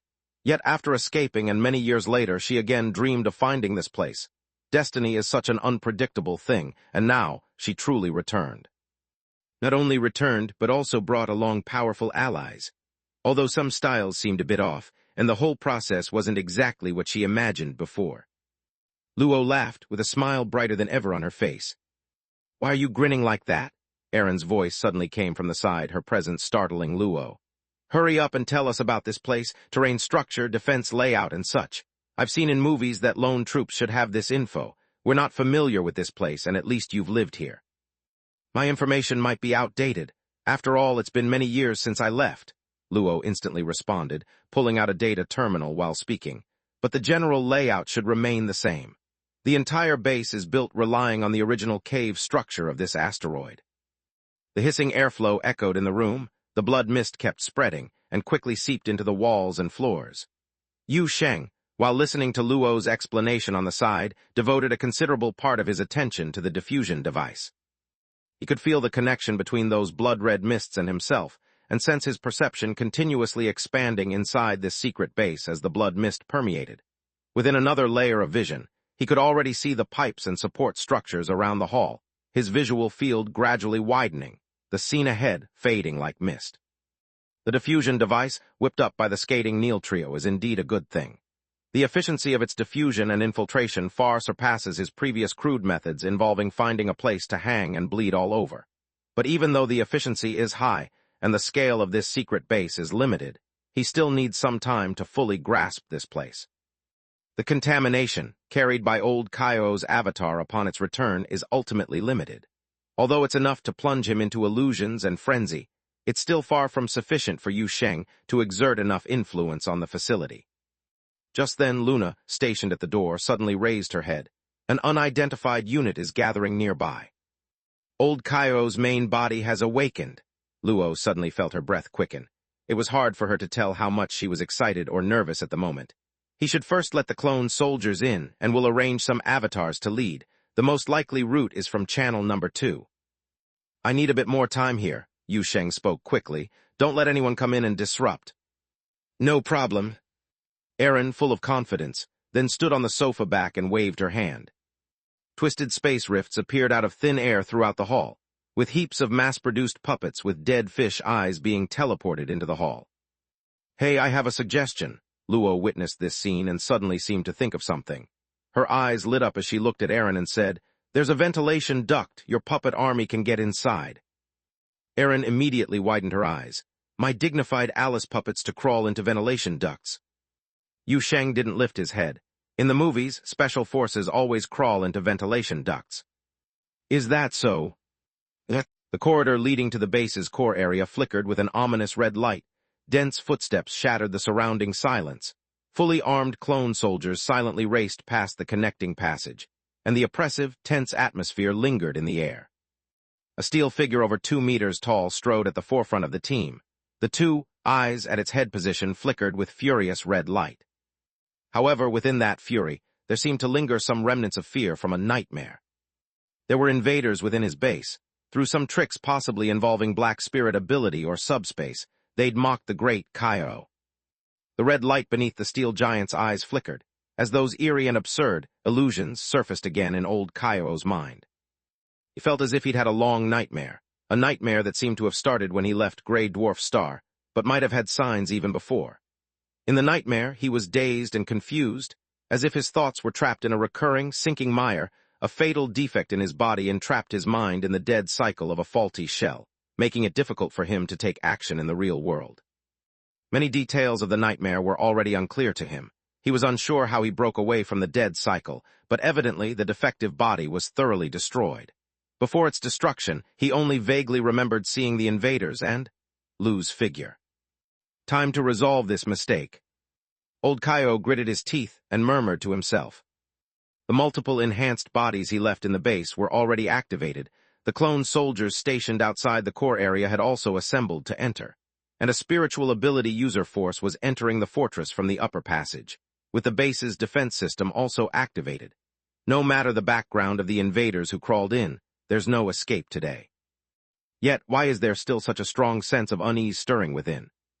Before his subordinates, old Kaio projected an image of the dignified and formidable presence he always had. Yet deep inside, a feeling of instability lingered, like large chunks of memory went blank. Certain critical and dangerous information was overlooked. But he can't, for the life of him, recall what exactly he ignored. A strange noise suddenly came from the ceiling, disrupting old Kaio's thoughts. In the darkness, there was a bang, like something fell to the ground. The clone soldiers instantly reacted. The sound of bullets being loaded resonated in the corridor. Old Kaio cautiously moved forward, suddenly noticing a dark heap on the ground not far away. It was a filthy puppet.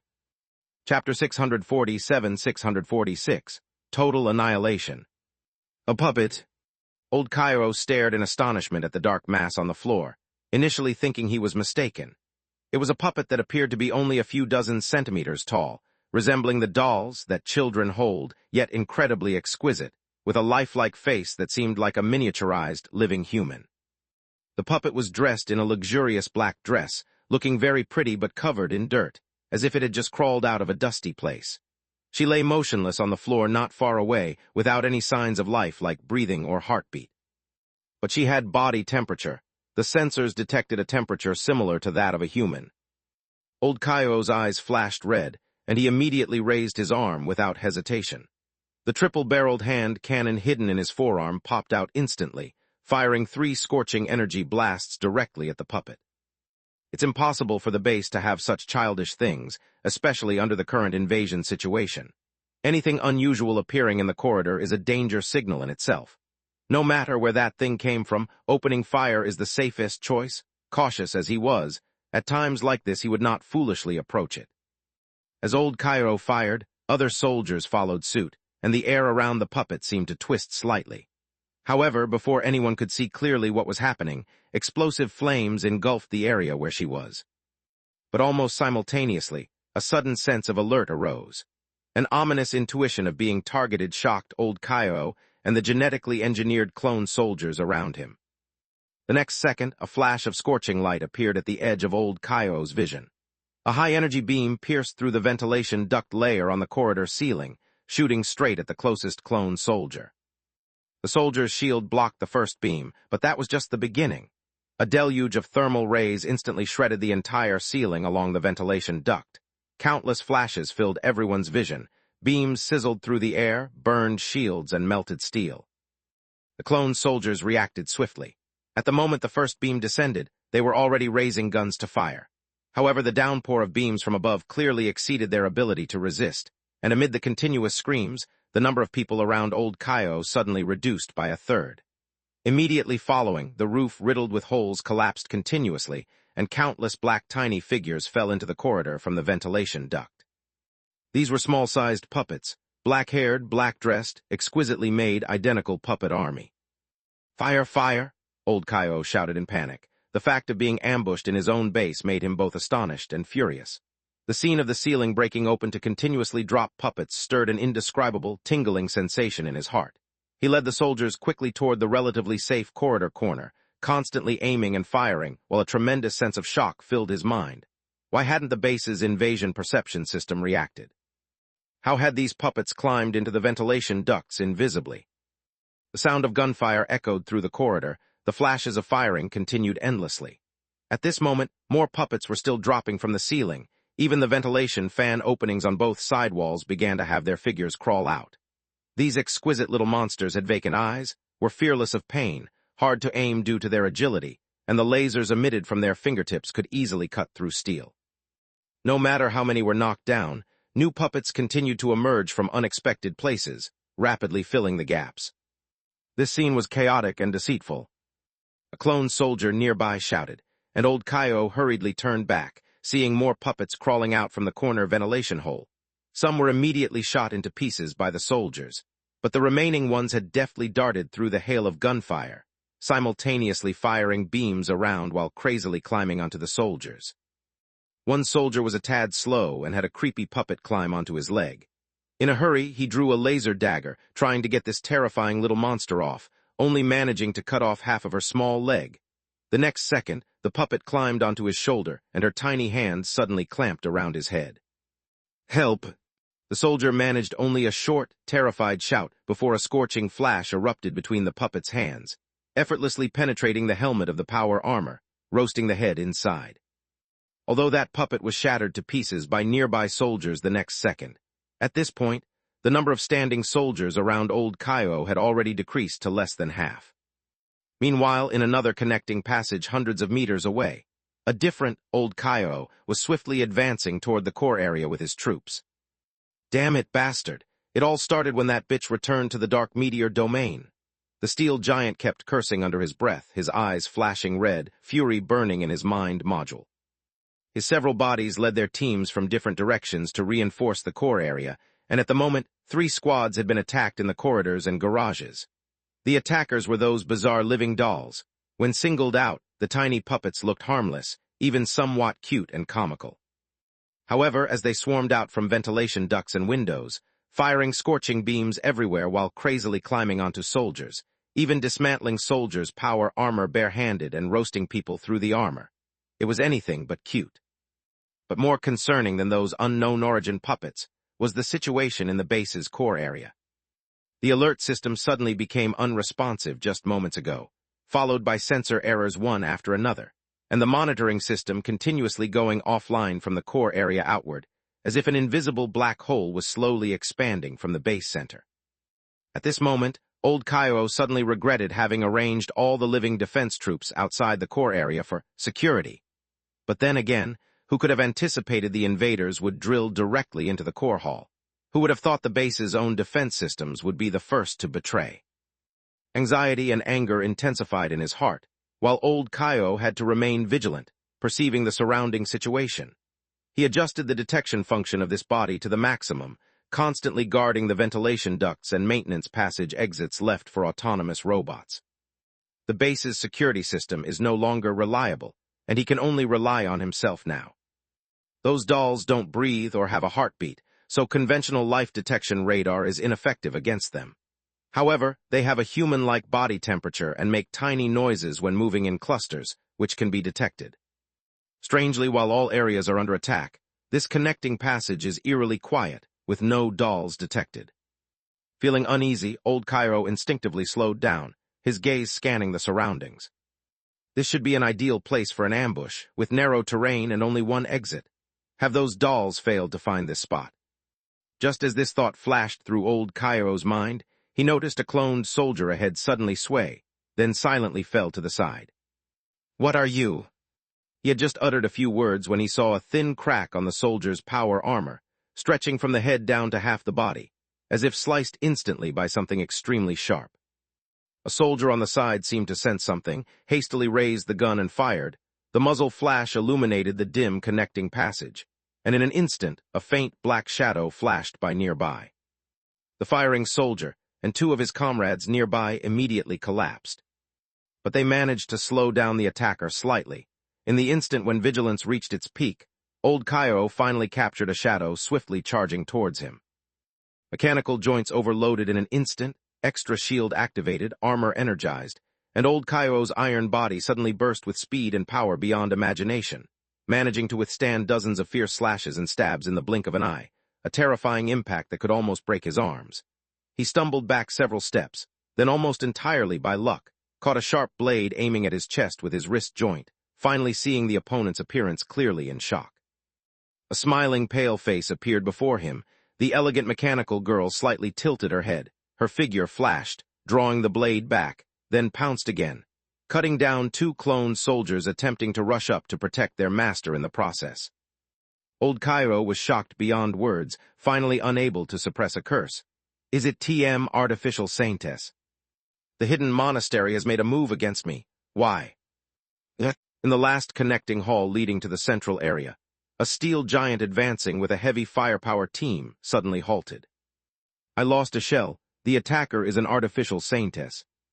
First, the bizarre living dolls swarmed into the base, then the ambush by the artificial saintess in the connecting passage, coupled with the sensors continuously losing contact and the slowly expanding, sensory black hole in the base center. The impulse brought by overwhelming anger quickly cooled, and the warning of crisis perception and assessment program from the logic chip sent a cold warning, causing old Kaio to suddenly calm down, realizing things seemed to have slipped out of control. Something is not right. Ever since that little animal appeared on Gray Dwarf Star, everything has deviated from his expected development. It seems there is some inexplicable interference, constantly affecting his judgment, and now he finally vaguely perceives the tightening noose around his neck from this interference. The cloned soldiers looked at each other, waiting for their master's orders. Old Kaio bit his lip, but just as he was about to speak, a bizarre thing suddenly floated out from the side door in the corner of the hall, interrupting his words. It was a furry big tail. What is this? Boom. Chapter 648-647, Surrender and Capture. Various firefights were taking place in the critical passages of the asteroid fortress. Explosions shook this space-bound, giant stone fortress, while heat waves swept through the complex network of channels and corridors. More cloned soldiers kept arriving from the nearby garrison facilities, and they were continuously thrown into the fortress to fiercely contest the already devastated airlocks and halls with the invaders who had occupied the core area. What was supposed to be a retake the homeland operation had turned into a grueling away battle. Old Kaio was momentarily dazed, even feeling as though the fortress had sided with the invaders against him, making him and his clone troopers the real invaders here. In that dazed moment, yet another ironclad hull lost contact with the main consciousness. A squad of cloned soldiers was wiped out in the tunnel leading to the reactor core. They encountered a giant silver nine-tailed demon fox. The monstrous creature punched through countless layers of thick partitions and rammed its way from the upper connecting hall right into the reactor core's passage. The soldiers' light weaponry couldn't penetrate her protective force field, and they were annihilated in the scorching firestorm that swept through the corridor. The battlefield situation analysis systems feed showed that the red areas representing occupied zones had almost covered two-thirds of the space and were still expanding. After another squad was wiped out, some cloned soldiers and squad commanders suddenly realized that the fortress itself seemed to have turned into their enemy.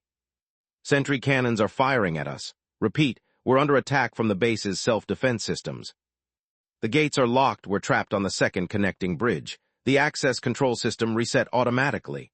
The ground is sinking. The metal is melting. Life support in Sector B12 is offline. Gas leak, gas leak. Toxic gas is flooding the ventilation ducts. We can't get out. Several units that had penetrated deep into the base, led by clone officers, sent back unsettling calls.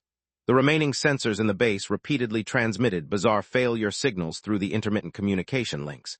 The monitored blackout areas had spread to the outer layers of the fortress. Despite the clone warriors' fearless efforts, even they began to realize that the entire situation had spiraled completely out of control. The invaders occupying the core area were merely stalling for time. The truly terrifying fact was the change occurring within the fortress itself. This vast space facility was gradually transforming into some kind of living organism, and this organism was evidently hostile. A Black Spot tactical squad was trapped on the first connecting bridge of an airlock. The flash of particle rifle fire lit up the passage, and the blasts from plasma grenades sent waves of heat through the space. Yet their adversary was the surrounding walls, floor, and ceiling. Two soldiers had their feet swallowed by the suddenly softened ground, with their bodies half sunk in the blink of an eye. The walls around them turned into living metal, continuously flowing and reshaping. Nearby clone soldiers fired futilely at the walls and ceiling, their weak firepower only causing tiny ripples on the walls. Meanwhile, the mutation within the passage was advancing with an unstoppable momentum. The squad commander retreated near the airlock, staring through the power armor's visor at the events unfolding before him. He seemed to see that advancing line, a boundary just meters away in the corridor, beyond which lay the living entity, growing within the base. Inch by inch, it transformed the cold metal into its warm, eerie flesh. Within 2 minutes, that line would reach his feet and then overrun the airlock behind him, consuming the base's outermost layer of protection. The squad commander activated the communication device. "Commander, airlock nearing breach. We are taking heavy losses. Request retreat. Repeat, airlock breach. Request retreat." The animated region was just a few meters away.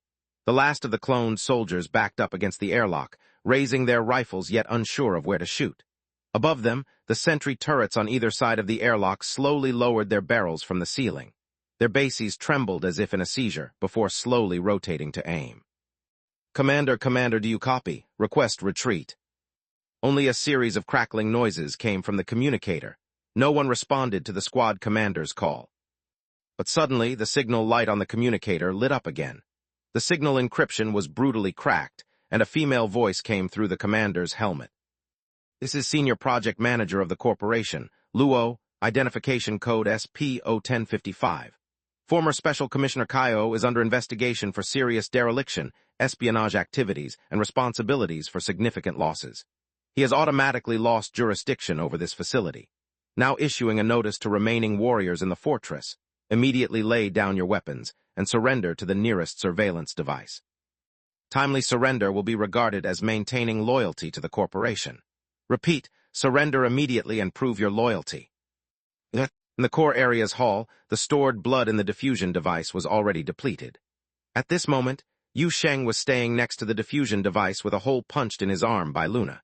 He inserted one end of a tube into himself and the other into the blood reservoir's fill port, sitting there like a human blood bag.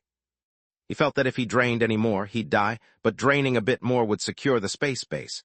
Who would eventually win or die was still uncertain, but given the situation, those details no longer mattered. Aaron was standing on old Kaio's head. His body had completely stopped functioning with her arms crossed, muttering incessantly. "That old fool not playing by the rules just started shooting. TV shows don't go like this. I mean, when such a beautiful puppet falls in the hallway, wouldn't a normal person go up with curiosity to check it out for a while, then pick it up and examine it again, standing there in shock and amazement while I hard control him for 30 seconds? Who fires 3 shots from across a dozen meters right after seeing it? I was ambushing in the ventilation duct, just waiting for him to come over and pick up the puppet so I could focus fire on his head, and he just skipped all the martial virtues. Yu Sheng, I'm telling you, with his style, he wouldn't even be able to complete a side quest in a game, skipping all the important clues on his own." "You're talking as if all this was according to your plan." Yu Sheng lifted his eyelids. "Didn't you slip and fall from the ventilation duct?" "Even if I slipped and fell, it was all part of the plan. It's the other side lacking martial virtue." Yu Sheng ignored the chatty little thing, instead raising his eyelids to glance at Luo, who was holding a communicator. "Did that surrender broadcast you sent out have any effect?" "Not sure how effective it will be." Luo shook his head, his attitude frank. "Just fulfilling our duty, giving those clone soldiers one last chance to retreat in their final hour. If anyone does surrender, it will be a major blow to old Kaio and a significant gain for us. If no one surrenders, it's fine, as this fortress will soon fall completely, and we won't lose anything. But those are clone soldiers on the other side, indoctrinated since childhood." Yu Sheng smacked his lips. "I doubt they even understand what you're saying." "I've had a lot of dealings with clone soldiers. I've commanded them, trained them, and even mass-produced them," Luo said slowly, arms crossed. "In my interactions with them, I discovered something." Yu Sheng raised an eyebrow. "Oh." Luo turned his head, speaking earnestly. "I found out they're human too. Unless they've been implanted with mind control chips and undergone composite neural excision, they actually have emotions of joy, anger, sadness, and happiness, even more facial expression changes than the ironclad expression." "Yu Sheng." Luo mistook Yu Sheng's momentary silence for doubt and hurriedly emphasized. "I'm serious, boss. Clone soldiers are human too, and most standard models don't have mind control chips or neural excision surgery. I found that if you arrange holidays and entertainment for the clone soldiers under your command, they'd be very happy." Watching Luo's anxious yet earnest reaction, Yu Sheng remained silent for a while, suddenly speaking after a few seconds of quiet. 2 black spot units near the upper airlock and cargo lanes have surrendered." Luo blinked. Yu Sheng then frowned.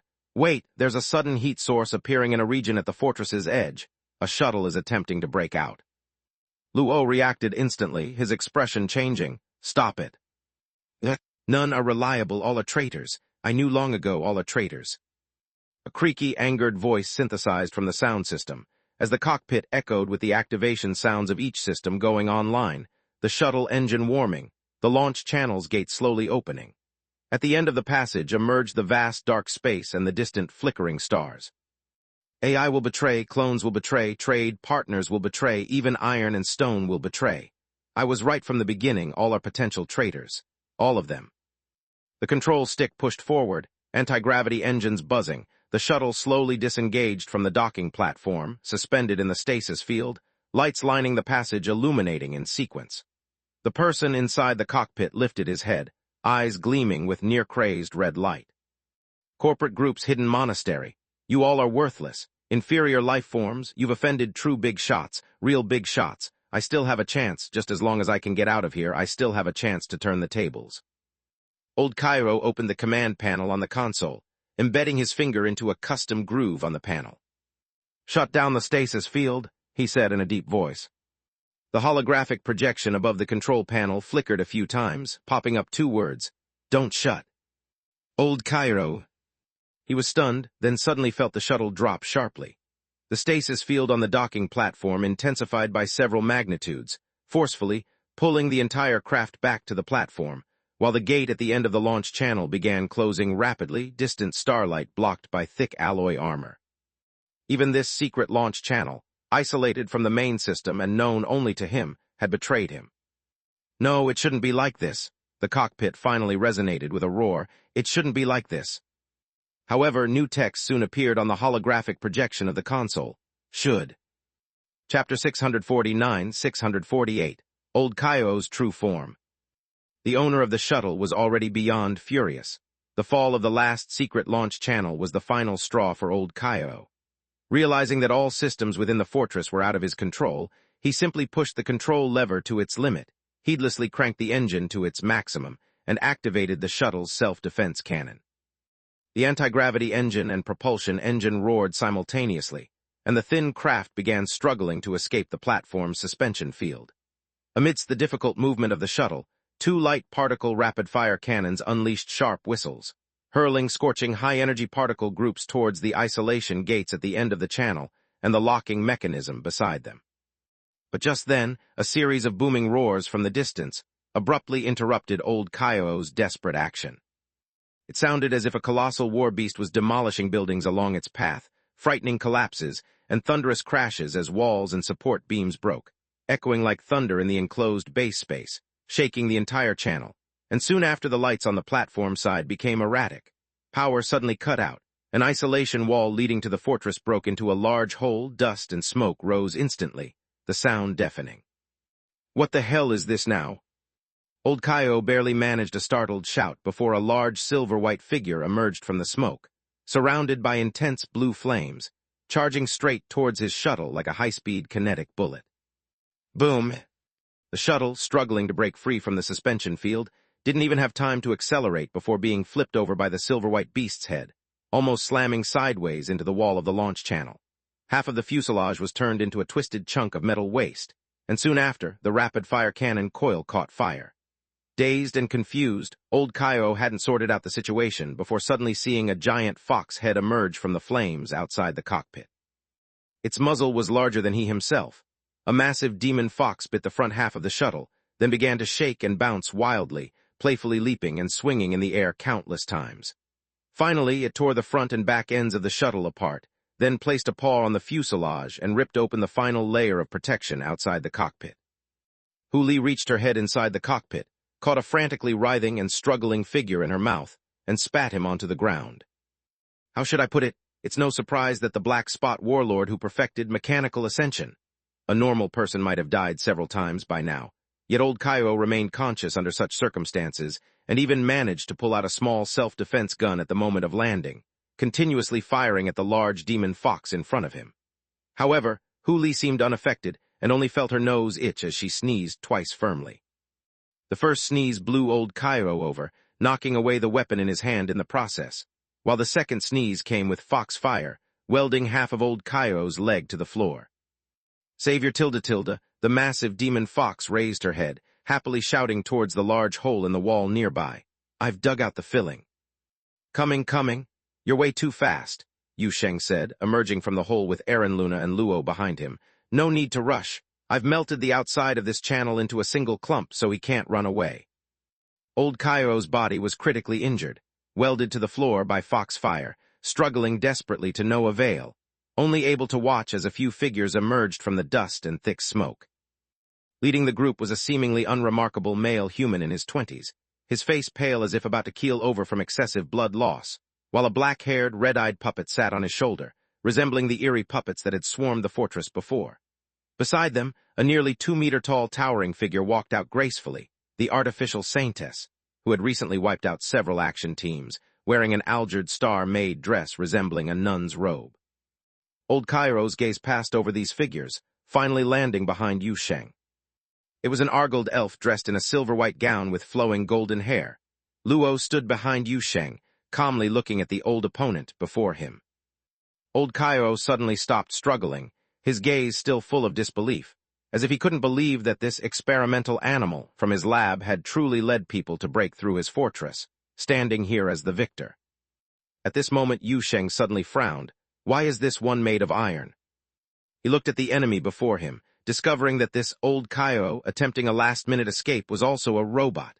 2 meters tall with a bulky design, an exposed mechanical structure like the Avatar previously seen on Grey Dwarf Star, but more refined and heavily armored.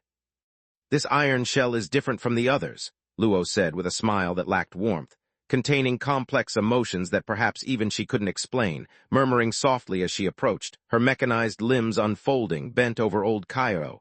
He's hiding in here. Without this shell, he's nothing. The steel body on the ground instinctively leaned back. What are you going to do, you bitch? I sheltered you. You wouldn't be here today.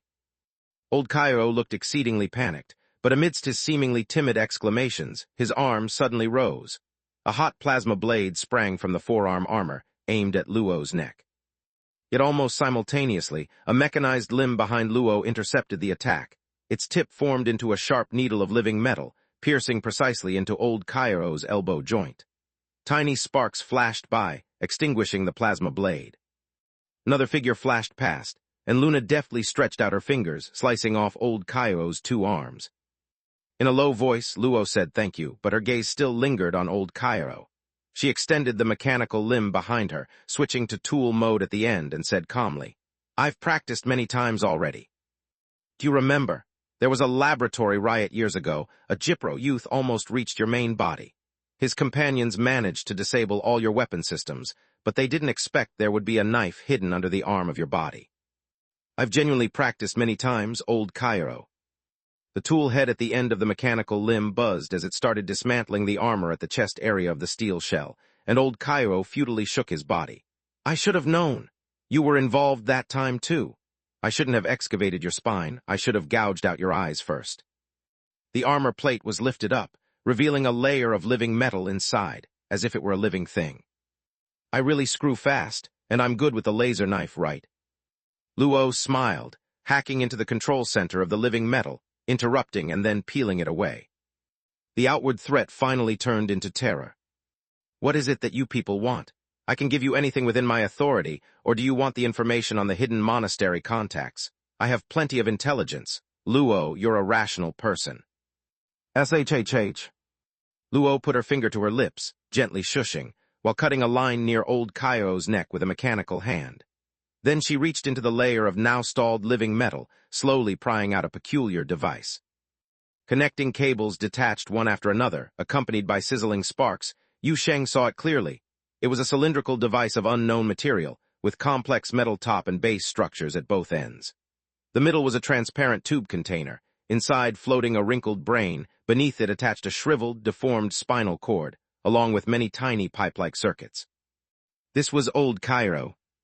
The moment the container was extracted, the steel body that had been continuously struggling trembled a few times and quickly stopped operating. The biological storage tank in Luo's hand suddenly flickered to life at both ends, with a mechanized synthetic voice coming from its base. Life support system, I need a life support system. Quick, this device won't last long.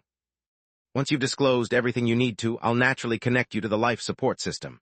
Luo slowly stood up, looking expressionlessly at the brain inside the tank. Don't waste your efforts. All systems of this base have now been taken over by my boss. Your guards and fighter jets stationed outside have been disarmed. All the clone troops have surrendered. Those still resisting have become cold corpses in space. No one will respond to your commands anymore. Mechanical eyeball at the top of the storage tank uneasily rotated, seemingly unable to meet Luo's notably calm gaze. Boss, your boss. The mechanical eyeball suddenly halted, looking towards Yu Sheng standing to the side. A string of meaningless noise emitted from the voice synthesizer. All clues and suspicions seemingly finally connected at this moment, as old Cairo received the overdue answer. Yu Sheng grinned, showing a kind smile to the brain in the storage tank. Well met, well met. Catching you really took quite the effort. I'll just deduct the fee from your estate later. The brain in the storage tank visibly twitched, who knows how a brain twitches, and the mechanical eyeball at the top of the container finally turned to the golden-haired elf. Luo, you're no different from me. Your loyalty to the corporation. Luo just lightly juggled the tank she held. Ah, my hands might slip. Old Cairo instantly fell silent. All right, let's go somewhere quiet. Yu Sheng clapped his hands. Have a good chat with the brain in the jar. Chapter 650-649. The Hidden Monastery's Grand Plan. Deep Rock Fortress, once a secret base belonging to Old Cairo, has now been completely taken over by Yu Sheng. Even the remnants of the cloned army surrounding the fortress surrendered after receiving orders from within.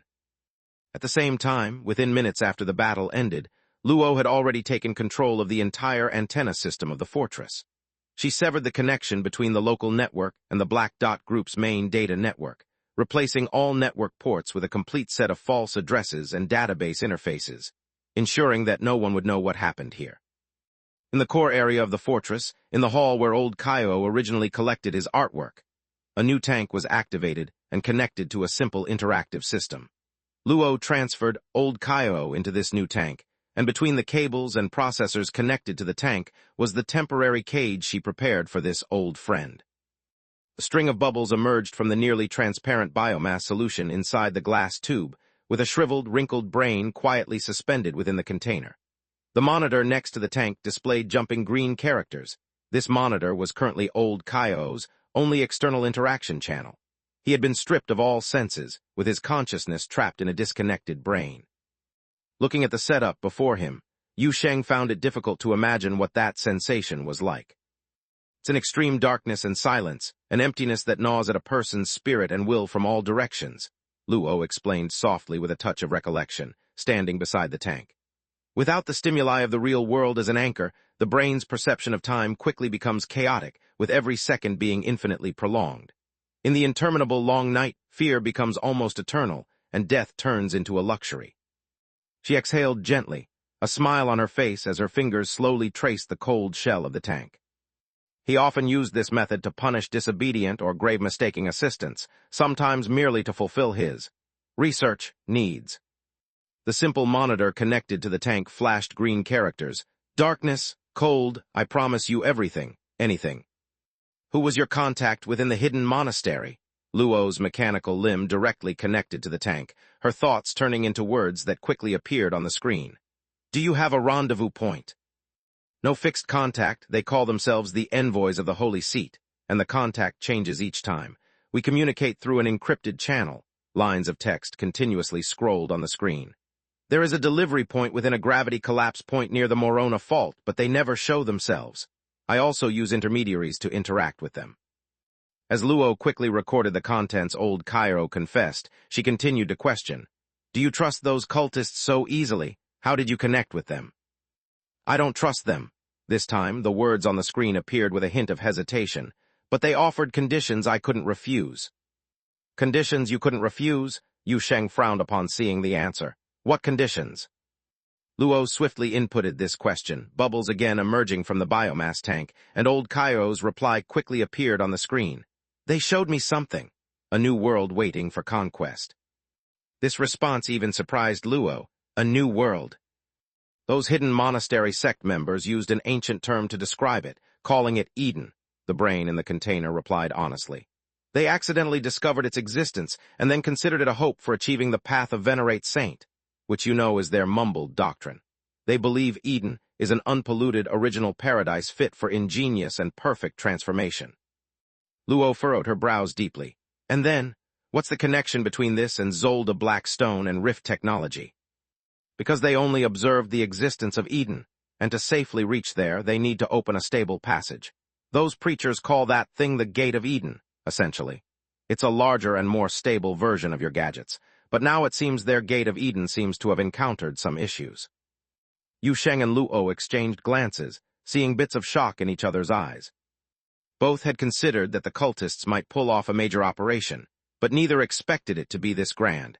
As if digging holes around the world wasn't enough for them, they finally started planning to dig through to another world. Luo's expression was filled with disbelief. What are they trying to do? Find a new world to descend and become gods? Are they even planning to become creators? A line of text quickly appeared on the nearby screen. That's exactly what they think. This answer caused Aaron, perched on Yu Sheng's shoulder, to burst out immediately, the little puppet speaking bluntly. Are they a bunch of idiots? Do they know how to write creator and have such thoughts without even a basic consideration? Luo immediately frowned, then suddenly thought of something. And what about you? Were the irresistible conditions just having them show you a new world, and you were worshipping them? What condition did they offer you? To become a god in the new world as well. Don't tell me you fell for such a ridiculous reason. The text on the screen trembled, many disorganized symbols flickered, seemingly showing old Kairo's somewhat agitated mood. After several seconds, the text stabilized. They indeed would leave a spot for me in the new world, but I wasn't much interested in their God of the New World rhetoric, but... The text paused, then the refresh speed suddenly accelerated. However, Luo, don't you find this tempting at all? Think about it, an entire world. An unowned, unoccupied, undiscovered new world without any interference from the Boundary Council or the Terra Council. An abundance of resources, land, freedom. With just a few cargo ships and industrial motherships, you could become the initial conqueror, making all the rules yourself without worrying about corporation oversight. Dropping those hypocritical and conservative thoughts, aren't you at all tempted? Luo's expression became a bit nuanced, and before she could respond, Yu Sheng suddenly chimed in while stroking his chin. I must admit, listening to this part is quite tempting. Luo almost lost her composure, looking at Yu Sheng in shock. Boss. Just hearing this part is tempting. What's wrong with admitting it? Yu Sheng said, standing his ground. Being tempted is different from taking action, and taking action also differs depending on the circumstances. Aaron straightened up upon hearing this, one hand on Yu Sheng's head. Exactly, with your tendency to sweep anything not gathered is lost. If given the chance, wouldn't you just lay the fungal blanket all over? Beside them, Hu Li looked up at Yu Sheng, then at Luo, muttering quietly. If there's good food over there, I'm tempted too. Luna nodded after thinking, yeah, right. Luo held back for a while. No, I'm just trying to come up with some righteous words to retort him. You guys can't be like this. Yu Sheng chuckled, the corner of his mouth curling up. Again, being tempted differs from taking action, and actions vary. If there truly is Eden, I definitely want to have a look. Those hidden monastery sect members are opening space rifts all over. I also open gates all over the world, and why do they face wrathful opposition while I receive widespread acclaim? We must stand on reason. Some people's biggest problem is a nasty heart and lack of skill, which is why they're in a jar now. Yu Sheng's theory left Luo dumbfounded, whereas Aaron, clinging to his hair, murmured. As I recall, when you first opened gates all over, there was wrathful opposition too. Yu Sheng maintained a straight face, pretending not to hear. Witnessing this, Luo suddenly doubted herself. Have I truly abandoned darkness for light? However, she had been doubting herself a lot lately, so she quickly cast aside this minor issue, refocusing on the interactive screen in front of her. Old Kaio was cut off from all sensory contact with the real world, having to rely on this simplistic text interface for exchanging information with the outside. And in the few minutes where Luo ceased inputting text, the mental pressure index and toxic protein index of that brain had already begun rising sharply. Do you know to what extent the cultists' project has progressed? Luo asked another question. I don't know their specific progress. Those preachers have tightly sealed any news in this regard, but they surely have developed some prototype for the Gate of Eden, because they frequently mention issues of charging and stability for the gate, and they request Zolda Blackstone's raw data from me to apply to the Gate of Eden. Luo's expression became grim, as she vaguely sensed something from old Kaio's reply, and after a moment of contemplation, she suddenly realized. You, along with those cultists you're trading with, when did you first target me? The characters on the screen once again flickered violently, and disordered symbols rolled continuously before a coherent reply emerged. From the beginning. Luo frowned, but before she could question further, new sentences refreshed after that line. Luo, do you really think the news about Zolda Blackstone coincidentally appearing before you? That stone was from the outset a gift we delivered to you. Your mom's got to be within Yuzu bug nest in and out 7 times.